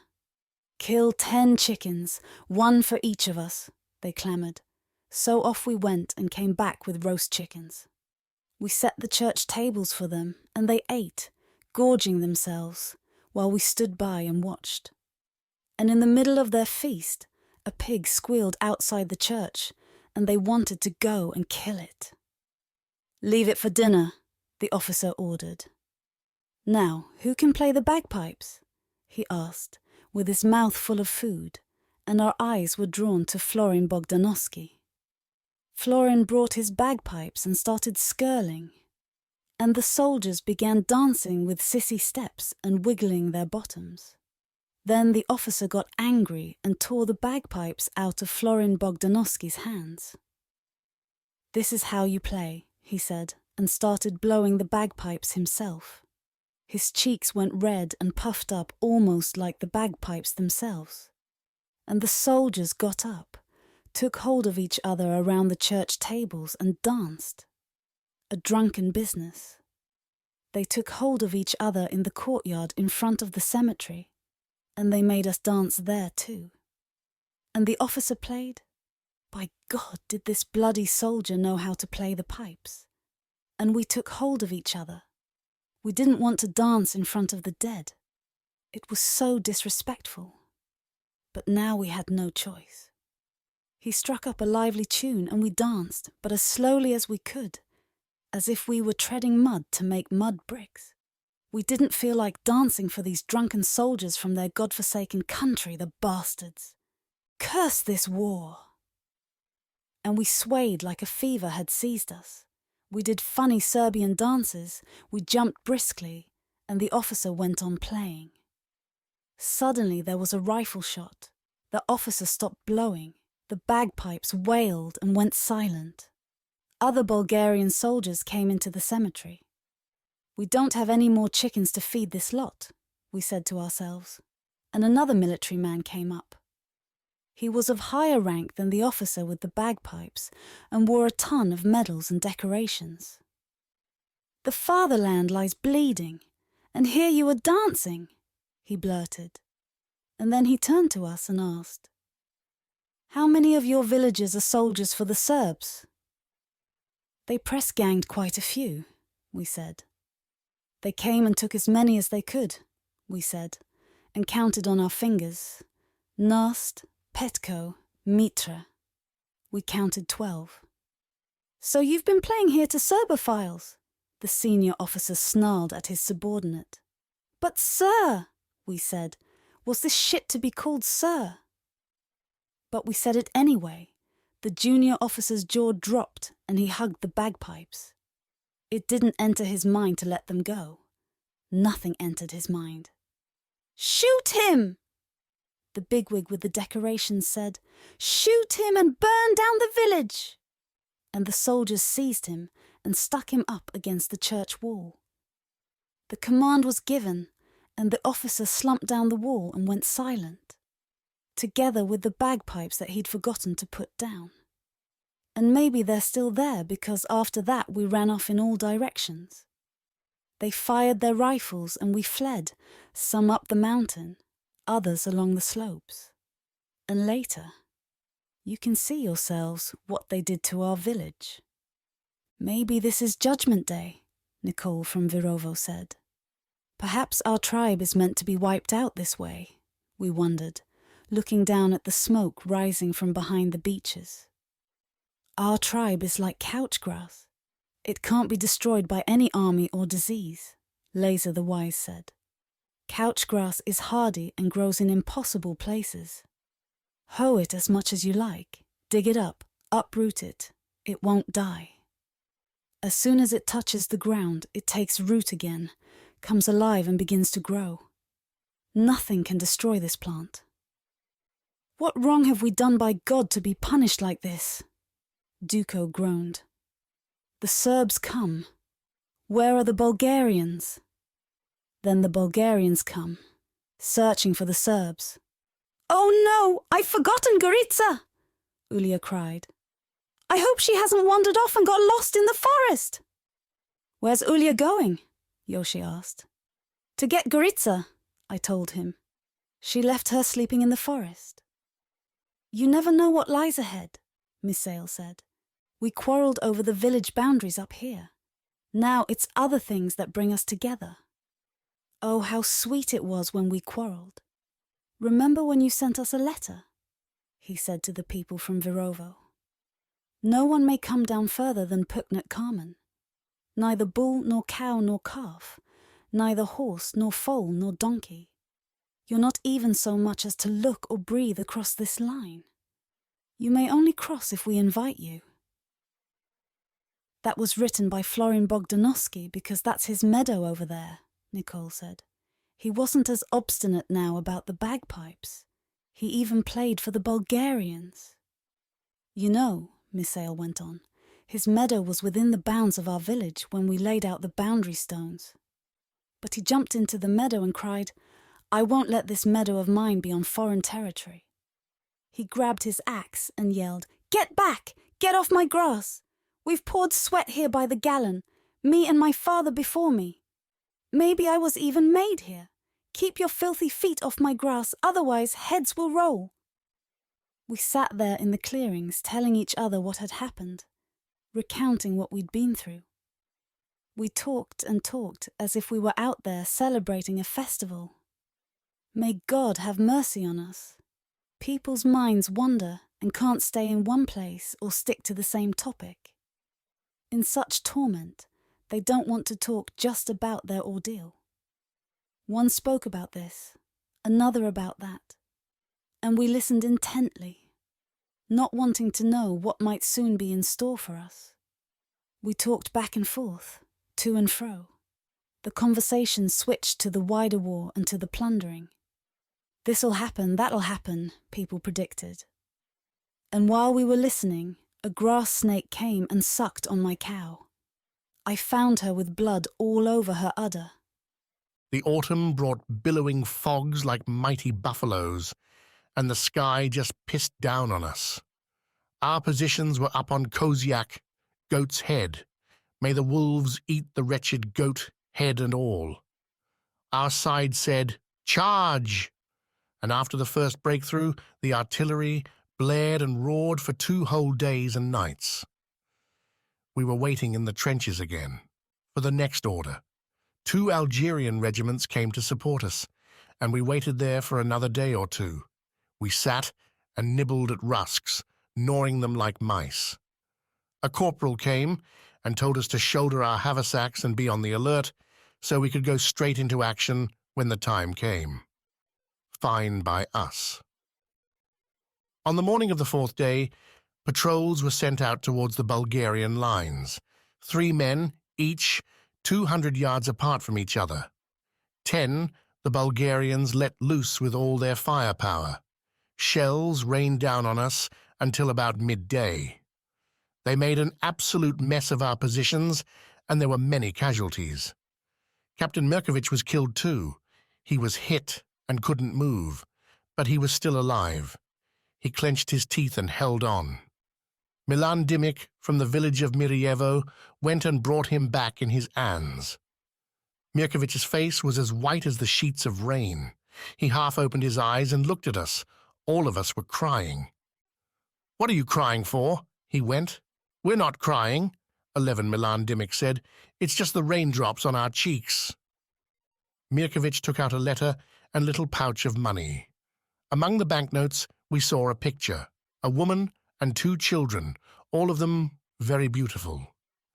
"Take this home for me," Mirkovic said, and then his head dropped. He couldn't hold on any more. We called his name, but nothing would bring him back now. We held up the picture and fired a salute into the air above Mirkovic's body. Later, we killed 10 Bulgarian prisoners in revenge. The number of dead was beyond count, not to mention all the wounded. Colonels, captains, lieutenants, second lieutenants, sergeant majors, sergeants, corporals, and privates, across the board. Bullets don't ask who you are, what your rank is, or where you're from. And shells even less. Around 1,000 guns were in action, and the barrage continued for 2 days and 2 nights. Our artillery was behind us. And then we advanced, trying not to tread on heads, legs, and guts. The enemy trenches and dugouts had been totally churned up. We heard the voices of Bulgarians who'd been buried alive. They were wailing down in the sea of mud, but we didn't dare to stop and dig them out. The mop-up boys behind us would weed them out like rats from a hole. We went on. "Forwards," came the order, and forwards we went. Fucking hell, where further could we go? Never mind. We went on, running here, crawling there. All trace of what was in front of us had been obliterated, and all trace behind us was being obliterated. Were we leaving any trace? I didn't dare to look round and see if there was anything behind me, or if everything was flattened and dead. "Forwards," I heard. So not everything was flattened and dead, and our side was coming up behind me. But again it seemed to me like I was all alone. Perhaps this would be my end. No one knew where they'd bite the dust, when they'd be blown apart. I'd seen so many bones, and none of them said a thing. They only spoke if you knew whose they were, if you knew their owner. There was once a man who planted beans, peppers, and basil, sowed rye and barley, and ploughed and harrowed. One of his bullocks would veer out of the furrow, he'd give it a whack on the nose, its nose would start bleeding, and he'd take it in his hands and stroke it. The same hands whacked and stroked the bullock.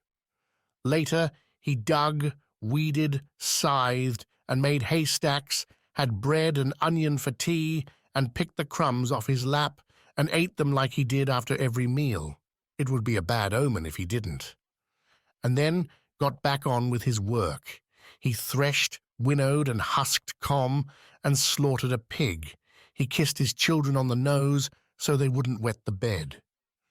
He whitewashed the house, went to church, promised to bring oil and candles, and crossed himself. The cross he had won't still lay there amongst his bones. His eye sockets were already 2 black holes, and a lizard looked out of his silent mouth. Wild rye and poppy anemone grew up between his ribs. His hands held air, and his shoulders and arms had no load to carry. His pockets were empty. Where had he gone? Forwards. To where, if not to here? Where had Grigor the Grocer gone, and Levteria with her longing, and Kristivoje Pesik, Naki and Goiko, Goshe Lyubin, Captain Mirkovic and all the others? I ran. Now I dragged myself along. I hugged the ground to take cover, and I raised my head again like a tortoise peering out of its shell. What was this bloody head for, anyway? I saw other men crawling too, so I wasn't totally alone. The dead were crawling after me. And shit, who knows? Perhaps I was dead myself. Nothing was for sure in this living nightmare. The sound of gunfire went with me. There was no escaping it.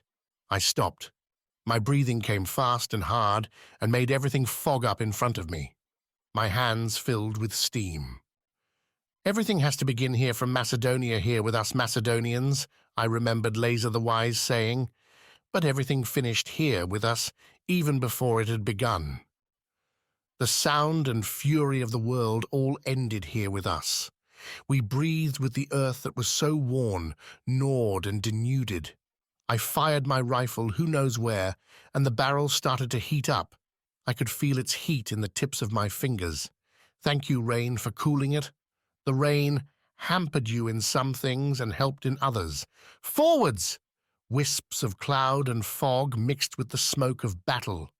Everything was stirred up, in the sky and on the ground, and the earth shook beneath you. The dead branch of a tree swayed. A frightened sparrow stood on it as erect as an oak apple, not knowing where to take off to and fly to safety. It too had got caught up in the war. Who was with me now, and who was against me? I saw an image of my children among the dead. How did they end up here with the soldiers? The sky was closed, but night had yet to fall. If it were a moonlit night, Angele might ask me, "Daddy, does the moon just go where we go?"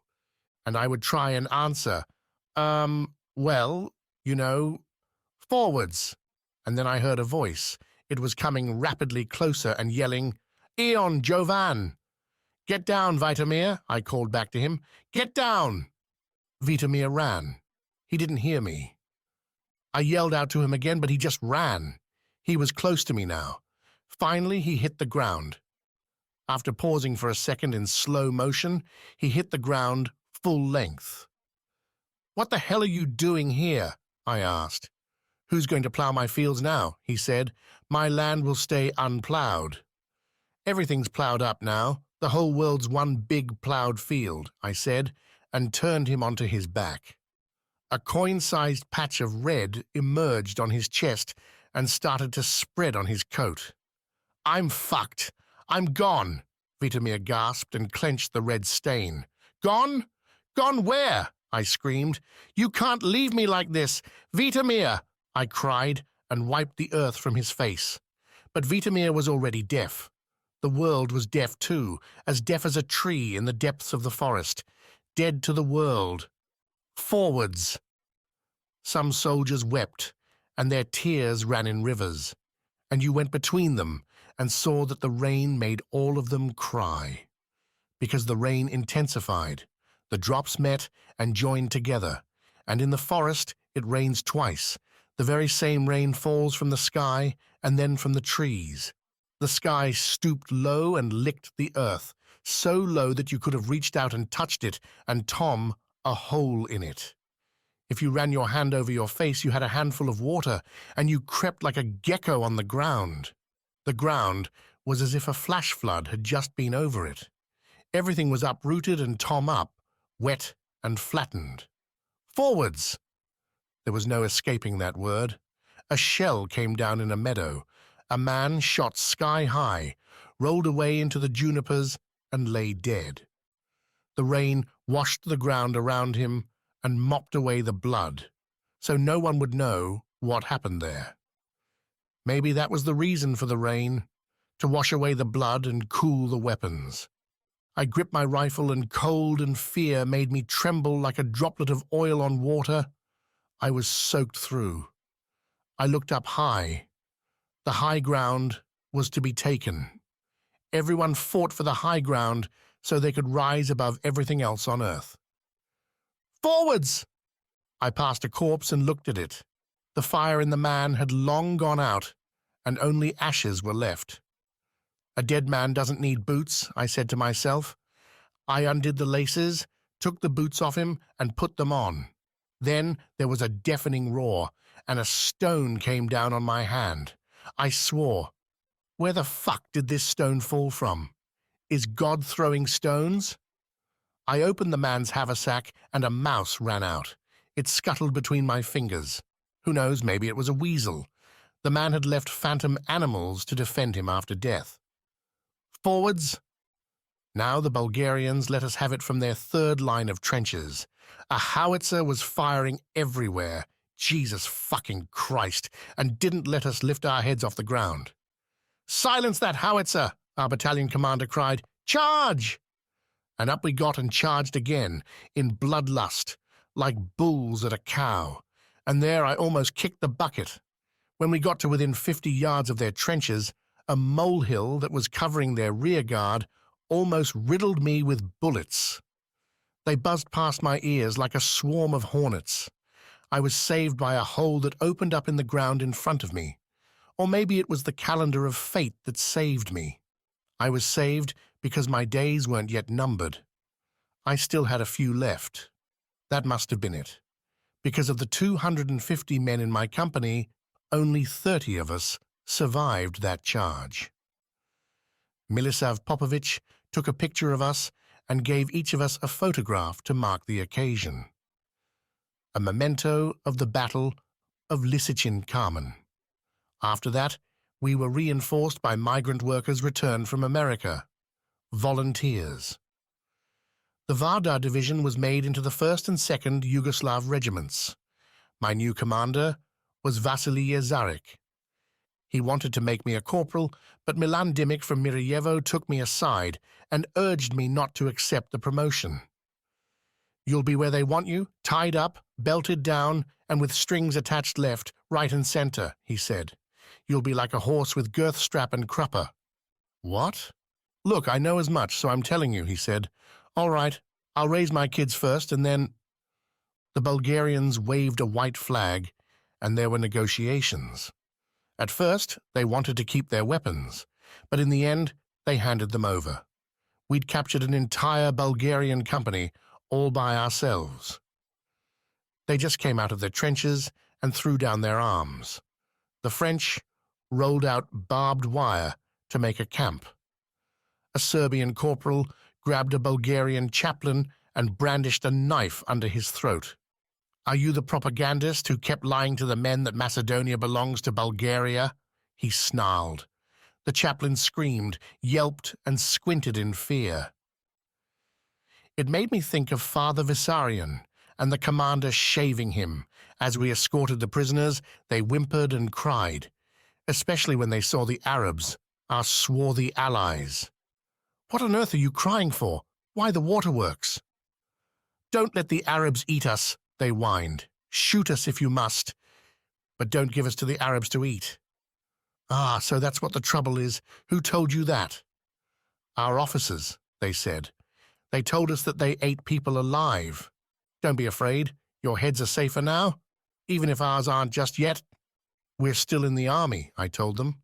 Anyway, the Arabs don't eat people. The prisoners calmed them down a bit. We asked them why they'd surrendered if they were so afraid of the Arabs, and they told us that it was because of their wives. When they'd been on leave, their wives had begged them to surrender because the children were going hungry. We already knew from their cartridges that things were critical. The dates stamped into the cartridges were recent, which meant they were using up their last reserves of ammunition. Now we were deployed to Negotino on the Vardar River. An officer took out a list of local Turks who were to be evicted from their land. But a young soldier went along, stood in front of the Turks and said to him, "You can't evict these people. These are peaceful local residents, poor folk." "Shut up," another called to him. "Their land will be for us. We're poor, and that's how we'll stay. Kicking out other poor people won't make a crumb of a difference," the brave soldier said. Afterwards, the fighting ended on all sections of the front. It's over, we said to ourselves. Velika. We heard that the soldiers were going to return. Every day we went down to the main road in Skara, and when a demobilized soldier came by, we'd ask him about our menfolk. He'd stop for a moment, shake his head and move on. And here came Tol the potter from Sloeshtitsa, driving his donkeys laden with earthenware and shouting what he knew by heart. "Jugs, pitchers, pots! Giddy up! Hya! Jugs, pitchers, pots! Come and buy for the dead and the fallen! They've died for fuck all! Dust in the wind!" he yelled. But we must have done something to offend the Russian bear. Jugs, pitchers, pots! Our traitors and scumbags here must have stuffed things up with Moscow jugs, pitchers, pots!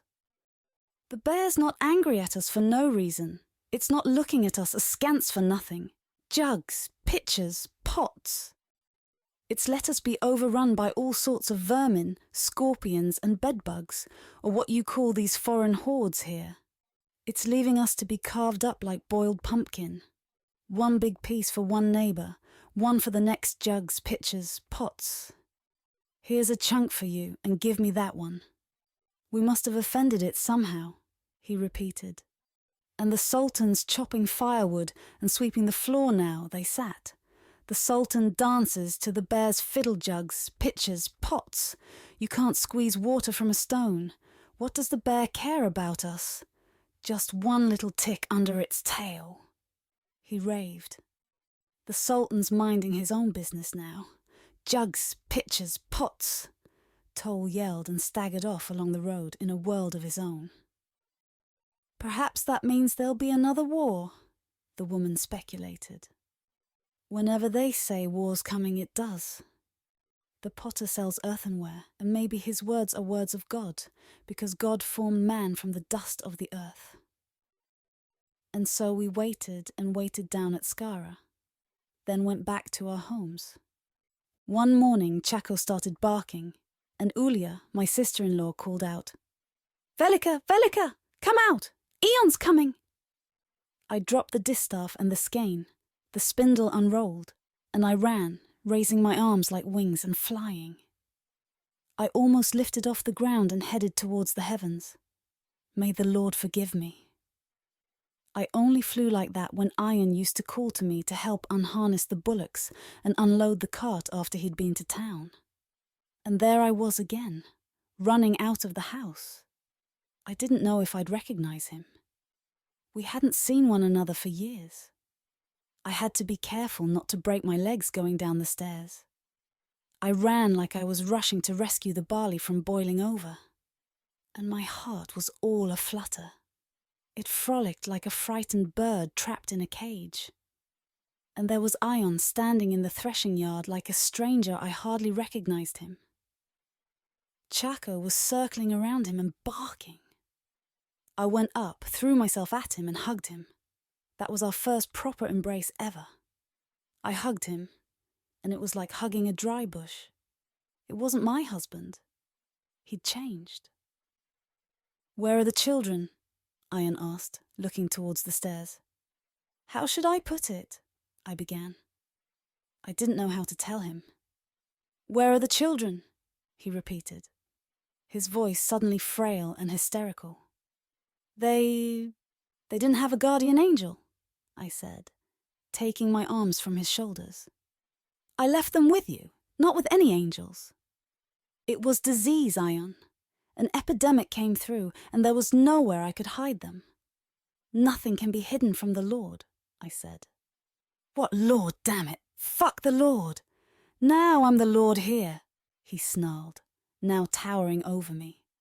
He wheezed loudly like an ungreased cart, and stood like that, agape. All at once a tremor ran through him. An invisible force stabbed him and cut him to the quick, laming his arms and legs. And in an instant, his hair went white. Anguish racked him, and I was anguished for him. Good Lord, how could Ion become so old and worn in the face all at once? His hair turned as white as snow or hoarfrost. It happened just like that, as he was standing in front of me. Then his eyes failed. He went faint. His legs became weak and wobbly, and he toppled to the ground. My poor husband Ion. Ulia and I carried him inside with difficulty and laid him down. I stared at him and crossed myself. He was going to give up the ghost. This would be his end. We poured water over him. After a while he came to and opened his eyes. "I saw my brother, Mirsha," he said. "Where did you see him, Ion? And how?" Ulia asked. "When you fell unconscious just now, or while you were away?" "While I was away? In the army," he said. "But where is he now?" Ulia asked. "He's bound to come home too, as soon as his unit disbands." If it's God's will that he come home, Ion said. But how did he end up here? We thought he was in America, Ulya wondered. It was such a mad time. No one knew where they were and no one arrived where they set out for, Ion explained. How come you didn't have a chance to talk brother to brother and ask?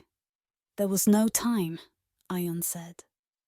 He unfastened the strips that dangled like roosters' crests on the front of his coat and handed them to me. What are these metal things for?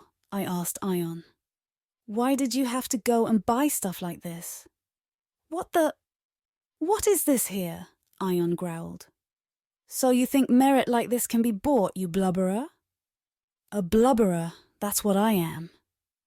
And that's being kind.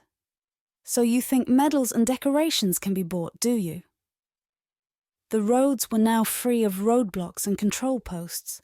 People began to travel again. Charcoal dealers, timber merchants and cartwrights went to the markets in Bitola and Pirey. Now Ulya and I decided to go to Bitola. We'd take Gajda and try and find a cure for her ear. I asked Ion if it was all right. Off you go. What are you asking me for? He grumbled. I've spent so many years without you, as if I couldn't do without you for 2 days. It's for me to ask and for you to decide, I said.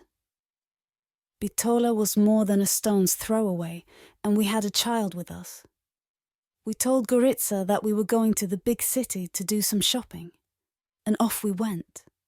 She walked, holding our hands for part of the way, and part of the way we carried her or took her on piggyback. We walked it. She was sleepy, and the pain made her twist and writhe. It was really tormenting her, the poor thing. Her inner ear had got all infected.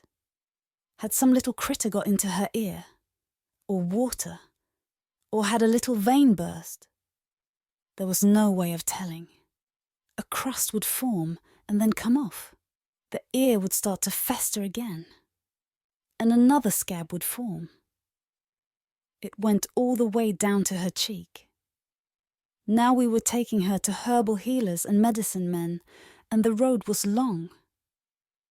Ulya was also tormented by the uncertainty about Mirsha. She wanted to find out. It was hard being a wife and not knowing if your husband's alive or dead. If he was dead, she would at least be able to make offerings for his soul, as was our tradition. Oh Lord, why can't they just tell me he's been killed? Why don't you at least tell me, oh Lord? She muttered as we walked. God sees everything and knows everything. He could at least give me a sign in a dream and tell me what's what. When we arrived in Bitola, we went to see Ognen Yorgo, a distant relative of mine, once or twice removed. We asked the way and found it. Ognen had stayed in Bitola out of sheer necessity when armies first attacked and the borders were sealed. The war affected the market. He was stuck and there was no way out. Bullets whistled overhead, and he was supposed to stick his head out. Not likely. He fretted, asked himself what to do, and ended up selling off his wares and his horse for a pittance. Later he found work as a blacksmith's helper, operating the bellows, hammering, and stoking the fire with charcoal. Now he had a little shop of his own where he bought and sold carved wooden goods.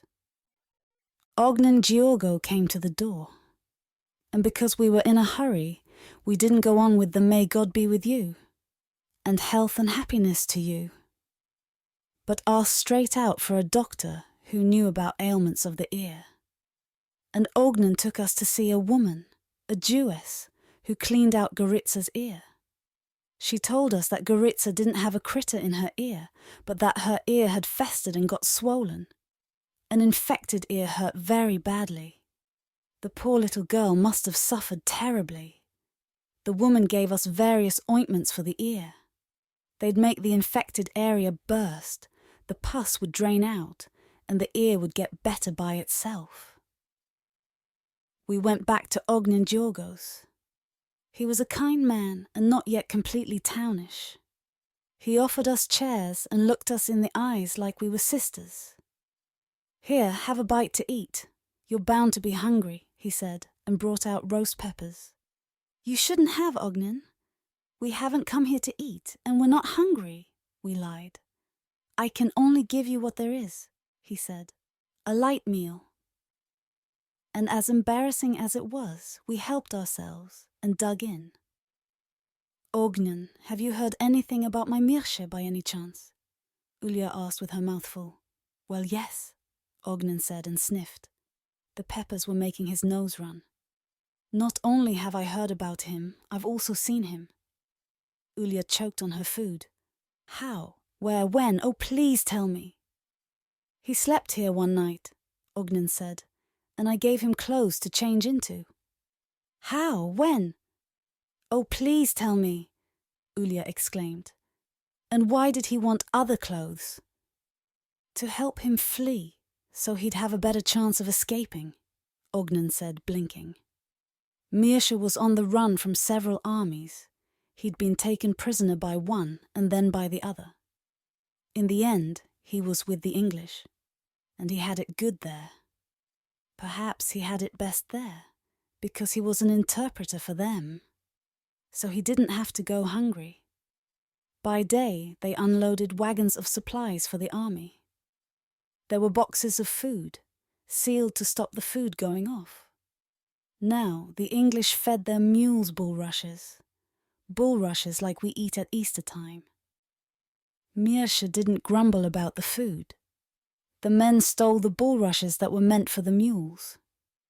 They dig into the bulrushes in the mangers and take the biggest ones from the mules. They grabbed and munched the stuff together with the mules until their jaws hurt, Ognen explained. A Bulgarian prisoner of war was there too, who didn't eat a thing. He just moaned for Bulgaria and home. They got Mirsha to ask him why he wasn't eating. Was he ill, perhaps? Mirsha asked him, and the Bulgarian said, All English food is poison for me, and as long as Bulgaria's suffering, I'll suffer too. You're not exactly fat, Mirsha told him, Ognen said with his mouth full. Suddenly he began to puff and wheeze. He must have struck on a hot pepper that burned his mouth. Ulya and I peered into his mouth. We just dabbed the edge of the pan with the bread. We didn't take any of the peppers. It was shameful for a woman to crave. You don't die from too little food, but from the shame of craving too much. And after that, where did he go? Ulya asked. When did you lose trace of him? After that. But come on, eat, don't be so polite, Ognen said. I know it's not the best, but... May God not hear your words, cousin, of course, it's nice, we replied. The Lord made the world and all things are bright and beautiful. Where have we had a nicer meal than this? And you say he slept a night here? Who? Ognen asked, not wanting to seem to dwell on the topic. Mirsha, said Ulya. Oh yes, he slept a night here. And where did he go after that? Ulya asked. You didn't tell me where he went. No one knows where, Ognen said. He didn't know where he was going himself. He told me that some men were after him, hired killers. But he didn't say who they were and what he'd done to make them hound him like a rabbit. There are lots of people like that nowadays. And he said, This is a time when brother kills brother, and friends and relatives are worthless. What a stupid, screwed-up world this is when the people around you treat you like dirt. And with those words, Mirsha left me. No one knows where he went, Ognen explained. Perhaps he went back to America or to another country. He didn't say where he was going or who he was fleeing from, or whether there was hope of escape, Ognen said. Oh, I shouldn't have told you so much. It's all bad news. Though maybe it's better to know the truth than keep waiting and hoping in vain. May those who are after him have no help from anyone when they are building a house to live in, Ulya cursed, nor when they are making a grave for themselves. Many, many thanks, dear Ognen, I said. both for the meal and for your wise words. And now we should be on our way. All the best. But where will you go? Women like you all alone, late in the day. The market traders have already packed up and gone.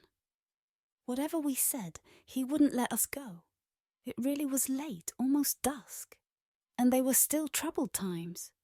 You could be killed for no reason, just out of fear. So we stayed. What to do now? You don't just sit there twiddling your thumbs. You're a person of flesh and blood.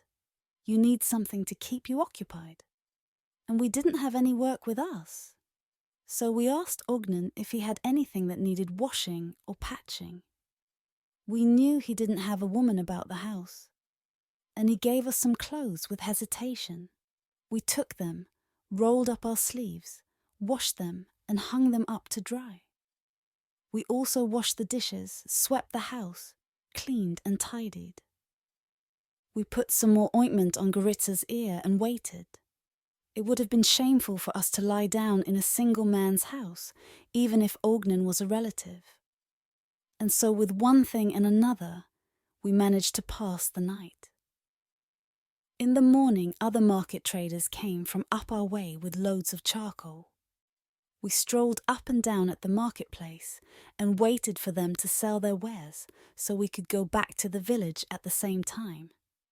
We had a good look around. The streets were full of beggars. Everywhere hands were held out to you and they tugged at your arm or apron.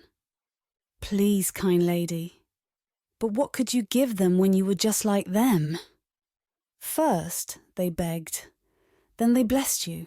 And afterwards, they cursed you and swore. As I was standing there, a hand grabbed me, just one of the many beggars, I guessed, and then let go again. I turned and looked. It was Stoina Resulowska. At least I thought it was her. I wasn't quite sure. We were the same age and had been friends. She'd also come to Bitola because of some trouble. She stared at me, turned and came up close. Good Lord, it's you, Velika, isn't it? She said. Yes, it's me, I replied. And you must be Stoina. I am, she said, and looked at me hard again, crossed herself with her left hand and gaped. And why shouldn't she? My dress hung on me as loosely as if I were a stick. My eyebrows were tom and missing in places, and only a tiny ember still glimmered in my eyes. Just enough for you to tell I was alive. Nor was Stoina what she used to be. God, you've changed, Stoina exclaimed. And you've changed too, I said. But what made you like that? Stoina said. Come and let me hold you to make sure it's you. What's happened to your face? It was the tears, Stoina, and the fire that passed over me, I told her. And she touched me. She spun me around as if she was searching for scabs and pockmarks. We stared at each other in mutual amazement, as if we were moonstruck, possessed. I tell you, I've become as thin as a twig, weightless, and almost invisible, like a firefly, only my eyes are alive. But where did the time run away to? Where did our years go? Stoina sighed. They've passed and gone, I said. Life's like a wind, in one door and out the other. That's all there is to it. And when they ask you, who are you? You say no one. Where did you go? Nowhere. What did you do? Nothing. That's life, Stoina, my dear Stoina Resulowska. I'm not Stoina Resulowska anymore, she said. I haven't been for a long time. How do you mean you're not? I was baffled. Have I got you and someone else mixed up? No, but now my surname's Parmakoska, and everyone just calls me Veljanitsa, Veljan Parmakoski's wife. Ah, I'd forgotten that our own names are no longer used when we get married. But what brought you here? I asked. I was looking for our oxen. Soldiers had come and taken them away. Whoever passed by stole things, you know, and they didn't come alone. So there was nothing you could do to stop them. Stoina said. We stood there and talked without end. There was so much to say, while the people swarmed past us. Do you remember the time we restitched the yokes of our dresses to hide our breasts? Stoina said. Of course, how could I forget? We certainly were shy and coy in those days. We used to blush a beetroot red, Stoina, my dear. Veljanitsa, she corrected me. Veljanitsa Parmakoska. Of course, Veljanitsa Parmakoska, I said. How could I forget? Sorry, she replied. Forgive me for being like that. But when you say Stoina, I think you're speaking to someone else. No need to apologize, I said. Our meeting has brought my whole life back to me. And the time we pressed the shirts by sitting on them and lying on them, Veljanitsa recalled. Where did that time go? Where have our years gone? Only cobblestones are made for eternity. Everything else grows old, Laser the Wise used to say. All around us, people were running down towards the railway. Veljanitsa Panakoska joined them. Then I remembered Ulia. Since Stoina occupied all my attention, I'd forgotten Ulia. And there she stood a little further up, holding Goritza by the hand and waiting. I went to her, and we wondered why all the people were running. And as we watched and wondered, we too were gradually pulled along with the current. It drew us down towards the railway line. Ognen Gyorgo had told us, don't pick up things you might come across. Don't touch anything because the Germans have circulated coins, dusted with poison, they say, as well as watches that explode in your hands, and pencils, little pistols, marbles, and all sorts of toys that blow up. Many children have been killed that way. If you see an oddment, leave it alone and move on. Down at the railway line, we saw huge piles of army cauldrons, flasks, mess tins, rifles without butts, iron stakes, legs of artillery pieces, helmets, and countless other things. Everything was crushed and twisted and scattered all over the place. Crowds of people climbed up on the heaps of iron like flies descending on a mound of rotten meat. Everyone was taking things, turning them over and looking at them. We just stood and watched. You couldn't get close. An anthill. Unbelievable, we thought. Where did all this iron come from, and how did it get here? The railway line was torn up, the sleepers unearthed. Horses and donkeys stood and drowsed, tethered behind the tracks. Misael the smith was in Bitola that day too, and came down from the scrap heap. If you've come for kitchenware, you're wasting your time, he said. There's nothing intact here at all, not one flask, cauldron or mess tin. Not even a spoon that's not mangled or broken. And those that are in one piece have got holes in them. Or they're so worn that you can poke a hole through them with your thumb or a pin, he complained. Nothing will hold water. Nothing here's any good. Let's go back now, we said. We returned to the market to say goodbye to Ognen Jorgo and start for home. All the best of health and happiness, Ognen said. You've really put zest into my life. It's wonderful at home now. You've really smartened up the house for me, he praised, and walked with us a little way to see us off. He thanked us and said goodbye a second and a third time, and kept walking with us. He didn't want us to go. Tears welled up in his eyes, but he held them back. He didn't let them fall to the ground. He didn't want them to be seen. Ion. Velika, Velika, I yelled, loud enough for the whole village to hear. Come on, you old cow. 3 coffees, quick smart. Chaco scratched the ground and barked at the gendarmes. I scolded the dog and apologized. It's because he doesn't know you. There's an order that all weapons be handed over to the state, Spasoje said in Serbian. Our part of Macedonia was under Serbian rule. He also told me that we had to compile a register of all people and livestock and an inventory of absolutely everything. What's that strange smell? Joel asked. Roast peppers, I said. Peppers don't smell like that, Joel snorted. Perhaps it's someone going to the toilet or taking their shoes off, I suggested. What kind of coffee? Velika asked. The blackest there is. May it be black poison to you, she threw back at me. Later, we went to all the houses in the village and asked how many males and females lived there and what their given names and surnames were. We changed their surnames, making them Serbian. You can't just be called anything you like. We put things in order and told people what their names should be. We were the first to introduce culture. The people were blind and deaf for fear and had to be told what to do and who to follow. The gendarmes were the mainstay of the state. Joel explained to people nicely that they should give up their primitive Macedonian surnames and adopt Serbian ones. So, Misael, your surname's Perpush, I established. Tell me the Christian names of your father, grandfather, and great-grandfather, Spasoje ordered. My father's name was Vidan, and one of my grandfathers was called Slavko, Misael mused, and one of my other grandfathers was called Veljan. Come on, there must have been others, Spasoje said. Well, yes, I had a more distant grandfather whose name was Stanko. Excellent, Spasoje exclaimed. As of today, your surname is Stankovic. Get rid of Perpush. It no longer exists, right? As of today, you're more of a gentleman. No more bullshit. All right then, who am I to know? Misael Stankovic said. And so we went from house to house, setting things right.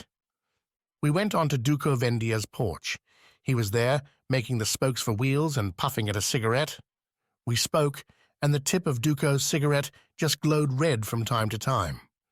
He worked with his ads, fitted fellies, and glued them. All right, people, Duko said after a while. Do we really have to change our names? Listen more and talk less, I urged him. Don't ask about things you don't understand. Thank you for coming and telling me what my name is, Duko said. So you've changed sides? Have you Ion? Look, did it rain today, Duko? I asked him. No, Duko answered. Well, you'll say. Yes, it did, I said to him. I looked at Joel and saw that he'd picked up his rifle. He was going to hit Duko with the butt. I had to calm him down first and then argue with Duko. Come on, Duko, I said. What do you stand to lose if you're no longer called Vendia? Your fields? Your money? Nothing. I don't want to be made a donkey, Duko grumbled, turning red and puffing on his cigarette even more energetically. Joel realized what was happening and struck Duko in the back with his rifle butt. The cigarette fell out of his mouth. Bloody Bulgarian, Joel swore. He's not, I defended him. He's just a bit stubborn.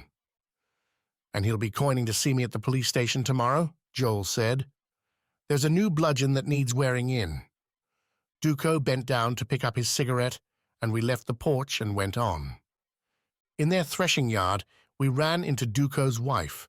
She was carrying a pumpkin on her head and 2 under each arm. The old dragon stopped. What's up, Ion? Nothing. Ask your old man. We left, and soon afterwards I heard Duko's wife swearing and cursing in the distance. May they burn in hell, a pox on them. That's just cockerels crying, I said to the gendarmes. I wanted everything to crow, moo, and meow. I did my best to stop them hearing her. We went into Doxim Trancheski's tavern. Doxim jumped up and greeted us with a smile. A wry smile, to tell the truth, but a smile nevertheless. Bring us rakia, I said. And wash the glasses, Spasoje called after him in Serbian, in his usual imperious tone. They are washed, Doxim retorted, and added under his breath in Macedonian, You fuckwit. And where's the sign? Joel asked, letting his rifle slide down between his knees. Why a sign, sir? Doxim asked. Who's going to read a sign here? People need to know it's not a stable, he said. What's your name? Doxim Trancheski. This is the last time you're going to be called. Is that clear? I don't want to have to carve it into your forehead, Joel said, and took a swig of rakia, almost pouring it in.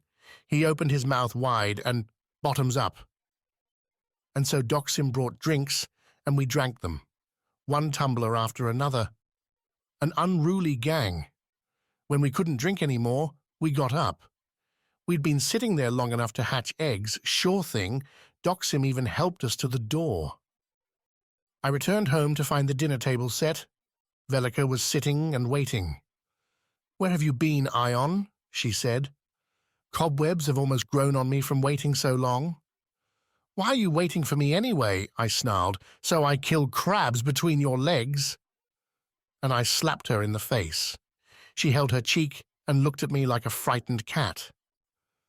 "Last night you said to me, 'Why have you gone to bed? Why didn't you wait for me?' Last night was last night." "Oh, Lord, why can't you just leave me to live or to die in peace?" Velika wailed. "Even the dead are happier than me. Oh, Lord, what have I done wrong to be cursed like this?"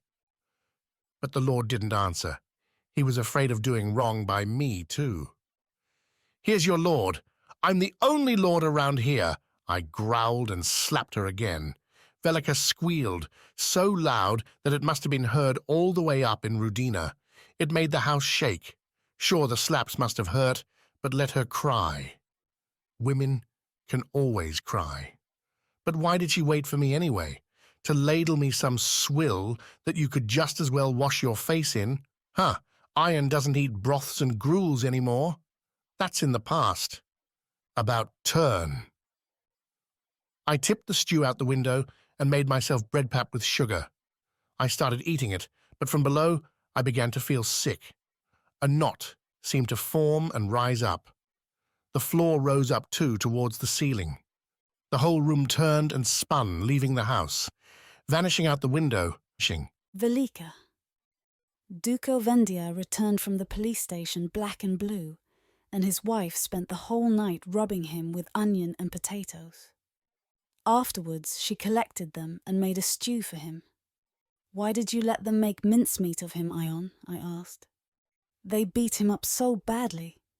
He's a relative of mine, you know." "Because he's a blockhead and I'm sick of helping him," Ion said. "Give me the rakia. Where's the rakia so I can get myself together?" He found the rakia and just sat there drinking, guzzling. He'd drink by himself or with the gendarmes. Who knows what ill wind blew them here? They just drank non-stop and smoked. And they were so wasteful. They lit every cigarette with a new match. The fire was right in front of them, but they didn't use coals. They'd strike a new match for every cigarette. It was sickening. And Ion sat there with them. He'd changed, beyond recognition. "Why are you opening the window?" he'd yell if I was letting in some fresh air. "Who are you making eyes at, huh? Who's that down there?" And he'd just drink, swigging away at his bottle of rakia. "Who could it possibly be?" I replied. "I just wanted to air the house a bit." "Stop trying to fool me, woman," he said. "I don't want to be outside when I'm at home. Close it," he ordered. And if I closed it, he'd say, "Why are you closing it?" I don't know what had happened to him to make him mean like he was now. Or had he always been mean and just hidden the meanness? Pulled the wool over my eyes. It had only come out like this once before. It was back before the war, and his time in the army. Even before our children were born and died. We were at a wedding. I can't remember whose, honest to God. Anyway, without thinking, I uttered the words. "Oh, to be the bride at every wedding." "You tart," Ion growled. "So you want to have a different husband at every wedding, huh?" He yelled and went red. The veins on his neck stood out like ropes. And in a flash, he was on me and about to hit me. "No, Ion, no! I want you to be my bridegroom at every wedding. Just you, truly." And stepped back. I really wasn't lying. "Only you!" I implored. But the damage had already been done. Nothing would help. Ion threw out his chest, the cantankerous chestnut he was being, and stomped off home. He didn't speak to me for a whole week after that. He was as angry as could be. He'd look daggers at me and turn his head away and fume. And it took till the cows came home for him to calm down. "Oh, Velika," I said to myself, "you should have believed it when you were told that people with a pug nose are mean. It had to come out and reveal itself one day. And it did. May God protect you from people who pretend to be something else." Now it was just like that again. You didn't know how to look at him, how to speak to him, how to do things right by him. If you put on some fresh clothes, he'd say, "Who are you getting all dressed up for?" You weren't allowed to retie your headscarf or straighten your apron if it slipped to the side. "Why have you got thick socks on? Why haven't you got thick socks on?" There was no pleasing him. He really drove me up the wall, and I didn't know what to do. What could I wear? What shoes should I put on? If I turned my head and looked away, he'd growl, "What are you looking at?" "Where should I be looking?" I asked. "Tell me where to look, poor me." "At the ground," he said, "so you don't trip." "Come on, Ion," I'd say to him. "We should go out and work in the fields like everyone else. Things are withered and dry." "You just want to go out and see Mr. Handsome, don't you?" he'd say. "It's boring for you at home, isn't it?" "Everywhere's boring for you, insatiable woman." "Who would I be going to see?" I said back. "Who wants to see a withered old hag like me?" But there was no convincing him. He was suspicious about everything. If you made a point to him, it'd make him even angrier. He muttered all sorts of nonsense, a foul mouth and a foul mind. He was a different man, weak and sluggish. One time I managed to persuade him to come to Rosalie with me. I don't remember how. We had 2 plum trees there that needed picking so the plums wouldn't fall to the ground and rot. I'd pit them and dry them for prunes. Off we went, but of course he had to take a bottle with him. He shook the tree and then just slouched down at the edge of the field. "You pick and I'll watch," he said. "Heaven forbid that you've got such a crazy husband. You can't ask him anything, and you daren't talk back to him. You're afraid it might come out the wrong way." So there I was, picking the plums and tipping them into a basket, and he just sat there swigging away at his bottle. He took plums from the basket and snacked on them in between his shots of rakia. The plum tree was close to the road. People came by, looked at us and laughed. "Alia? May your work be blessed," they'd greet us. "May God hear you," Ion replied. "We're picking plums." I just stared at the ground, too embarrassed to lift my eyes. And his eyes were not a pretty sight. They bulged like popcorn and looked like they were about to fall out. And God forgive me, I hated him, and at the same time I felt sorry for him. It made me sad to see him like he was. In the mornings, before he woke up and cleared his throat, I was disheartened, lest he not wake up. "Oh, it's him, the great Serbian pie the sky," one of the passers-by on the road would say. "He sits there all day like a hen on its eggs." And I thought to myself, what a wretched pie in the sky. If only I could drop down dead, so I wouldn't have to see what I'm seeing anymore. Each day like this lasts a year. And still, I didn't wish ill on him. I don't think ill of anyone. Let everyone swing their fists at me and beat me to a pulp. But will I hold it against them? No. And I haven't even got anything against Ion. Maybe he doesn't want to be the way he is, but there's a force pushing him. The devil. He badgers Ion, sends him on wild goose chases, and gives him no rest. But Ion doesn't look where the devil's pushing him. He doesn't see that the devil's leading him up a great mountain with a chasm below. Just a little further now and he'll push Ion off the precipice. "Why must you drink, Ion?" I say, full of pity. "Why are you destroying yourself like this? Why don't you listen to me for once? If I listened to you, I'd have to pick plums now. So just shut your mouth, he snapped. All right, I'll shut my mouth then, but it would be better if I never spoke again, I said, and bent my back to the work again. I spoke to myself and listened to my own words. What can you do? Women's strength comes to nothing. You're tied down and lame. There's no escape. Perhaps that's God's will, I thought to myself. Who knows? Perhaps people fight so that he has something to do. So he doesn't sit around twiddling his thumbs, like Ion there in the ditch. He just lies there munching plums, while the donkey munches briars at the verge. Like two donkeys competing to see who's going to fart louder, if you'll forgive the comparison. And he began to rave. Hey you, dumb donkey over there, come and eat some plum. It'll make you plump. He didn't know what he was saying. His mind wandered. And when I was finished, I wondered what I should take home first. Him or the load of plums? I would have forgiven him if it was only once off. He got up to a lot of mischief afterwards. He became really mean. I reared the chickens, and he killed them. Once I left the living room door open by mistake, and the chickens came in. They jumped up and pecked at his bread.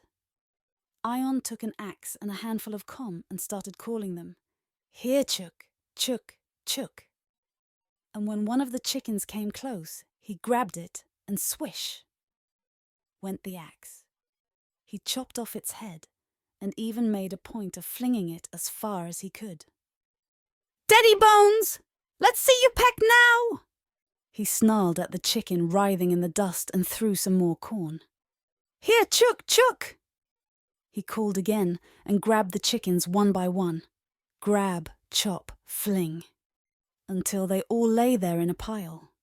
Now pluck and roast them. I'm inviting guests tonight. Got that or not? He growled. If that doesn't go into your thick head, I'll say here, Chooky, Chooky, and you'll join the pile. Once he wanted to kill Chaco too, but couldn't catch him. The dog had looked at him the wrong way, he said. If the children were still alive, they'd cry for the dog like it cried for them when they died, I said. When Ion heard that, he let off. He killed the donkey for the same reason. It must have given him a strange look. Ion thought it was laughing at him with its eyes. He got up to other mischief too. He set fire to the Antonov's beehive because he was stung by a bee. Who knows if it really was a bee that stung him, and if it was one of the Antonovs? What could I do? I just curled up like a caterpillar in a cocoon and said nothing. I swallowed his cruel words, the insults, everything. And just worked myself to exhaustion. Farming is drudgery, but I didn't care. The work was with me even in my sleep. Sometimes Ion would drink and lie down in bed with his feet up at the pillow end and his head at the foot of the bed. This head of mine isn't made for pillows, he said, and then just raved on, talking to himself. I've got a deep wound here inside, he said. I don't know where it is, but it hurts real bad and bums. It's driving me out of my mind. I didn't know what to say. Sometimes I felt like just shouting at him and telling him what I thought of him. But he's drunk, I said to myself, and tomorrow he won't know what I said. Then again, at least I'd have the feeling that I'd spoken my mind to him for once. But I said to myself again, Velika, forget it. The drunk and the deranged only remember bad things, so hold your tongue, shut your mouth and you'll catch no flies. If I told him, Ion, you're drinking your own blood and blighting body and mind, I don't think he'd understand. But I wanted to plead with him at least in a roundabout way, to beg him not to drive himself to ruin. That's our fate. I didn't want to leave him at the mercy of evil thoughts, alone and outcast. And he just kept mentioning the wound. A huge, deep wound that couldn't be seen. The wounds that can't be seen are the worst. I know that from my own. They can't be seen because they're in the soul, and the soul is as wide and deep as we can imagine. If the grass stirs on a windless day, something else is on its way, Laser the Wise once said. So I overcame my fear and spoke to Ion. Drinking won't bring the children back, if it's the children that hurt. Which children? Our children, the ones we lost, I said. We didn't lose them, you lost them, he snarled. Oh Lord, that stopped me in the middle of what I wanted to say. My legs suddenly went weak, and my body shook like a tree struck by an axe. I tottered, stumbled backwards, and groped for something to hold on to. The room was spinning. But Ion didn't notice. He held his head in his hands and whispered. When I was young, I thought there'd always be time for the things I didn't have. But time's treacherous. Time's a bitch. It tricked me and took everything from me. And now there's no going back and even less going forwards. There's no road that leads on. And when I look, I always see the same things, but nothing's the same. The sun sets over the same way, but the evenings aren't the same. Everything around me's back to front and inside out, he said. Where am I? Where have I come back to? Am I in the wrong village? I must have got the villages mixed up and ended up among strangers. Give me rakia so I can get myself together. He went on, repeating himself, and didn't ask me anything. He didn't know how I was feeling. He didn't even look at me. He only had eyes for the rakia. And when he was lonely and didn't want to be alone, he'd start talking to himself. Did I fight? He asked.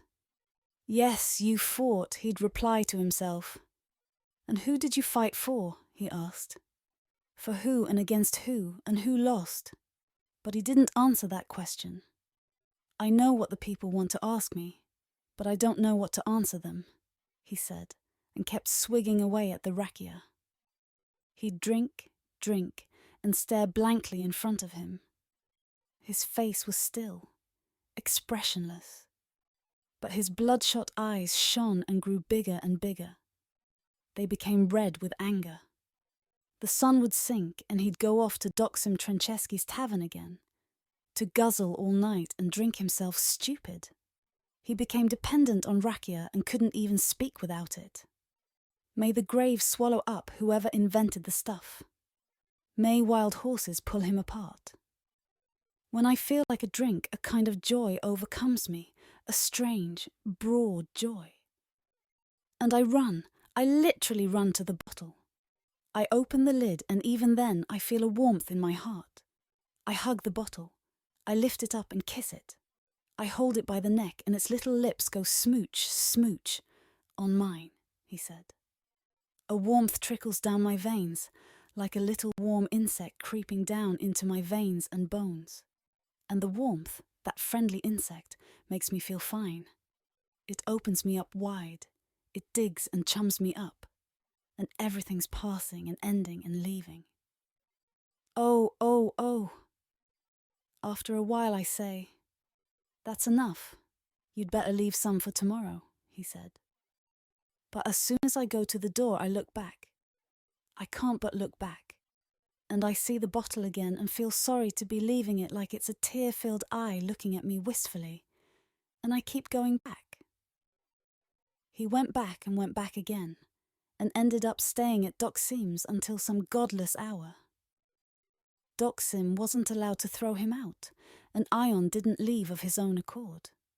It didn't enter his mind to. He'd leave me alone at home like I was locked up in a dungeon, and a tooth started to ache. One of my lower molars. It throbbed, and I felt the pain even up to the top of my head. I didn't know where to turn. Only Ulia, my sister-in-law, came from time to see how I was getting on. Ion had gone off to the tavern, and Ulia came in secret to bring me medicines. I put all sorts of things on the tooth. Let's try garlic. It didn't help. All right then, let's try numbing it with pepper. The ache would stop for a little while, But soon the stabbing pains would be back. The tooth hurt deep down inside. It stabbed and bored with pins, knives and drills. My eyes steamed. Let's try rakia. I poured some into the palm of my hand and held it up to the tooth. I closed my eyes and sniffed it through the closest nostril.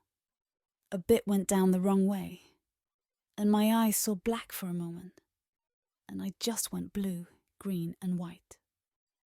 We put various other liquids and powders on my face near the tooth. I forgot about the pain in my mouth and head for a little while, but soon it was back again, pulsing and stabbing. My gums around the tooth were all inflamed, sore and swollen, so there was nowhere to apply any medicines. Yulia said we should go to the purpushers to see Misael the smith. I knew he was no novice with teeth. He'd pulled out rotten teeth for most of the village. I was frightened. If Ian found out, I'd be at his mercy and he'd break every bone in my body. Let him kill me, I said to myself. It's not much of a life anyway. But he'd kill Misael too, an innocent man who hadn't done anything wrong to me. But I can't stand this pain. I can't put up with it for long. We'll go, come what may. And so we made our way there, furtively, hiding as best we could in the dark. Yulia held up the icon lamp. Misael took his tongs, gripped the tooth and pulled once, and then again. The third time, oh God, the pain made me jump up from the chair and scratch at Misael's face. 2 of my fingernails broke. He yelled, and it sounded far away, like in a dream. "Hey, whoa, Velika, you almost gouged my eyes out!" "I'm sorry, Misael, forgive me," I said when my giddiness passed. "Did you get the tooth out?" "There it is," he answered, pointing to the tooth on the floor. "Let's be going now," I said to Ulia. I was thinking of Ion again, and of what had happened if he came home and didn't find me there.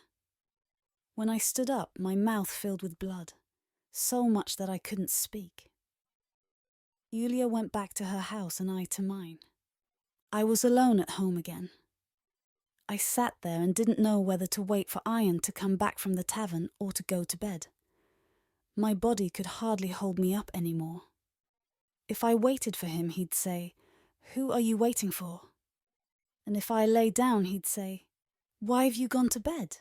Who are you meeting in your dreams, you bitch?" And he'd start hitting and punching me. He'd kick me and drive me out of the house. That happened quite a few times. I'd sit on the stairs and pass the night there, hunched on the steps before the front door and feeling crushed. I'd sit and listen to the apples falling in the garden. They fell to the ground, and it felt as if they were falling on my head. That's how loud they were. And I heard the stream flowing into the dam, banging its forehead, and lapping gently at the banks, scratching its belly. It sounded like a person washing their face down at the dam at midnight. And I'd pray to the Lord the whole night long for him to take me to him. The sooner the better, so I could see the children. Because there was no life on this earth. Nothing. And the children didn't come to me in my dreams. I didn't know if they wanted to drink water or have a hearty meal. And people said all sorts of things about Ion. That he went bareheaded so he didn't have to take his cap off. They kept gossiping about him. I'd just cry to myself and squirm on the stairs in front of the door, alone with the night and the stars. Sometimes Chaka would come and poke me affectionately with his nose. He'd run off down to the fields, come back, sit down in front of me and look at me. We'd stare each other in the eyes. And sometimes Ulia would see me, but she was afraid to ask what I was doing outside in the dead of night. Why ask when she knew anyway? I'm sure she refrained from asking so I wouldn't be embarrassed. Only once did she resolve to say, "Come to my place, Velika dear. You can stay the night here. Don't sit all alone there in the dark." I buried my head in my apron and began to envy her that Mirsha, her husband, hadn't returned. Things can always be worse. Sinful thoughts in sinful people. In the morning, Ion would open the door and call me and make peace. He'd say he didn't know what he'd been doing. And perhaps he really didn't. Who knows what he's going through, I said to myself, and went back into the house. I'll believe him. Maybe this stage will pass, I'd say to myself. A person can't be bad forever. Sooner or later, the meanness will leave them for someone else, and they'll change. I was sitting there waiting for Ion. My mouth had almost stopped hurting now. I sat for a while longer, but sitting with nothing to do soon becomes boring. Baking, that's it. I'll do some baking. I rolled up my sleeves, sifted the flour, kneaded the dough and covered it with a cheesecloth to let it rise. I'll knead it again tomorrow and then bake it, I said to myself. That made me remember the letter. It had been dusk and the chickens had gone to their roost. It was before my terrible toothache came. "Hello there," a voice called from outside. "Are you at home, Velika?" "Yes, I'm not going to be off climbing mountains, am I?" "Why didn't you answer?" the voice asked. "I didn't hear you. I've got a toothache distracting me." "Is it Dukovica Vendia?" "Yes, it's me," she said. "There's a letter for you." Who's going to send a letter to me? Are my children telling me it's time to join them now? "I don't know," she replied. "Duko brought it. They gave it to him at the post office in Zvan." "But do please come in," I offered. "No thanks, I won't. I haven't got dinner ready yet." "All right then, take care," I said, and fiddled with the letter. I would have liked to read it, but I can't. I never learned to read and write. I'm useless. If I looked for Ion, I didn't know what state I'd find him in. He might chase me and abuse me in front of the whole village. To go or not to go? I'll go, I decided. The letter intrigued me. I went to the tavern and called for him to come out. I told him why I'd come. "What blinking letter?" went Ion, staggering in front of me. "I don't know. Come home and read it." "Good, I'll be there," he said. "You go, and I'll be along later." I knew then that he wouldn't be coming till morning, if he could walk at all. Never mind. At least he didn't chase me and swear at me. In the morning I was kneading the dough when Ion came home. "Give me the letter," he said. He hadn't forgotten it. "I'm up to my elbows in dough here," I told him. "It's over there on the salt cellar." Ion took the letter and stood in front of the icon lamp to read it. He read a little, then a little more, and went back again. Something was familiar to him, but something also confused him. His head was heavy. "What's up, Ion?" I asked. "What does the letter say?" "Now it doesn't say anything," Ion said. "What do you mean?" "I mean it was me who wrote you this letter. Back then, when I was at the front. And it's only arrived now. Fucking postal service. Postal disservice more likely," he said. And he read, "Many men have been killed, and I don't know what they died for. But such are the times we live in. Everyone says to himself, 'Why should I die? Let him die who wants to kill me.'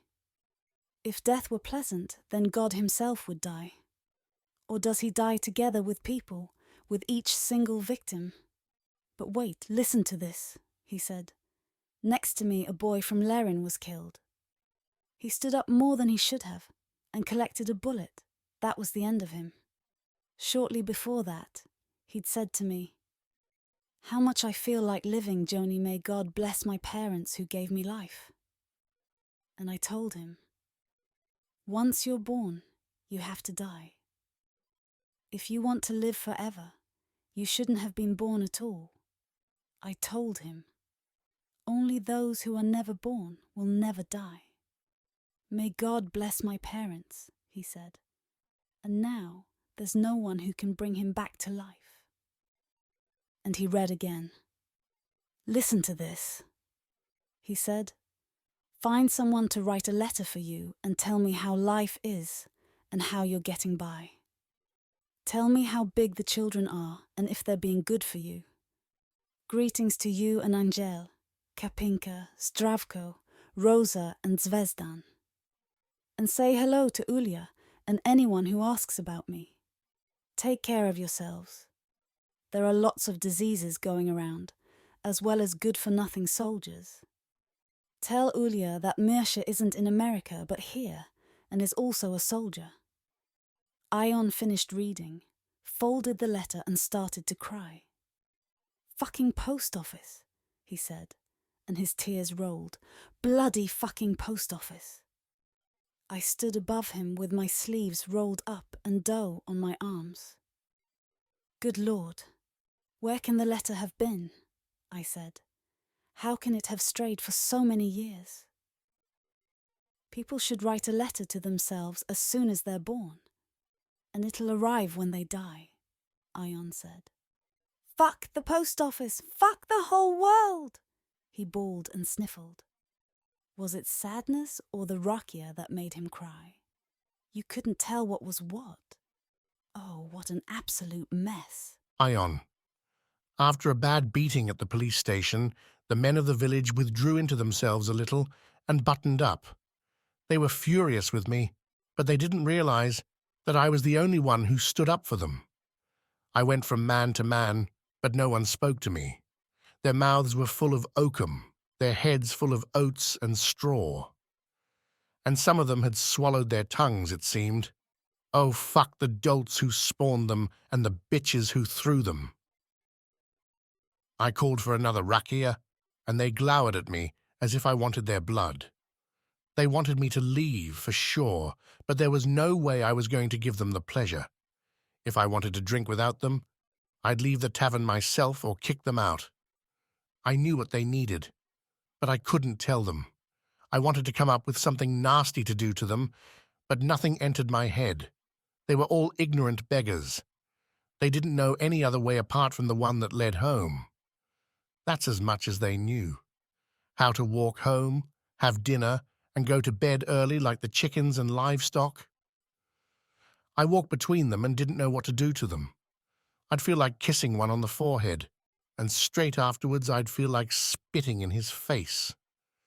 That's what it's like when you keep the company of dung beetles. At Assumption, a photographer came and took pictures of the women leaning on their husbands' shoulders. Spasoje had his picture taken reading a newspaper, although he was holding it upside down. Joey saw one of the Sharkovsky's kids. Whose grubby little urchin is that? What did he say, Uncle Ion? The boy asked me. That you're a nice, friendly-looking boy, I said, and he beamed. Times were changing. The men had begun to wear breeches, the women homespun dresses of black satin with braid. Work started on a new police station, with more cells. There was one police station for every 3 villages now. The people were restless. They demanded justice even where it didn't exist. More gendarmes came too. They were like thistles. You'd run into one wherever you went. The whole population was driven out to work. Forced labor. The authorities would have raised the dead to help if they could have. And there were loose women who fawned and flirted with the gendarmes. I was with them. They plied me with rakia and asked me if the people were going to rebel. There's no people here to rebel, I told them. This is a herd without a shepherd. Wherever you drive it, it'll follow. Wherever you tie it up, it'll stay. I drank 10, 15, and I could put away even more, I told them, as the rakia hit me. Sure you can, lying flat on your back, Spasolia gibed. Rakia's beautiful if it's old and homemade, but a woman's beautiful if she's young and someone else's, I said. The gendarmes opened their mouths as wide as funnels and threw back the rakia. They wouldn't let me drink any more. I set off to return to the village. I walked, but I didn't know where I was going. My legs were going the wrong way, and nothing looked right. Had I taken the wrong road? one that led to a different village. I kept walking a bit more, and then stopping. What on earth? My village used to be further up the mountain, I said to myself. Why am I going down? I went back, and stopped again. Why am I now going back to where I started? And turned round again. I met a man on the road. He looked at me, and I at him. "Can I ask you a question?" I said. "Go ahead." "Look, and see if my eyes are open." "They're open." "What are you talking about?" "But why can't I see then? Why don't I know where I'm going?" "Your eyes are wide open. I don't know what you're on about," the man said. "Go on your way and stop messing me around." "I'm not messing you around," I answered. "My legs are playing tricks on me." "Where are you heading now?" "Down," the fellow said. "Great, thanks. That means I have to go up. Thanks for telling me which way I have to go." The fellow looked at one knee in amazement and shook his head. Then he started to run away from me. He glanced over his shoulder and kept running. He was going downhill, and I was going up. But it wasn't working. I could tell. The rakia was crushing me. I made it to Skara, but my legs wouldn't obey me any longer. They were getting tangled and getting in each other's way. It was like someone had pulled out the ground from beneath my feet. Darkness wrapped its broad wings around me, and I smacked to the ground by the roadside. I lay in the horsepepper and nettles under the elder trees. I don't know how long I slept there, but when awoke, I could see even less. Everything around and above me was bricked up. There was a wall all around me that wouldn't let me move. Good God, am I dead? But when did I die, and when did they bury me? And who buried me? The gendarmes. Maybe they poisoned me. Who knows what they put in my rakia? Pepper water, poison, caustic soda. I knew all about them as soon as they came here. They weren't like Vitamir, Melandimic, and the others. They were like delinquents kicked out of home, this spoon-fed riffraff. A young woman couldn't breastfeed her baby without the gendarmes gawking like dogs, drooling and slobbering. But what was wrong here now? I wanted to look, but couldn't see. Buried, but not dead. Buried alive, perhaps? Or could the dead think after death? I moved my hands and pinched myself. If I were dead, I wouldn't be able to move at all, that's for sure. And I'd stink like a dead rat. But I stank of rakia. It made me belch. Everything in me called for water. But how was I going to get water in a grave? I wasn't. I'd have to wait for rain. Or for Velika to hand out food and drink for the repose of my soul. Maybe she'd been here already, but I didn't hear her mourning. No, I'm not dead. Everyone asks about the dead. When did they die? What did they die of? If they don't ask, it means you're not dead yet. I heard steps outside. They were coming towards me. I put my head down and tried to be silent. The steps came loudly now. My ear was glued to the ground. I started to yell. "Who's there?" went a voice. "It's me. Don't be afraid," I replied. "Who are you?" asked the voice. "Ion Meglinoski, of course," I said. "Are you dead or alive?" "I don't know," I said. "One of the two." And the person overcame his fear and came to tear down the wall around me. "I thought it was just a blackbird rummaging," he said, pushing aside the stones. My mind was now whirring. I looked and saw that I'd been buried alive. Walls rose up around me. A curse on his house, whoever did it. And I don't think it was just one person. They'd seen me asleep and walled me in, using the stones broken for the police station. A real, proper tomb. If I knew who did it, I'd shave them with my axe, I snarled. But I don't know who it was. "Just be glad they didn't kill you," the man said, and left. I turned aside and went down to Tsurna River, got down on all fours and started to drink. I drank and drank, and the water just disappeared inside me like a bottomless pit. Jesus Christ, would I drink the river dry? I was putting out an inferno. Then I wanted to wet my face and have a wash. I splashed water on myself, but it was strangely heavy. It was like throwing stones at my face. Oh, if only I knew who walled me in. I'd send him wailing back to his mother, back between her legs. He'd wish he'd never been born. Why didn't I listen to Joey and Spasoj when they warned me? Be careful, Ion. You don't have many friends. That's true, I said, and you've got even less. Next to none. 2 days later, I came across Duco Vendia in Doxim Trancheski's tavern. He was puffing away at a cigarette and filling the tavern with smoke. It sickened me to see him. "Doxim," I called, "bring a copper of water." "What do you want water for?" Doxim asked. "So we can put out a burning rubbish heap," I said. Doxim stared at Duco's cigarette. Duco noticed and began to puff even more vigorously. The fire was singeing his moustache and even the hairs in his nose, withering them and turning them yellow. "Look at you, Ion," Duco said. "Who were you before, and what have you become now?" "What have I become, you shithead?" "A turncoat," he said, "and lazy and loathsome to boot." That was more than I could take. I blew my top. "Who's a turncoat, you freak? Fuck your mother for producing such a reject." I screamed and overturned the table. I picked up chairs and whatever I could lay my hands on and threw it at him. He replied in kind. Then a chair smashed. I don't remember if it splintered on me or on him.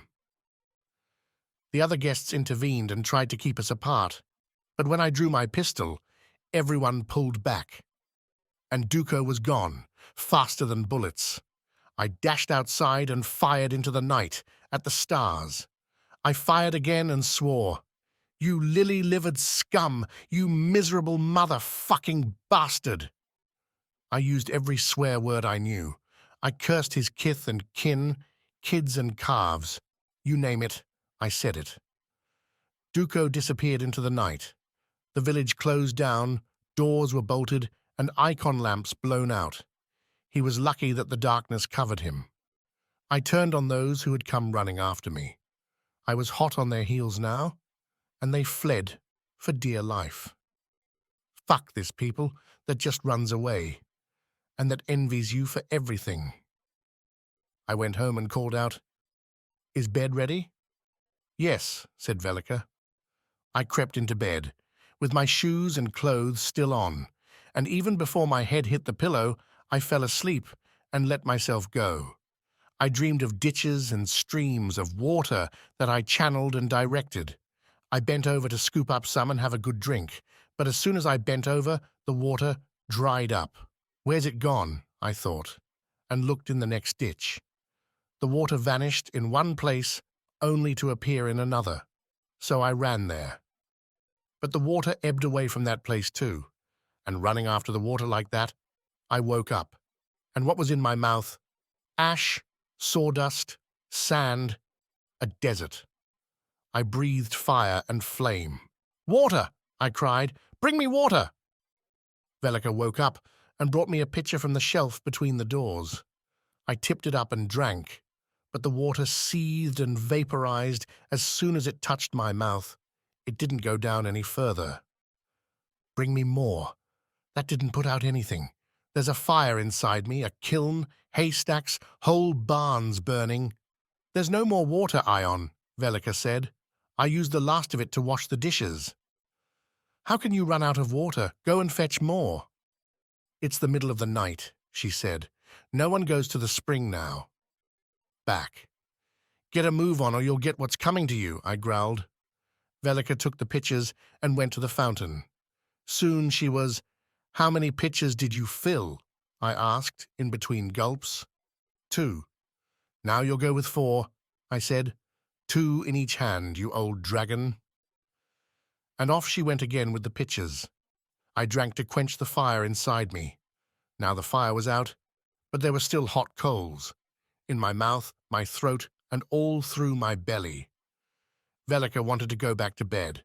"What?" I said. "There's no bed for you now. I want everything to be filled with water, the pots and cauldrons, the copper jugs and wash basins."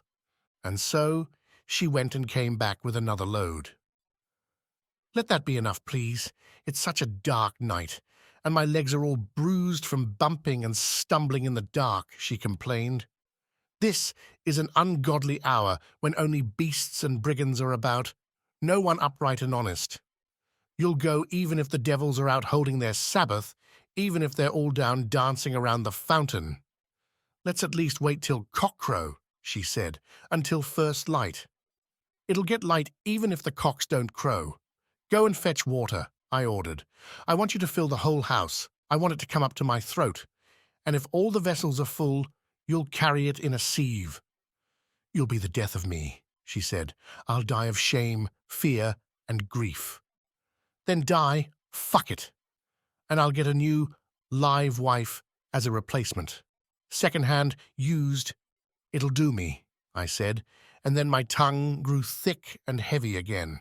It was like I had a dish rag or filings in my mouth. It moved and opened, but words could scarcely come out. Velika. And so he just talked about the war and drank. He gradually fell to pieces and had nothing but hatred for me. But you're human and you still worry about him. He was out late and long again, and I spent the whole night worrying about where he was and what had happened. I waited, and I couldn't stand the uncertainty anymore. That was him now. No. Or that. No. And I overcame my fear and went to look for him, may I be damned. I'd go to the tavern. He could do to me whatever he liked. He was bound to be hanging around there, sinking in that mire, drinking himself to death. Rakia would be the end of him.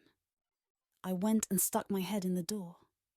There was a real hullabaloo, and you couldn't see anything for smoke and glimmering points of red. Some heads were moving in the haze, and I could recognize them by their voices.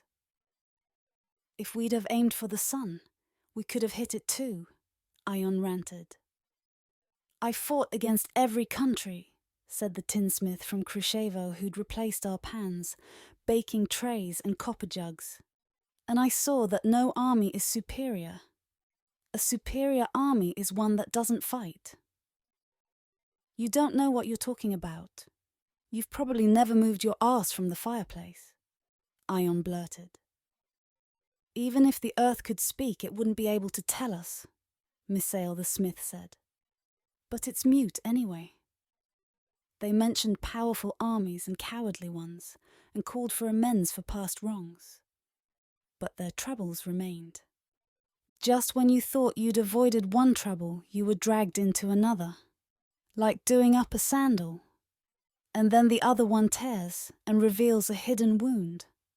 There was no escape. Those were the times we lived in ravaged, ruined, and accursed. The truth went marching on, but left behind its troubles. It certainly wouldn't leave anything nice for us. One police station for every 3 villages, built by us. Crazy things happened. We heard that all the unemployed men in Serbia were being sent here to be gendarmes. Serbia was moving south towards Macedonia, they whispered. Half Serbia was on the move. Serbian villages were being founded too. Tomorrow, they'd tell you, people speak Serbian up here, and this is now Serbia. It was Tol the potter from Sloeshtitsa who talked about all this the most. He'd be selling his pottery and going on and on about politics. Later, he disappeared. Just like that. They found him with a hole in his head. I wasn't allowed to ask Ion anything. I knew I'd pay for it if I did. I'd just glean things like that in passing. Or in standing, like I was standing now, waiting for Ion. If I went in, he'd treat me like dirt. But my heart wouldn't let me go home. So I drowsed there at the door, listening. Ion made Yoshe the piper come just so he could throw down his bagpipes and trample on them. "To think we still play the bagpipes! May you take them with you to the grave," he scoffed. "All the world plays the violin. And here we are instead with mouldy old bagpipes, all your backwardness squealing and belching in front of your face, huh?" And he started to sing. The tinsman could play the violin and now plucked the melody. Ion sang, and the tinsmith accompanied him. O Smederevo, fortress city I closed all day, I open all night. Vitamir sang so beautifully, Ion said. The Serbs have the most beautiful songs. Or this one, Shepherds, mighty mountain Montenegro. And while Ion sang his Serbian songs, Duko Vendia sang Macedonian ones on the other side of the tavern. He and Ion had put their last episode behind them for the time being, and their songs merged into a cacophony. O Smederevo, sang Ion. The dogs do bark, sang Duko. Closed all day, went Ion. To warn that evil approaches, went Duko. And the tinsmith just plucked the strings with his bow. He didn't know whose song and whose words to follow.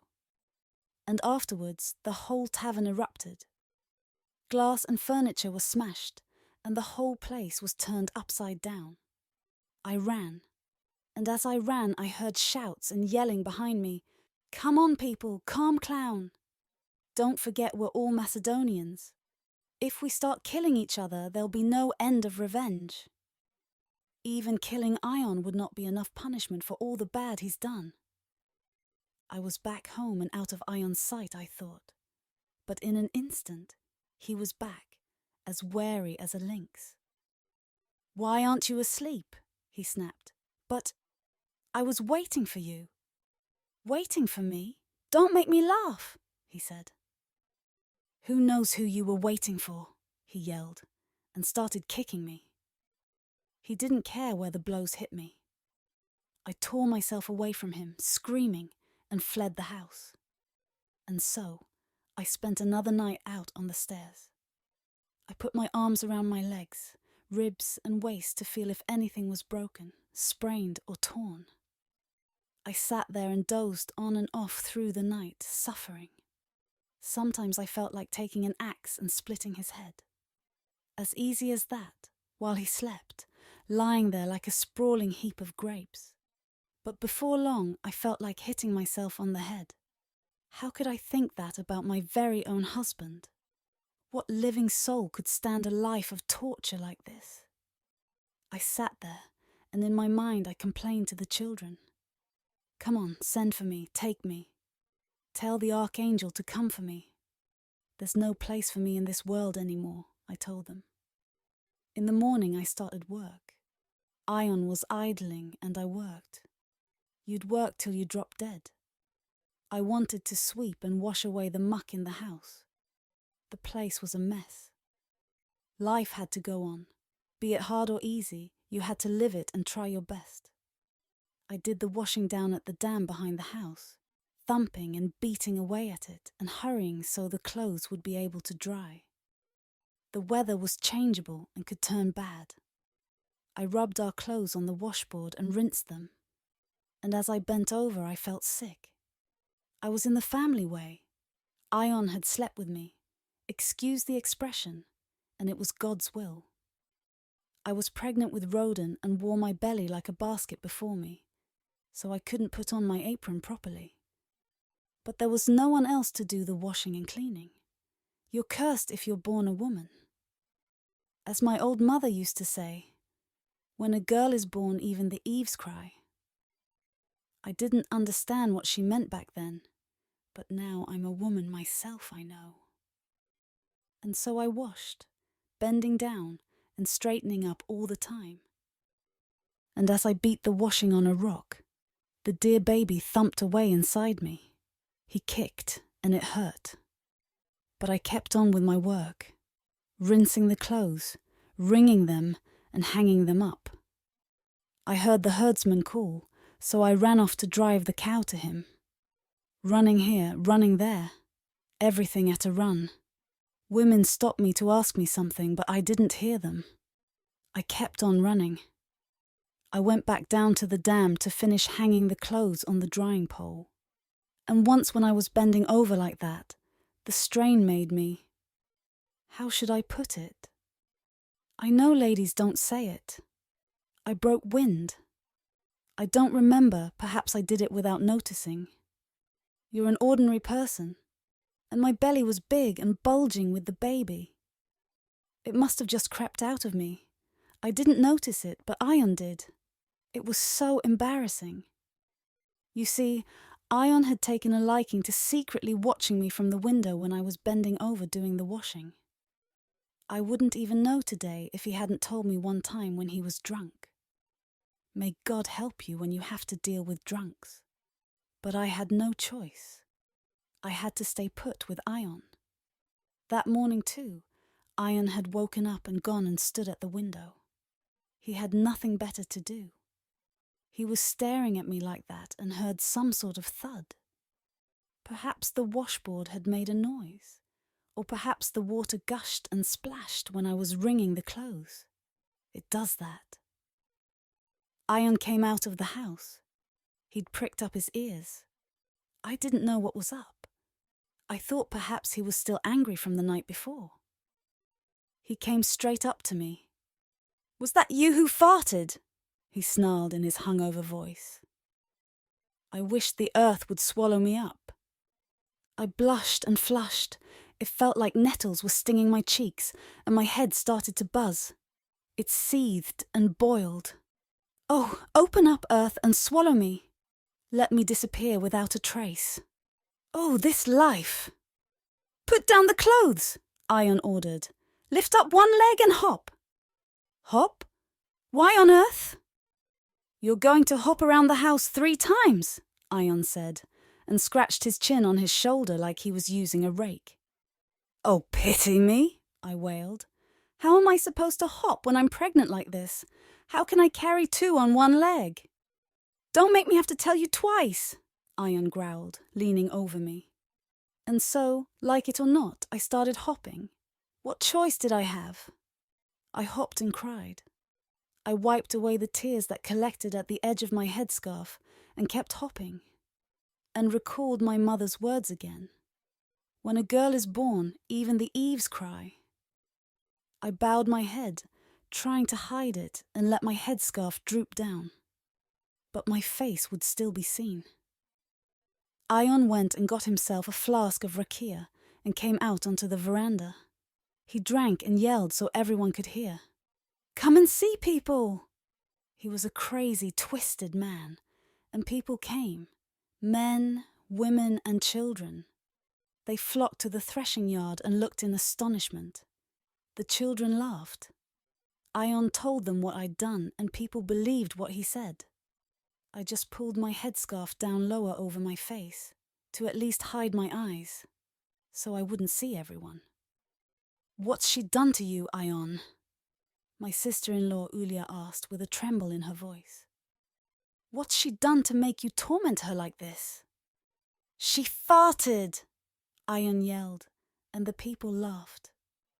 I bowed my head even more and kept hopping around the house, sobbing in the lanes and under the eaves, and trying to get past the onlookers as quickly as possible. But it wasn't just one lap of the house I had to do. I was away from them for now, but I'd have to come back round to them again. When I was there in front of them, I put on speed, and on the way back, I'd hop more slowly to let that stage last longer. Perhaps people would leave the yard. But when I got back, no one had moved. What a fate! If your own husband has no pity on you, why expect pity from the rest of the village? Where had he gone, the man who used to call me the apple of his eye? Here I was, hopping through the rubbish heaps under the eaves. When Ion and the other villagers weren't looking, I'd change legs to give the tireder one a break. Then I'd hop back onto the other one again. And the Lord was kind. I didn't tread on any thorns, broken glass or nails. My feet were unharmed. "Now you've put on a good show, Ion," I puffed. "Are you happy now? Happy that everyone's had a good look?" "Shut up," Ion snarled. "Shut up, or you're dead." "What will I lose if you kill me?" I said. "I'll lose you. Come on, strike the blow. I've taken so much already. Come on, if you can find a spot that's undamaged." "Don't yell," he said. "I'll yell," I called out. "Oh yes, I'll yell for everyone to hear. And for God to hear, and the children in the grave too." They all died here in my arms, and I buried them with these hands." Ion emptied his flask of rakia and went down to the stable to bang his head. He slammed it against the workbench, the mangers and the wall, groaning all the while. "Who knows what dark powers have got into him," I said to myself, and went down to beg him to stop hurting himself. I forgot what he'd just done to me. I cursed myself now for what I'd said to him just a minute before. May my mouth come down with black boils and ulcers. He just raised his head a little, all bloodied and bruised, and stared. Did he even recognize me? He looked at me as if he saw his own death before him, and I ran away and hid from him in the rye straw behind the barn. What could I do? He was crazy, and I didn't know what he was thinking or doing. So I waited there for it to get dark. He kept hitting himself for a long time. Later he stopped, went and got the icon lamp and lit it, only then to kick it through the yard. And when his madness had passed, he started looking for me. "Velika, where are you?" he called. "Come out, Velika, I won't hurt you!" He looked for me in the pantry, the barn, under the stairs, in the cellar, in the loft. Everywhere. He searched and yelled and begged for me to come out. And in a way I felt sorry for him. I felt guilty. "Who knows what he's going through?" I said to myself again. I dragged myself out of the rye straw and went back into the yard. Ion saw me, looked at me, and then took the icon lamp and went to Doksim Trancheski's to get some lamp oil and have a new wick fitted. Now he couldn't take as much drink as he used to. Even the sight of a bottle of rakia would make him drunk. Even when sober, he'd say all sorts of things. He went rapidly downhill and lost control of his arms and legs. He could no longer do up his buttons, scratch himself, or shoo away a fly. I tried remedies like putting vinegar compresses on him and holding chopped onion under his nose. "Open the window! Close the window!" he'd just say. "There's something grating in my chest, right here. It feels like a rooster starting to crow. And it hurts real bad. And my head feels like it's in a vice." "What can it be that hurts, Ion?" "If you're in pain, we should go and find a doctor," I said. "We'll take you to Bitola. They say that new doctors have come. Refugees from Russia. They'll write what's it called? A prescription. Or give you an ... injection." "I'm not going, damn it," Ion said. "Let the doctors have one patient less to learn on. I know how much the doctors know, and I've seen them sawing and butchering. They chopped off my toe. I was a good practice piece for them. Bring me water." "All right, coming," I said. "I'll bring you as much water as you like, but just don't drink that poison. Don't ruin your life, and don't ruin mine either. The Lord wanted to bring us joy once more. Listen, it's kicking like a foal. That's the baby. It's almost due. Just a little bit longer and out it'll come. It'll start crying and cooing. A nightingale will sing in our house." I chuckled and went to get the water. There's a mountain on my shoulders. It's weighing down on me. It's pressing me down, Ion said. Sometimes the weight shifts from my arms down to my legs. And then it feels like it's pulling my pants off, tugging at them and pulling my legs off with them. From the small of my back and from my groin down. And it pulls me down to the ground. But the ground flees beneath me. If I lie down, my heart races and races, and soon it'll be gone. It jumps a hurdle and keeps running. Who knows where to and what it's fleeing from? Maybe it's running from me, he said. Later I hear the grunting and rooting of a pig. Here, like that, like it's digging a hole in my guts, my heart, my chest. It'll pass, Ion. There's no sickness that doesn't pass, I told him. But just leave the rakia. And leave the gendarmes. They're poisoning you. And it's because of them that no one comes to the house anymore. It's them who made things like this. It's too late to find new friends now. It was foreseen that enemies would be my friends, he said, and tried to swallow, but his mouth was too dry. They wouldn't have come all the way here if they were good, I said. Forget everything that was. You have a good sleep, and maybe the bad will go away. I'm afraid to go to sleep because I think I'll die.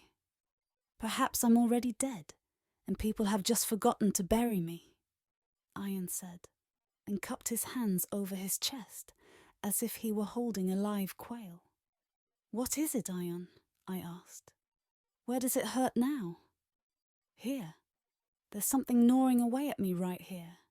It makes me want to scratch and rip and tear, he groaned. But whatever's burrowing or digging there doesn't stop. It's not coming from above. It's not on my chest, on top of the skin. It must be inside, deep inside. Perhaps it's in my liver, my lungs or my heart, where the pig grunts and the rooster crows. Who knows where it is, he said. I can't carry my years anymore. I know they're far from 70, but they're too heavy to carry. I can't hold them, damn it. You can't patch a threadbare shirt. Don't give in, Ion! Don't give up! I begged, and crossed myself as I leaned over his head. A waxen icon, the same day and night. The sun set and rose again, but it was all one and the same night. Ion. They sent word for me to come to the police station. If you're sick or healthy, if you can or can't, you're to come, even if you have to crawl. So I went. Maybe it really was very important. The sky scowled as I set off, and the air was heavy with the threat of snow. Christmas was not far off, and St. Nicholas' beard would be white. I could tell by the jays screeching in the trees. They can sense snow from afar. I entered the police station. Screaming and wailing came from inside. I'd already heard it down on the road. "What's up?" I asked. "You tell us," said Joel. "I'm unwell. I have no idea." "Someone threw a bomb," Joey said. "He wanted to kill us. Look at the damage here." At that point, Spasoja came in, all ruffled and red. He towered over me, his mug like a hoe. "Have you heard? They tried to blow us up." "It wasn't anyone from our village. It must have been some fool," I said. "Peasants don't destroy buildings. They've built themselves." "I'd say they would," Spasoja snarled, strutting and leaning over me. He was big, a rough-hewn fellow. He could throw you to the ground with his shadow. "Listen, Jovan, you can find out. You have to find out who it was or who they were." "So who are those fellows being beaten up in there?" I asked. "Some peasants we caught, but they won't talk. Thick heads," he growled. "Bulgarian agents for sure." "But Spasoja, sir," I said, taken aback, "why do they have to be Bulgarian agents?" "Well, if they're not, what have they got against us?" Joel intervened. "They're just ignorant," I said. "It'd be in their own best interest to be more aware. But they don't know what they want, and they don't like anyone. They only know how to hold an axe, not bombs and guns." "Bloody hell. You can be killed by an axe too, can't you?" Spasoja objected. "Yes, but they only use their axes for chopping wood. Let them go," I said. But I thought to one nigh self, damn this people. They've become contrary and are putting up resistance after all. They build on the one hand and demolish on the other. I thought of the comitadas. Maybe the commander really had come back. There were rumors to that effect. Was it perhaps him who threw the bomb? Fuck it. Maybe it was just a lie that he'd been seen in a village being taken away in chains. They'd led him like a bear, they said, with metal rings in his nose and mouth. No, the bomb had probably been thrown by whoever was on night watch. The villagers had long been required to do guard duty at night and took it in turns. They weren't to allow anyone to leave the village. If the gendarmes caught anyone sleeping, they'd beat him up. And if they wanted to beat him up and found him awake, they'd say, "Why are you sleeping?" and beat him up all the same. They didn't even wait for an answer. It was at around that time that they killed Davide, the village fool. He'd climbed a tree and they saw him there. "Hey you! What are you doing up there?" they called. "I'm going to fly, yep," Davide said. The gendarmes raised their rifles and Davide really did fly up to the heavens, lost in the clouds. But no one believed he was dead. They all just said Davide had flown because his body was never found. "Let the poor fellows go," I pleaded. "There's been enough beating and killing." "I'll let them go if you find that bandit for me," Spasoje proposed. "I'll find him. I'll go and ask around at the markets and talk with the innkeepers."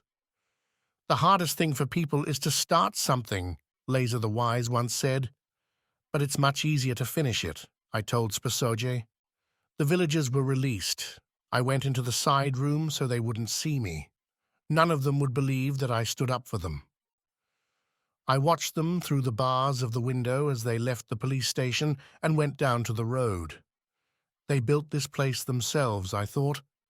The very prison in which they were to be imprisoned and beaten. Spasoje and Joel came in. I moved back from the window. "What a rabble," snorted Spasoje. "Now where's the rakia?" "Here it is," Joel said, producing a bottle from under the table. They drank and offered me some too. I declined, but bad habits die hard. I didn't need telling twice. My mouth declined, but my hand reached out for the bottle all by itself. "Come on, just this once," I said to myself, but then I remembered how many times I'd said that, and withdrew my hand. "No, no," I went, shaking my head and clenching my jaws. I swallowed instinctively. "Come on, Jovan, have a drink," Spasoje insisted. "A little bit of rakia isn't going to kill you." "Look how thin you've got. You need more food and rakia," Joel said. "Your skin's like glass," went Spasoje. "Fuck, I can see right through you." "Have some. Let's drink to still being alive," Joel said, and offered me the bottle again. And I took it. Well, here goes. I knew I wouldn't be able to stop at just one. The hardest thing was to start. Snow had begun to fall outside. It was wet snow like sleet, snow and rain together. The sky reached down to the ground. "I'll be off then," I said. "The day's short and it's foul weather." "Don't forget our agreement," Joel said as he saw me to the door. The other gendarmes were singing in the next room, Bacchanalia. Outside the ground was already turning white. The sky released its snow, spreading it far and wide like layers of down, soft snow that you could make snowballs with to stick down people's backs, I said to myself as I walked along the road alone. The land was empty and still, except for a jay that screeched and jaunted from tree to tree. I waddled and tottered along until near Strugaritsa I saw a horse. There was no rider far and wide. The horse dug with a hoof and rummaged with its nose in the snow, looking for grass. The steam from its nostrils melted the snow around its mouth. Up by the saddle I saw panniers full of rolls, kravich buns and communion bread. It must be the priest's horse, I said to myself, but where was the priest? I mounted the horse and helped myself to a piece of the bread, and as I ate, I nudged the horse with my heels. Now it was doing the walking for me. Soon the priest came out of the graveyard and started yelling. He was as black as a raven against the snow and yelled at me to bring back the horse. I turned the horse round to face him and spurred it on. The priest took fright and began to run. Jesus Christ, what's he frightened of? I asked myself. Did he think I was going to run him down, or could he tell I was drunk? He ran off across the fields and through the graveyard. I yelled out to him to stop, but he didn't turn round. He didn't hear me. He held his tall cap with one hand and lifted his cassock with the other so it wouldn't trip him up. And he rolled across the snow-covered fields like a cloud, a little ball of black mist. I reined up the horse because its legs were sinking into the slushy ground. Even if it hadn't been snowing, the graveyard soil was putrid, and you sank into it. The priest now turned towards the monastery, and that reminded me of Father Vizarion, thrashing his legs like a butterfly whose wings had lost their dust. Fucking priest, I said to myself, and left the horse there in the fields.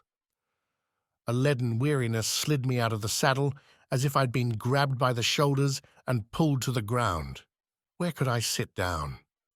Ah, the monastery's oak tree by the roadside. I wanted water to drink, so I took a mouthful of snow. I ate it and also rubbed some on my forehead. It melted like it had touched red-hot iron. My eyelids were heavy and falling shut. A priestly black filled my vision. It made me lie down and covered me up. I wanted to curse the priest and his god, but I couldn't. The words wouldn't come, and when they did, they were all jumbled and wouldn't fit together. I don't remember what happened after that. I must have laid down in the snow by the road and fallen asleep, and dreamed a beautiful, colourful dream. Velika. They brought him home to me. He tossed and turned in bed for 3 days. Heaven forbid. His fingernails had gone blue, and he was blue in the face. Rusting. Good Lord, had he been holding his fingers in water? His hair was white and his face a livid blue. The illness was written in his face and his eyes no longer shone. His sun had gone down. His fire was extinguished. He needed looking after, but I couldn't do it. The baby was on its way. I already had pains in my belly and they radiated to the small of my back. Oh, what a mess he'd put me in. I'd been racked with anxiety when he went off to see the gendarmes. I knew they'd delude him again. That evening I went to the tavern to see if he'd ended up there. I asked Doxim Translator, but Duko Vendia answered, "He's drinking with the authorities. They can drink without having to pay," he said. Now he's telling them who they should beat up tomorrow. I didn't reply. I went home feeling crushed. Outside it was snowing. I had to get a fire going. But there was no wood or anyone to make a pile for me. Even had Eon been at home, he was now derelict and going to pieces physically. So I collected kindling myself, tore slats off the garden fence and lit a fire. I warmed myself and waited for him to come home. That was him now. No, or that no. He was bound to have fallen down somewhere on the way. He might get buried in the snow. It was wet snow like sleet, which meant it wasn't biting cold. But Ion wasn't what he used to be. He'd become feeble and flaccid. Where would I go if I were to start searching? Me, as heavy as a rain cloud. The pains could come in the middle of nowhere. My waters would break, and I'd have to have the baby right there, like a wild animal mother. I couldn't decide what to do. I kept going out onto the veranda and looking down below the house, but no one came, no shambling arrival. The clouds were dumping their load. The snow rustled down to lie in an ever-thickening carpet. I'd glance out and watch it rise beside the houses and on top of them, and then go back inside again. But a voice kept saying to me, "Woman, go and find your husband!" And I thought, what's the point of having a child who's not going to have a father? No sooner had this thought struck me than Chaco started barking. He barked as loudly as he could, as if a wild animal were approaching. I went out, and what did I see? Misael the smith had slung Ion over his shoulder and was pulling him along. Ion was stumbling, tripping over his own feet and dragging Misael down. And so they came, ploughing through the snow. "Oh God, what is it, Ion?" I yelled and took him under the other arm to relieve Misael. "Hush," Misael said. "There's life in him yet." We laid him down by the fireplace. He was as sodden as a sponge. "Put his fingers in cold water or he'll get whitlow," Misael said. I brought cold water and flexed his fingers in it, rubbing and massaging them, and did the same with his neck and ears. I rubbed him and took off his wet shoes and clothes. Ion just shook. He trembled like a leaf and his teeth chattered. He couldn't pull himself together and stop shaking. "Fucking hell," he whimpered. "Everything's rocking and shaking, body and soul." "You don't have any respect for your roots. You've helped erode them. No wonder you sway in the storm," Misael said mockingly. "Let me stew some prunes for you," I offered. Why else did I make them? I went and got them and put them on to boil. What an accursed business! "Where did you find him, Misael?" "He was lying on the road yonder by the monastery's oak tree," he explained. "The snow sheltered him on the one hand, but was also taking his warmth away. I was coming up from Zvan. I'd been to do a job for a fellow there, tightening up the wheels and outfitting the cart with this and that. And I saw a black shape on the road. Black and white at the same time. Well, I never! What kind of animal's that?" I was a bit scared. I went up to it several times and always stepped back. Good grief, is it a bear? A wolf? The wolves sometimes come down to the village when it's snowing. But a wolf doesn't lie around or make itself vulnerable, I said to encourage myself. I overcame my fear and decided to yell.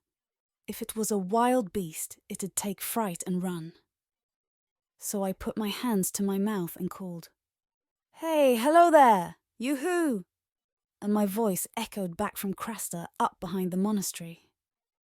"It can't be a wolf or a bear," I said to myself and went closer. I yelled once more and now the snow moved. A crust of snow crumbled off and a head rose. "What are you yelling for? Why have you woken me up?" The shape grunted.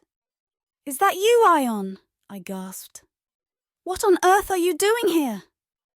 You scared the living daylights out of me." Ion just mumbled a few words, and then laid his head back down and snuggled into the snow. "Come on, get up. You'll freeze to death here," I said. But he wasn't going to budge. "Come and lie down too," he replied. "Let's sleep a bit. We can go on later." I saw that he was witless. He didn't know where he was or what he was saying. There was no talking sense to him, and behind me, the snow was filling in and erasing my tracks.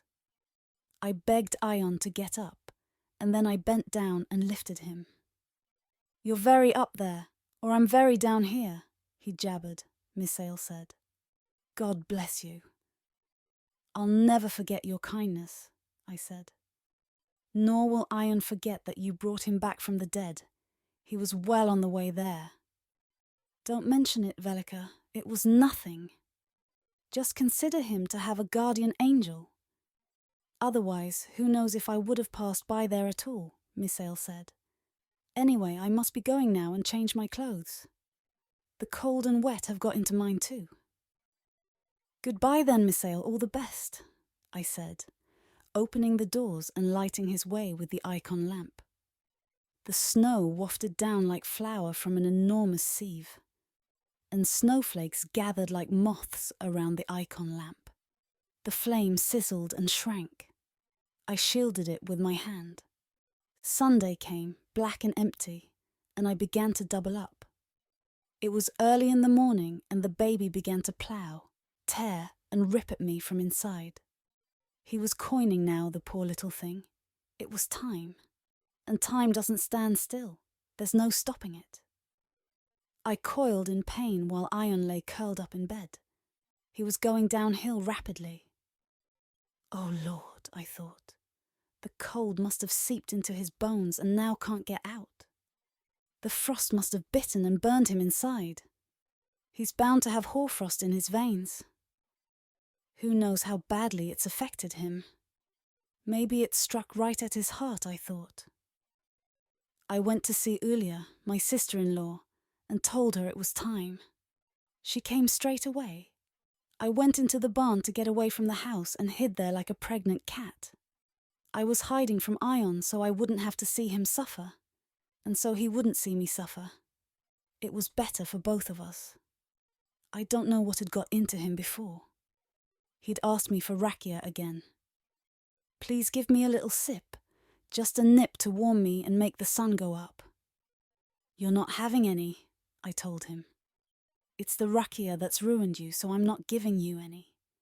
You can be angry at me all you like. And Ion really did get angry. He mumbled something under his breath. I didn't understand the words, but I knew he was swearing. I could always tell.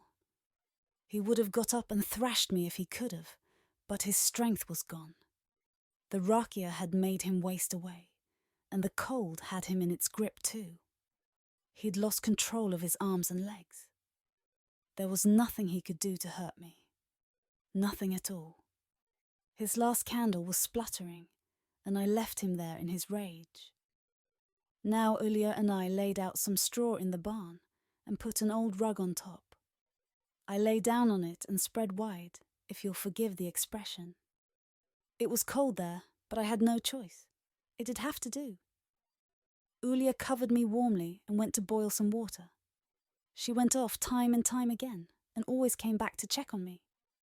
I groaned, strained and sweated. By the bucketful. I pulled my legs up to my belly.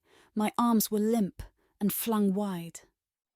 Push harder, Ulya urged, and I struggled and banged the back of my head and didn't see her. I only saw the beams above me and pieces of straw with spiders strolling down them. The little creatures wove cobwebs above me, labouring for me in my labour. My waters broke and spilt over my legs, and my belly just made me writhe. The pains would subside a little and then come surging back, as if something was tearing at my bowels and wedging my bones apart. Don't be angry at me, Ulya said. He really begged me. I groaned and pushed again and held my belly with arms stiff and bent, as if I was pulling knives out of it. What did you just say? I asked Ulya. I'd heard her, but the words hadn't registered. I gave Ion some rakia. He really begged me for it like a child, Ulya said, blowing on the hot water she'd brought. I pushed once more, and the baby ripped away and came loose. The weight that had torn at my insides and caused such unbearable, nauseating pain was now released. Ulya bent over and took up my golden child.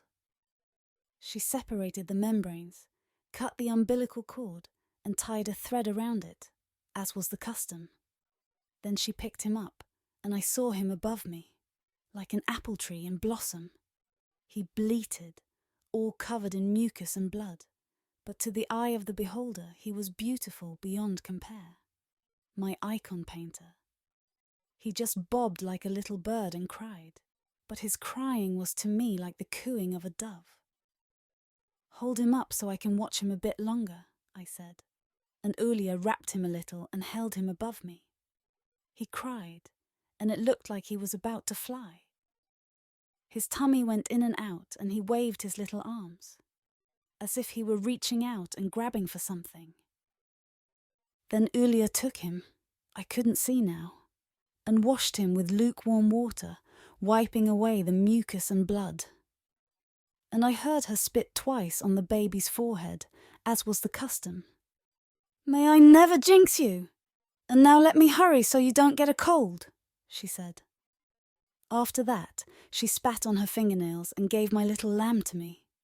She laid him by my breast, and I unbuttoned the top of my dress. Ulya went out and ran off to see Ion. But very soon she was back, and all distressed. She gaped at me and moved her lips, but no words came out. She didn't know what to say. What is it, Ulya? Why are you looking at me like that? It's Ion, she said. God has taken him away. And tears rained down her clothes. Oh no, oh God, I cried. How can the Lord be so against me?